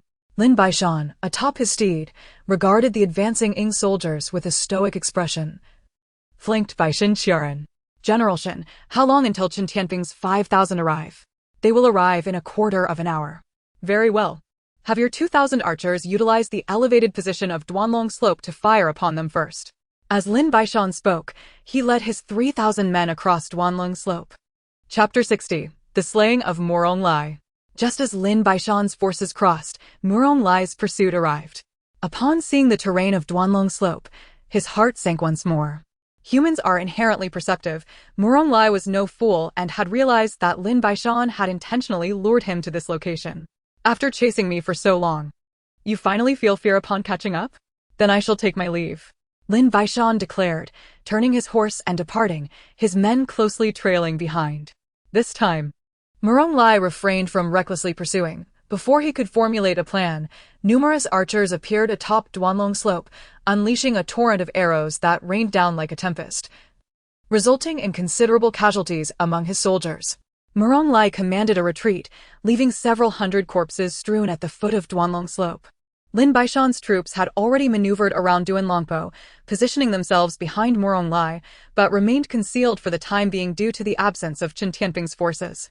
The so-called Duanlongpo was a relatively short sloped terrain where the enemy was susceptible to attacks from a higher vantage point. Upon the arrival of Chen Tianping, who commanded 5,000 men, he promptly allocated 2,000 troops to Xin Qianren, while leading the remaining 3,000 to encircle Murong Lai from behind. City Lord, what is our strategy? Chen Tianping inquired, visibly exhilarated. General Chen, you shall follow closely behind with your 2,000 men, while the remaining 1,000 will accompany me. We shall initiate our assault now, Lin Baishan instructed, emerging from their hiding place to launch an attack on Murong Lai's forces. Duanlongpo had long been designated by Lin Baishan as the site for their ambush. The plundering of towns was all for this moment. With a fierce swing of his long blade, Lin Baishan, flanked by Shi Tu and Tiniu, two formidable moving fortresses, savagely cut down the soldiers of the Dayin Dynasty. At this point, Murong Lai realized he was encircled, feeling a twinge of regret. However, he remained unperturbed, confident in his 15,000 troops. He believed it would be nearly impossible for Lin Baishan's 5,000 men to overcome him. Lin Baishan relentlessly dispatched soldiers, pressing forward, while Xin Qianren's arrows rained down, obstructing passage for Murong Lai's army from both the front and rear. Though escape was possible to the sides, the dense forest was ill-suited for a large force's retreat. Particularly for an army exceeding 10,000, attempting to maneuver through the flanks was akin to chasing phantoms. As Lin Baishan's attacks intensified, 4 of Murong Lai's deputy generals fell, each with a single strike. Murong Lai was filled with regret for venturing into this predicament. At this juncture, it was too late for regrets. Lin Baishan had already decimated 2,000 of his men, and prolonged resistance threatened total annihilation. Murong Lai hastily summoned a dozen leaders to the rear, leaving a deputy general to tenuously fend off Xin Qianren's barrage of arrows. Unbeknownst to Murong Lai, as he departed, Xin Qianren charged down the slope with 2,000 men. Lin Baishan, upon spotting Murong Lai, scoffed coldly, spurring his horse forward to engage. A burly man beside Murong Lai attempted to counter with a spear, but with one decisive blow, Lin Baishan sent the spear flying and decapitated him. He then swiftly aimed for Murong Lai, who had already retreated. Fully aware that he was no match for Lin Baishan, seeking to escape behind the protection of others. However, Lin Baishan granted him no such opportunity. The relentless onslaught continued. Some attacks were intercepted by others, while many were met with lethal strikes. Within mere minutes, all the leaders surrounding Murong Lai were slain by Lin Baishan. Raising his long knife, Lin Baishan aimed for Murong Lai's head, who, terrified, found his weapon knocked from his grasp. Before he could comprehend the situation, Lin Baishan swiftly beheaded him. Shi Tu and Tiniu continued to wreak havoc upon the Ying soldiers, plunging the enemy into chaos. Many Ying soldiers attempted to flee through the tall trees, only to be shot down by archers. With their commander slain and numerous leaders dead, the remaining troops, now devoid of direction, were no longer a formidable force. Lin Baishan, alongside Shi Tu and Tiniu, continued their relentless slaughter of Ying soldiers. The scene was drenched in blood, and the Tsangming army, invigorated, fought with unmatched ferocity. Xin Qianren also descended from Duanlongpo, fully surrounding the enemy. As another quarter of an hour passed, the Ying army could withstand no more. Large groups of soldiers knelt in surrender. With one surrender, others quickly followed suit. Lin Baishan finally sheathed his long knife, addressing the Ying forces as he wiped the blood from his wrist. "Surrender, and you shall not be harmed. You have 10 breaths to comply. After that, those who do not yield shall face execution." Lin Baishan's voice echoed through the mountains. The Tsangming army joined in unison, chanting, "Surrender, and you shall not be harmed." The psychological defenses of those clinging to hope shattered, leading all to kneel in submission. Lin Baishan ordered the collection of their weapons and the clearing of the battlefield, proceeding toward Qinglan City with the captives. At this point, they realized Lin Baishan had not merely led 5,000 men. The Ying soldiers cursed Murong Lai internally. In truth, Lin Baishan's strategy was not particularly sophisticated. An observant person could easily discern it, and with a modicum of reconnaissance, one could have discovered a small path to circumvent behind. Had someone been more cautious, they would have ordered a retreat upon first sighting Duanlongpo. Thus, the saying, "An incompetent general brings ruin upon his troops," was not an exaggeration. Lin Baishan did not exhibit excessive joy. He understood that had it been anyone else, such a victory might not have been attainable today. Qin Qianren, exhilarated from the recent engagements, had found Lin Baishan's decisive nature in battle to align perfectly with his own character, leading him to follow Lin Baishan without question.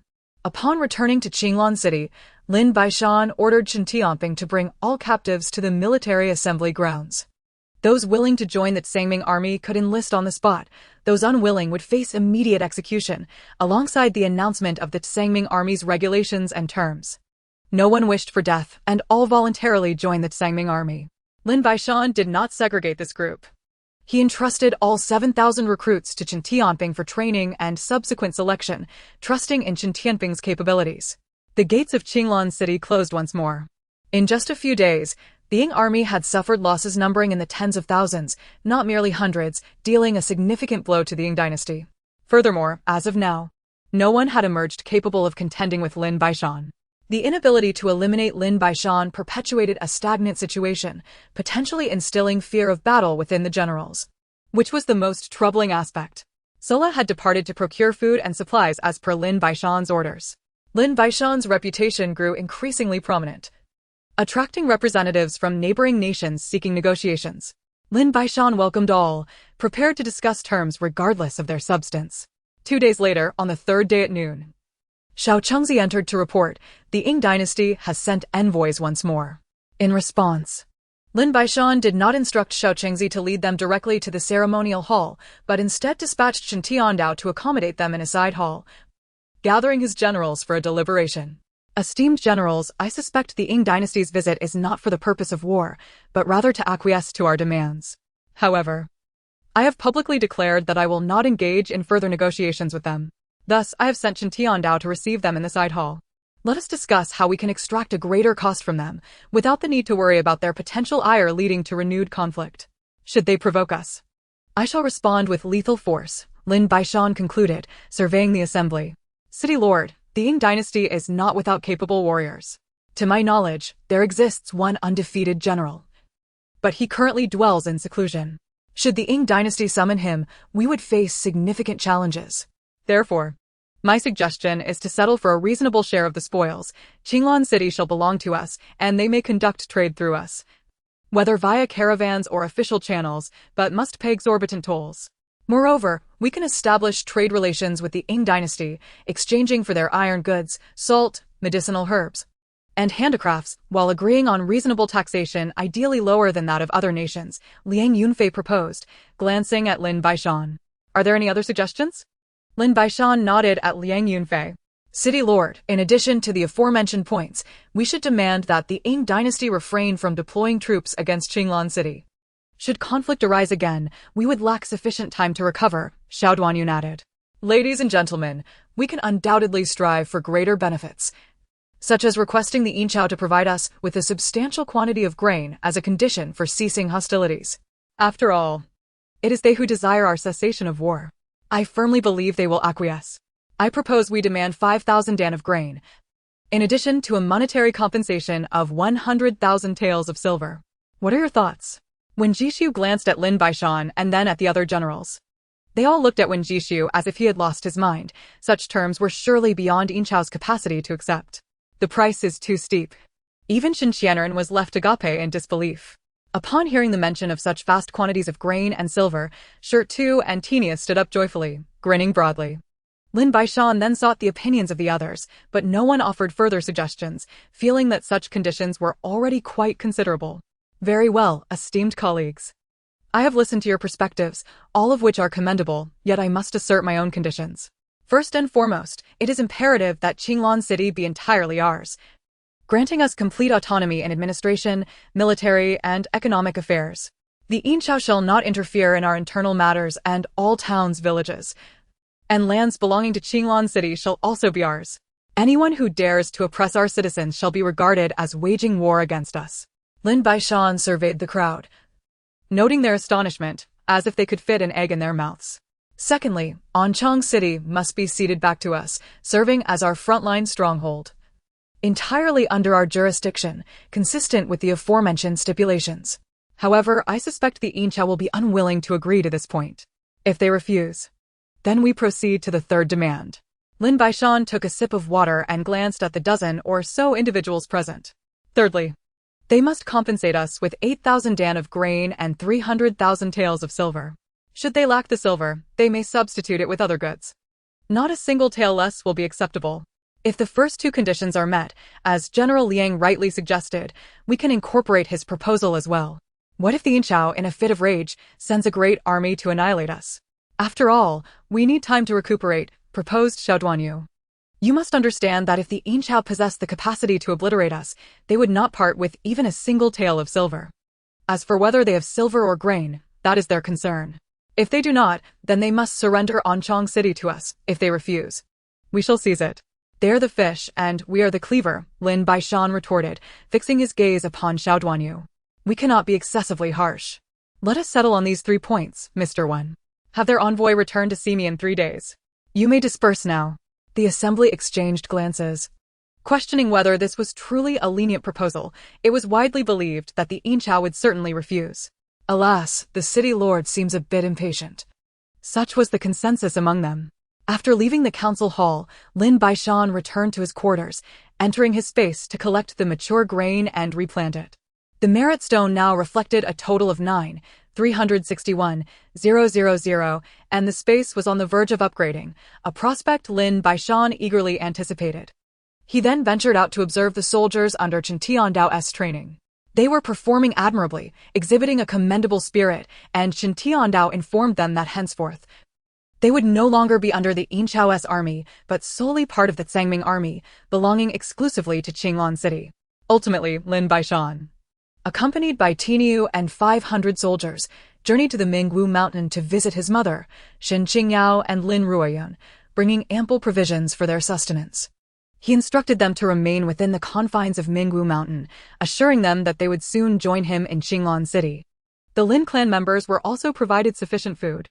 When Lin Baishan departed, Lin Ruoyun was inconsolable, and though Lin Baishan felt a pang in his heart, the current instability of Qinglan City necessitated such measures. Once negotiations with the Inchao were concluded, he would bring them over. Upon Lin Baishan's return to Qinglan City, when Jishu hurried to find him, stating that the Inchao envoy wished to meet with Lin Baishan sooner than anticipated, eager to negotiate with great sincerity. Mr. Wen, I trust you understand my reasoning for delaying our discussions for 3 days. We shall wait until after 3 days, and please inform him that my availability is not guaranteed. Should he wish to negotiate, he must wait. If not, he may depart, Lin Baishan replied coolly. Very well, City Lord, I find myself increasingly admiring you. When Jishu remarked before turning to leave, Lin Baishan recognized that when Jishu understood this logic, he merely sought Lin Baishan's endorsement. When Jishu was a man who understood discretion and boundaries, an admirable quality, Lin Baishan would undoubtedly require more civil officials in the future.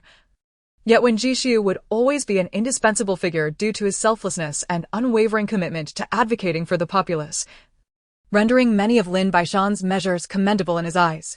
Qinglan City continued its methodical recovery and development. Over the past few days, Lin Baishan had met with many envoys from neighboring nations, discussing various matters, yet all were solely intent on profiting from Qinglan City, lacking any genuine goodwill. Their ulterior motives were abundantly clear. Lin Baishan had been unable to spare the time to address them, but he would surely teach them a lesson in due course. Thus, the past 2 days had been effectively squandered, with no agreements reached, leading to numerous discontented departures. On the third day, Sola arrived with 3,000 troops, bringing a significant supply of grain to Qinglan City. Lin Baishan personally welcomed them into the city. Chapter 62, The Agreement Reached. Lin Baishan escorted Sola into the city, where the likes of Xin Qianren and other commanders were already aware of Sola's defection. Now everyone was informed. Sola had brought enough provisions to sustain 15,000 men for 3 months. Along with the unused silver, he returned to Lin Baishan. Lin Baishan hosted a banquet in Sola's honor, introducing him to the other commanders. In such a year of calamity, procuring grain was no simple task. With a standing force of 20,000 and existing reserves, sustaining themselves for half a year posed no issue. Sola remained modest, yet every individual present dared not underestimate him. Even the typically haughty Shen Qianren and Sitiyen treated Sola with respect, acknowledging their inability to rival him. Enough of the false modesty. My Kanjia clan has surrendered to Lord Lin, and we harbor no ulterior motives. Furthermore, Lord Lin's combat prowess is unparalleled in my lifetime. I fell in less than 10 moves. Therefore, I will wholeheartedly execute Lord Lin's commands from this day forth. Let us raise a toast. Sola proclaimed before downing his drink in one gulp. Lin Baishan and the others raised their glasses in response. General Sola, please stay in the city for a few days. I will arrange accommodations for you. Bring half your troops to Qinglan City, and the remainder can join us after we eliminate those 2 bands of bandits. There will be ample opportunities for battle ahead, and we will rely on your leadership, Lin Baishan said with a smile. Lord Lin is far too gracious. I have already made arrangements for my kin, and safety is guaranteed. I will lead my people to assist you in expanding your territory, Sola replied.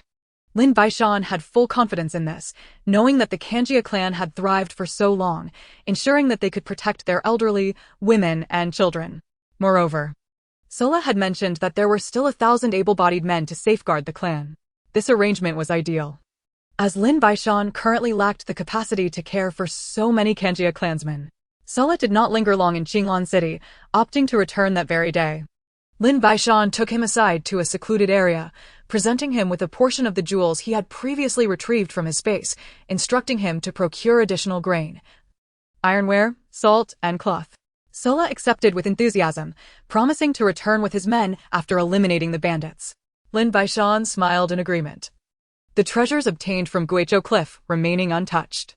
On the 5th day since the envoy from the Yinchao arrived, when Jishu finally informed them that Lin Baishan was available for a meeting today. Yes, you heard that correctly, it was to be a face-to-face encounter. The chief envoy dispatched by Yinchao was a civil official named Qin Yan, who was previously a minister of the imperial household. This time, he brought along only 2 attendants and 1,000 guards, all of whom remained outside the city. When Qin Yan met Lin Baishan, he clasped his hands in salute and took his seat. Esteemed Lord Qin, I regret that I've been preoccupied with mundane affairs and could not meet you sooner. I sincerely apologize for keeping you waiting, Lin Baishan stated candidly, his demeanor earnest. Qin Yan, being a perceptive individual, reciprocated with a few polite exchanges. Lord Lin, I come on the Emperor's orders to negotiate and bring forth substantial goodwill. I hope we can achieve a favorable outcome this time. Hold on, Lord Qin. Allow me to speak first. After I finish, you may consider whether you can accept my terms. Otherwise, it would be a waste of our time, Lin Baishan interjected, employing a strategy to assert dominance right from the outset. Firstly, Qinglan City belongs to us, and this is beyond dispute. We possess complete administrative, military, and economic autonomy, and Yinchao has no right to interfere in our internal matters. The land of Qinglan City, its citizens, and even the smallest villages and farms are all under our jurisdiction. Do you have any objections to this? Lin Baishan's gaze bore down on Qin Yan like a ravenous wolf. After hearing Lin Baishan's declaration, Qin Yan broke out in a cold sweat. Although they had anticipated such a stance from Lin Baishan during their time in Yinchao, hearing it articulated was still difficult to accept. Lord Lin, is there any room for negotiation? Qin Yan inquired, maintaining his composure. There is absolutely no room for negotiation. If you do not agree, we need not continue this discussion, Lin Baishan asserted as he prepared to rise from his seat. Wait, Lord Lin. Let us proceed with your terms. What is your second point? That we acquire Anchang City. Similarly, all citizens and the city itself shall be ours, Lin Baishan declared, his words striking like thunder. Lord Lin, do you not think that is a bit excessive?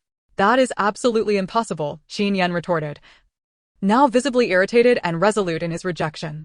Lin Baishan furrowed his brow, remaining silent for a prolonged moment. Sweat dripped from Qin Yan's forehead, the pressure mounting. Since you are so adamant in your refusal, I shall not force your hand. Mr. Wen, what do you propose we do? Lin Baishan passed the ball to Jishu, who had previously coordinated their strategy but felt uneasy about voicing it alone. City Lord, Lord Qin. How about this? Yinchao compensates us with 8,000 dan of grain and 300,000 taels of silver.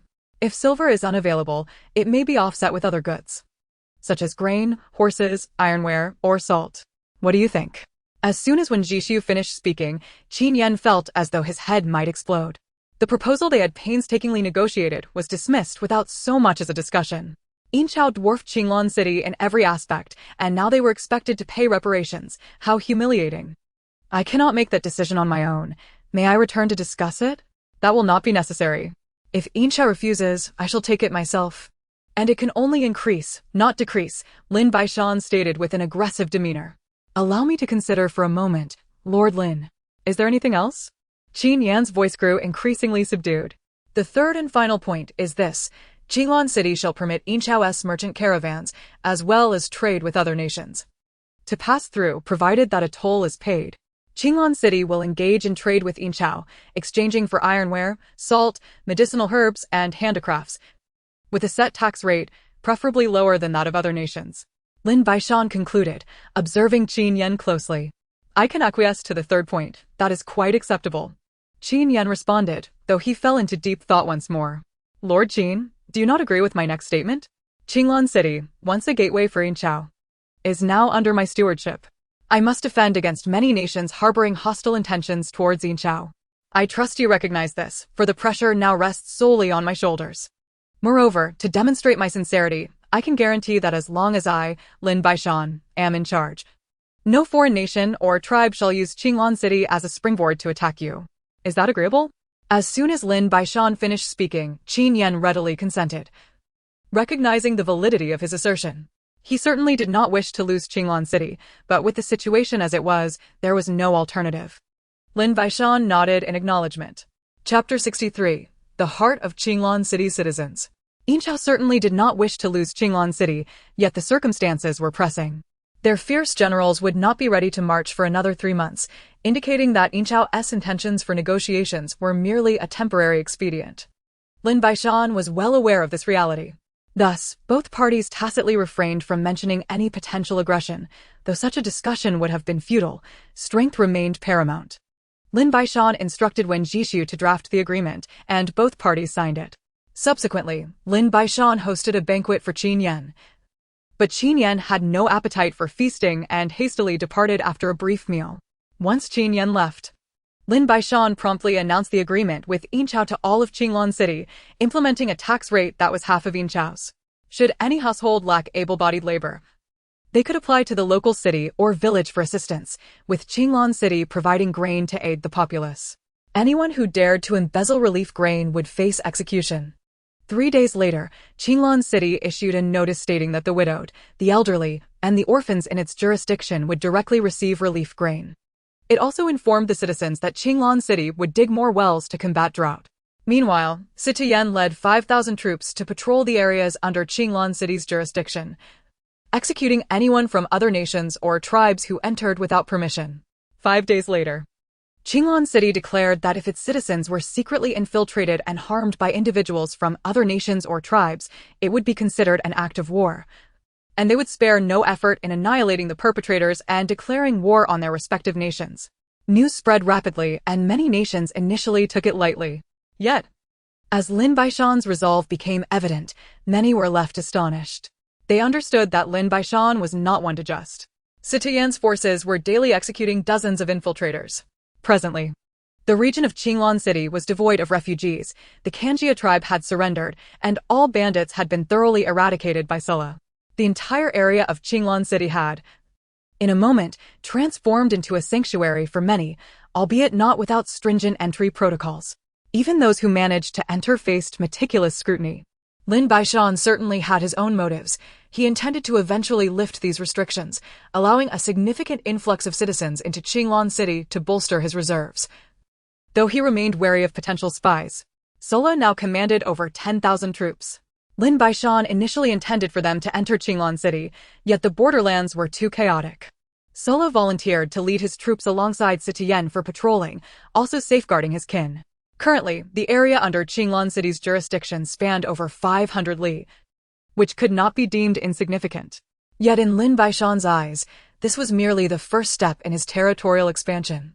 As stability gradually returned, Lin Baishan brought Zhou Lanxiang, Shen Qingao, Lin Ruoyong and the entire Lin clan into Qinglan City, imposing strict regulations to ensure that no member of the Lin clan would commit any misdeeds under his banner.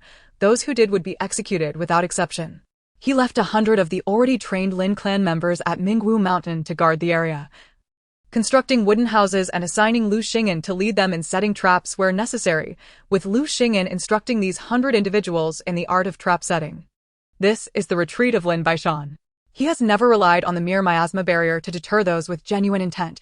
There are indeed ways to unravel it, albeit with great difficulty, due to the dense fog of the misting mountains. The entire Qinglan City region has gradually returned to normalcy, with many displaced individuals reclaiming their homes. However, due to the severe drought, crops are withering away. Despite Lin Baishan digging numerous wells, it remains insufficient, and the water level in these wells decreases daily. This predicament is beyond Lin Baishan's capacity to resolve, as it is not something he can tackle alone. 5 days have passed, and the food in Lin Baishan's spatial domain has ripened twice more. He has now amassed over 70,000 pounds of grain, which can only serve as a reserve. The spatial realm has yet to upgrade successfully. The Dayin Dynasty has dispatched individuals to deliver the 8,000 loads of grain and 300,000 taels of silver that Lin Baishan requested. For Lin Baishan at this moment, this is an immense sum. He directly allocated 1,000 loads of grain to provide congee for the citizens of Qinglan City, distributing food rations to those in particularly dire straits, asserting that not a single citizen should starve. In an instant, Lin Baishan's reputation soared to unprecedented heights. He was revered by the populace as if he were a deity, for they had never encountered such a benevolent ruler. Qinglan City issued another announcement, urging the citizens to assist the military in combating the drought. There was no need for the populace to pay. Instead, they were encouraged to dig more wells to irrigate their crops. It was only at this moment that Xin Qianren and his companions recognized the power of the people. In just a few days, with the citizens' assistance, there was no longer a need to expend effort searching for well-drilling locations, as efficiency surged remarkably. Even Sulla had altered his previous mindset, imposing strict orders on his subordinates to refrain from bullying the populace. A harmonious scene emerged in the Qinglan City region, where officials and citizens coexisted peacefully. An increasing number of military generals came to appreciate the benefits of engaging with the populace, as many matters progressed smoothly. In stark contrast to their previous coercive tactics, Citoyen and Sulla diligently patrolled the Qinglan City region, and the number of infiltrators dwindled. For even if they managed to enter, they would be reported by the citizens, leaving them no avenue for escape. Currently, an agreement with the Dayin Dynasty has been temporarily reached, and many trade caravans from the Dayin Dynasty have started passing through Qinglan City for commerce. Although they paid considerable tolls, they no longer had to fear being robbed by bandits or plundered by soldiers, leading them to willingly pay and spread the word about Qinglan City's benefits. At this moment, Lin Baishan stood before a map, furrowing his brow. It depicted Qinglan City and its neighboring nations, yet the 50 reconnaissance teams he dispatched had failed to bring him any reliable information. When Jishu stood beside him, while Xin Qing'o approached with 2 cups of water, offering one to each man. When Jishu, taken aback, received it gratefully. Mr. 1. Our Qinglan is currently suffering from a severe drought. It seems we may not be able to secure sufficient grain supplies. The other 4 neighboring nations are in similar predicaments, with only the southernmost nation, Yuechang, situated in a humid basin with a well-developed water system, thriving in rice production, possessing ample national strength and military might. However, our lack of relations with them may complicate any attempts to procure grain. Lin Baishan took a sip of his water. Lord, you may not know that Yuechang has coveted our Qinglan City for quite some time. Previously, they would launch surprise raids every few months, stealing goods and retreating. Given their formidable national strength, vast territory, and populous army, they are the foremost power. Lin Baishan gazed at the map, lost in thought. The foremost power? They had best refrain from attempting to seize anything again, lest they find themselves unable to return. When Jishu seemed to grasp Lin Baishan's sentiment, but just as he was about to offer a word of caution, he held back. What Lin Baishan intended to do was beyond anyone's power to thwart. Chapter 64. Annihilate them all, leave no one behind. By now, when Jishu had gained some insight into Lin Baishan's temperament, sometimes it appeared he was seeking your opinion when, in reality, he had already made a decision and merely wished for your cooperation. When Jishu understood that this was the mark of a true leader, messages continued to arrive. Yet they bore little significance for Lin Baishan. Shen Qingyao remained by his side, occasionally glancing up at him as if she were just getting to know him. "My dear, why do you always wear such an expression? Is there something amiss with me?" Lin Baishan chuckled. "My lord, I can't help but feel that you are entirely different from before. My dear, people change. Some awaken after certain events. I regret causing you and Yunar suffering in the past. That will not happen again." Lin Baishan spoke while studying the map, unaware that Wen Jishu had already departed. Shen Qingyao had long since moved past previous grievances. Her husband's current achievements were more than sufficient. "Oh, by the way, take this back and share it with Mother and Yunar, 1 bowl each, no more."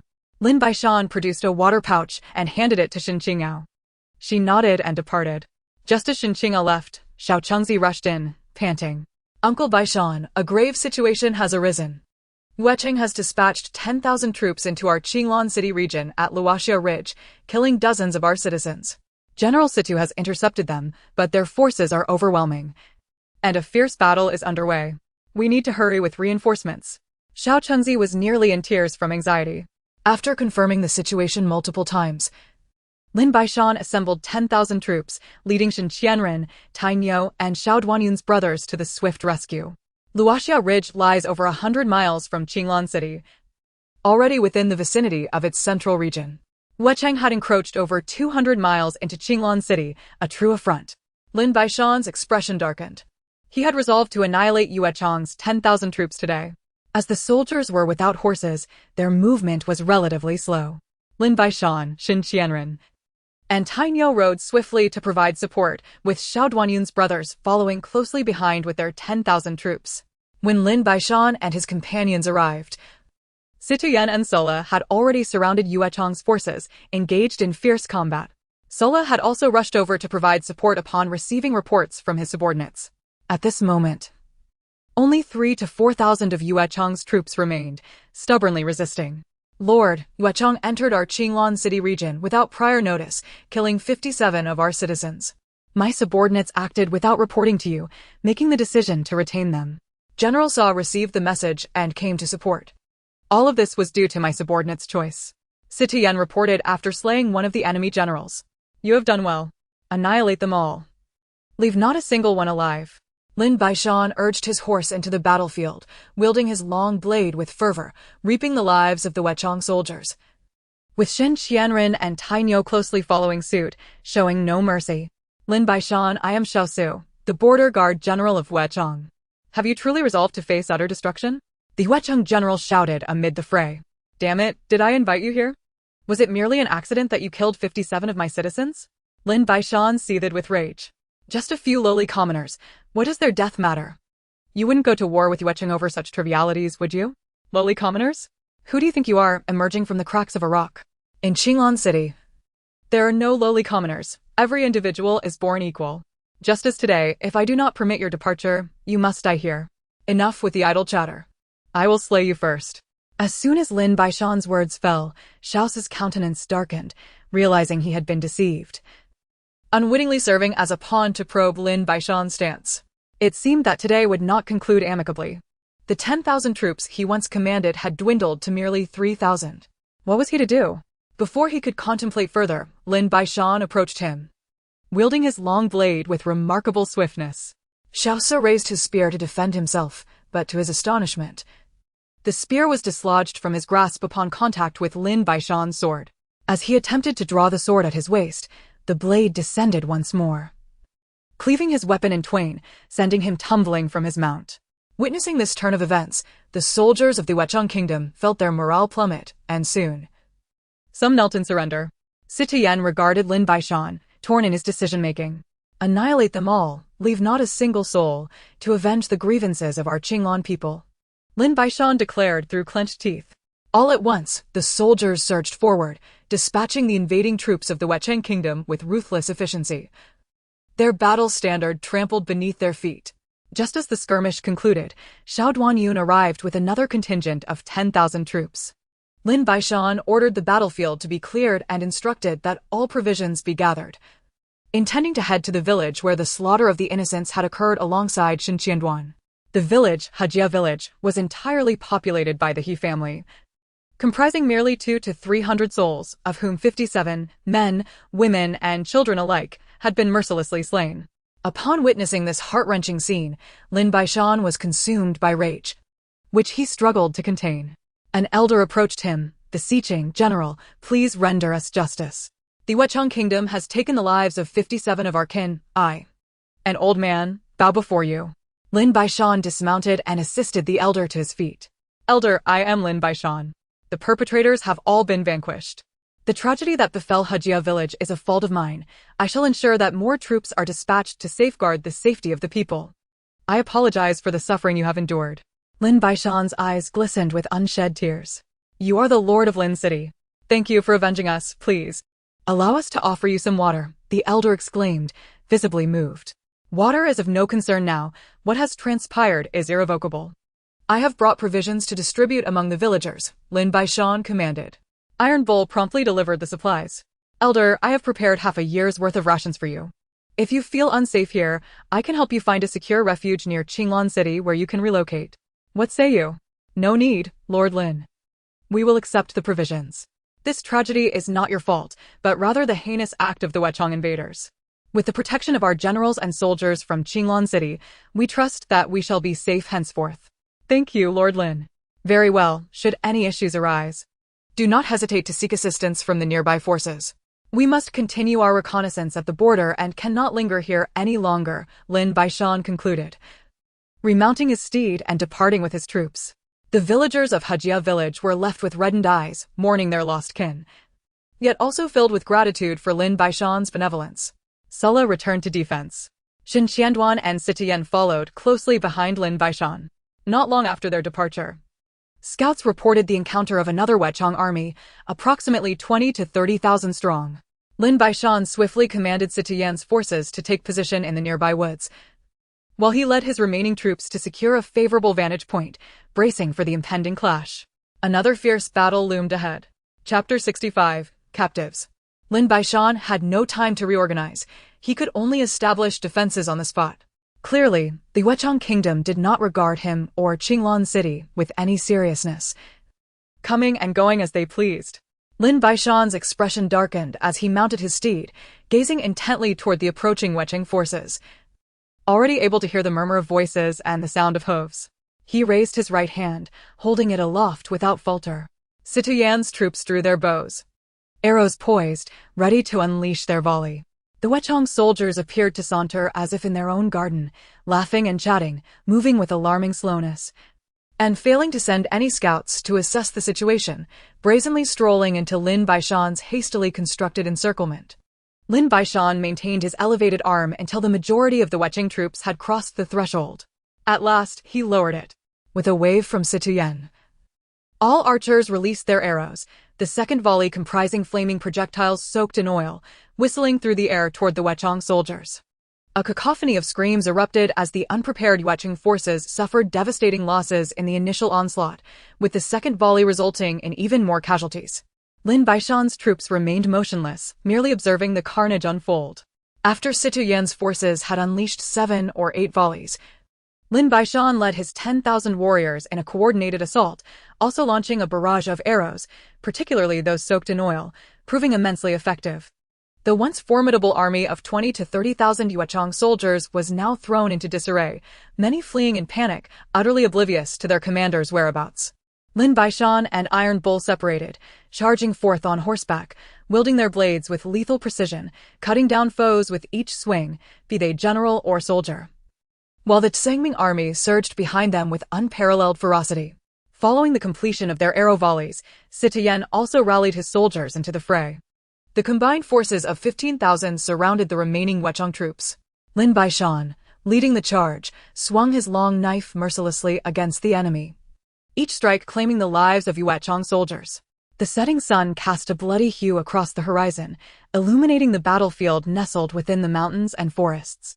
The clarion call of horns pierced the heavens, while the frontline soldiers shouted in unison, closely trailing Lin Baishan, affording the enemy no opportunity to regroup. Many Wechong soldiers found themselves engulfed in unrelenting flames, their cries of agony ringing out as they were trampled into the ground by the chaotic tide of their own comrades. The encirclement grew ever tighter, with the rhythmic pounding of drums quickening, the outer ranks pressing forward, constricting the movement of those trapped within.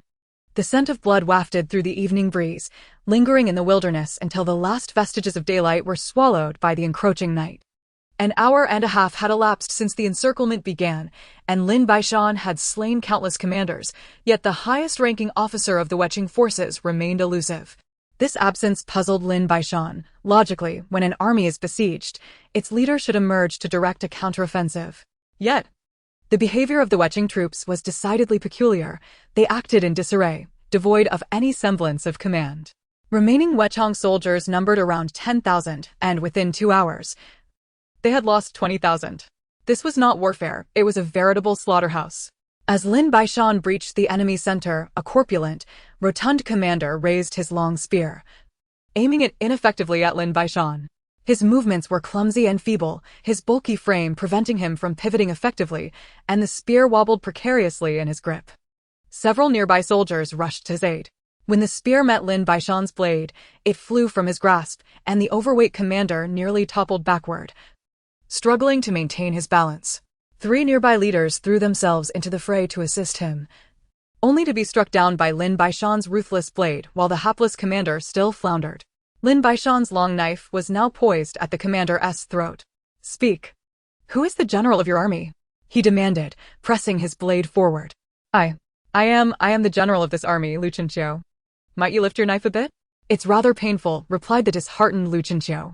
Lin Baishan inquired of several captured generals nearby and ultimately confirmed that the highest-ranking officer dispatched by the Kingdom of Yueshang was Lu Chenqiu. "Everyone, listen closely. Your Grand General has been captured by me. Lay down your weapons and surrender immediately, or I shall execute him." Lin Baishan's voice pierced through the eardrums of the Yueshang soldiers nearby. The Tsangming army echoed his words in a relentless chant, their shouts reverberating throughout the mountainous forest. Lu Chenqiu commanded his soldiers to surrender as well, but many revealed expressions of resentment. Yet, they had no recourse. The tide had turned, their commander was in chains, and hope was lost. A multitude of Yueshang soldiers knelt in surrender, and soon, as if afflicted by an infectious disease, within the span of a mere incense stick's burning time, all remaining Yueshang soldiers capitulated, with Lu Chenqiu being taken away for custody. A single incompetent general could indeed doom 3 armies. 30,000 men, merely a throng of 30,000 head of cattle, could not have been so swiftly vanquished. Weapons were collected. The battlefield was cleared.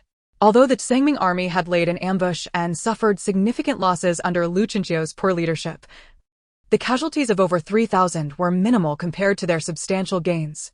In the wake of the intense battle, Lin Baishan had not noticed Shen Qianren and the Xiao brothers until the fighting ceased. All 3 of them were drenched in blood.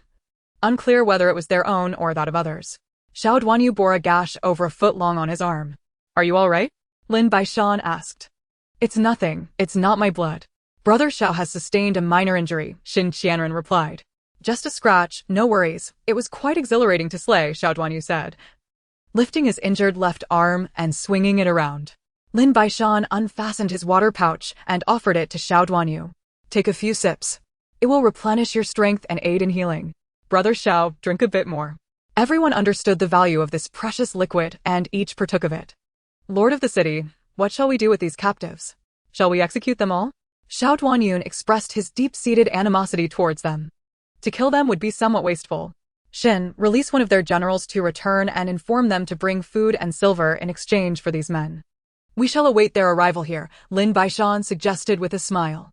"Excellent. Our Lord of the city is indeed wise," Shen Qianren replied, turning to carry out the task. Shortly thereafter, he returned to inform Lin Baishan that it was done. Lin Baishan nodded, directing all the prisoners toward the borders of Qinglan City. These men had penetrated over 200 miles into Qinglan City. Had it not been for the insufficient defense, they could not have advanced so easily. Lin Baishan intended to leverage these captives to extract a hefty ransom from the Kingdom of Yueshang. Chapter 66, Ransom. Lin Baishan herded all the captives to the border between Qinglan City and the Kingdom of Yueshang, encircling them with over 10,000 men. As they marched, The citizens of Qinglan City witnessed the spectacle. 40,000 Yueshang soldiers had invaded their territory, leaving behind only this 1,000-strong contingent of captives. The news spread like wildfire among the populace, enhancing Lin Baishan's renown. Given that Qinglan City bordered at least 4 nations, Lin Baishan's fierce counterattack against Yueshang's invasion was imperative.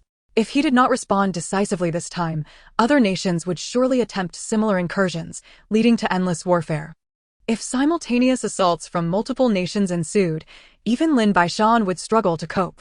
Thus, when the Yueshang army first invaded, he annihilated them completely. And the subsequent arrival of Lu Chenqiu was likely intended to seize an opportunity, only to find himself ensnared by Lin Baishan. Lin Baishan commanded the preparation of meals. Although night had fully descended, his scouts had already advanced 5 miles out, and he periodically dispatched scouts to assess the situation around him. Shen Qianren changed out of his blood-soaked attire, adhering to Lin Baishan's orders to maintain vigilance in the west, while Xiao Duanyun watched the east. Tainyo took charge in the north, and Lin Baishan himself awaited the Yueshang representatives in the south to negotiate the ransom for the captives. He resolved that if the Yueshang did not arrive by dawn, he would execute all of them and dispose of their bodies within Yueshang's borders. However, it was rumored that Lu Chenqiu was the only son of the prime minister in Yueshang, making it unlikely he would be easily abandoned. Perhaps they would demand a hefty ransom. As dawn broke, the troops, having endured the brutal battle, had rested through the night per Lin Baishan's orders. Consequently, they awoke refreshed. At the hour of Qin, Yueshang's envoys finally arrived, a force of 10,000 escorting ample provisions and silver. Leading them was a scholar named Xia Linzhou, accompanied by 2 generals. Upon reaching Lin Baishan, Xia Linzhou regarded him with an air of arrogance, clasping his hands in salute. "May I inquire if you are the lord of Qinglan City? And you are?" Lin Baishan's tone was sharp. "I am Xia Linzhou, sent by His Majesty the Emperor of Yueshang to negotiate the exchange of General Lu Chenqiu and 10,000 Yueshang soldiers. The provisions and silver are at hand." Xia Linzhou gestured towards the supplies. "Are you jesting? Or do you truly believe the lives of your Yueshang soldiers hold so little value?" Lin Baishan rose abruptly, his anger directed squarely at Xia Linzhou. "Where does this audacity stem from, Lord of Qinglan City? I bring 1,000 loads of provisions and 100,000 taels of silver. Surely, that must be sufficient for the release of 10,000 soldiers?" Xia Linzhou's tone began to mirror his growing ire. "Do you think that your mere presence with 10,000 troops grants you significance? With your kind of ineptitude, I could easily leave you all here. 100,000 taels of silver and 10,000 loads of provisions. If you agree, I shall await your response for a day. If not, I will execute everyone here and return their bodies to Yueshang. This is merely the cost of reclaiming your hostages, considering your unprovoked incursion into my Qinglan City. I demand 100,000 taels of silver and 10,000 loads of provisions. Should you fail to comply, I shall personally retrieve it," Lin Baishan's voice thundered, echoing through the mountains. The Zhangming army felt invigorated by his declaration, while for Xia Linzhou, the news was far from favorable. "Lord of the city, that is an excessive demand. I must return and report to His Majesty. If the Emperor consents, I shall return with the provisions and silver." "Farewell," Xia Linzhou announced, preparing to lead his soldiers away. "You may depart, but leave behind those 10,000 men for me." "I shall wait until the hour of you," Lin Baishan stated, his expression devoid of emotion. "Humph, insolent fool. You overstep your bounds. I shall see how you intend to keep my troops." A general beside Xia Linzhou began to protest. But Lin Baishan swiftly drew his sword and severed the man's head, blood splattering onto Xia Linzhou. Quickly, the scene fell into a deathly silence. The other general beside Xia Linzhou seized him and fled without a glance at the 10,000 soldiers. "All weapons down. If not surrendered within 3 breaths, show no mercy." Lin Baishan's voice rang out once more. 3,000 Zhangming soldiers surged forward, and Xiao Duanyu, his face darkened, brandished his bloodied blade. A cacophony erupted as the 10,000 soldiers, having lost their will to fight, surrendered without a fight, their commander having abandoned them in flight. In truth, the Yueshang army was not so feeble, it was merely the panic following their commander's escape and Lin Baishan's fierce tactics that led them to this choice. The weapons of the 10,000 soldiers were confiscated, with Lin Baishan assigning only 3,000 troops to guard them, ensuring they received no food. Lin Baishan was resolute. He would wait until the hour of you, as other nation scouts were nearby, and he needed to make a formidable impression. Thus every word he spoke was like a nail driven in. To put it succinctly, today the kingdom of Yuechang suffered greatly, and in the future, other nations would think twice before daring to encroach upon the territory of Qinglan City. As time passed, just after the hour of Shin, Xia Linzhou arrived with provisions and silver, relieved to find that the 20,000 soldiers of Yuechang were still present. Prior to his departure, the commanding officer had not accompanied him. "Lord Lin, I have brought everything you requested. Please send your men to verify the quantities," Xia Linzhou said, wiping the sweat from his brow as he addressed Lin Baishan. Xiao Duanyun directly led 2,000 soldiers to inspect all the provisions and silver, nodding back at Lin Baishan upon completion. "You may leave.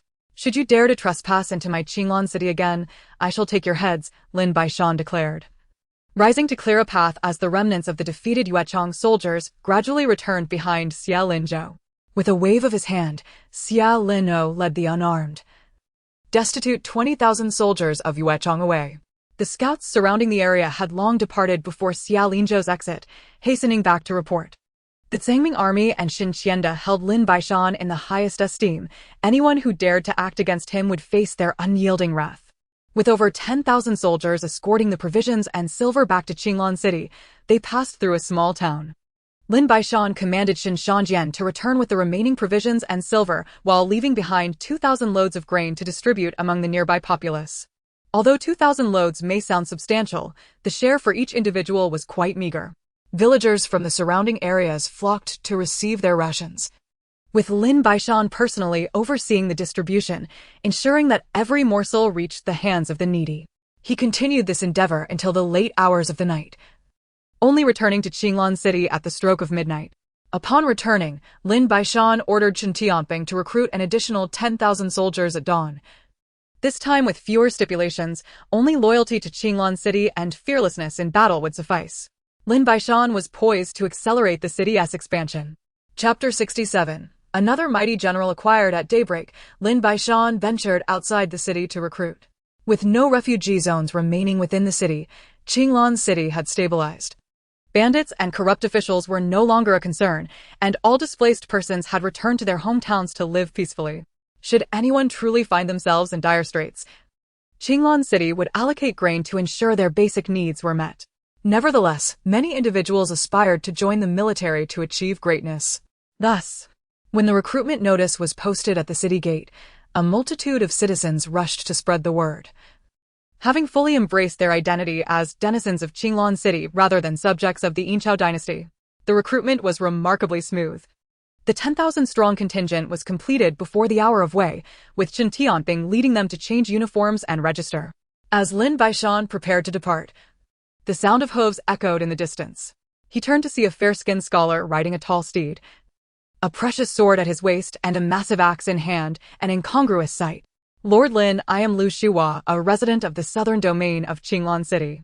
Having witnessed your prowess, I humbly inquire if I might have the honor of joining your forces and securing a modest position," Lu Shihua said, drawing closer to Lin Baishan before stopping at a respectful distance.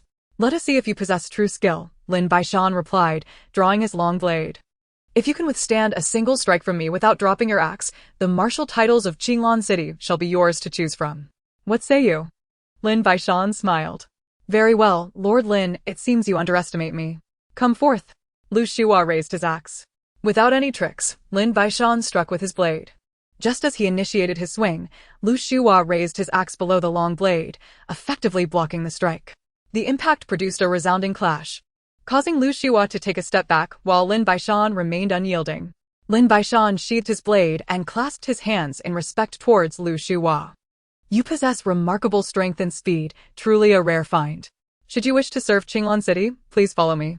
Though I have some strength, I am evidently far from your equal. You likely exerted only 70% of your strength, while I gave my all.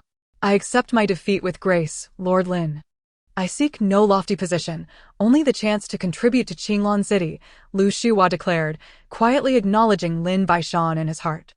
Lin Baishan led him back to Qinglan City, introducing him to Xinqianda and others, bestowing upon him the title of general. As the city was continuously embroiled in conflict, The various ranks among military leaders had yet to be established. Lin Baishan intended to assess each individual through combat to determine their suitability for positions, aiming to soon finalize the army's overall structure. It was imperative to do so promptly, otherwise, confusion would reign regarding command in times of battle. Lu Shihua was undoubtedly a talent, and such individuals were challenging to recruit. Had he not witnessed Lin Baishan's handling of the Wechang affairs and his compassion for the common folk, it is unlikely anyone would have succeeded in persuading him to join voluntarily. Why do you appear so delicate, yet possess such great strength? That axe seems ill-suited to your appearance. A fellow soldier jested. Perhaps we should swap. I'll take your long blade. Be silent, Iron Bull. Lin Baishan feigned anger. Iron Bull quickly retreated to his seat. Lu Shihua, far from offended, recognized Iron Bull's simple nature. Lord, we now have nearly 30,000 soldiers. Although 10,000 are untested in battle, we also have General Saw's 13,000 outside the city, with provisions and silver sufficient for a year. Do you have any plans? Lu Shihua inquired, smiling. Of course, I have ideas. However, I wish to train the army further and allow the citizens of Qinglan City to become more familiar with us. I will then allocate 3,000 troops to each general. We can reconvene in half a month. I anticipate that something noteworthy will transpire during this time. Lin Baishan replied with a grin. Everyone nodded in agreement, especially Lu Shihua, who nodded vigorously. Friends, Qinglan City is, in essence, an isolated fortress. While it possesses advantageous defenses, we are pitifully short on both populace and resources. Fortuitously, our location is strategic, and Yuechang merely sought to probe our strength. Having suffered such a significant defeat here, they are sure to devise means to reclaim their honor. Moreover, the Engsub dynasty awaits its general, and other nations are as predatory as wolves. We must be prepared for simultaneous engagements on multiple fronts. Unless unforeseen circumstances arise, I expect that someone will intentionally seek to trouble us within this half-month. No matter who it is, we shall respond with unwavering resolve, Lin Baishan concluded, casting a glance at the assembly. All present nodded in agreement. Very well. Today we shall host a welcoming feast for General Liu. Once Qinglan City is fully stabilized, I will delineate the ranks for our generals. For now, you are dismissed. Lin Baishan announced, rising to leave the council hall. Upon returning to his quarters, Lin Baishan entered his space. The merit on the merit stone had reached 998, 100. Just 2 points shy of upgrading to level 3. He had seen this figure days prior and was uncertain how to expedite the growth of the space. With only 5 acres, he could merely secure his own sustenance. With no alternative, he could only wait. Shen Qingao brought a bowl of porridge to Lin Baishan. Observing his relentless efforts in battle and feeling a surge of concern, Lin Baishan consumed his porridge and hurriedly made his way to the military training ground, where the newly recruited 10,000 soldiers awaited their training. Qin Tianping had already made the necessary arrangements. However, Lin Baishan harbored some concerns as these recruits did not meet the previously established standards. He instructed his personal guards to transport 2 large vats of spiritual spring water to the training ground. Upon his arrival, Qin Tianping, who was explaining the various military regulations, promptly saluted him. I have come today to present you all with a medicinal liquid that will enhance your physical strength and speed. Each of you shall take 3 sips. But no more, Lin Baishan proclaimed. General Qin, have you finished your address? If so, please let everyone partake of the medicine. I have concluded, City Lord, Qin Tianping replied. Subsequently, he organized the soldiers into small groups to share the elixir. He was aware of its remarkable properties, ever since he had consumed the spiritual spring water. His strength and speed had increased by at least 30%. An hour later, all the soldiers had consumed the liquid. Lin Baishan's intention was for each soldier to partake thrice, with intervals of 3 days. You are all valiant sons of Qinglan City. From this day forth, you shall bear the responsibility of defending Qinglan City and its citizens. My only request is that you exhibit courage in battle. Those who fear not death are the least likely to perish. That is all I have to say. General Qin, please continue. With that, Lin Baishan turned and departed from the training ground. Chapter 68. Unceasing warfare. Upon returning to his quarters, Lin Baishan felt a vague sense of unease. As if foreboding misfortune loomed, he endeavored to suppress his emotions. After all, Qinglan City was progressing positively. According to his plans, Yinzhao was his prime target, and he eagerly anticipated their approach, as it would lend him legitimacy in his endeavors. Yet, in the short term, engsub was unlikely to make a move. The region of engsub was defensible, characterized by vast plains that could yield abundant supplies and soldiers. Among the neighboring nations, engsub was the most envied, yet simultaneously the most corrupt and tyrannical, inflicting severe oppression upon its populace. Thus, should engsub ever crumble, it would be a feast for many nations. Even without Lin Baishan, engsub's demise was merely a matter of time. Now that he controlled the vital choke point of engsub, the nation's development would considerably falter.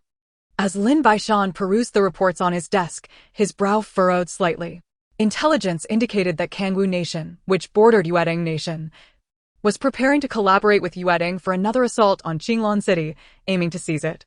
Lin Baishan felt overwhelmed until engsub was eliminated. He wished to avoid conflict with any nation, for Qinglan City was merely a city with no room for retreat, lacking strategic depth. Thus, he hoped for engsub to continually launch attacks against him. Yueding Nation and Kangwu Nation, if you do not learn your lesson, it seems I must teach you one. Lin Baishan summoned Zai Kingzi, instructing him to relay orders to Sitian, who was still patrolling the southern region. Additionally, he commanded Lu Shuhuai and Xin Qianren to lead 10,000 troops to support Sitian, with a single demand: annihilate any invading foes and allow not a single one to escape. Xin Qianren and Lu Shuhuai swiftly departed with their forces. Lin Baishan aimed to instill a sense of dread. If they were truly unafraid, then he would welcome an all-out war. The terrain surrounding Qinglan City was predominantly mountainous. Thus sheer strength did not guarantee victory over relatively weaker forces. 3 days later, news arrived that the coalition of Yueding and Kangwu nations had halted their advance on the southern territory of Yueding, amassing approximately 50,000 troops. Sitian commanded 5,000.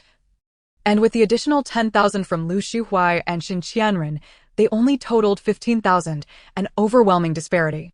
Lin Baishan ordered Sulla to lead 13,000 troops for reinforcement, leaving 7,000 to continue patrolling. Both sides prepared their formations, poised for imminent conflict. Although Qinglan City boasted fewer than 30,000 troops, both Sulla and Lu Shuhuai, along with Xin Qianren, were formidable generals under Lin Baishan, rendering ordinary soldiers no match for them, especially with all three present. As the situation teetered on the brink of war, Lin Baishan assessed the gathered intelligence and concluded that engsub would not initiate an attack in the near future. He led 3,000 troops toward the southern region. Upon his arrival, he found that several minor skirmishes had already occurred, resulting in hundreds of casualties on both sides. Observing the opposing forces' battle formations ignited a surge of anger within Lin Baishan. He galloped forward to confront them. Yueding Nation, Kangwu Nation, what business do you have here in the southern region of Qinglan City? I grant you 1 hour to withdraw. If you do not, we shall engage in battle immediately. Lin Baishan, you merely seized Qinglan City from engsub. If you can take it, so can we. The might of our fists determines the outcome, does it not? If you seek war, I shall oblige. A general from Yueding flashed a toothy grin, brimming with audacity. Lin Baishan charged toward him, unsheathing his long blade and swiftly cleaving down upon the insolent speaker, scarcely bothering to inquire his name. With a single stroke, he severed the man's head, leaving the corpse to collapse to the ground, while Lin Baishan paid it no heed. With a wave of his hand, the Zongming army followed suit and surged into battle. The commanders of both nations were taken aback by Lin Baishan's sudden aggression, swiftly dispatching over 10 deputy generals to intervene. Yet, within a mere quarter hour, they were all slain by Lu Shuhuai and Xin Qianren. At this point, Lin Baishan had retreated to the center of his forces, allowing Lu Shuhuai and Xin Qianren to lead the Zongming army into the fray, with Sulla and Sitian providing support from the rear. The prowess of their combatants was indeed closely matched, displaying remarkable valor. Leading 5,000 troops, they pressed the coalition of the two nations into retreat, inflicting significant losses. In this straightforward battle, devoid of ambushes, victory hinged upon the capabilities of the commanders and the bravery of the soldiers. The Zongming army, primarily composed of impoverished farmers, cherished the life Lin Baishan had afforded them, fighting with fierce tenacity. Lu Shuhuai became increasingly astonished as the battle wore on. He could not comprehend how Lin Baishan had trained the Zongming army to execute both offense and defense with such finesse. The armies of the two nations continued to retreat, and after pursuing them for 2 miles, Lu Shuhuai and Xin Qianren ordered a withdrawal to their camp. This battle resulted in only a little over 100 casualties among the Songming army, marking a resounding victory, while the two nations suffered losses of at least 5,000 men. This was primarily due to the inability of anyone to withstand the onslaught of Qin Qianren and Lu Shuhuai. They fell before the onslaught, leaving their soldiers without competent leadership. Upon returning, the troops were reorganized, transitioning between offense and defense. Lin Baishan remained in the southern region for 3 days, during which the coalition of the two nations launched another attack. After incurring another 5,000 to 6,000 casualties, they retreated in disgrace. The prestige of Weting Nation had, in effect, plummeted to an all-time low, while Qinglan City ascended in stature. Numerous rumors began to circulate, suggesting that the generals of Qinglan City were all personally trained by Lin Baishan, possessing exceptional combat prowess and unwavering unity among the soldiers. Though their numbers were few, many nations found themselves daunted by them. Furthermore, given that Weting Nation had faced repercussions for their previous probes, neighboring nations had largely ceased any attempts at aggression. After careful consideration, Lin Baishan designated Lu Shuhuai to replace Sitian as the commander stationed in the southern region, while Lin Baishan and his companions returned to Qinglan City. News reached him even before the battles in the southern region concluded. The great general Wei Zhuwei of Yinzhou had returned to his homeland and sent a formal declaration of war to Qinglan City. He demanded that Lin Baishan vacate Qinglan City within 5 days and compensate Yinzhou for their losses. Otherwise, when the time was up, Wei Zhuwei would personally lead 100,000 troops to annihilate Lin Baishan and his followers. Apart from Lu Shuhai, Lin Baishan summoned all the generals, and even Solo was present. Lin Baishan had not devised any strategies. He merely informed them that Wei Zhuwei would be dealt with by him, and after his defeat, further arrangements could be made. My lord, one must exercise caution. This Wei Zhuwei is no ordinary individual. To date, he has never tasted defeat, Qin Qianren remarked. That is because he has yet to encounter me. Should he do so, I shall slay him. Lin Baishan's words elicited smiles from the assembly. Indeed, Lin Baishan possessed such formidable strength. Chapter 69. A standoff at the city walls. They were unaware of Wei Zhuwei's true capabilities, but they were well aware of Lin Baishan's prowess, and it seemed that Wei Zhuwei's strength was continually on the rise, which was rather alarming. Fear not. I shall handle Wei Zhuwei. General Lu Shuhai will defend the southern territories, ensuring that no other nations dare to take advantage of our plight. General Sulla, you must ensure your subordinates are vigilant, patrolling constantly and reporting any developments without delay. Lin Baishan's tone bore no trace of anxiety. Moreover, the Dayin Dynasty's fickleness has led us to annul all agreements with them, and we shall retaliate without restraint. Disseminate this information. Lin Baishan's expression turned somber. Now, return to your respective duties. Brother Qin, do not engage hastily. Wei Zhuwei is not so simple a foe. Wait for my arrival before you act, do you understand? Lin Baishan specifically instructed Qin Qianren. Understood, but I believe it prudent to gauge his depth beforehand. Rest assured, should I find myself outmatched, I will retreat. Qin Qianren replied with a smile. General Qin, I have conducted a thorough investigation into this man. Not only has he never been defeated, but he has also dispatched his enemies with a single stroke, leaving many with no opportunity to retreat. Do not engage, wait for my command, that is an order. Lin Baishan's countenance darkened, his expression grave. Your subordinate receives the command and shall not act recklessly. Qin Qianren recognized Lin Baishan's concern for his well-being. The assembly dispersed to make their arrangements, while Lin Baishan returned directly to his quarters. He was just 2 merit points shy of upgrading to level 3. Yet those 2 points had eluded him for days, leaving him perplexed as to how to achieve the upgrade. The following morning, just after Lin Baishan finished his breakfast, Zhai Kengzi arrived to report that the 100,000 troops dispatched by the Dayin Dynasty were merely 50 miles from Qinglan City. Lin Baishan had already received this intelligence, so it came as no surprise. He instructed Zhai Kengzi to arrange for further reconnaissance. It seems this Wei Zhuwei is rather impatient, otherwise he would not be making such haste. Lin Baishan gathered all the commanders in the conference hall and briefly outlined the situation. General Qin, take 5,000 men and stealthily approach Duanyun Ridge to lie in ambush. If Wei Zhuwei's forces pass through, allow them entry without engaging. There are several massive caves atop Duanyun Ridge where you can conceal yourselves. Once they have passed, you may launch your ambush. If my battle concludes and they attempt to flee, strike them fiercely, maintaining utmost secrecy. Do not concern yourselves with scouts, others will handle that. Xin Qianren clasped his fists in acceptance of the order. Everyone else will accompany me into battle. General Liang, ensure the safety of Qinglan City, Lin Baishan commanded. General Liang Yunfei nodded in compliance. Subsequently, Lin Baishan mobilized 15,000 troops, leaving 10,000 to guard the city. The 50-mile journey was swift, given their rapid approach. It seemed likely they had not detected Xin Qianren, who was stationed just 10 miles from Qinglan City at Duanyun Ridge. Once the enemy had established their formation, Lin Baishan remained atop the city gate, showing no intention of coming down. A quarter of an hour later, a long-bearded general with a round face, wielding a long axe and possessing sharp features and fierce eyes, rode forth from the ranks of the Yin army. Lin Baishan, why do you remain in the city and not come out to greet me? Are you afraid? I have heard you are invincible in battle. Come down so we may spar. Wei Zhue called out loudly. You lack patience. Why the hurry? I have yet to finish my meal. And you expect me to accompany you into battle? Who do you think you are? Lin Baishan replied, continuing to eat. You are indeed frightened. Spare me your excuses.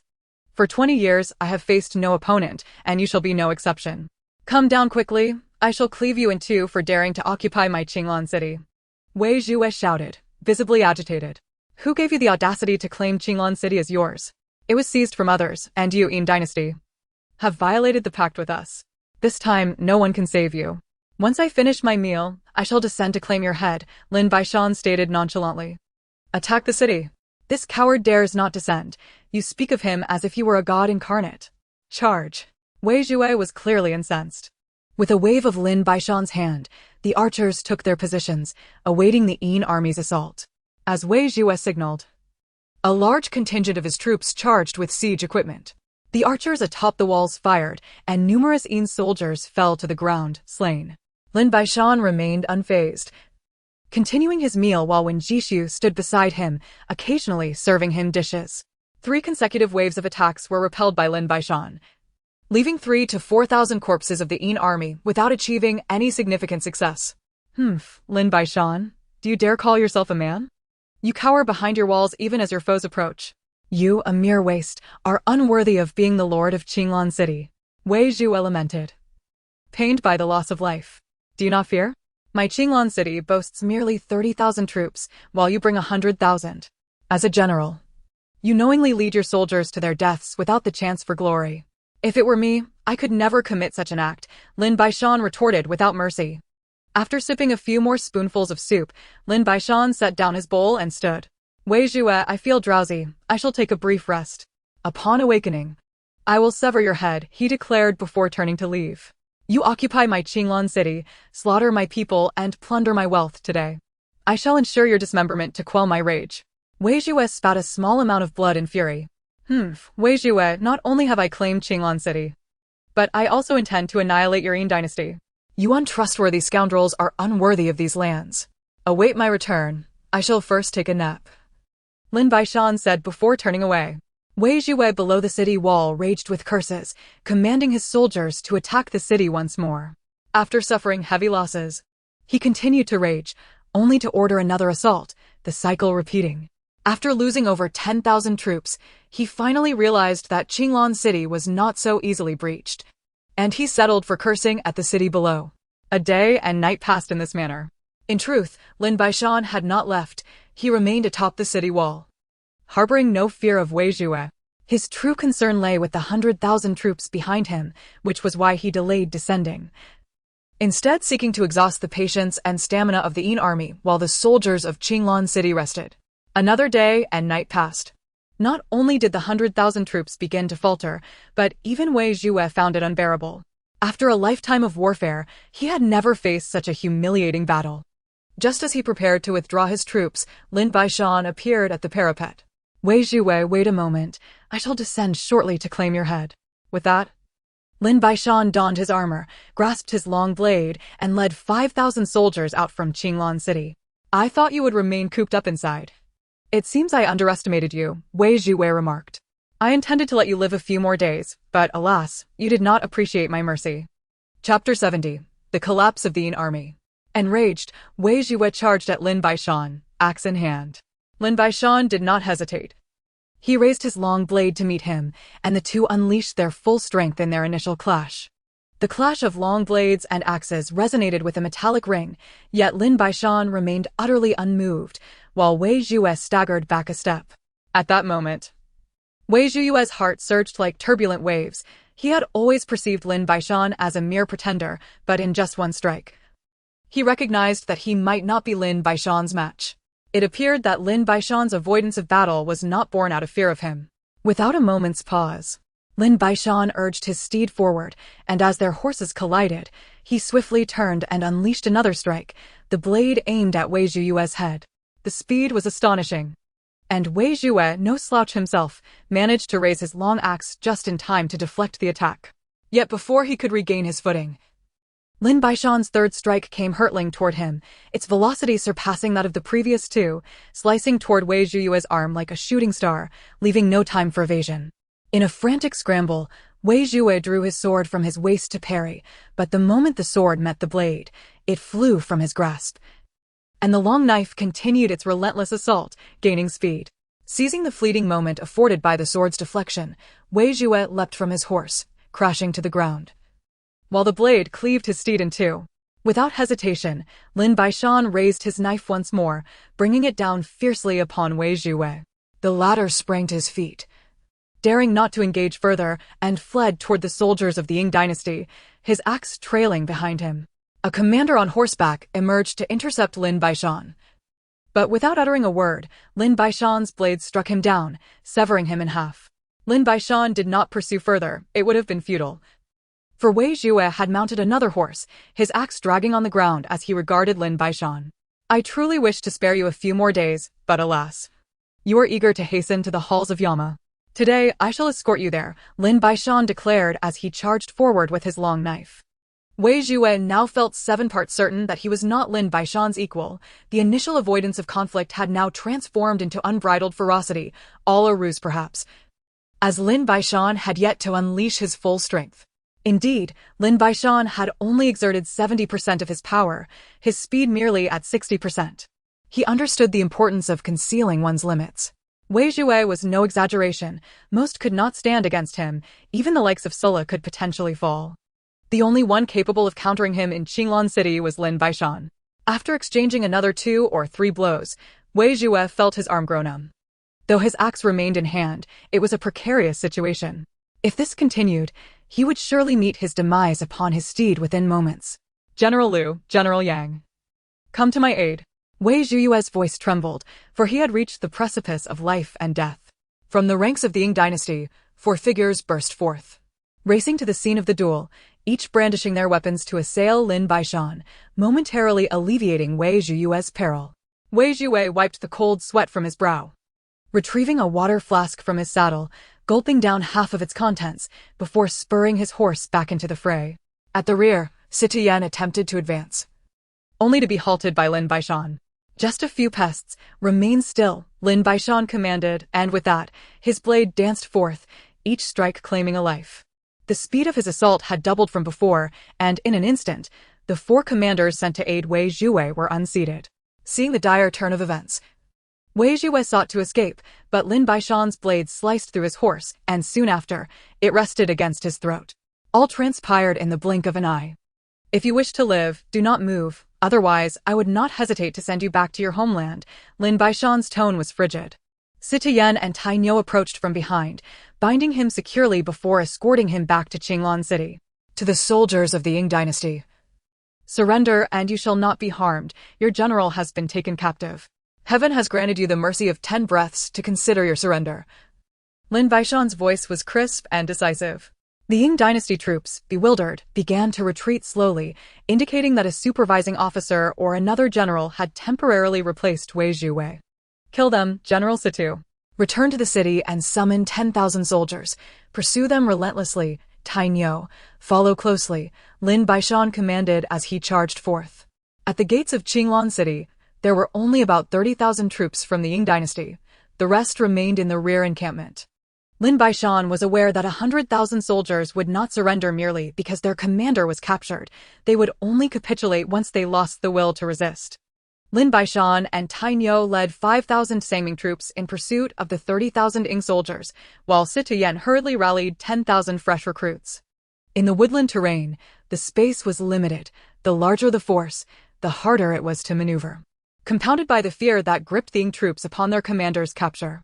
They could no longer be said to be retreating. Escape was a more fitting term.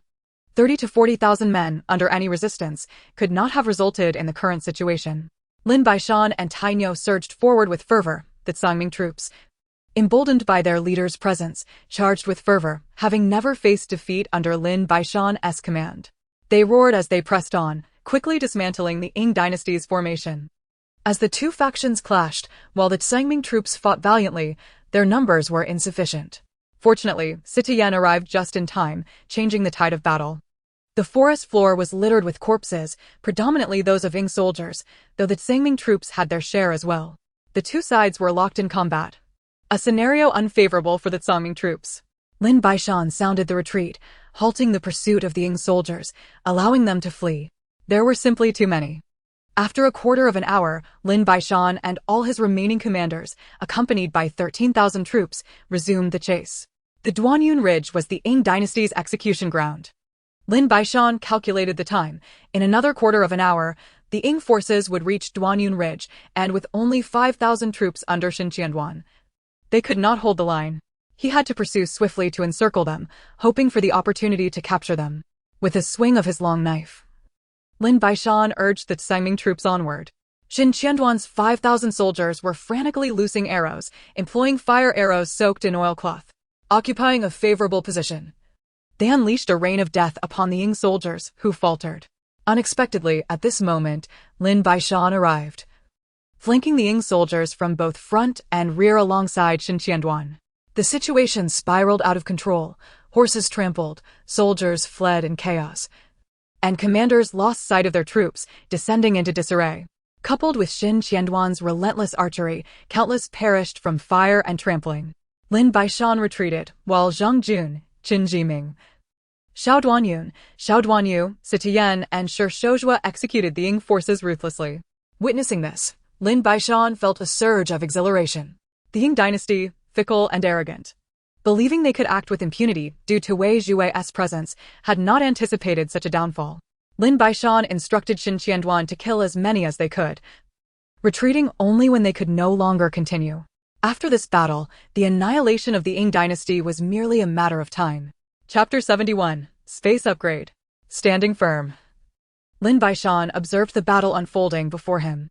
He understood that even with the advantageous terrain of Duanyun Ridge, their 20,000 troops could not completely annihilate or compel the remaining 70 to 80,000 Ing soldiers to surrender. The best outcome might be the capture of a portion of them. Ultimately, Xinqianduan could no longer hold the line, relinquishing the path through Duanyun Ridge, allowing the Ing soldiers to flee like a surging tide. When their numbers dwindled to less than 20,000, Xinqianduan once more severed the route through Duanyun Ridge, slaying hundreds of Ing soldiers in combat.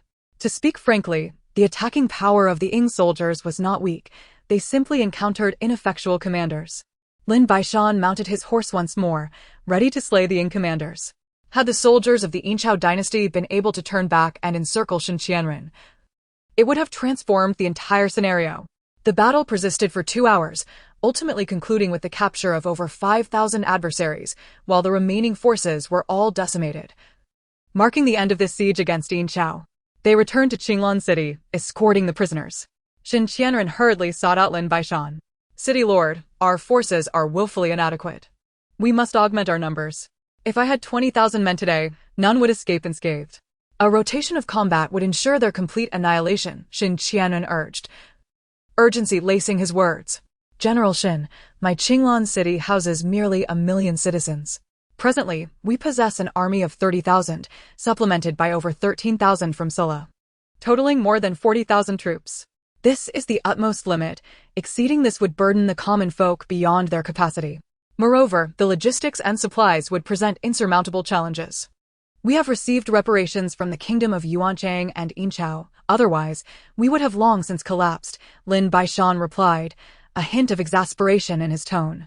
He too wished to expand the army, but the numbers and territory simply did not permit it. "City Lord, What I truly wish to convey is that we can seize Yinchao's cities, even annihilate the dynasty itself. Yinchao's current oppressive regime has alienated the populace. If we capitalize on this opportunity to gradually rescue the people from their suffering, as our territory expands, we can confine Yinchao within. And their destruction is merely a matter of time. What say you, City Lord? Xin Qianren inquired. I share your sentiments. But we must take a moment to recuperate before we advance towards Anzhong City. We shall conquer it, then gradually push forward until Yinchao is no more. Thus, you shall have your battles henceforth, Lin Baishan responded with a smile. Excellent, City Lord. I await your good news.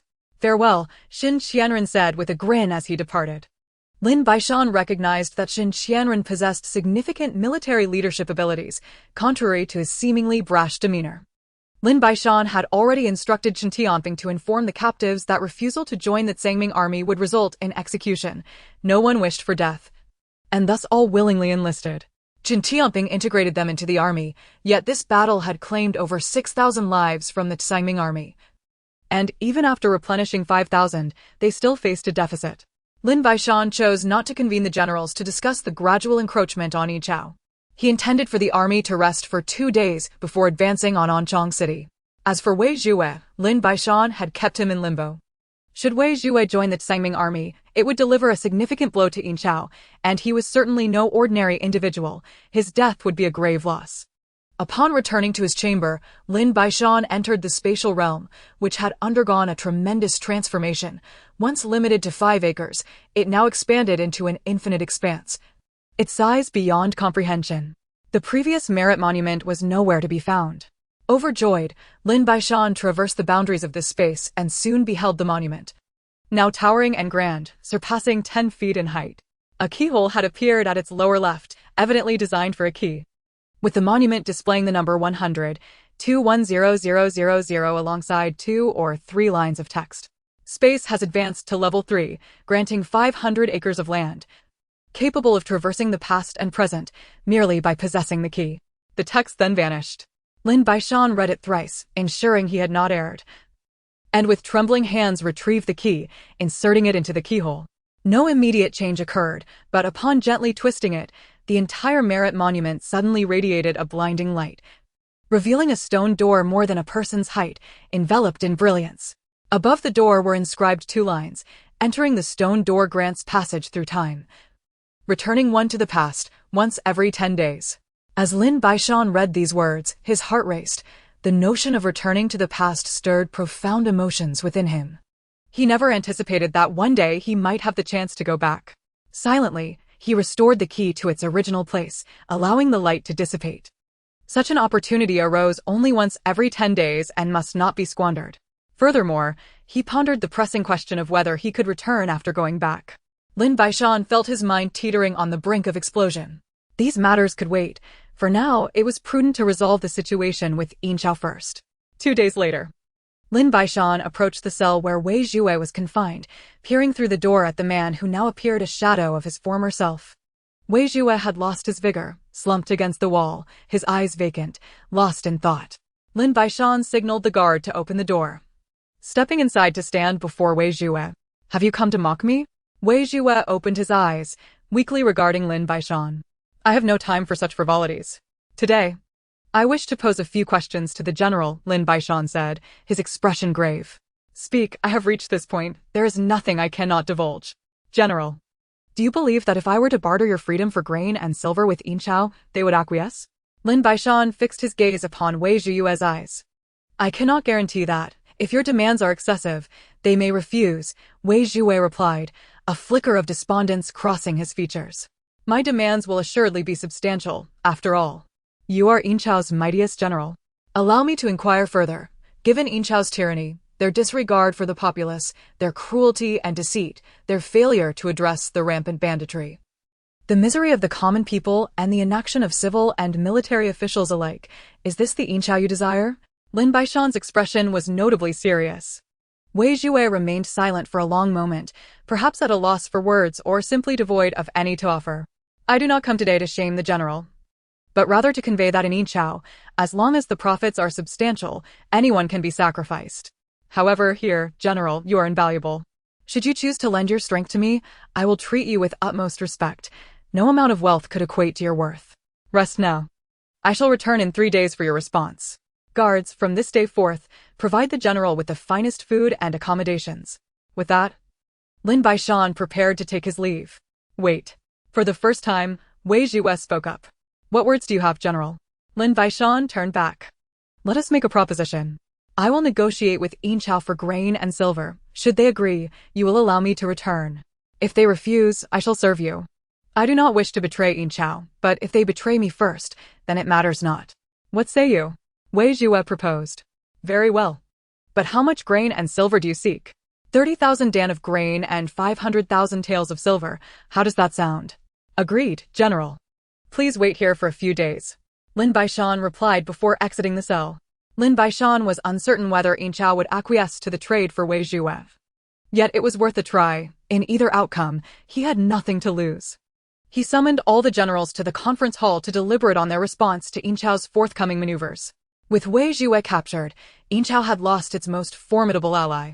Yet they still boasted an army of hundreds of thousands, a territory spanning over 3,000 miles, and a populace in the tens of millions, far surpassing the capabilities of Qinglan City.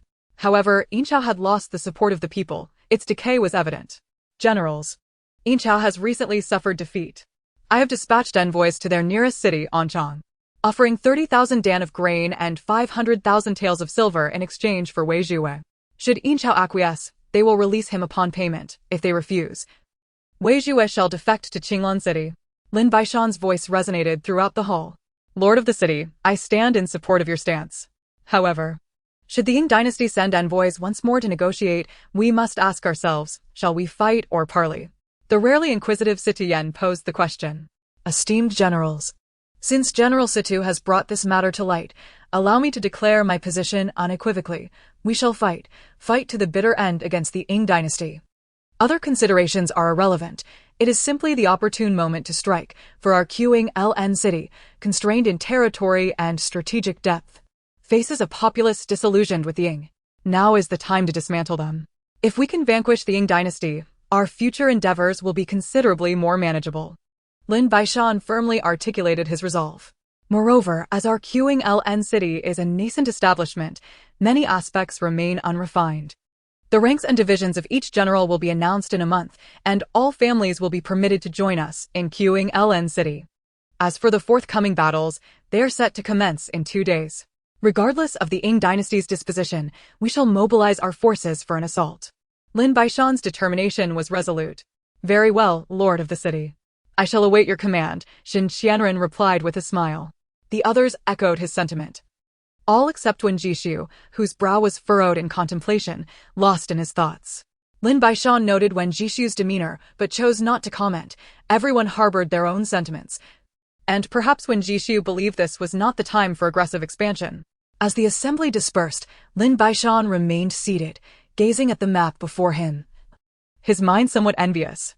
The Dayin Dynasty was truly a coveted prize. Should he acquire it, other nations would pale in comparison, destined to be his in due time. Wen Jishu believes that now is not the time for a grand offensive against the Dayin Dynasty, considering our Qing city's limited strength. Why not await our growth before proceeding? Wen Jishu articulated slowly. Mr. Wen, this is the perfect opportunity. You focus solely on our current limitations. Yet have you not observed the internal and external turmoil plaguing the Dayin Dynasty? Were it not for our dominance over Qing city, do you think other nations would refrain from attacking the Ying? We can sustain our war efforts through warfare. To sustain through warfare, indeed. The Lord of the city is truly remarkable. When Jishu was momentarily disarmed by Lin Baishan's words, realizing the wisdom in them. In the ensuing days, Lin Baishan meticulously studied the map of the Dayin Dynasty, committing every hill, river, and blade of grass to memory. He did not limit his scrutiny to the vicinity of Anchang City, but extended it to all regions. Furthermore, he amassed a significant collection of gold, silver, and jewels, placing them within his spatial storage, preparing to exchange them for essential supplies upon his return, even contemplating the acquisition of advanced weaponry. From the moment he understood his ability to return, Lin Baishan had resolved to make a comeback, finding his current situation rather agreeable. On the 6th day, an envoy from the Dayin Dynasty arrived. Upon meeting, The envoy conveyed to Wen Jishu that the demands of Qing City were excessive and beyond the Ying's capacity to fulfill. When Lin Baishan learned of this news, he erupted into laughter and insisted that the Ying envoy meet with Wei Zhuwei to clarify matters directly. The envoy also brought forth an imperial decree from the Ying emperor, urging Qing City to adhere to their previously signed agreement, which Lin Baishan flatly rejected. He informed the envoy that the Ying dynasty had forfeited all credibility through their duplicity, and Qing City would reclaim what is rightfully theirs by their own means. The envoy left without uttering another word, returning to report. Lin Baishan summoned all the generals, arranging for an assault on Anchang City the following day, appointing Wei Zhuwei as general, with ranks to be assigned in a month. Wei Zhuwei requested to lead the forces himself, revealing that he had trusted subordinates within Anchang City who might be swayed to their cause. After much contemplation, Lin Baishan acquiesced, dispatching Shen Qianren and Shi Tu to lead 10,000 troops alongside him. Lin Baishan himself commanded 5,000, accompanied by Sitian, Xiao Duanyun, and Xiao Duanyu, leaving Liang Yunfei to safeguard Qing City. Lin Baishan's decision was not born of distrust in Wei Zhuwei, but rather a belief that matters would not prove so simple. His former subordinates might not recognize him, as they likely viewed him as a traitor. Sure enough, upon Wei Zhuwei's arrival at Anchang City, his former subordinates berated him mercilessly, calling him a traitor. Wei Zhuwei was nearly driven to the brink of fury, just as Lin Baishan made his entrance. Lin Baishan's forces were primarily tasked with preventing any other city's troops from ambushing Wei Zhuwei. General Wei, at this moment, do you grasp your standing within the Ying dynasty? It is not as you have envisioned. I have long harbored a question for you, but hesitated to voice it today. I must ask, are your family members not in the Ying capital? I have no family left. I was merely observing mourning for my mother, Wei Zhuwei replied, his eyes betraying a hint of sorrow. Very well, General Wei. Today, I have come to lay siege. Please take a moment to rest. Lin Baishan was preparing to command the assault. No, Lord of the City. I have come today to rent him limb from limb. Wei Zhuwei clenched his teeth resolutely. He then dispatched troops to attack, employing a variety of siege engines in succession. Anchang City was not Qing City. It possessed formidable defenses. In just half a day, they breached its walls and captured the officer who had previously insulted Wei Zhuwei. In a shocking turn of events, this individual attempted to curry favor with Wei Zhuwei, only to be subjected to a brutal demise at his hands. News of Anchang City's fall reached the Ying dynasty swiftly, prompting them to mobilize forces to eliminate Lin Baishan and his men. Lin Baishan swiftly consolidated the surrounding powers and stationed heavily armed troops at a pass 20 miles from Anchang City, ensuring that no ordinary forces could breach it. A great battle loomed on the horizon. This is the reason for Lin Baishan's keen interest in the Ying dynasty. It is surrounded by mountains on 3 sides, forming a natural barrier. Moreover, there are 2 passes in proximity to Qing City. It can be asserted that as long as the Ying dynasty exerts even a modicum of diligence, it would prove nearly impossible for Lin Baishan to infiltrate. And even if he could, it would come at a staggering cost. Yet, the Ying emperor is entranced by luxury, indulging in revelry with his harem of 3,000 beauties, heedless of the cries of the starving populace. Beyond the 2 passes lies a vast expanse of fertile land. It is fair to say that the Ying dynasty could remain self-sufficient even without trade with other nations. Alas, the current emperor has utterly lost the people's favor. The greatest fear of the Ying dynasty has always been flash floods, but this region has rarely experienced such calamities over the centuries, which is why there has been no record of other armies breaching Anchang City. Now, not only has Anchang City fallen, but the first pass is also firmly in Lin Baishan's grasp, effectively placing the Ying dynasty within his palm, allowing him to feast at his leisure. With the pass under his control, it would be an insurmountable challenge for the Ying dynasty to reclaim it. Lin Baishan personally stationed himself at the pass, deploying a full 10,000 troops to guard it, fortified with logs, boulders, and drenched arrows, prepared for a siege, embodying the notion that one man could hold back 1,000. The Ying dynasty responded swiftly, following the loss of Anchang City. They dispatched 30,000 troops to force Lin Baishan back to Qing City, but it was too late. Crossing the pass was no longer an option. The 30,000 troops launched their assault on the pass, but, after leaving behind 5,000 or 6,000 corpses, retreated in disarray. When news of this battle report reached the Ying emperor, he was genuinely alarmed, not out of concern for the lost territory, but for the stability of his throne. Now, Lin Baishan held the reins of power firmly in his grasp, dictating the terms of both offense and defense. Lin City dispatched an additional 10,000 troops, while Lin Baishan instructed Liang Yunfei and Shen Tianping to continue recruiting and training another 10,000 in Lin City. Thus, the entire Qinglan City boasts an impressive army of 40,000 soldiers, supplemented by Silla's 13,000, culminating in a total force of 53,000, this being the utmost military strength that Qinglan City can currently sustain. Following the spatial upgrade, the issue of food supply has seen remarkable improvement. With 500 acres of space, it can be stated that the provisions within are ample enough to sustain 50,000 people, even yielding a surplus. After recruiting an additional 10,000, Qinglan City now houses a protective force of 15,000, complemented by Lu Xihua's 5,000 in the southern domain, granting the city a robust defensive capability. Lin Baishan held the pass for 6 days, during which the soldiers of the Dayin Dynasty fell silent after experiencing 3 or 4 failed assaults. On the 7th day, Lin Baishan led over 20,000 men through the pass into the territory belonging to the second pass of the Dayin Dynasty. Upon entry, he discovered that the Dayin Dynasty had stationed a considerable number of troops here, albeit scattered, with each contingent comprising around 3,000 to 4,000 soldiers. They refrained from engaging Lin Baishan directly, retreating at the slightest contact, all heading back towards the second pass. Lin Baishan could distinctly sense that the strategist behind the second pass was formidable, likely aiming to prepare for a decisive battle in the vicinity of the pass. This second pass essentially represented the last line of defense for the Dayin Dynasty. Should this line be breached, the Dayin Dynasty would be left solely with the defenses of its cities, and beyond this pass lies a vast expanse of fertile land, devoid of significant mountains to serve as a barrier. It would be a fool's errand for the Dayin Dynasty to attempt to withstand the Songming army under such circumstances. Presently, the Dayin Dynasty was engulfed in trepidation, its spirit long since depleted. This was one of the primary reasons for its inability to contend with Qinglan City. Lin Baishan gathered all his forces near the pass, but refrained from launching an immediate attack. In such terrain, the aggressor would invariably suffer losses, for outside the pass, there were no Dayin Dynasty troops remaining. This pass formed a narrow corridor connecting 2 regions, characterized by its limited width and steep cliff walls on either side, with a narrow ravine extending upward between 2 sheer cliffs, the entrance measuring merely around 30 meters wide. In this configuration, any offensive would incur substantial casualties. Lin Baishan furrowed his brow, as he had yet to conceive a more effective strategy. The Dayin Dynasty had already prepared rolling logs, fireloth rockets, and large stones on the opposing side. Should he issue an attack order, the Sangming army would undoubtedly face severe losses, with the likelihood of success being virtually non-existent. Thus, both sides remained in a stalemate, unwilling to initiate an assault.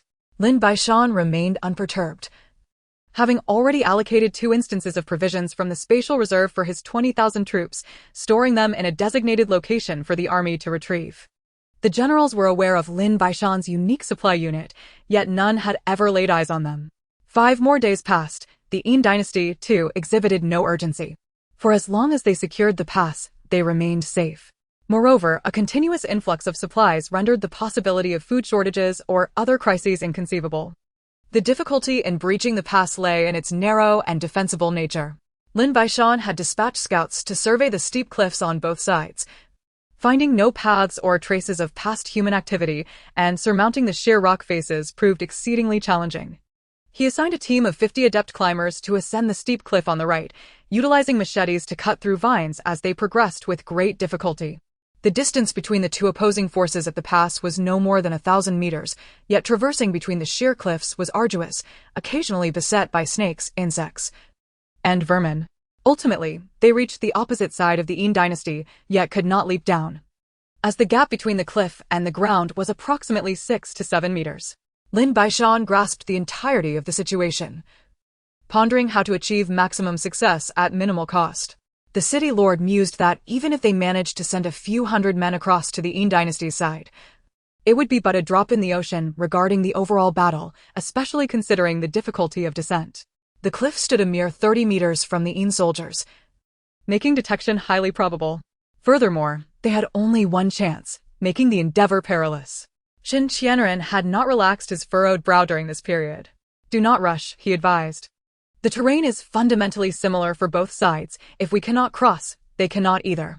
We have already stationed troops on both steep cliffs, rendering a surprise attack against us improbable.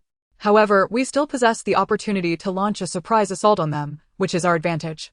Suppose we feign an attack from the front. If the wind were to shift in our favor one day, we could ignite sufficient damp firewood in the narrow passage, allowing the smoke to drift across to their side.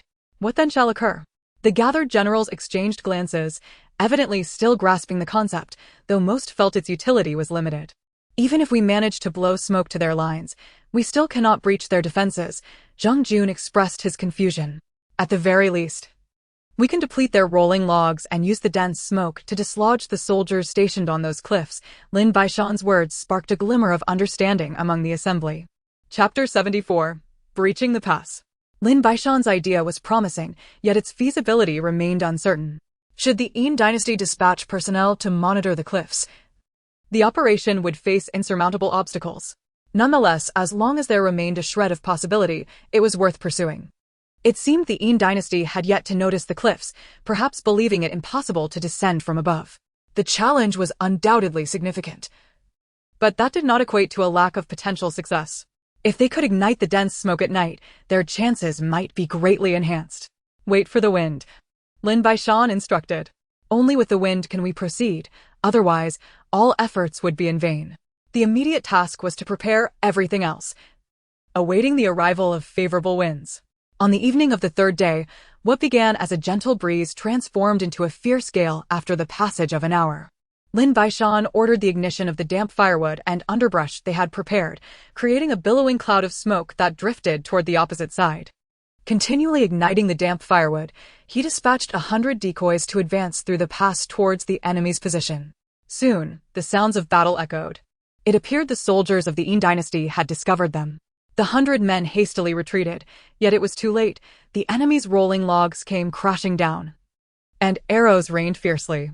Out of 100, only 3 returned. Employing the same tactic, they executed 2 or 3 more such assaults, with an increasing number of soldiers returning each time, culminating in the last group bringing back over 70 men.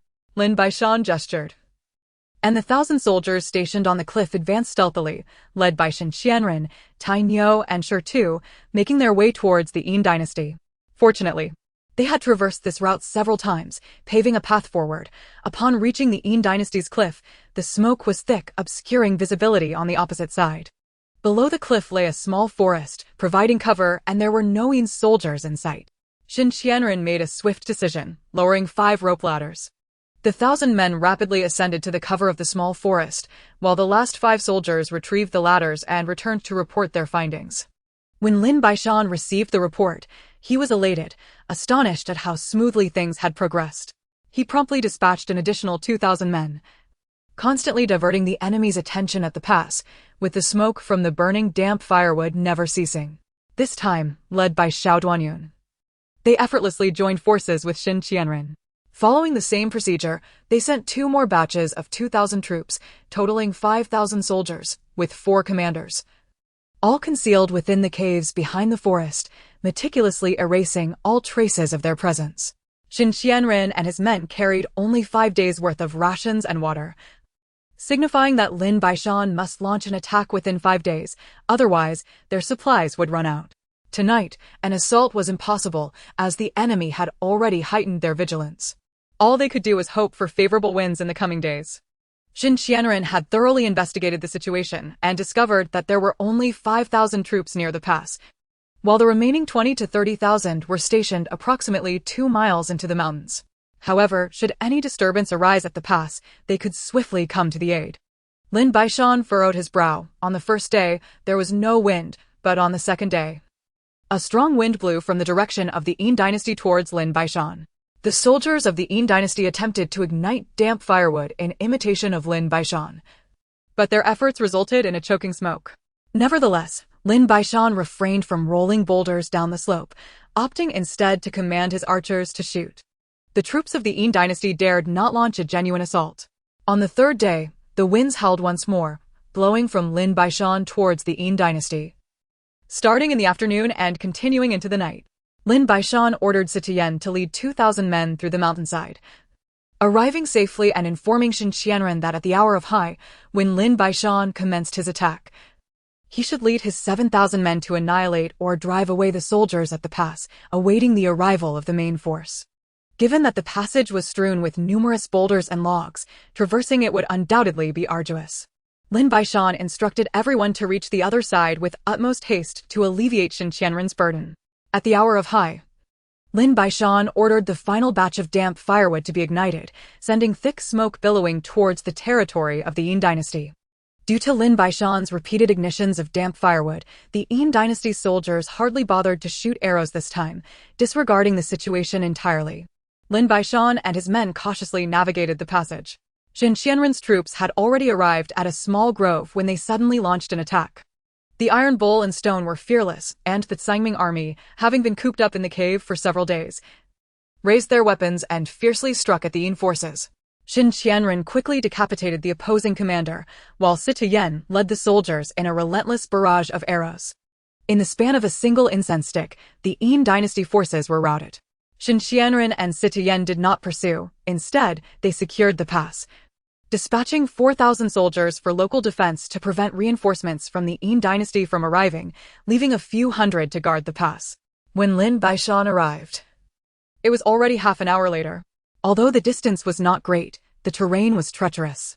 It took an entire hour for all the forces to pass through. While the Yin reinforcements had long since arrived, Xin Qianren and his men were already engaged in battle with them. Lin Baishan ordered the clearing of the passage at the pass and promptly joined the fray. Although the Tsangming army was outnumbered, their fighting spirit was fervent, and their commander possessed great strength. The generals of the Yin Dynasty were largely no match for them, especially Iron Bull and Stone, who seemed like two relentless beasts, sweeping through the ranks of the Yin forces, who grew increasingly fearful.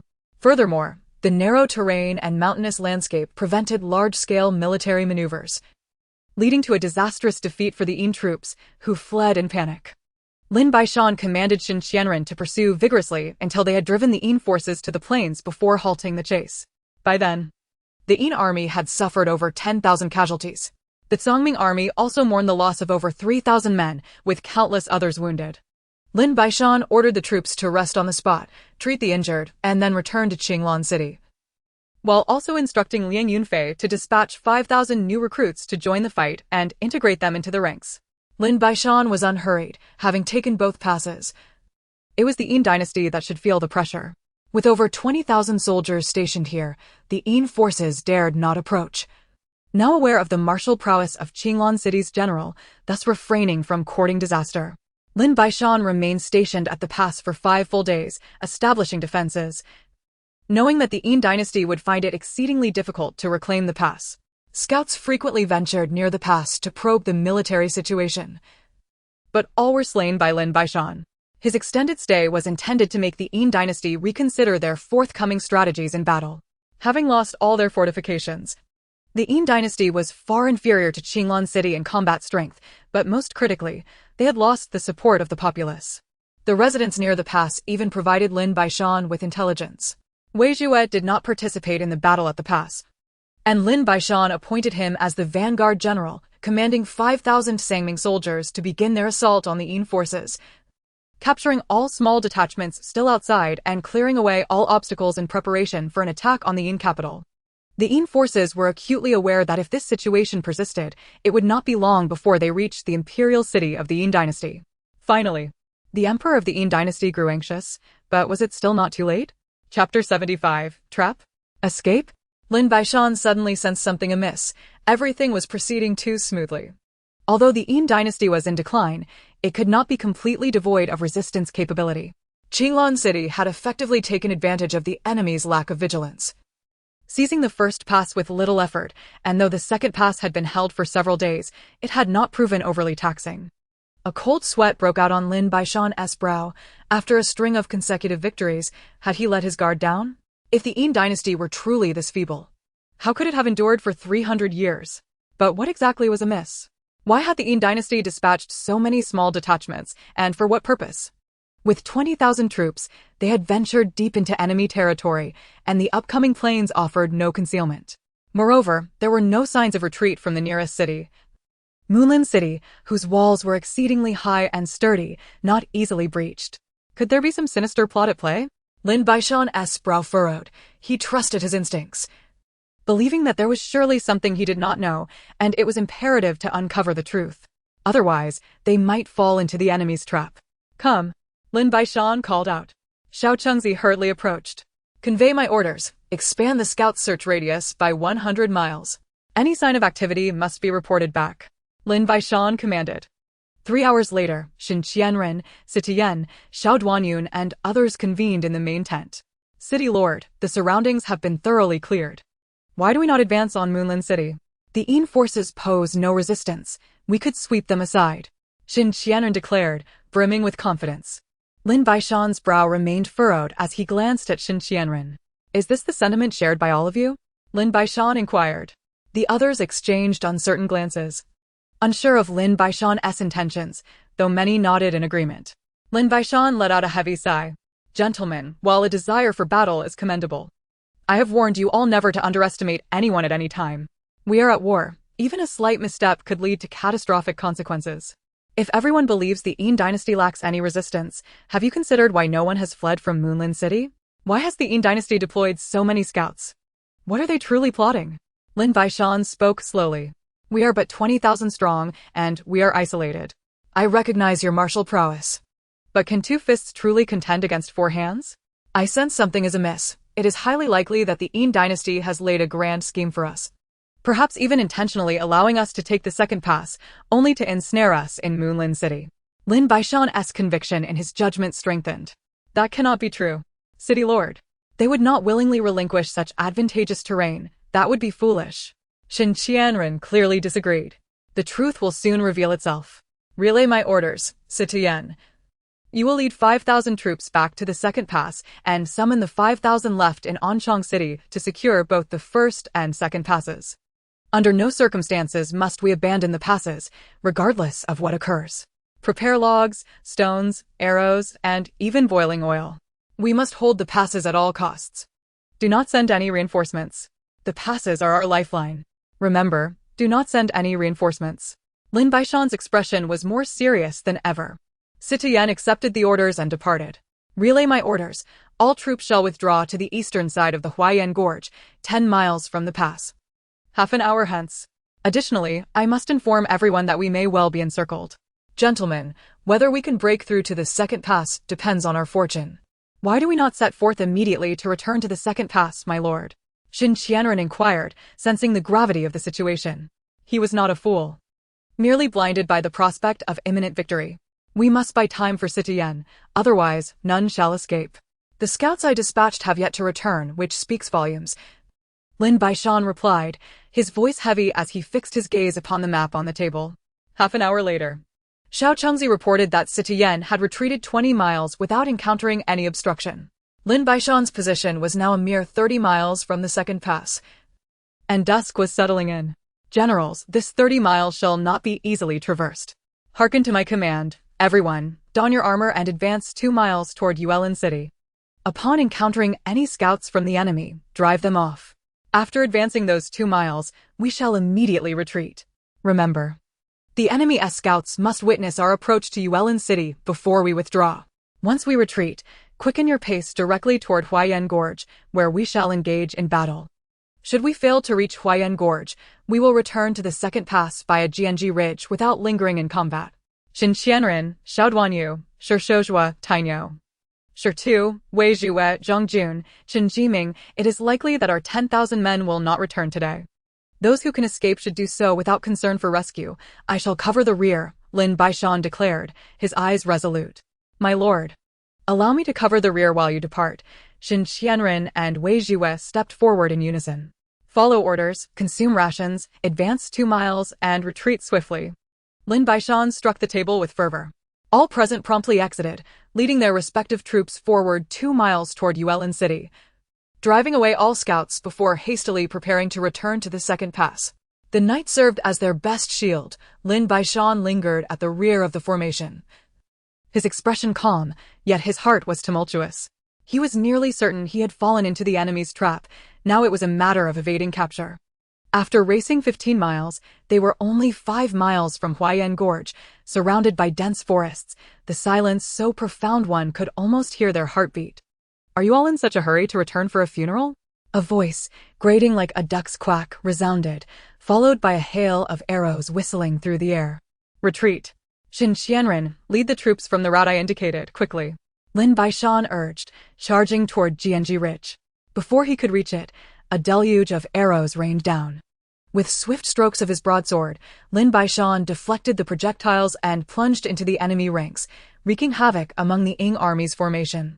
The subsequent forces of the Tsangming army surged through the breach Lin Baishan had created, while he held the line, only retreating once Xin Qianren had led the troops past, bringing along 1,000 of his men while fighting their way back. The Ying army surrounded them from all sides. Fortunately, Lin Baishan had managed to secure an opening toward Jianji Ridge in advance. Otherwise, their entire contingent would have been overwhelmed beneath the iron hooves of the Ying army.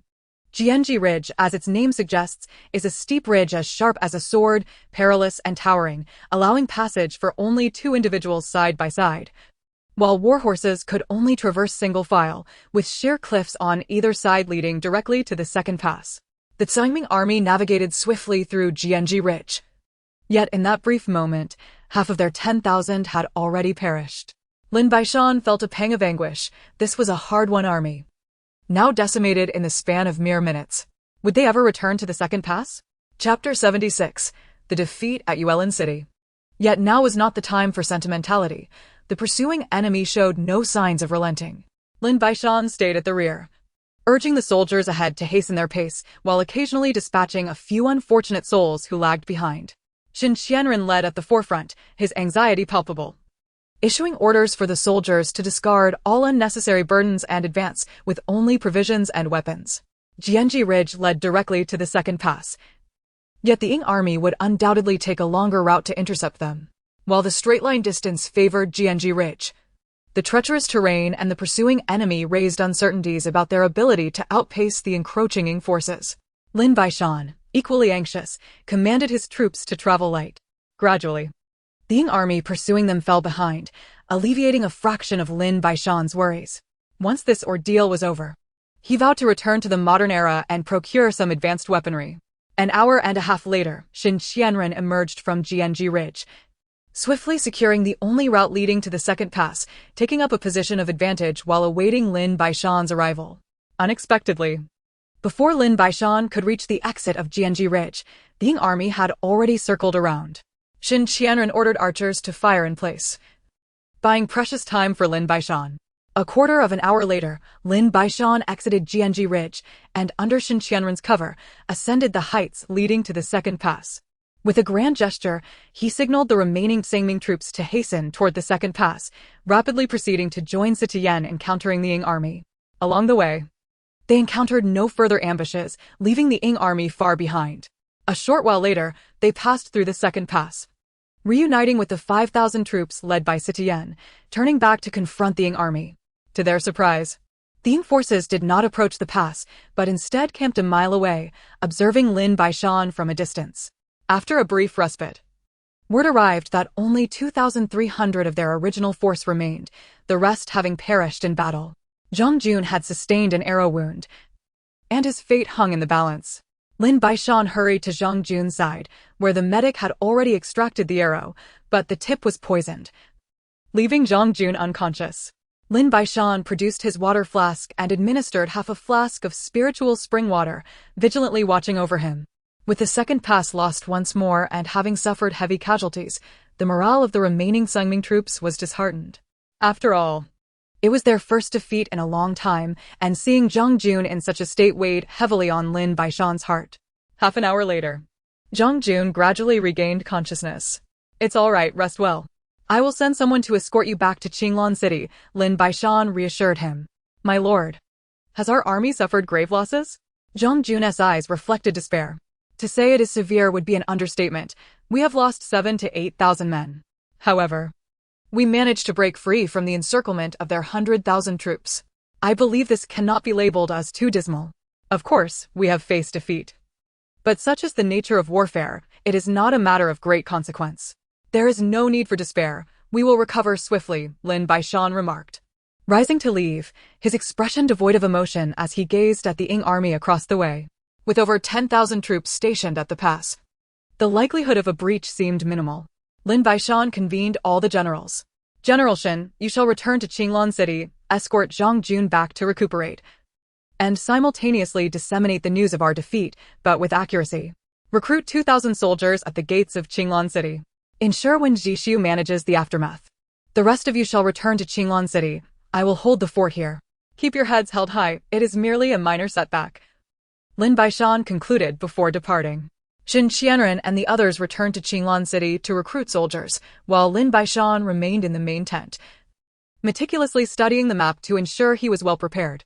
Over the next 5 days, aside from patrolling the pass, Lin Baishan confined himself to the tent, thoroughly examining the map, occasionally dispatching soldiers to scout designated locations and relaying information back in real time. Given the multitude of generals in Qinglan City, Lin Baishan's decision to personally oversee matters was not without reason. 3 days later, the number of scouts he dispatched had significantly increased, and he committed the findings of their explorations to memory. After extensive inquiries, a previously untraveled path was discovered, allowing a detour to the rear of the opposing pass. However, this narrow trail could only accommodate a single person at a time and was exceedingly steep. A moment's inattention could lead to a perilous fall from the cliff, resulting in 3 soldiers meeting their demise during reconnaissance. Lin Baishan promptly sent additional scouts to confirm the viability of this route, which indeed provided a means to circumvent the pass and approach the enemy's rear. Consequently, a flurry of orders was issued. First, he instructed all soldiers to adopt a demeanor of despondency, as if unable to recover from their recent defeat. Simultaneously, he dispatched Xin Qianren to lead the newly recruited soldiers to a position 5 miles from the second pass, preparing for a night raid. Thirdly, he commanded Wei Jue to take over the watch at the pass, with Sita-Yen serving as his deputy. Once all arrangements were in place, Lin Baishan stood before the recently enlisted 20,000 soldiers.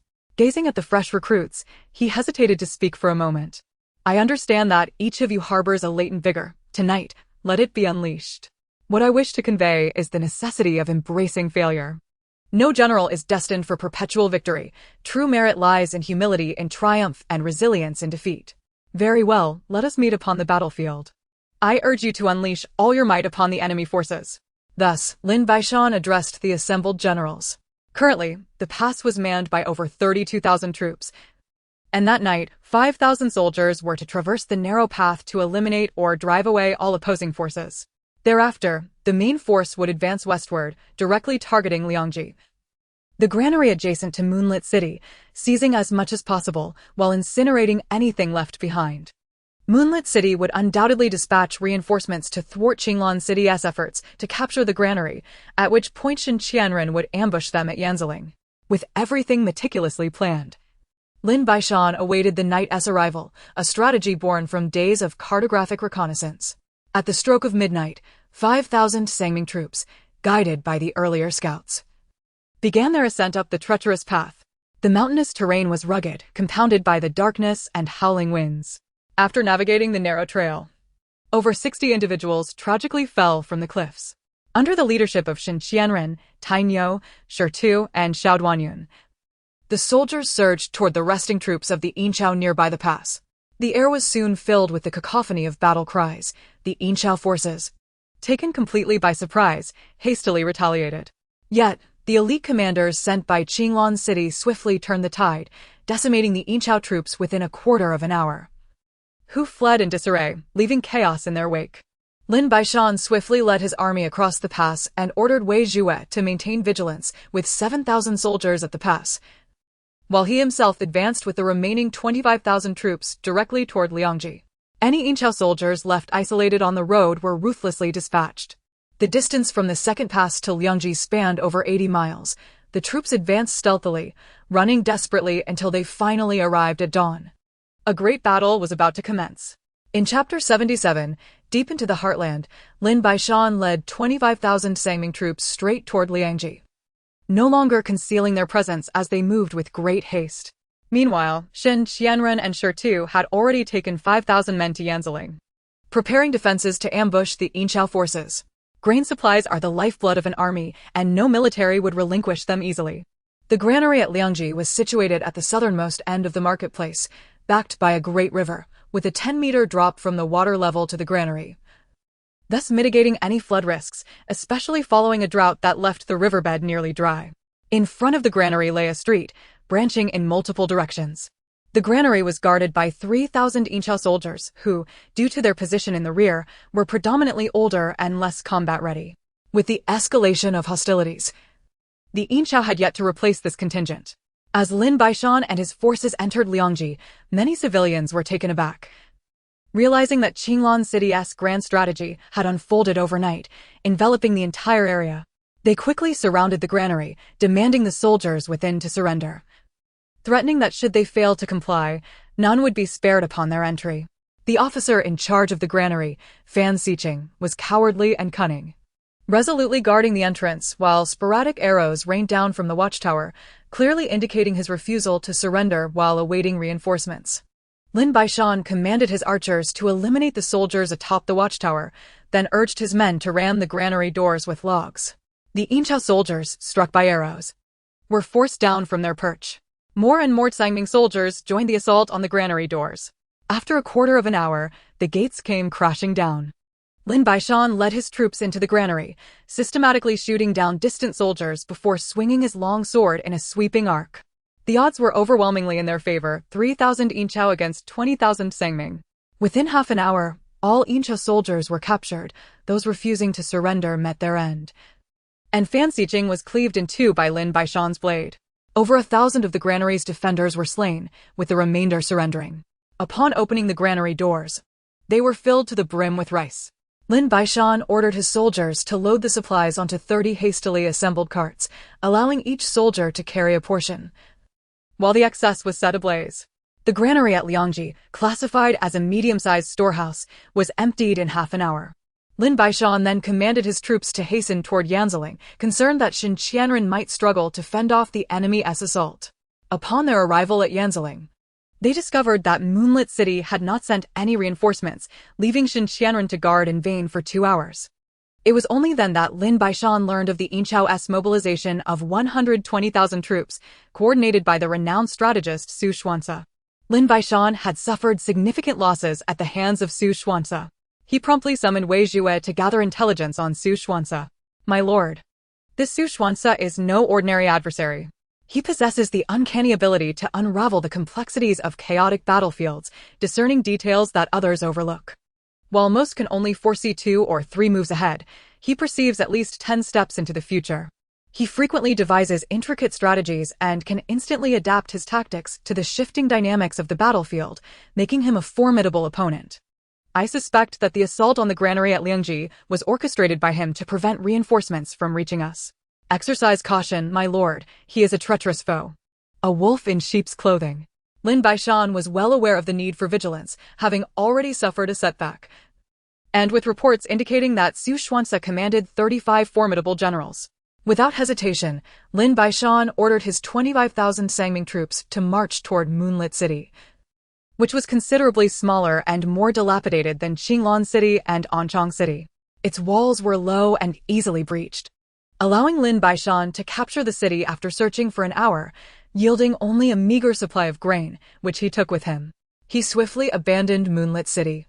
Xinqianren's proposal to station 3,000 men there was summarily rejected by Lin Baishan, deeming the city to be of no strategic value, easily reclaimed, and sending soldiers there would be a waste, potentially endangering those troops. Lin Baishan found himself increasingly perplexed by Su Xuanci. What schemes lay hidden within his plans? What had become of the claimed 120,000 troops? Lin Baishan commanded his soldiers to advance along the southern foothills while searching for areas plagued by miasma. After passing Moonlit City, they entered fertile lands. The conspicuous presence of the Tsangming army on the plains prompted Lin Baishan to order them to follow the mountains, seeking the miasmic regions. He believed that if such mountains existed in Qinglan City, they must also be present here.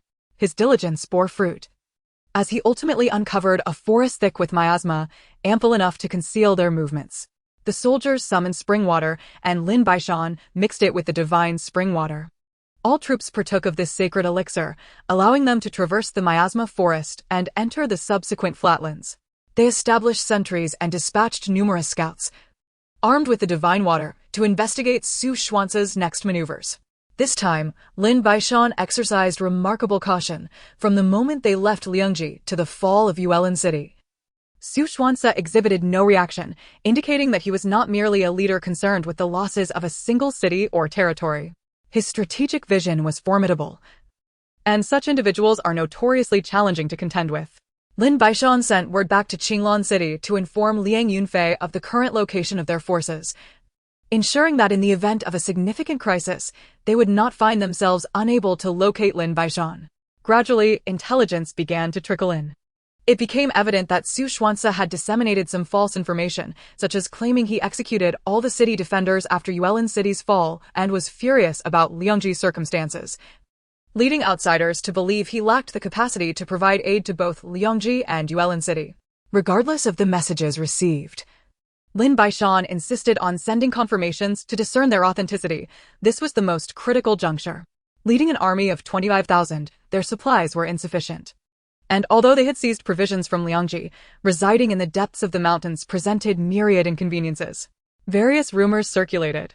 Lin Baishan commanded the construction of rudimentary wooden shelters for the troops and further dispatched scouts to ascertain the whereabouts of Su Xuance's formidable force of 120,000 men, as well as the location of nearby granaries. 3 days later, the information Lin Baishan saw returned to him. Su Xuance had stationed 50,000 troops at Jinyue City, a fortress remarkably akin to Qinglan City. The walls were constructed from local specialty, Xian iron rock, rising to 3 zhang in height, tapering in a terraced manner, and adorned with inward-leaning wolf-toothed battlements. These features served to shield the defending forces from enemy arrows while allowing them to retaliate from above. The city was encircled by a moat 5 zhang wide and 3 zhang deep, its bottom strewn with sharp stones. A solitary drawbridge, forged from a century-old ironwood composite, provided the only access, exceptionally sturdy. The entire fortress loomed like a colossal beast, conveying a stark message to any would-be invader: those who approach shall not return. Presently, Lin Baishan found it utterly implausible to besiege Jinyue City, nor did he harbor any intentions of doing so. Given Lin Baishan's current troop strength, the conquest of Jinyue City was beyond reach. The city was as defensible as Qinglan City, compounded by the presence of an additional 50,000 soldiers within its walls. The cunning Su Xuance only exacerbated Lin Baishan's concerns, though unbeknownst to him, it was Su Xuance who was truly troubled. Initially, the sudden disappearance of Lin Baishan's 20 to 30,000 men had caused Su Xuance sleepless nights. However, as Lin Baishan persistently dispatched scouts to gather intelligence, Su Xuance became aware of Lin Baishan's precise location. He hoped that Lin Baishan would mount an assault on Jinyue City, yet Lin Baishan remained silent, leaving Su Xuance perplexed regarding his thoughts. Both sides awaited the other's misstep, particularly Lin Baishan's steadfastness in the mountains, which seemed like a thorn embedded in Jinyue City. Having gathered sufficient intelligence, Lin Baishan convened all his generals for a discussion. Esteemed generals, we have been here for 5 days. While our supplies could sustain us for another month, we must still prepare for unforeseen circumstances. I have examined the maps, and the largest granary near Jinyue City lies in the northeast corner, quite distant from us. We are over 130 li away from Jinyue City, and the closest granary is here at Chengjiang, albeit with limited stock, making it not worth our effort to seize. Thus, my proposal is to target Shaigupa, which harbors a substantial amount of grain, although the defending forces are considerable, approximately 8,000 strong. Lin Baishan took a sip of water, surveying his generals below. If the aim is merely to breach Shaigupa and obtain the grain, I could attempt it. I have visited this area numerous times and am well acquainted with its layout and conditions. Shaigupa faces the sun, with a gentle slope that stretches long, featuring many battlements and hidden fortifications. However, we need not attack from the front. We can enter from the rear, a route I know very well. There is a 13-meter-high wall at the back, which is nearly impossible for ordinary individuals to scale, resulting in minimal defenses. Let me sketch a map for you, Wei Zhue suggested. Lin Baishan was elated. Wei Zhue completed the drawing in a quarter of an hour, demonstrating his prowess as a general with clarity and simplicity. Handing it to Lin Baishan, After Lin Baishan reviewed it, he passed it to Shen Qianren, and all present examined the details. General Wei. The 13-meter wall may indeed prove insurmountable for most, yet if you assert that there is a method, I am inclined to believe you. Lin Baishan turned his gaze toward Wei Zhuwei. Lord, I have scaled that wall more than once. Initially, it was only 10 meters high, but I raised it by an additional 3 meters. The middle can be grasped with a grappling hook, albeit with great difficulty. I can manage it. Once I ascend, the rest will become straightforward. Please prepare multiple ropes, 13 in total. 30 will suffice. We can act tonight and effortlessly seize Shaigupa, Wei Zhuwei declared. Though Wei Zhuwei spoke of ease, others understood that the first person to ascend would face the greatest challenge. Likely, none present would succeed, with Lin Baishan as the sole exception. The crevice in the wall was exceedingly narrow, and at night, grasping it would be akin to chasing a mirage. General Wei, how confident are you in your ability to scale it? Lin Baishan inquired. 10 out of 10, Wei Zhuwei replied without a hint of hesitation. Very well. Assemble 10,000 troops. I will accompany you tonight. Prepare ample ropes and select those adept at climbing to ascend first. I shall join General Wei in the endeavor. Hold on, my lord. Shaigupa serves as a transit granary, storing vast amounts of grain, but it comprises numerous scattered granaries rather than a singular, unified structure, with capacities ranging from 50,000 to 200,000 dan. Furthermore, there is an armory within, so 10,000 men may prove insufficient. We will require at least 15,000 troops to swiftly transport the grain and weapons, Wei Zhuwei articulated meticulously. Then we shall mobilize at the stroke of midnight. Shaigupa lies approximately 40 li from us. If we proceed cautiously, we should not alert the enemy, Lin Baishan stated. Though his words served more as a morale boost than a realistic expectation, for such a significant maneuver would inevitably attract attention. Xiao Duanyu, sure too. You three shall lead 6,000 troops to lie in ambush at Panshi Gorge. This location is easily defensible and presents a convoluted path for the enemy, hindering their ability to deploy forces effectively and causing significant attrition. If I am not mistaken, Su Xuanze will undoubtedly dispatch reinforcements. You must hold your position for 3 hours before withdrawing back here, Lin Baishan instructed with clarity. Xiao Duanyun and Shi Tu clasped their fists in acknowledgement and departed to muster their troops. General Wei, 15,000 may be excessive. How about 13,000 instead? Including the captives integrated into our ranks, we currently have fewer than 27,000 men. I need to retain 8,000 to block any reinforcements coming from Lu Zhongtuan. Lin Baishan proposed.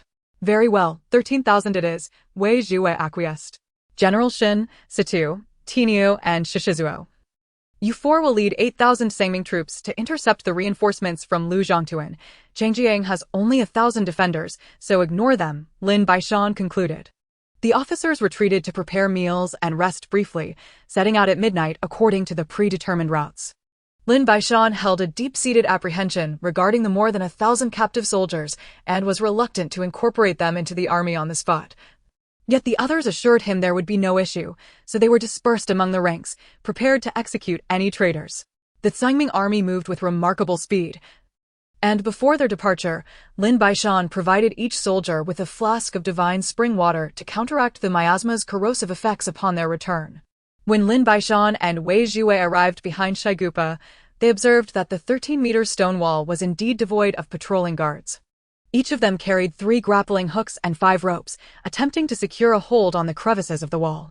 Lin Baishan, with remarkable agility akin to that of a monkey, managed to find a secure grip after merely 6 attempts, swiftly ascending to the central gap. With another grappling hook, he seized the top of the wall and, in a few deft movements, climbed atop the stone structure, lowering ropes for the soldiers below to ascend. At this moment, Wei Zhuwei also made his way up, letting 5 ropes down. An increasing number of soldiers reached the top of the wall, with some positioned at the front for vigilance. The entire stone surface was adorned with ropes, facilitating a rapid ascent for the soldiers below. Originally, Lin Baishan had planned for a portion of the soldiers to breach the main gate and allow others to follow, but the risks proved excessive, leading him to abandon that strategy. 150 ropes remained in constant use by climbers along the wall. Wei Zhuwei led the front lines into battle, fully aware of the terrain and even sketching a rough map for Lin Baishan. Once all soldiers had scaled the wall, Lin Baishan took 6,000 men down an alternate path, effortlessly eliminating the patrolling guards and launching an assault on the slumbering defenders. Given the element of surprise and the dispersed forces of Lin Baishan and Wei Zhuwe, the operation proceeded remarkably smoothly. Out of the 8,000 guards protecting the granary, 5,000 to 6,000 were caught unawares and swiftly dispatched. The ambush at Shaigupa was a resounding success. Chapter 79: The Decapitation of Su Xuanci. The remaining 1,000-plus soldiers at Shaigupa were captured, and upon interrogation, it was revealed that all granaries were brimming with provisions, with shipments scheduled from Jinhua City in 2 days. However, Lin Baishan had anticipated their arrival and acted first. He commanded everyone to transport the grain from the granaries, utilizing pre-prepared carts and sacks. The remaining soldiers each took 20 pounds, and fortunately, there were enough carts gathered from the local populace, otherwise it would have been insufficient. At long last, all provisions were successfully relocated, and the weapons in the storeroom were exchanged for those of the Sangming army. The agreed-upon time was 3 watch periods. Yet only 2 had elapsed. Lin Baishan dispatched a message to Xinqianduo and Xiaoduanyun, instructing them to retreat and cover the grain transfer. Unexpectedly, neither group provided support. Yet Lin Baishan returned safely to his base. At that moment, he found it utterly perplexing that Su Xuanci remained indifferent to such a critical loss of supplies. With sufficient provisions for over 20,000 men for half a year and additional reserves in his space, Lin Baishan felt no urgency. Once the situation stabilized, he intended to return to the modern world to procure items that could enhance his forces, such as firearms, binoculars, bulletproof vests, and compressed rations. Having an abundance of jewels at his disposal, though uncertain of where to acquire them. In the ensuing days, Lin Baishan allowed the army 2 days of rest before sending troops to incinerate the granaries of the Dayin Dynasty. In just 5 days, 3 granaries had been set ablaze. With 12,000 troops needing sustenance, the loss of the Shaigupa granaries was already substantial, compounded by the destruction of the 3 additional granaries. Su Xuanci could no longer remain passive. He recognized that Lin Baishan was unlikely to attack Jinhua City, and if he failed to act, allowing Lin Baishan to continue raiding granaries would leave his forces facing starvation. Thus, Su Xuanci personally led 50,000 troops to encircle Lin Baishan's temporary encampment, intending to trap him. This was precisely what Lin Baishan desired. He selected 10,000 men to emerge from the mountains. At the forefront, Lin Baishan galloped ahead, followed closely by Wei Zhuwe, Xinqianduo, Xiaoduanyun, and others. Before exiting the mountains, Lin Baishan had ordered everyone to prepare for pursuit. As Lin Baishan tugged on the reins and urged his steed to the front lines, he called out, "Which of you is Su Xuanci? Step forward for dialogue." Wei Zhuwe, positioned behind Lin Baishan, pointed to a scholarly-looking man in the center of the group. "Su Xuanci, stop hiding at the back and come forth. Our lord has something to say," he declared. Su Xuanci, accompanied by 4 generals for protection, rode forth as he was merely a civilian. "Lin Baishan, today my army of 50,000 surrounds you. If you possess any sense, surrender at once. You have pillaged my Shaigupa and burned my granaries. You are truly heinous. Thinking you can inflict harm on the great Dayin Dynasty?" Su Xuanci's words were delivered in a tone reminiscent of a woman, making it difficult to discern his intent. "Is this Su Xuanci? Hardly impressive. What is the matter? Has the Dayin Dynasty no men left? Is a fop like you truly capable of commanding troops in battle?" Lin Baishan's tongue was as sharp as his blade.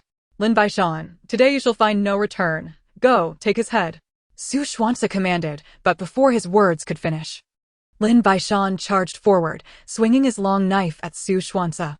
The 2 generals behind him raised their weapons to counter Lin Baishan's onslaught. One was cleaved in half, while the other was dispatched before he could even raise his long knife. Without hesitation, the 2 had no resistance against Lin Baishan's might. Lin Baishan pursued relentlessly, with Su Xuanci's remaining protectors rushing to shield him. From the ranks of the Yin army, 4 more warriors emerged, and Wei Zhuwe and Xinqianduo charged into battle. 3 faced 6, and Su Xuanci fled back into the throng of his soldiers, shaken to his core. He had never anticipated Lin Baishan's strength. The 2 combatants he had sent forth were formidable, yet they could not withstand even a single attack. Realizing that his decision to confront Lin Baishan was a monumental blunder, he barely had time to ponder before Lin Baishan had slain all 6 of the opposing generals. "Su Xuanci, you shall not escape today. Charge!" Lin Baishan urged his steed onward, with Wei Zhuwei and Xin Qianduo closely following. Xiao Duanyun commanded 10,000 Sangming soldiers to charge like ravenous wolves, engaging 5 against 1. A seemingly impossible odds. Yet as the chase commenced, another 15,000 troops emerged from the mountains, pursuing the Yin forces. Su Xuanzi recognized that no amount of generals could turn the tide, and he quickly ordered a retreat. Lin Baishan kept a steadfast gaze on Su Xuanzi, knowing that if he could slay him, future battles would be significantly easier. Thus, Lin Baishan, Xin Qianduo, and Wei Zhuwei continued their relentless pursuit of Su Xuanzi. Lin Baishan swung his great blade in a wide arc, and with the coordination of Wei Zhuwei and Xin Qianduo, the Sangming troops unleashed their pent-up frustrations upon the Yin forces. As the distance between Lin Baishan and Su Xuanzi diminished, the Yin troops, frantic to protect their commander, created considerable obstacles for the trio. Su Xuanzi, living up to his reputation for cowardice, cared little for his protectors, focusing solely on his own escape. Gradually, his defenders dwindled, and Lin Baishan closed in, mere yards away. With a flurry of strikes, he decimated the majority of the surrounding soldiers. Wei Zhuwei and Xin Qianduo remained steadfast behind Lin Baishan, eliminating any threats from the rear. 15 minutes later, Lin Baishan intercepted Su Xuanzi, who now had only 6 soldiers and 1 officer remaining by his side. "I promised to slay you beneath my horse today. I cannot be a man of my word," Lin Baishan declared, raising his long knife once more to strike down the officer. In 2 or 3 swift motions, the officer fell, and Lin Baishan pivoted, aiming his blade at Su Xuanzi. With every ounce of strength and speed, he advanced. Not even Su Xuanzi, let alone Wei Zhuwei, could evade his wrath. As anticipated, Su Xuanzi's head was severed from his body, and the surrounding soldiers of the Dayin Dynasty scattered in terror. "Su Xuanzi has been slain. Surrender or face execution." Lin Baishan triumphantly brandished the severed head of Su Xuanzi, his voice echoing through the chaos of the battlefield. The troops of the Ying army, thrown into disarray and bereft of leadership, scattered in panic. Under Lin Baishan's command, over 20,000 soldiers of the Sangming army relentlessly pursued the thoroughly routed Ying forces, engaging in a relentless slaughter. The Sangming forces divided into 6 or 7 factions, led by the likes of Xiao Duanyun, Shi Shouzhua, Sitian, Shi Tu, and Tinu. As they chased down the fleeing Ying soldiers, the outcome of the battle had become an established fact. Lin Baishan vigilantly monitored for any signs of reinforcements for the Ying army. After an hour of pursuit, they had killed more than 10,000 and captured over 8,000. With the remainder fleeing in terror, a resounding victory for the Sangming army. Lin Baishan commanded all to cease the chase, escort the captives back, and clear the battlefield. Chapter 80. The Fall of Jinyu City. Lin Baishan reflected that the most significant victory of this battle lay in the demise of Su Xuanzi. Everything else paled in comparison. Although the slaughter of over 10,000 Ying soldiers and the acquisition of countless supplies were noteworthy, none matched the importance of eliminating such a cunning and treacherous strategist.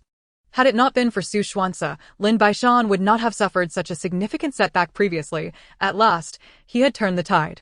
An hour and a half later, all members of the Sangming army returned to their temporary encampment to tally their numbers.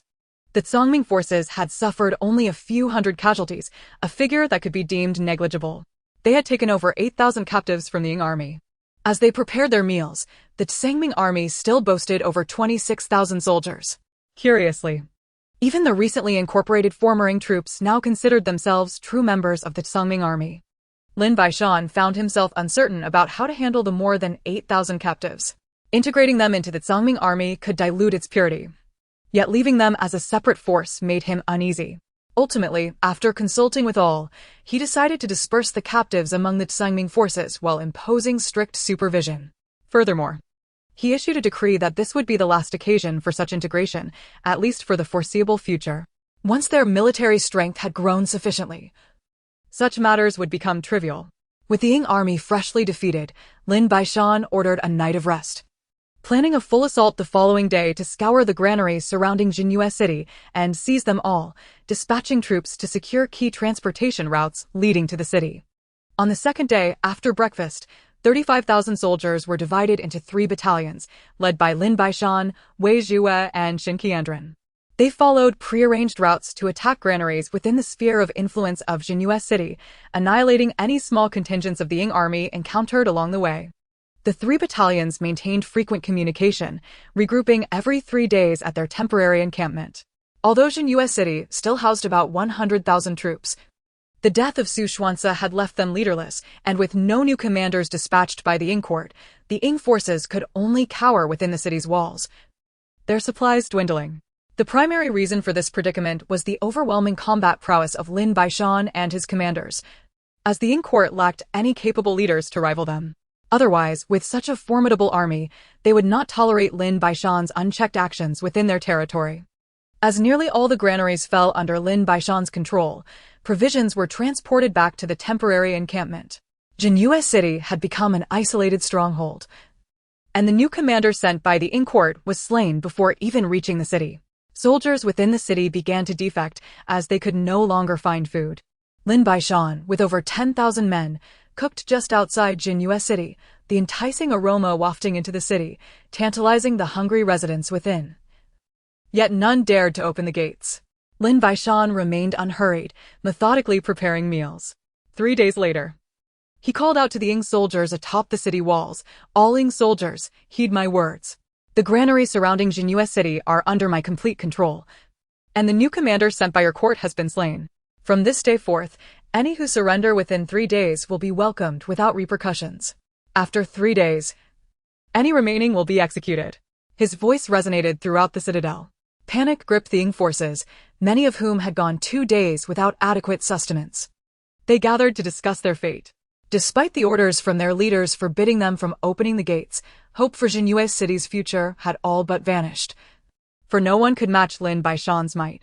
On the first day, no Ing soldiers came forth to surrender.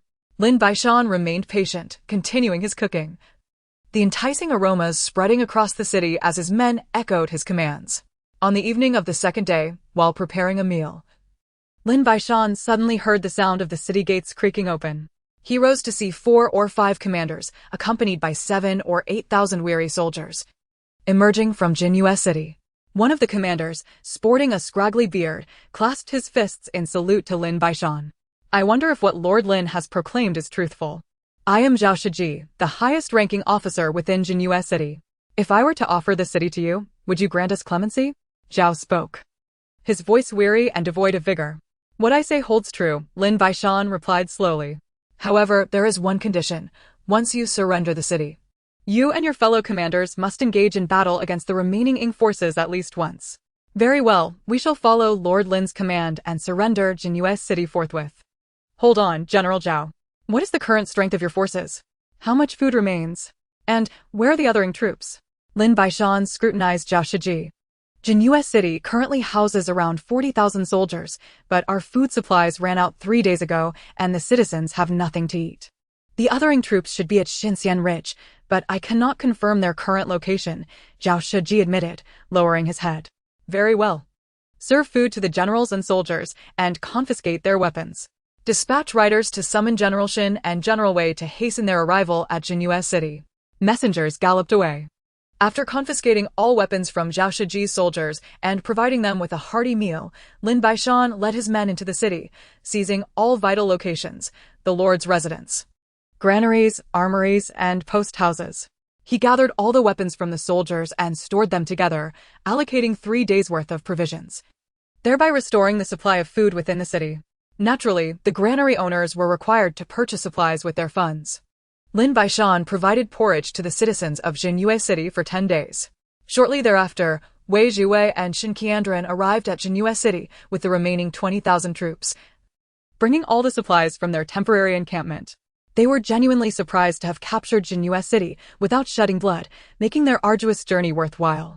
The surrendering commanders, led by Zhao Shiji, cautiously navigated the ensuing days, gradually relaxing as they realized Lin Baishan had no intention of executing them. The provisions brought by Lin Baishan were sufficient to sustain all the inhabitants of Jinhua City for 3 months. With the capture of Jinhua City, he had continuously occupied Ing strongholds, advancing more than 600 miles into Ing territory. It could be said that the Ing court had lost nearly half of its dominion.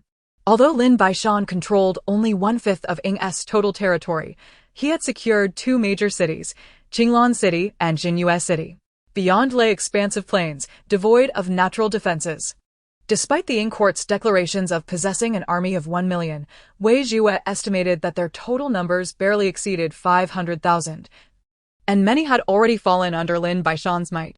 Although they could still muster around 100,000 troops, doing so was becoming increasingly arduous. After seizing Jinhua City, Lin Baishan refrained from advancing further. He instructed Wei Jue and Xin Qianren, accompanied by Zhao Shiji and 20,000 soldiers, to proceed to Xinxian Ridge to persuade the Ying soldiers there to defect. To their astonishment, the leading commanders remained fiercely loyal to the Ying court, refusing to yield, and ultimately met their end at the hands of Wei Jue, who captured the remaining 40,000 troops as prisoners. The tides of fate were shifting.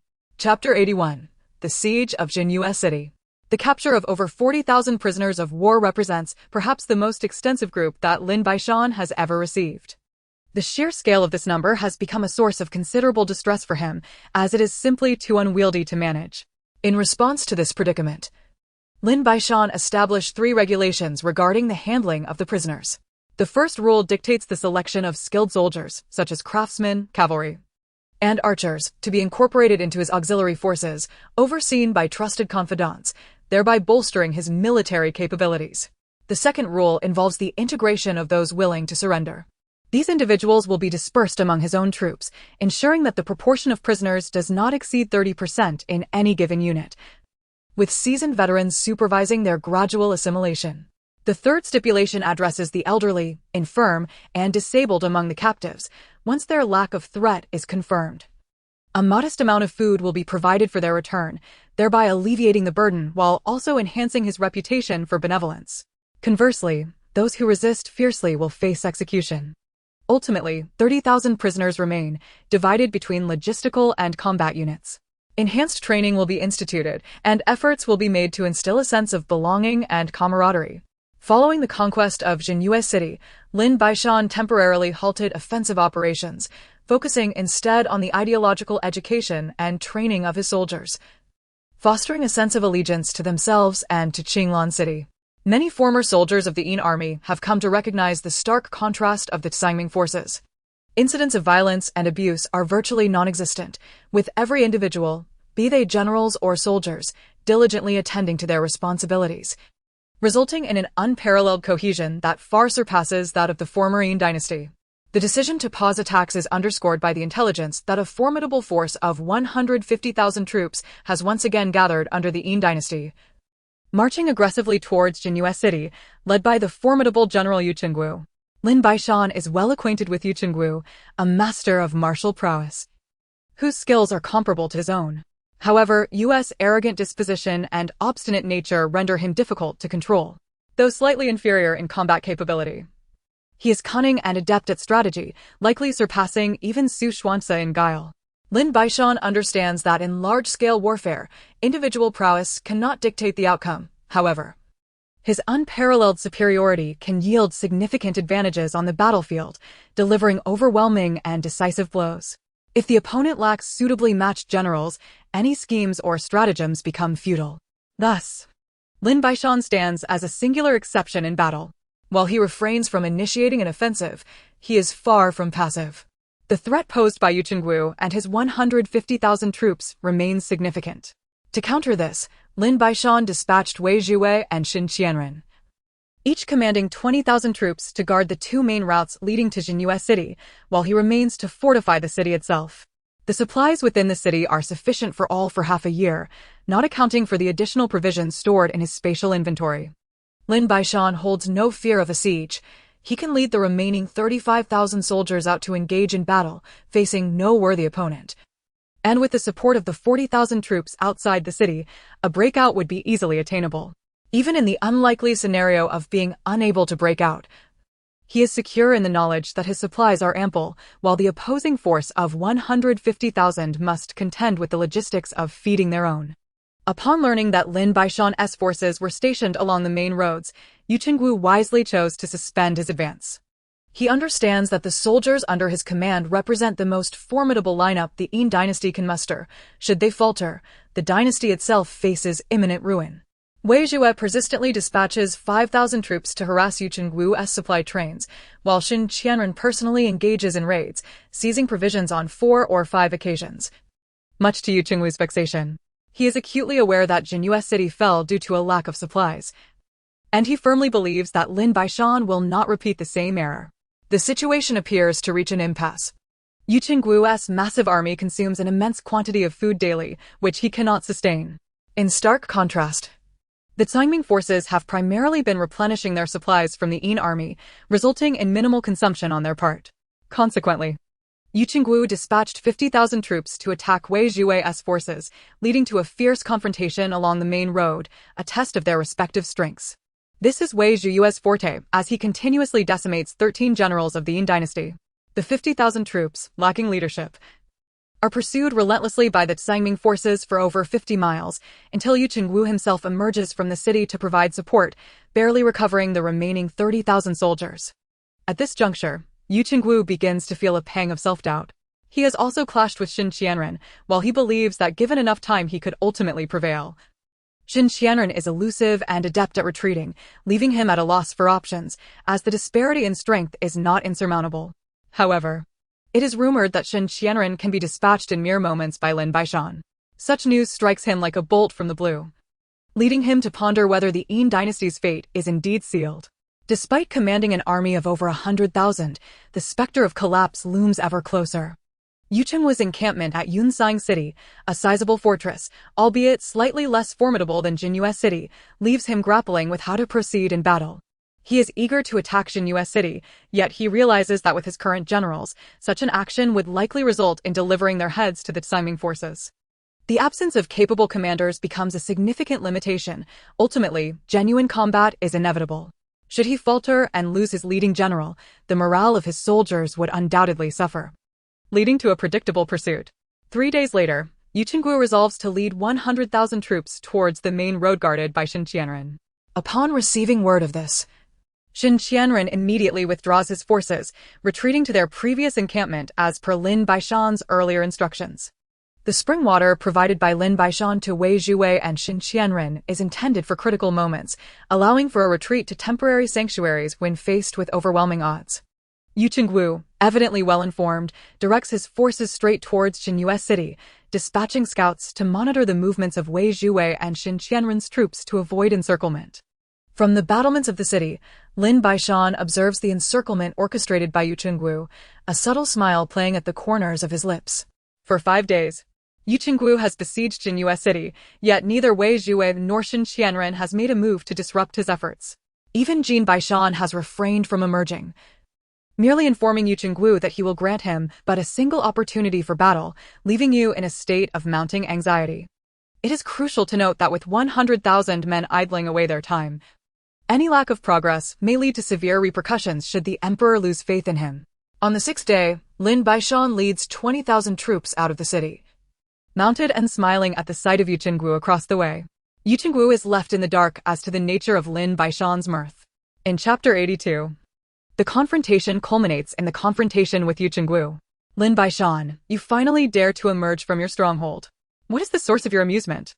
As a subject of the Yin dynasty, you neglect your duty to the court and dare to rebel. Does that align with the responsibilities of a citizen? Yu Qingguo accuses with malice. Yu Qingguo, would you care to observe the plight of the common folk below? The relentless drought, banditry, and marauders have rendered their lives unbearable, with corpses strewn across the land and countless souls displaced. In the borderlands, a mere small tribe has been neglected, forcing many to flee their homes, only to be intercepted outside Qinglan City. Thousands have perished along the roads and mountains. Today, you come to admonish me for not serving the court. Yet I ask you, is such a court worthy of my fealty? Lin Baishan's words strike at the very soul of Yu Qingguo, who is all too aware of the Yin dynasty's failings. No matter the reason, it cannot serve as an excuse for your rebellion. Come forth. Let us wage a battle to the death today. With that, Yu Qingguo urged his horse forward, arriving at the front lines.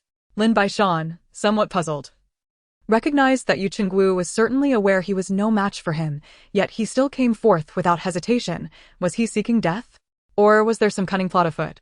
Lin Baishan had not afforded him any opportunity for deceit recently, so he resolved to exercise greater caution. Lin Baishan galloped to the forefront, saying nothing as he raised his long blade to strike at Yu Chenggu. Just as the blade was lifted, two mechanical crossbows appeared in Yu Chenggu's hands, and without hesitation, he unleashed a volley of 60 needles aimed directly at Lin Baishan. These needles, slender and blue, were undoubtedly laced with poison. The speed was astounding. Lin Baishan realized too late that evasion was futile.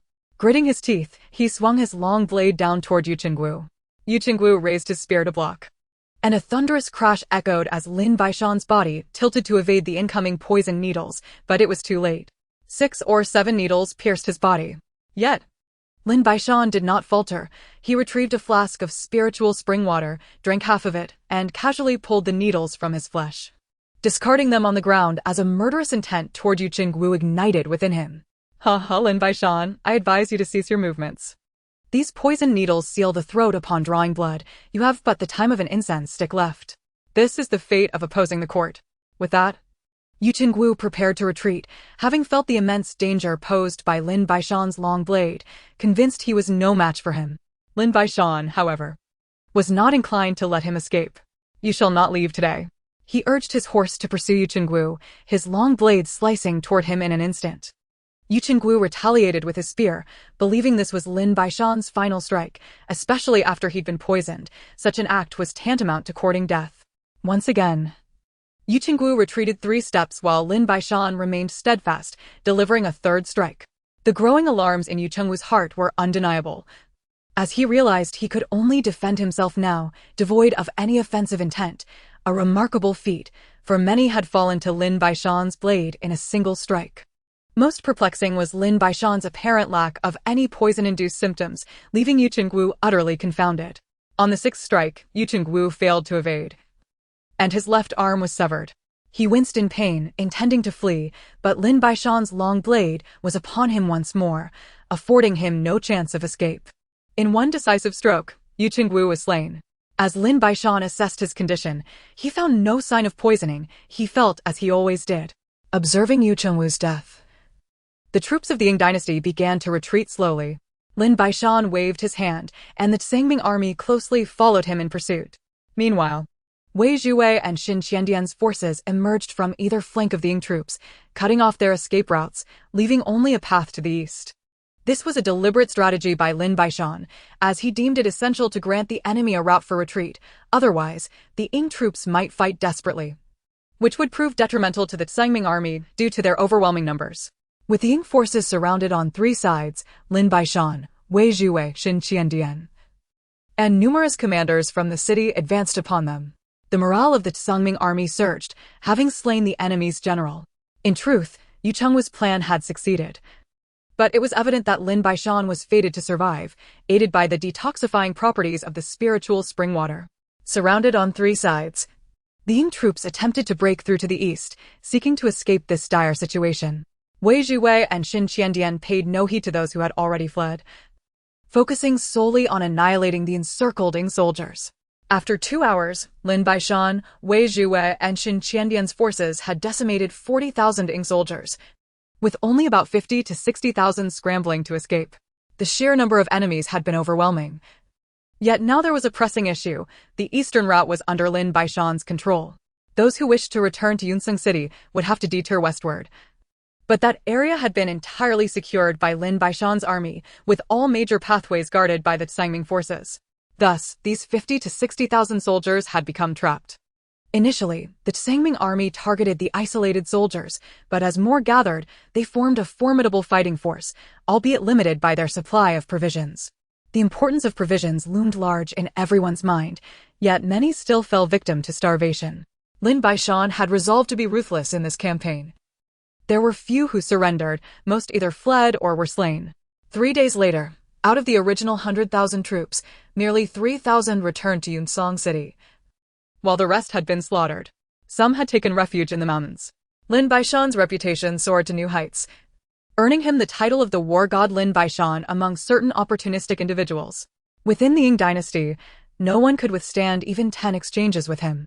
Following this battle, the demise of the Ying dynasty seemed inevitable, yet their emperor remained ensconced in his indulgence, neglecting state affairs. It was only when news of Yu Chengwu's death and the decimation of his forces reached him that he was nearly struck dead with fear, realizing that his reign was nearing its end. The Ying dynasty could no longer muster a fighting force. All their generals had perished, leaving only those incapable of wielding a weapon, merely clinging to life. Some even awaited Lin Baishan's approach in anticipation.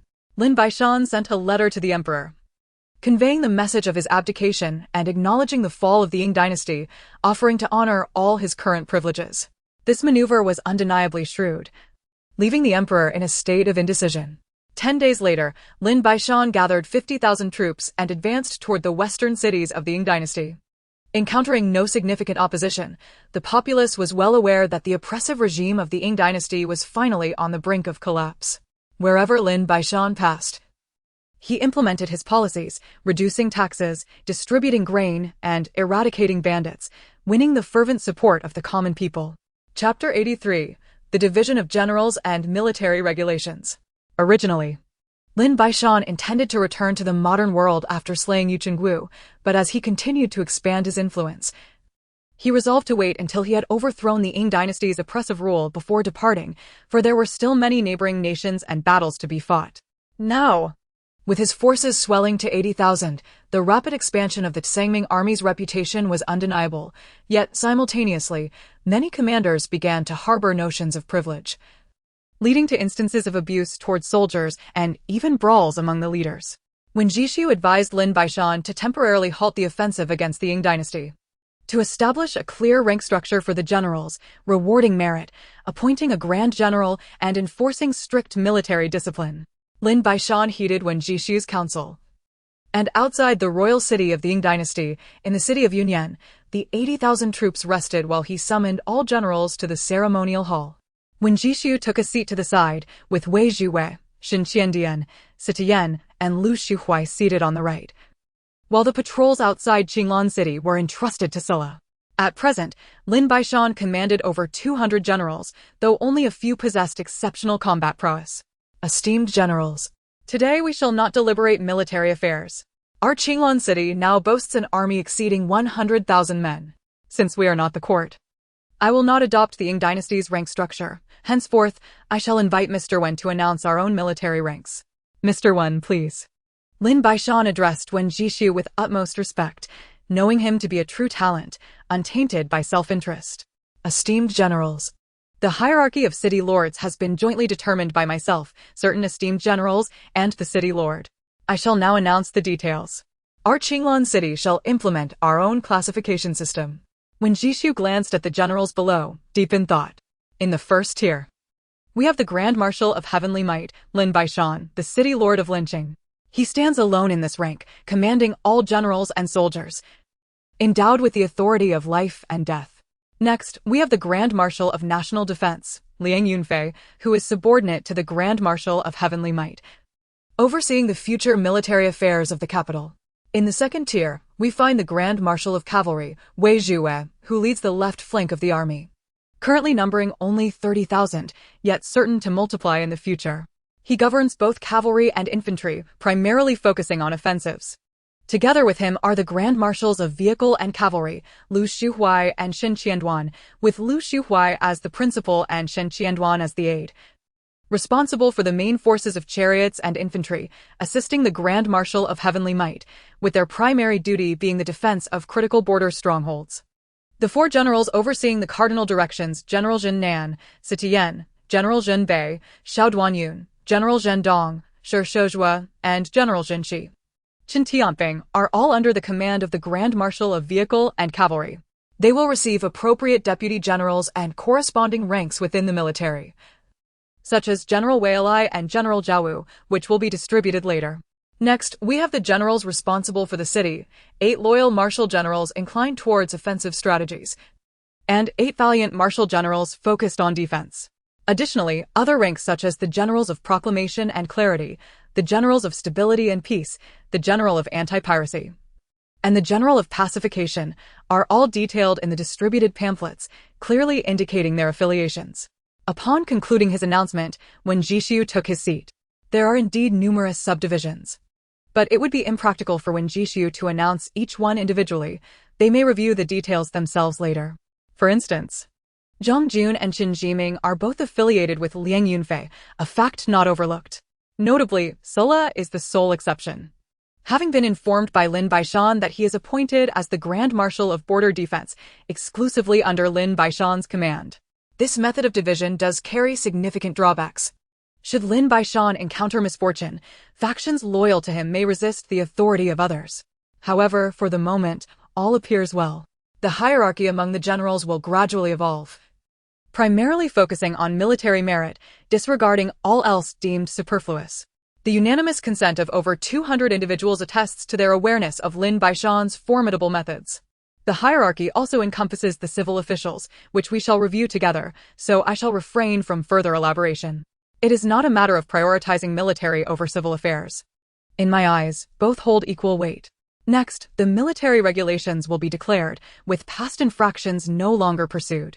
Should any future offenses occur, they will be punished according to military law, and I request Mr. Wen to read them aloud. Lin Baishan's voice resonated with authority. When Jishu stood once more. The 10 military regulations are as follows. First, those who falter in battle shall be executed. Second, those who abandon their posts shall receive 30 strokes and be demoted by 3 ranks. Third, those who plunder civilian property or fraudulently claim rewards shall be executed. Fourth, those who commit acts of violation against women, unjustly beat soldiers, or engage in brawls among generals shall face 30 strokes or execution, depending on the circumstances. Fifth, those who relay incorrect orders or delay military operations shall be executed. These 5 regulations pertain to wartime conduct. The following address civilian matters. First, those who unjustly seize civilian property shall be executed. Second, those who intrude into private residences shall receive 40 strokes and be sentenced to hard labor. Third, those who forcibly conscript labor from civilians shall be demoted by 3 ranks and required to compensate for losses. Fourth, those who damage farmland shall compensate at market value, with the entire unit held accountable. Fifth, those who falsely accuse innocent civilians of collusion with the enemy shall be punished in kind. The military regulations are certainly not exhaustive and will be progressively refined. Upon concluding, when Jishu resumed his seat, all the generals remained silent, the atmosphere thick with tension. Damn it, I came here to fight, not to be punished. Lin Baishan, do you intend to ensnare us with these draconian regulations? A stocky man, whose stature was square and broad, stood up, ready to leave. Before he could take a step, Iron Bull, who had remained close to Lin Baishan, swiftly cleaved him in 2 with a single stroke, returning to Lin Baishan's side. To insult the city lord is a crime deserving of death. When Jishu noted this down, the others remained silent. In truth, Lin Baishan's regulations were not overly harsh, but rather aimed at curbing reckless behavior. Lin Baishan chose to remain silent, believing that action speaks louder than words. Iron Bull executed his task impeccably. For Iron Bull, the specifics of the regulations were secondary. He adhered to a personal principle: those who insult Lin Baishan must die without delay. As the assembly gradually dispersed, it seemed that henceforth, no one would dare commit offenses without cause again. The Tsangming army had already approached the imperial city of the Yinqiao, issuing an ultimatum to the emperor, awaiting his decision as the deadline approached. During these days, the Tsangming army practiced diligently, with each general ensuring the discipline of their soldiers. The citizens of Yanyanqing suddenly noticed that the Tsangming army had ceased any harassment of the populace and had begun assisting them instead. This was excellent news. The citizens of Yanyanqing held Lin Baishan in high esteem, considering him a blessing for having such a capable military leader. Time passed gradually. Lin Baishan awaited a response from the emperor of Yinqiao, yet none arrived. He shook his head in resignation. Perhaps the emperor deemed him unworthy. Thus, he resolved to apply pressure with his forces, compelling the emperor to abdicate or else face execution. On the 6th day, Lin Baishan commanded the entire army to march upon the imperial city. The momentous hour in history had arrived. As Lin Baishan's forces approached the imperial city, Emperor Xiao Jingzhao was already aware of the situation. He had lost all desire to indulge in frivolities. The Yinqiao, having flourished for over 300 years, now faced annihilation at his hands. Within the imperial city, there remained at least 100,000 troops, yet none possessed the valor of formidable generals. It was as if the Yinqiao still held stout weaponry, yet lacked the sharp blades to inflict harm. A day later, Lin Baishan's grand army encircled the imperial city, leaving no avenue for escape. Lin Baishan stepped forward to address the emperor, who ascended the city walls to plead for the withdrawal of troops. He claimed to have notified the nations of Yuechong, Kanggu, Beihan, Yunma, and Donghui. Lin Baishan, I recognize your formidable forces. Our Inchao can no longer contend with you. But those 5 nations are not to be trifled with. Should you dare to annihilate our Inchao, they will undoubtedly unite against you. At that point, you might find yourself in a situation even worse than mine. Ha ha, Xiao Jingzhao, you must understand that it is not I, Lin Baishan, who will bring about the downfall of your Inchao, but rather your own actions. Your ancestors bestowed upon you this splendid territory, yet you squandered it, indulging in debauchery and raising taxes mercilessly, using cruel and tyrannical methods, ruling with an iron fist, living in excess, filled with suspicion and bloodlust. If you had retained General Wei Zhuwe, would you have found yourself in this predicament? Thus, your Inchao is destroyed by your own hand. Do not blame others. Having spoken, Lin Baishan urged his horse to advance. Xiao Jingzhao, let me make it clear, I have no intention of assaulting the city, for it is unnecessary. Nor shall I waste my soldiers' lives. I will encircle this city until your supplies run dry, leading you to starve. Your Inchao shall perish through your own actions. Are you not afraid of those 5 nations? Humph. I am not like you. Should they dare approach, they shall not return. My forces are strong, and my valiant generals abound. Even one of them can hold their ground.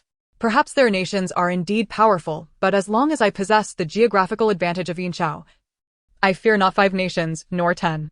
Can they defeat me and yet evade my grasp? A ludicrous notion. Lin Baishan's words left the emperor speechless. At this moment, further discussion was futile. Lin Baishan returned to his camp, entering the command tent, and did not emerge again. As time passed day by day, the aroma of meals prepared by the Sangming army wafted through the air at mealtimes, an irresistible temptation for the soldiers of the Dayin Dynasty. On the 13th day, Xiao Jingzhao once again ascended the city walls, calling out to Lin Baishan, expressing his desire for a discussion. Lin Baishan, however, paid him no heed, choosing instead to await the final moment in silence.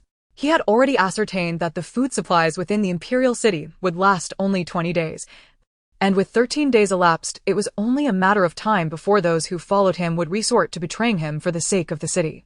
2 days later, Xiao Jingzhao returned to the city walls, seeking an audience with Lin Baishan once more. This time, Lin Baishan did not hesitate. He urged his horse to the front lines, gazing at Xiao Jingzhao from a distance. The latter appeared utterly devoid of spirit, the weight of his nation's impending doom proving unbearable. Lin Baishan, do you still stand by the terms you previously promised me? Xiao Jingzhao implored. Lin Baishan, expressionless atop his steed, replied, I informed you then that you had but 5 days, and now over a month has passed. Did you truly believe I would continue to grant you opportunities? Then do not expect to seize the imperial city intact.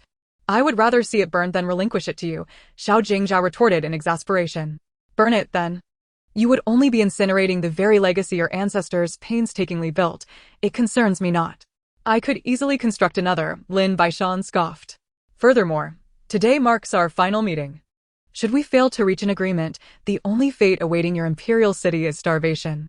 With that, Lin Baishan turned his horse around, departing for the main camp without a backward glance. He did not need to assault the city, he merely had to bide his time a few more days. Without provisions, anything could transpire, even a mutiny among the troops, leading them to surrender Xiao Jingzhao willingly. As the days continued to pass, the Sangming army maintained the ritual of showcasing their meals to the soldiers atop the city walls, the savory scents wafting enticingly. 15 days had elapsed since Lin Baishan's last encounter with Xiao Jingzhao, indicating that the opposition had been without sustenance for several days. Yet, contrary to Lin Baishan's predictions, no unrest had erupted within the city. It seemed that the loyalty of Xiao Jingzhao's followers still lingered. Another 11 days passed, during which skirmishes occasionally broke out within the city, and numerous generals sought an audience with Lin Baishan, all of whom he dismissed. Wei Zhuwe had informed him that the imperial city was predominantly occupied by royal relatives, unlikely to betray Xiao Jingzhao. However, they were equally untrustworthy. At the hour of Shin, Xiao Jingzhao, accompanied by his civil and military officials, exited the city, having utterly forsaken any hope of survival. With food supplies nearly exhausted, he was compelled to surrender. Fully aware that Lin Baishan would show him no mercy, his only wish was to leave a trace of the Xiao lineage behind. Lin Baishan did not spare Xiao Jinghao a glance as he rode into the city. For such a tyrant, the only course of action was to take his head. The Tsangming army swiftly occupied the imperial city, with civilians lining the streets to welcome their forces and Lin Baishan. It was a tragic spectacle. The Tsangming army quickly seized the city's key structures and assumed control of its defenses. The imperial city, resplendent in its grandeur, was rich in various establishments. Seated in the position once held by Xiao Jingzhao, Lin Baishan issued a series of commands, leading to the execution of the entire royal family, leaving no trace behind. All generals within the city were also executed. A leader who harbored no intention to fight against the enemy was not a leader Lin Baishan desired. Although he held some opinions regarding the common folk, he spared them, allowing the rice shops to operate throughout the day. Lin Baishan sold grain to these shops, which in turn sold it to the populace at slightly elevated prices. He also designated 10 areas within the city to distribute forage. Subsequently, all families associated with the royal family were purged, and the treasury, overflowing with gold, silver, and jewels, was largely appropriated by Lin Baishan under the guise of relocation, leaving only 20% to cover daily expenses. Within 10 days, Lin Baishan had successfully resolved the basic sustenance needs of the imperial city, thanks in no small part to the efforts of Wen Jishu, who proved to be quite capable. 3 days later, Lin Baishan declared the demise of the Ying dynasty, renouncing all agreements previously established with other nations. Furthermore, he did not establish a new state, nor did he claim the title of emperor, continuing instead to identify himself as the city lord. All resources of the Ying dynasty now belonged to Lin Baishan, and with such vast territory at his disposal, his strategic options had expanded significantly. On the 5th day following the proclamation of the Ying dynasty's fall, the nations of Yuezhang, Kangwu, Bei'an, Donghua, and Yunma issued a joint statement, mobilizing 500,000 troops towards Qinglan City. War was imminent. Chapter 85. The fire attack. Lin Baishan understood that the rapid downfall of the Ying dynasty stemmed primarily from its tyranny and lack of popular support. He had merely been a catalyst. However, the coalition of 5 nations posed a threat that he knew he could not contend with alone. He ordered Liang Yunfei to oversee the imperial city, directing the allocation of resources to Qinglan City while strictly instructing Citizen of Qinglan City not to venture out to engage in battle. Lin Baishan retained 30,000 troops under Liang Yunfei's command, while he himself led 50,000 to reinforce Qinglan City. He did not fear for the city's safety. No number of troops could alter the circumstances, for the area before Qinglan City was vast, rendering large-scale assaults impractical. In all honesty, 5,000 soldiers would suffice for its defense. Outside Qinglan City, the coalition of 500,000 troops stretched endlessly, their banners fluttering in the air. Lin Baishan was keenly aware that his victory over the Ying dynasty had relied significantly on fortune. In large-scale warfare, personal prowess, while important, could not single-handedly defeat an army. The Ying dynasty had failed to adapt. Had they possessed tacticians like Su Xuanzi, the outcome might have been quite different. He also recognized that the Ying dynasty had become a coveted prize. Having vanquished it would undoubtedly prompt other nations to seek retribution. The coalition of 5 nations was a testament to this. Upon entering Qinglan City, Lin Baishan was struck by the sight before him, the walls adorned with fluttering battle flags, and hundreds of thousands of troops encamped outside, capturing the local populace. Sula's army had also concealed itself, aware of the overwhelming disparity in strength, launching only sporadic raids on small units. After contemplating for a considerable time atop the city walls, Lin Baishan made a decisive choice. Addressing the coalition below, he proclaimed, "I am Lin Baishan. Your unprovoked invasion of my land and slaughter of my people will not go unpunished. Today, I declare that you should immediately withdraw your forces. All can still be negotiated. Otherwise, the day after tomorrow, I shall lead my troops out of the city to confront you. It will be too late to beg for mercy." With that, he turned and left, his expression grim. The soldiers of the coalition laughed heartily, dismissing Lin Baishan's warning entirely. In truth, Lin Baishan understood that such words were futile. His intentions lay elsewhere. On the following day, at the hour of high, Lin Baishan, accompanied by his 5 formidable generals, Wei Zhuwei, Xin Qiannan, Tai Niu, Shi Tu, and Lu Shihai, along with 20,000 troops, quietly opened the city gates. Before the coalition could react, they surged forth. leveraging their extraordinary combat prowess to decimate the front lines of the Yunma nation, causing chaos and destruction, and swiftly retreating as the armies from other nations attempted to encircle them. The Five-Nation Alliance was utterly perplexed by Lin Baishan's decision to leave the city, especially as he led numerous valiant warriors under his command. Shouldn't he be steadfastly defending Qinglansang? Nevertheless, Lin Baishan's departure was deemed a fortuitous event for them. Exiting the city might be simple, but returning was akin to chasing a mirage. Lin Baishan certainly had his own strategies. The Five-Nation Alliance boasted a well-equipped and well-fed army.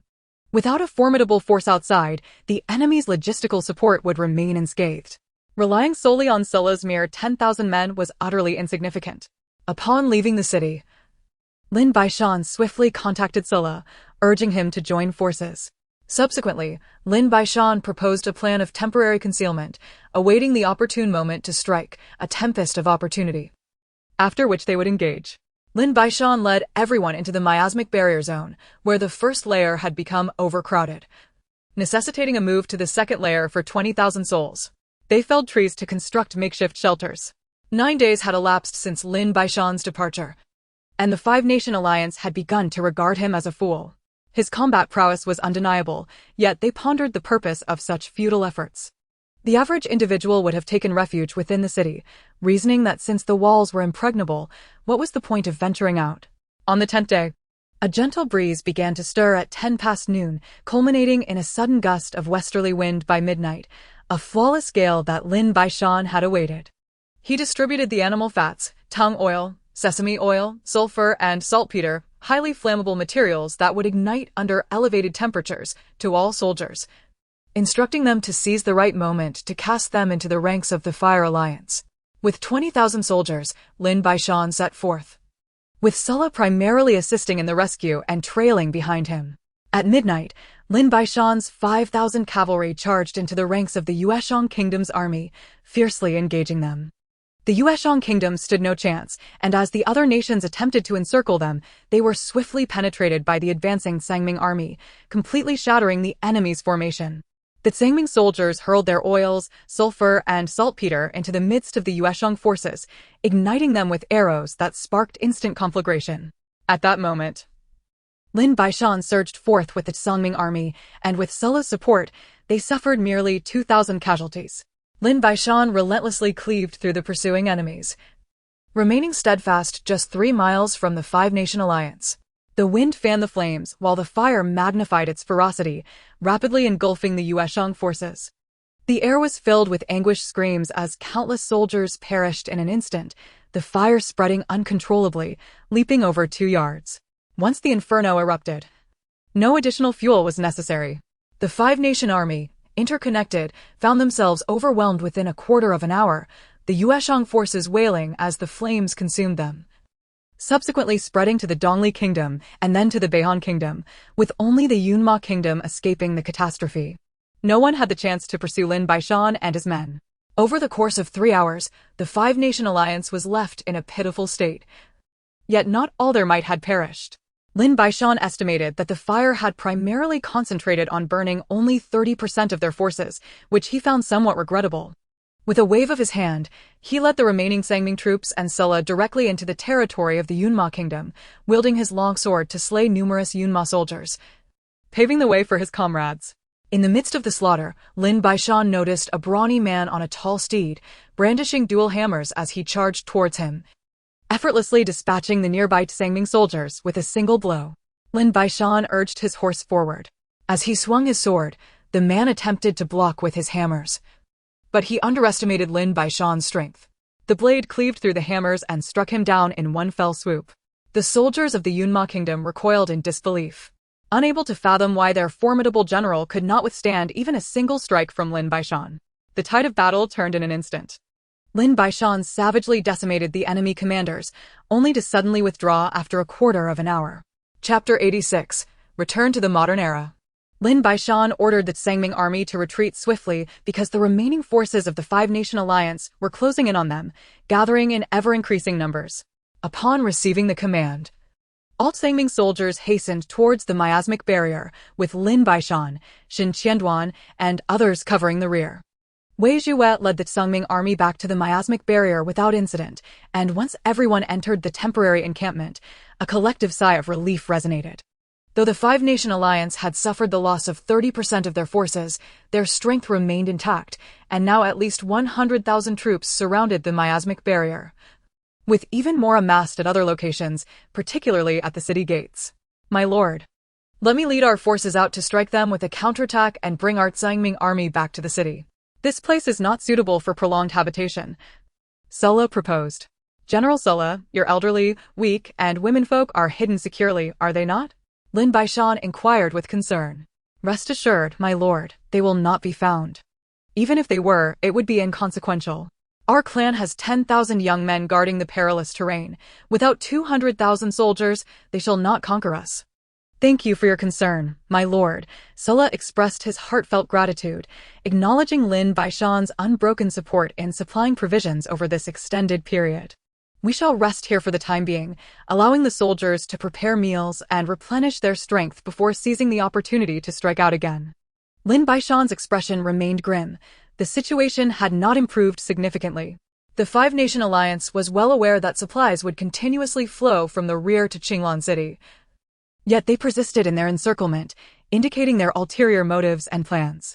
Within the miasmic forest, a soldier reported that in this battle, the Tsungming army had suffered 3,300 fatalities and over 6,000 injuries, most of which were minor. Upon hearing this, Lin Baishan slightly furrowed his brow but remained silent. The losses were considerable, yet still bearable, considering the enemy's numbers exceeded several 100,000. Such casualties fell within a reasonable range. After everyone had eaten, they rested in place, refraining from further engagements that day. An hour later, Lin Baishan, Wei Zhuwe, and Qin Qianduan mounted their horses and emerged from the miasmic barrier, halting several dozen meters from the Five-Nation Alliance.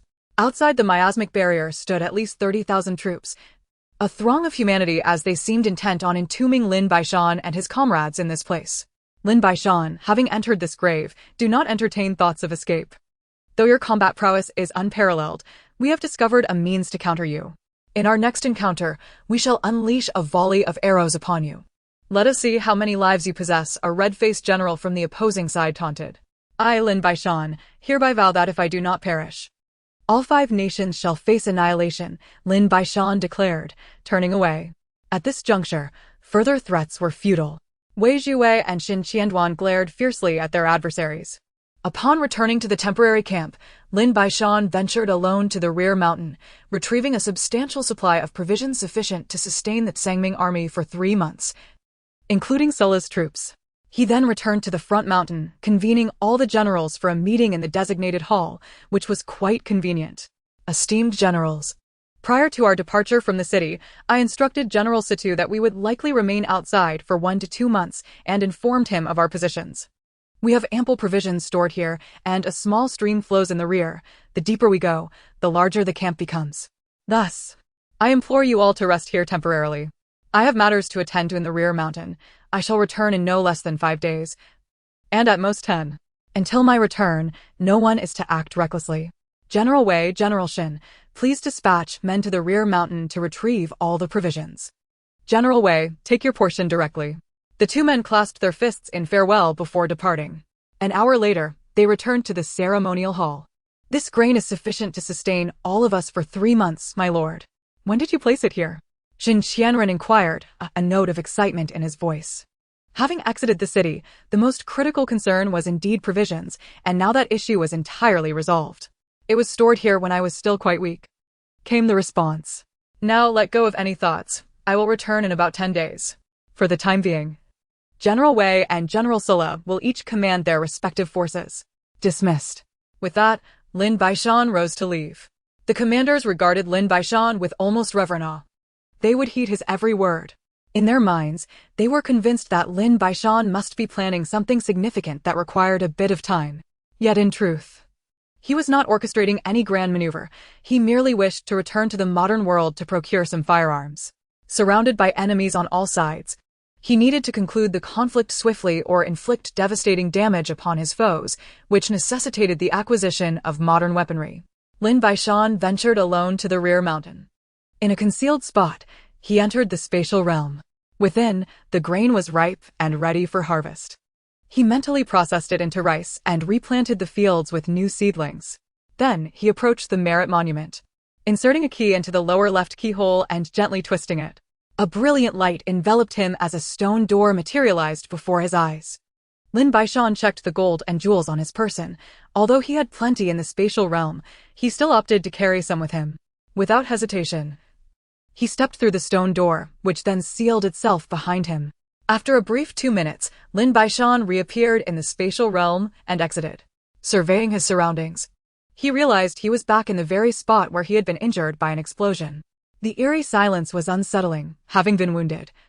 No one had come to his aid. It dawned on him that he must have traversed both space and time. Time was of the essence. Where could he procure firearms? Although he was dressed in modern military attire, it was too conspicuous, and he had no intention of returning to the military, especially since he had no family to contact. His heart raced, hands trembling as he recalled the last mission during the joint military exercises with the Russian forces, where he had been injured. First, he needed new clothing, and then he would see if he could acquire weapons. After searching for quite some time, he finally found a village, secured 2 sets of clothes, and casually grabbed 2 loaves of bread and a bottle of water before departing, his pulse quickening. Once outside the village, Lin Baishan walked forward blindly, unsure of where any cities might be. Lacking any modern equipment, he was fortunate to encounter a woman. Through gestures, they struggled to communicate until she finally used her phone to translate. The woman informed Lin Baishan that the nearest city was about 70 to 80 kilometers away. But there were weapons available for sale in her town, just 6 kilometers away. She offered to drive him there, and Lin Baishan tossed her a gold coin as payment. The woman, brimming with excitement, took Lin Baishan to her home and then drove him to the town, displaying remarkable courage.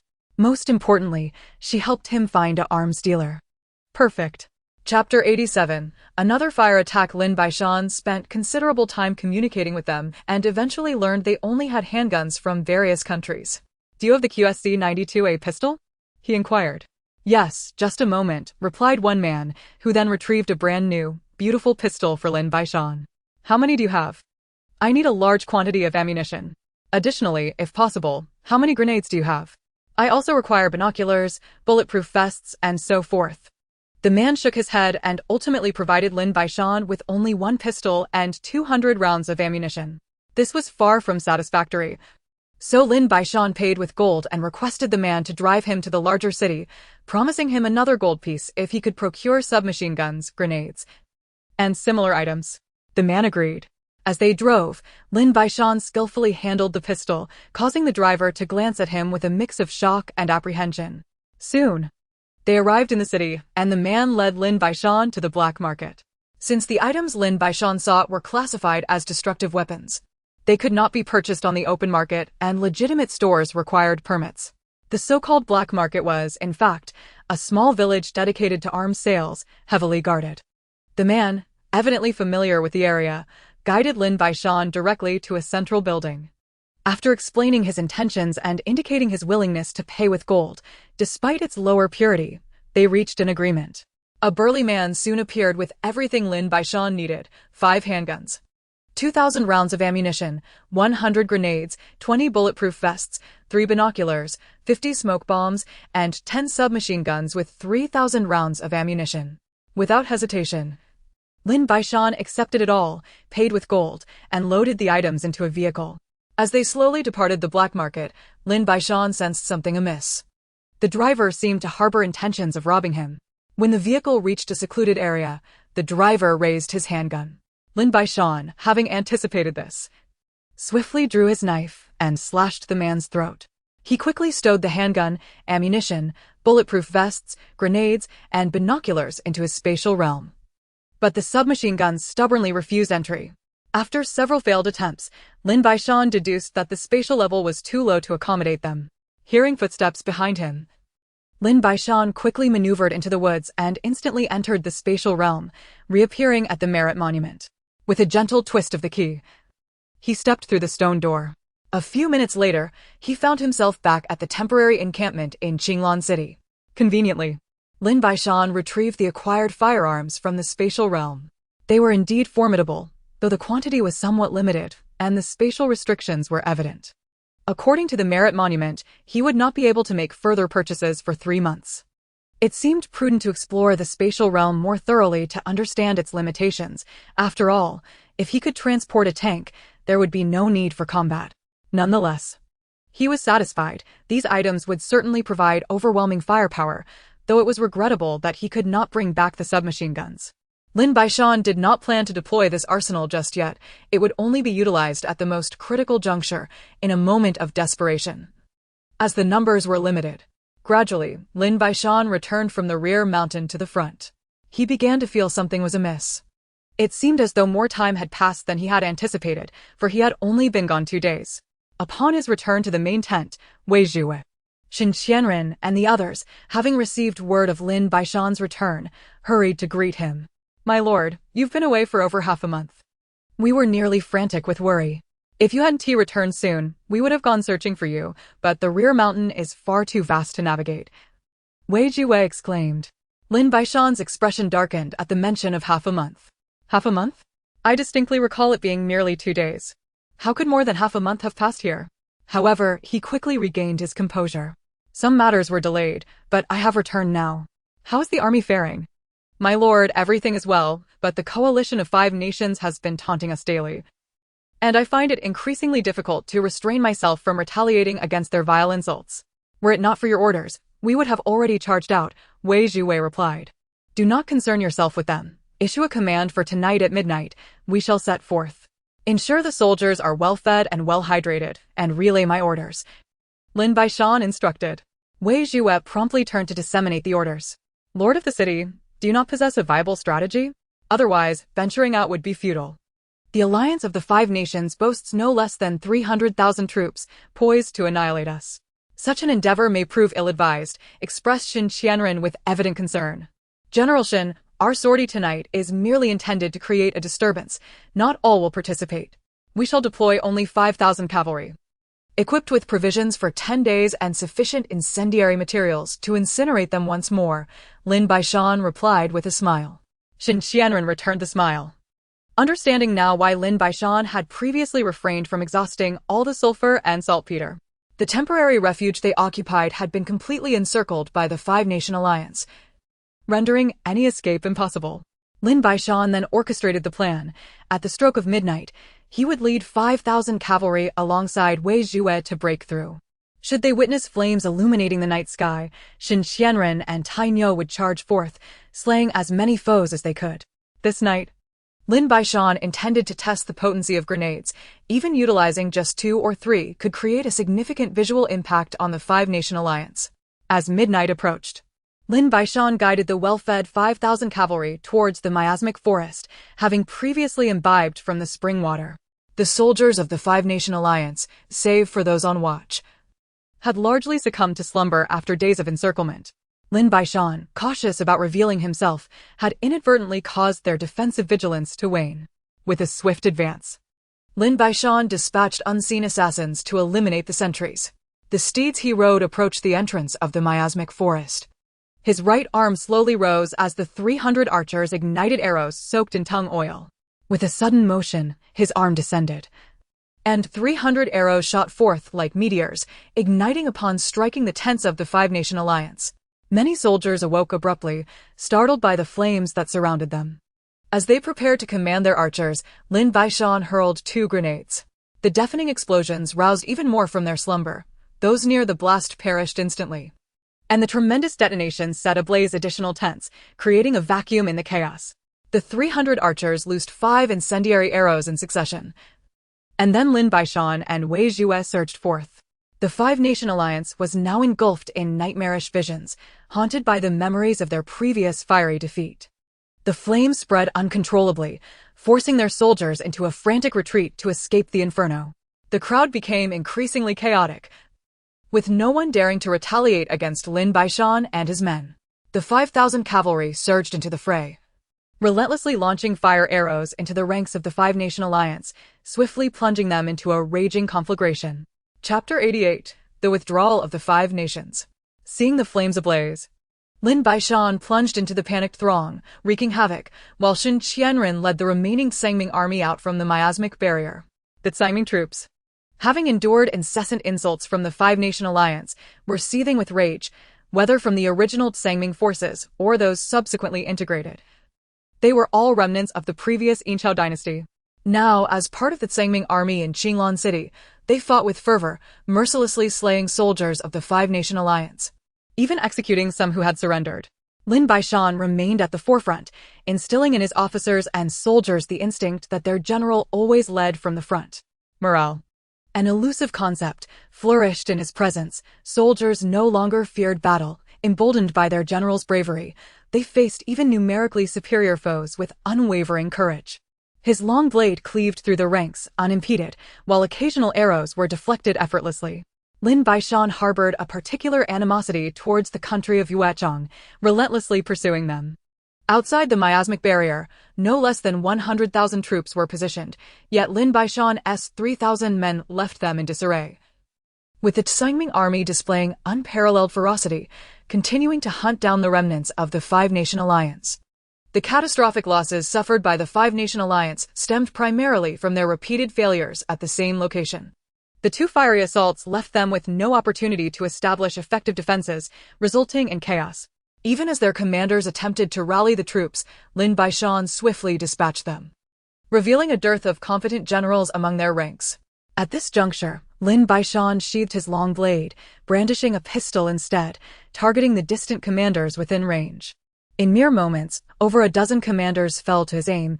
Even in death, they could not comprehend how they perished from such a distance.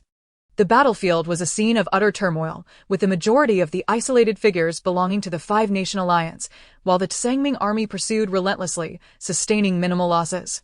Observing the fleeing forces of the Five-Nation Alliance heading towards Qinglan City, Lin Baishan commanded a retreat. Within 2 hours, they had slain over 40,000 enemies, with many also perishing in the flames. Consolidating his troops, they retreated into the miasmic barrier, setting up camp to prepare meals, assess losses, and tend to the wounded simultaneously. Lin Baishan sat at a square table, sipping spring water as he awaited battle reports. Shortly thereafter, Xin Qianren entered. Lord of the city. The Sangming army has suffered 3,200 fatalities and over 5,000 injuries, the majority of which are minor and will heal with rest. The tally of confiscated weapons and supplies has yet to be finalized, Xin Qianren reported, unable to conceal his delight.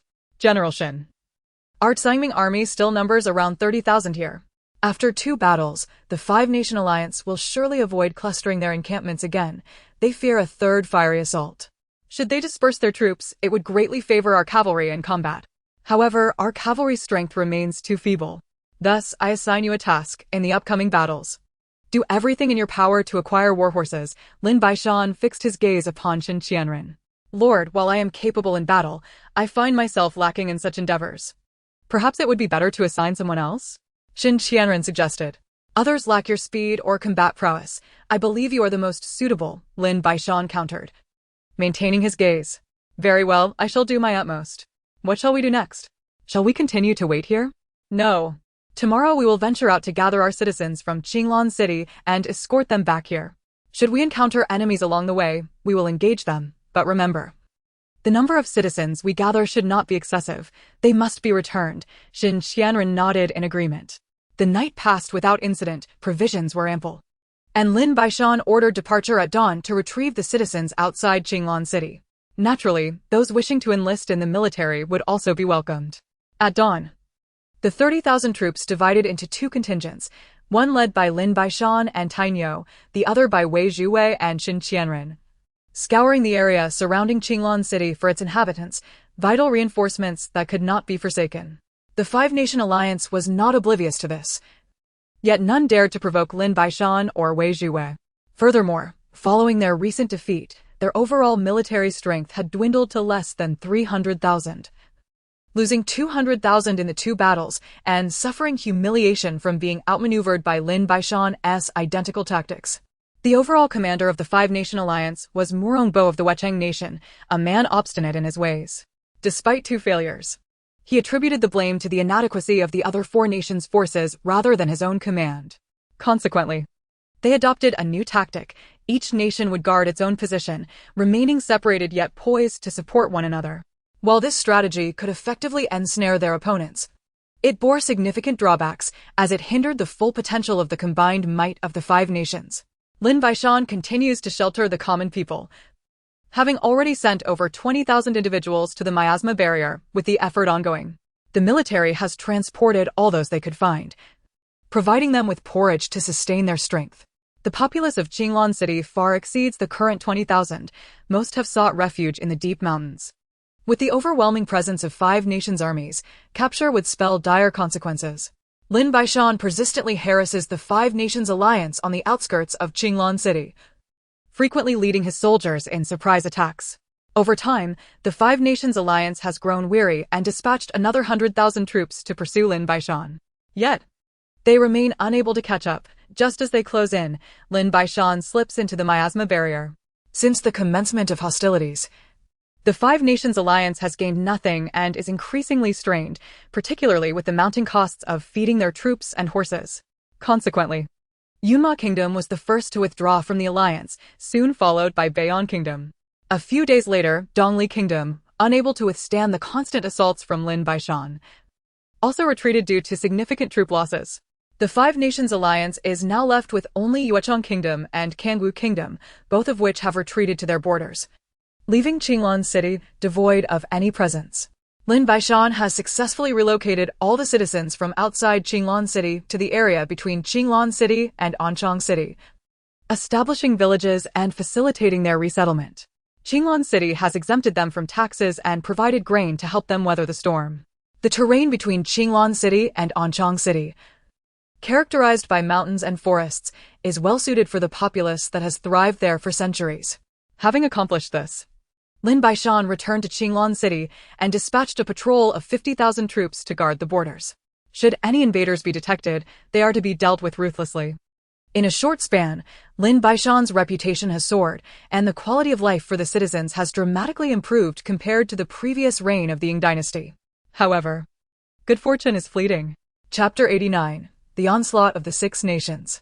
As Lin Baishan's prestige escalated, all military forces in Qinglan City began to consolidate. In just over a month, Lin Baishan's forces amassed to 150,000. 50,000 remained to guard Qinglan City, 30,000 protect the imperial city, while the remainder engage in rigorous training in preparation for potential future conflicts. Both the former Dayin Dynasty and the nations of Yuechong, Kangwu, Bayan, Donghua, and Yunma are vassals of the formidable southern nation, Diji Kingdom, which mandates annual tributes. Lin Baishan, however, has no intention of submitting to anyone. Qinglan City, encompassing the entirety of the former Dayin Dynasty's territory, has been transformed by Lin Baishan into the Great Yan Dynasty, with Qinglan City renamed Dinglan City. Lin Baishan retains the title of Grand General of Heavenly Might, ruling without an emperor and refusing to remit tribute to any nation. This audacity has sent shockwaves through other nations, particularly larger ones like Yuechong, which dare not forego their tributes. Diji Kingdom, faced with the insolence of the Great Yan Dynasty, refrained from issuing any statements and instead dispatched a formidable army of 100,000, joining forces with the other five nations to amass a total of 300,000 troops advancing toward the Great Yan Dynasty. With 1 million soldiers at their disposal, Diji Kingdom boasts vast territory, abundant resources, and countless war generals. Thus, General Cui Jiuchen, leading the contingent, scarcely regards the so-called Great Yan Dynasty as a threat. He believes that with his 100,000 troops, combined with the 200,000 from the other five nations, Lin Baishan would be so intimidated that he might surrender before they even arrived, viewing the endeavor merely as a ceremonial display of power. However, he was unprepared for the formidable reputation Lin Baishan had garnered among the other nations. The journey from Diji Kingdom to the Great Yan Dynasty is long, and as the troops approach the walls of Dinglan City, they are struck by its imposing grandeur. Although Cui Jiuchen came seeking glory, he quickly realizes he may have taken on a formidable challenge. Standing atop the walls of Dinglan City, Lin Baishan gazes at the densely packed armies below, his expression devoid of emotion. Wei Zhiwei, Xin Qianzhen, Lu Shai, and Sitayen stand behind him, equally impassive. Cui Jiuchen spurs his horse to the base of the walls and calls out loudly, "Lin Baishan, I am General Cui Jiuchen of Diji Kingdom. I come today to ask you one question. Are you certain you will not pay any tribute to DG Kingdom? As you can see, my 300,000 troops are right below you. Consider your response carefully. Having delivered his message, Cui Jiuchen turns his horse to depart. In response, Lin Baishan draws a pistol from his cloak and fires. Cui Jiuchen falls from his mount, the bullet striking him squarely in the forehead from a distance of merely several dozen meters. I have claimed Cui Jiuchen's life, Lin Baishan declares. If your 5 nations dare approach again, do you think the last incident has been forgotten? No, from this day forth, your 5 nations, including DG Kingdom, shall face the wrath of the great Dayin Dynasty. Not a single tael of silver shall be given to you. If you wish to encircle us, then do so. With that, Lin Baishan leads his companions away. The generals of the 5 nations are left astounded. Just upon their arrival at Dinglan City, Cui Jiuchen was killed after uttering only a few words, and they had not even caught a glimpse of the weapon Lin Baishan employed. Cui Jiuchen was no ordinary man. As a general of DG Kingdom, the 5 nations find themselves unable to provide an explanation to DG Kingdom. They retrieve Cui Jiuchen's body, and the 5 nations along with DG Kingdom commence their siege, deploying various siege engines in succession, fueled by their outrage at being so brazenly insulted. Half an hour into the siege, Lin Baishan again appears atop the walls, and waves of arrows from the Sangming army rain down. Virtually no enemy soldiers managed to ascend to the midsection of the Dinglan city walls, let alone reach the battlements. DG Kingdom has brought forth a colossal siege engine, towering over 20 meters high. If it reaches the base of the walls, it would spell disaster. Lin Baishan retrieves a grenade from his cloak, gauging the distance to the monstrous contraption at around 30 meters. Pulling the safety pin, he hurls it towards the behemoth. With a thunderous explosion, the siege engine and the surrounding soldiers vanish without a trace. The soldiers of the 6 nations retreat like a receding tide, having never encountered such devastating weaponry. Continue assembling such monstrosities. I have plenty of such weapons at my disposal, Lin Baishan proclaims, pulling out another grenade. From his elevated position, his voice echoes across the battlefield, leaving the soldiers and generals exchanging glances, unsure of their next move. The nature of warfare has shifted. It is no longer the traditional combat they once knew. The generals of the 6 nations order a withdrawal. Although they still encircle Dinglan City, they have retreated a considerable distance. The sheer shock of a single grenade rendering hundreds of thousands of troops helpless is staggering. Indeed, it could be said that if Lin Baishan possessed an ample supply of grenades, DG Kingdom would not stand a chance. Coupled with the weapon that felled Cui Jiuchen, the great Dayin Dynasty is undeniably formidable, and this may well be the source of their confidence. All 6 nations dispatch envoys to report the situation, deliberating on how to handle the audacious Lin Baishan. The main concern is that Lin Baishan is unlikely to remain holed up within the city indefinitely. At any moment, he could emerge to launch an attack, and it remains uncertain whether their forces would be able to withstand such an assault. Reporting back is no easy task, as the journey takes 1 to 2 months. With hundreds of thousands of troops waiting, it is simply untenable, as they cannot afford the costs of feeding their soldiers and horses. At this moment, the 6 Nations Alliance finds itself in a precarious situation, unable to advance or retreat. The assault proved fruitless. It was best to retreat. The humiliation was one aspect, yet the relentless thorn in the side that was Lin Baishan could incite thoughts of retaliation from other nations. The kingdom of Dingji would undoubtedly resist, while the remaining 5 states now regretted offending Lin Baishan on 2 consecutive occasions, knowing he would seek retribution in the future. Moreover, it was widely acknowledged that Lin Baishan commanded a legion of formidable generals: Wei Zhuwe, Xin Qianren, Silla, Sitian, and Lu Shuhua, each more capable than the last, any one of whom could easily be a general in their own right. Lin Baishan surveyed the coalition of 6 nations gathered beneath the city walls. His countenance darkened with ire. Gentlemen, should they fail to withdraw in a few days, we shall bestow upon them a grand gift. Let us depart. There is no need to linger here. Inform Chen Tianping to expedite the training of the new recruits. We shall soon be heading into battle. The others spoke not a word, following Lin Baishan down from the wall. Shen Qianren and a few others bore subtle expressions of joy and excitement. At that moment, Lin Baishan felt a twinge of vexation. The slow upgrade of his spatial capabilities hindered the transport of many advanced weaponry. It was clear he needed to devise a way to expedite the enhancement of his spatial realm. Yet, the immediate concerns took precedence. and he resolved to focus on the pressing matters at hand. Chapter 90. The Trap. Unbeknownst to Lin Baishan, the newly appointed commander of the kingdom of Dingji, Wang Lifeng, was equally troubled. A decree had been issued with utmost urgency. Lin Baishan must be slain, or the great Yan dynasty must be annihilated. However, the current circumstances rendered even approaching the enemy a daunting task, compounded by the adversary's new weaponry. The ability of the coalition to retreat unscathed now rested heavily on Lin Baishan's whims. The imposing walls of Dinglan City rendered a direct assault nearly futile, offering only losses in men and resources. Lin Baishan had consistently refrained from disclosing the existence of this secret passage into Dinglan City, fearing that too many would lead to its inevitable exposure. Yet, dismantling the coalition would not prove an effortless endeavor. Lin Baishan convened all commanders for deliberation. Gentlemen, the situation is evident. The six-nation coalition has besieged our great Yan dynasty, particularly the kingdom of Dingji and the kingdom of Yuecheng, whose intentions remain hostile. The most prudent course is to fortify our defenses in Dinglan City and wear down the coalition. However, I wonder if any among you have alternative strategies? Upon concluding his remarks, he cast a gaze over the assembled leaders. General, I believe we can afford to delay them a few more days. While the coalition's supplies and logistics may not falter, their alliance is merely temporary. Each nation must prioritize its own interests, and such a coalition cannot endure indefinitely. I propose we sow seeds of distrust. We can inadvertently leak correspondence indicating a clandestine negotiation between one of the nations and our great Yan dynasty. Additionally, we could launch a nocturnal raid on one of the nations, donning their attire or leaving behind their weaponry to frame them and shift the blame. When Jishu glanced around, noting the silence that enveloped the room, uncertain of the prevailing sentiment. Mr. One, all of this hinges on our ability to exit the city.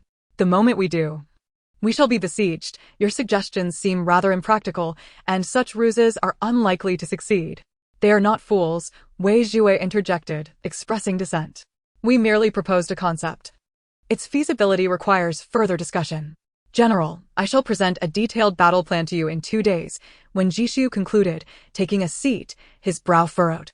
Very well. A direct assault is out of the question. Our objective now is to employ every tactic to sow discord among them, particularly with the kingdom of Dingji.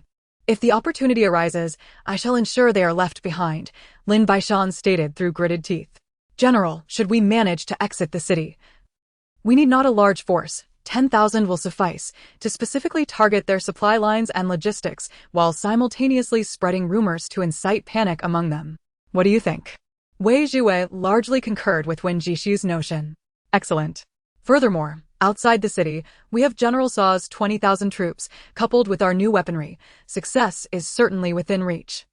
I shall personally lead 10,000 out. Generals Wei, Xin, and Tinia shall accompany me, while General Lu will oversee the defenses of Dinglan City, Lin Baishan resolved with determination. General, you need not take every matter upon yourself. I am fully capable of handling it, Wei Zhue confidently asserted. I intend to clear the path with our new weaponry. You lack the expertise for such operations, so it is best I handle it myself. Now, there is no need for long faces. Our supplies are ample, and if necessary, we can simply outlast them, Lin Baishan said with a smile. 3 days passed without a hint of withdrawal from the coalition. On the 4th day at dawn, Lin Baishan, accompanied by Wei Zhue and Tinu, led 10,000 troops out of the city. The moment they emerged, the six-nation coalition encircled them. Lin Baishan hurled 2 grenades, causing numerous casualties among the coalition soldiers before leading his men in a swift retreat, the coalition unable to pursue. By the time Wang Lifeng received the news, Lin Baishan had vanished without a trace. Armed with detailed logistical routes of the coalition, Lin Baishan understood precisely how each nation supplied its forces. Sulla, stationed near the miasma barrier, was summoned by Lin Baishan, who promptly issued orders for both of them to disrupt the enemy's supply lines, particularly targeting the kingdom of Dingji. The following day, both forces departed, continually harrying the supply convoys of each nation. They seized substantial quantities of provisions, incinerating what could not be taken. For 6 consecutive days, their harassment persisted, during which coalition spies intercepted fragments of an agreement between the kingdom of Dingji and the great Yan dynasty. Despite the majority of the document being destroyed, it was evident that Dingji sought to compromise with the great Yan dynasty at the expense of the other 5 nations. though Wang Lifeng vehemently protested. The other 5 nations appeared skeptical, yet hesitant to confront Dingji directly. As the coalition's supplies dwindled, the looming threat of starvation for their 300,000 troops would lead to their inevitable collapse. Lin Baishan and Silla continued their assaults on the enemy's supply lines, executing swift retreats that left no opportunity for encirclement. An increasing volume of provisions was transported to the miasma barrier, even reaching the territory of the Kanjia tribe on 2 occasions. Silla expressed profound gratitude towards Lin Baishan. The situation had reached a stalemate. One day, Lin Baishan received word that the kingdom of Dingji was transporting 50,000 loads of provisions, intended for distribution among the other nations to win their favor. The convoy was accompanied by merely 10,000 troops, scheduled to arrive at Safong Gorge by nightfall. Crossing this gorge would likely seal their fate. Lin Baishan sensed something amiss. Safong Gorge was not a necessary passage, so why would the enemy attempt to traverse it under the cover of darkness? It seemed a blatant attempt to lure him into a trap. Summoning Silla, he stated, "General Silla, the provisions from Dingji will arrive at Safong Gorge tonight. I suspect it is a trap. Position your 20,000 men in ambush at Juming Cliff. A location easy to defend yet likely too small to accommodate the full force. Divide 5,000 to stand guard at Zhuanggu Forest. I will provide you with the antidote. If I fall into their trap, I shall flee towards Juming Cliff, or rather, lead them there. Once they have all crossed, we will spring the trap, surrounding them from 3 directions: Juming Cliff, Zhuanggu Forest, and my escape route." Lin Baishan's brow furrowed in contemplation. "General, this plan places you in considerable danger," Silla cautioned. "It is of little concern. The risk is manageable. I am now confident that Safong Gorge is indeed a trap. I will lead the Tsangming army and retreat at the first engagement. Should we succeed, we could eliminate tens of thousands of them," Lin Baishan asserted with unwavering confidence. Silla nodded in agreement. He was more than willing to engage in such battles, for each time Lin Baishan would generously bestow upon him a plethora of spoils. Leading the Tsangming army, Lin Baishan intercepted the grain convoy of the Dingji kingdom at the stroke of midnight. No sooner had they made contact than at least 20,000 troops surged forth from both flanks of Safong Gorge. Lin Baishan commanded a retreat, and the Tsangming army withdrew with remarkable swiftness, akin to a gust of wind. The soldiers of the Dingji kingdom and other nations pursued relentlessly behind. Chapter 91. A Great Victory. Lin Baishan led the Tsangming army in a rapid retreat towards the Cliff of Despair, personally ensuring their rear was protected. The soldiers of the Tsangming army had received word prior to their departure, thus each individual ran faster than usual. Lin Baishan observed the 6 nation soldiers fervently chasing after them, a smile of delight spreading across his face as the Tsangming army quickened their pace even further. The more they ran, the more palpable the sense of urgency became for the soldiers of the 6 nations, both commanders and foot soldiers alike, who hardly paused to contemplate their motives. After all, ensnaring Lin Baishan would be a monumental achievement. Regardless of his formidable combat prowess, it would ultimately lead to either his demise by arrow or capture alive. Feng Yishan, the commander of the Dingji kingdom and orchestrator of this operation, was overwhelmed with excitement, never anticipating that a mere stratagem would outwit Lin Baishan and potentially lead to his ultimate downfall. The Tsangming army raced ahead, while the allied forces of the 6 nations relentlessly pursued. Shedding nearly all their burdens in a desperate bid for survival, one could say they had cast aside their armor and weapons in their haste. In no time, they reached the Cliff of Despair, not even glancing back at their pursuers as they crossed it, even discarding their large cooking pots. Lin Baishan cast a furtive glance over his shoulder. The pursuing forces of the 6 nations numbered at least 50,000, yet the narrow mountain paths hindered their advance. Feng Yishan hesitated for a fleeting moment upon witnessing the terrain of the Cliff of Despair, yet he was unwilling to let the prize slip from his grasp. With a wave of his hand, the allied forces pressed on, never contemplating the possibility of an ambush, while the other 5 nations were equally oblivious, all rushing forward in a fervor. They soon crossed the Cliff of Despair, drawing ever closer to Lin Baishan. Merely a few hundred meters separated them. Feng Yishan had already begun formulating plans for his anticipated accolades. Suddenly, approximately 3,000 troops surged down from the Cliff of Despair, severing the retreat path, followed by all the soldiers of the Tsangming army, who abruptly turned back, blocking the advance of the allied forces. Arrows rained down like a torrential downpour, inflicting heavy casualties upon the 6 nations coalition, bringing their advance to a halt. Lin Baishan stood elevated above the ranks of the Six Nations, his horse beneath him, sweat dripping from his brow as he smiled down upon the coalition. "Kill them all, leave none alive," he commanded. At his behest, the Tsangming army notched their bows and released arrows soaked in oil. The Six Nations forces hastily retreated, gripped by a profound fear of fire. Wei Zhue ordered the Tsangming soldiers atop the cliff of despair to rain down oil-soaked arrows, encircling their foes from all sides. The flames surged, and as the coalition was pushed closer together, many of their steeds could no longer stand under the pressure. At that moment, flaming arrows shot forth from the Zhuanggu forest, raining down amidst the throng. Some attempted to extinguish the arrows, but the sheer volume was overwhelming, and as the flames ignited, a cacophony of cries erupted. The soldiers of the Six Nations were engulfed in chaos. Particularly devastating were the arrows launched from the Zhuanggu forest, where their origins remained unseen. Six Nation soldiers who ventured into the forest in search of their assailants fell lifeless before they could draw their weapons. The Zhuanggu forest continued to unleash oil-soaked fire arrows, the inferno growing ever more ferocious.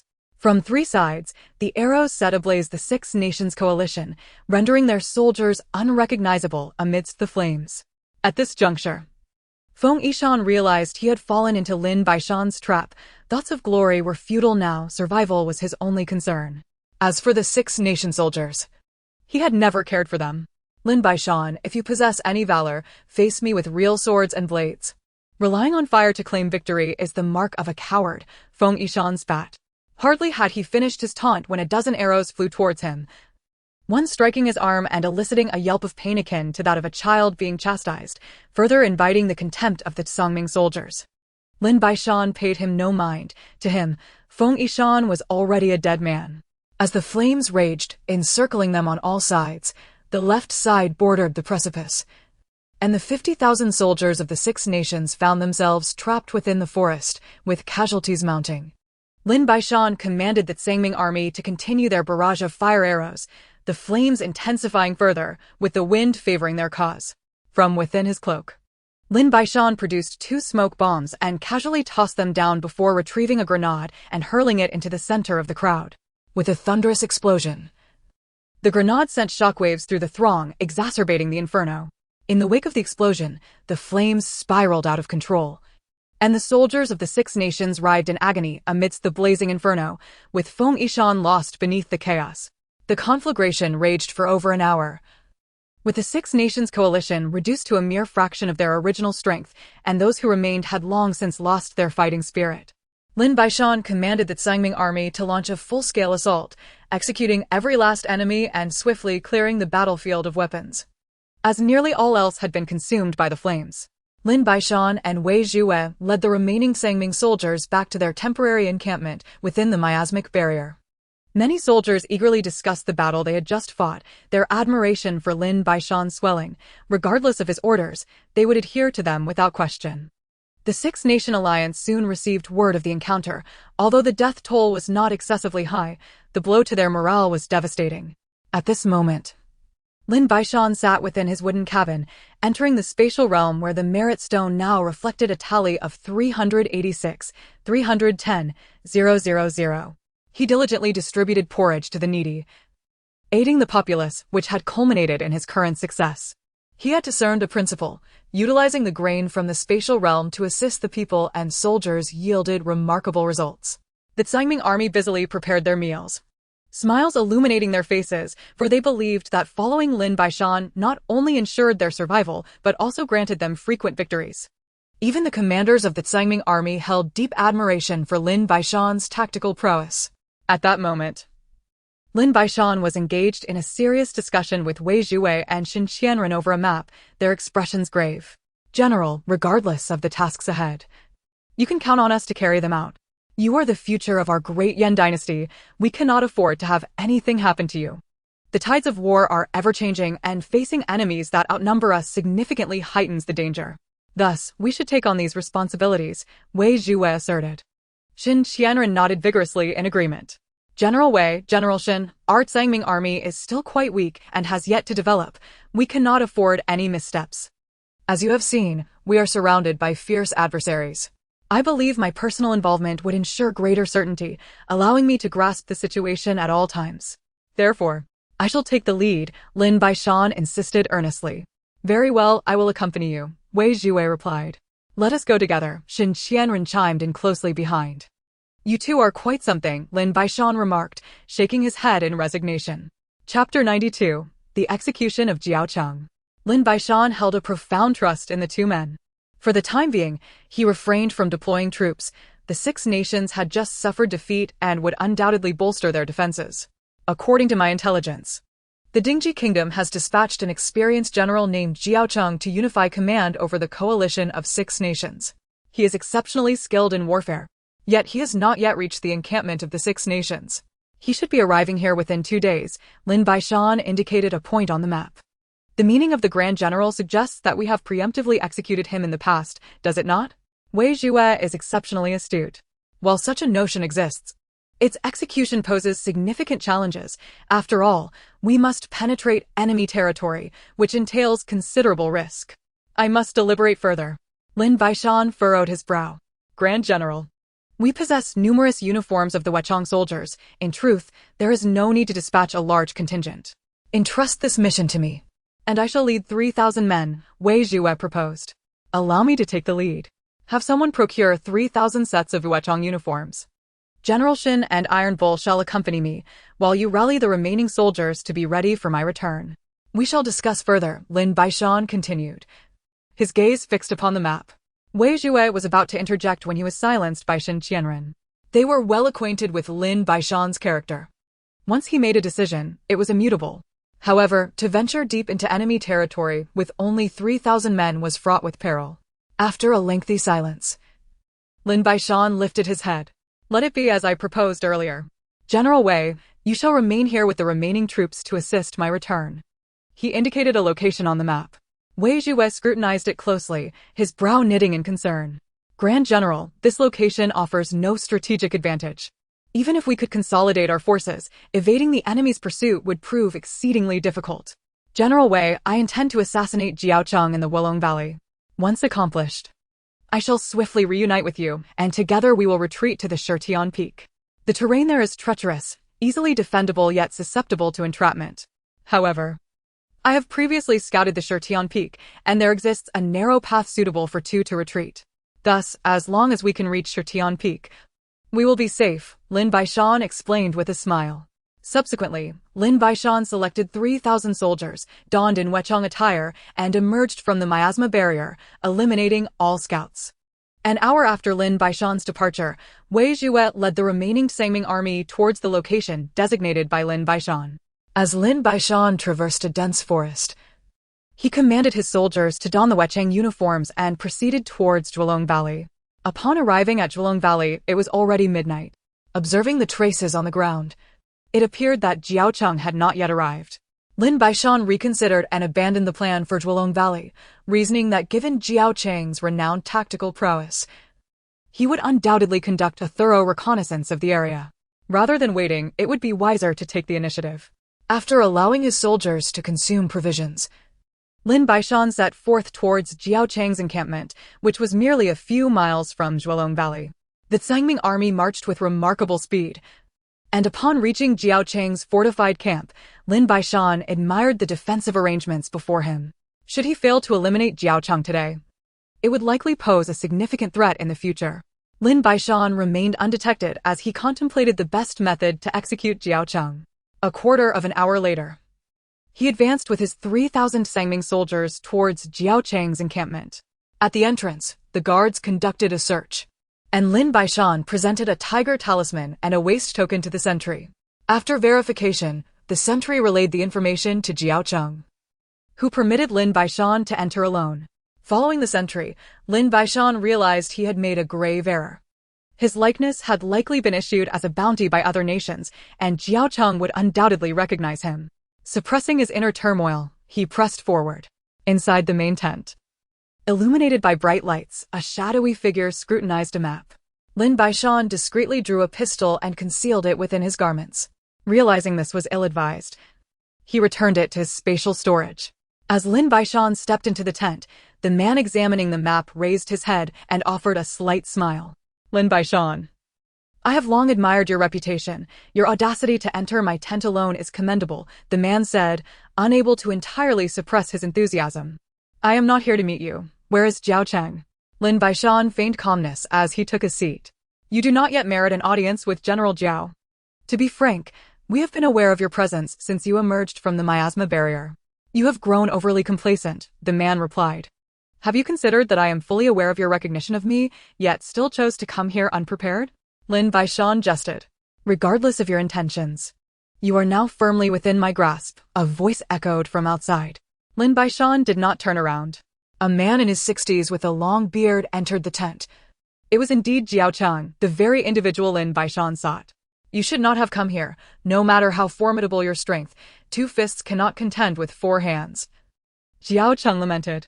And you should not be here either. Had you remained elsewhere, you might have lived to an advanced age, Lin Baishan retorted, maintaining his composure. Without further ado, Lin Baishan raised his pistol and fired a shot, striking Jiao Cheng squarely between the eyes. He then aimed at the 4 or 5 individuals within the tent, dispatching them with precision before slowly making his exit. Numerous soldiers were already rushing towards the tent, and Lin Baishan brandished his ghostly blade, retreating swiftly. As he neared the entrance, arrows rained down like a deluge. Lin Baishan swiftly sought cover as Shin Qianren charged in with soldiers, eliminating the archers to rescue Lin Baishan and facilitate their retreat. Fortunately, Jiao Cheng had brought fewer than 1,000 personal guards. Had he been accompanied by a larger force, Lin Baishan would have faced insurmountable challenges. The 3,000 Sangming soldiers disregarded the possibility of pursuit, safeguarding Lin Baishan as they retreated to the location where Wei Zhuo awaited. Consolidating their forces, they hastened towards Shirtian Peak. At this juncture, Lin Baishan could have easily retreated along the main road, with an army of over 30,000. It was unlikely many could remain behind. However, there must be a reason for his choice to head towards Shirtian Peak. The Sangming army ascended Shirtian Peak with remarkable speed. As the rear guards unleashed a volley of arrows, the pursuing soldiers stumbled and scrambled to retreat. It was only at this moment that Lin Baishan felt he had truly evaded the enemy forces. Whether he would be able to lure the pursuers to his desired location remained uncertain. The entire Sangming army descended along the mountain path of the rear, leaving 2,000 soldiers to guard Shirtian Peak. The coalition forces of the 6 nations found it puzzling why the Sangming army had ascended Shirtian Peak. If they could be trapped, their demise would be inevitable. An increasing number of troops from the 6 nations gathered at the base of Shirtian Peak, obstructing the Sangming army's descent. Meanwhile, Lin Baishan had already descended from Shirtian Peak, observing the densely packed forces of the 6 nations through a telescope. He scoffed softly. It is time.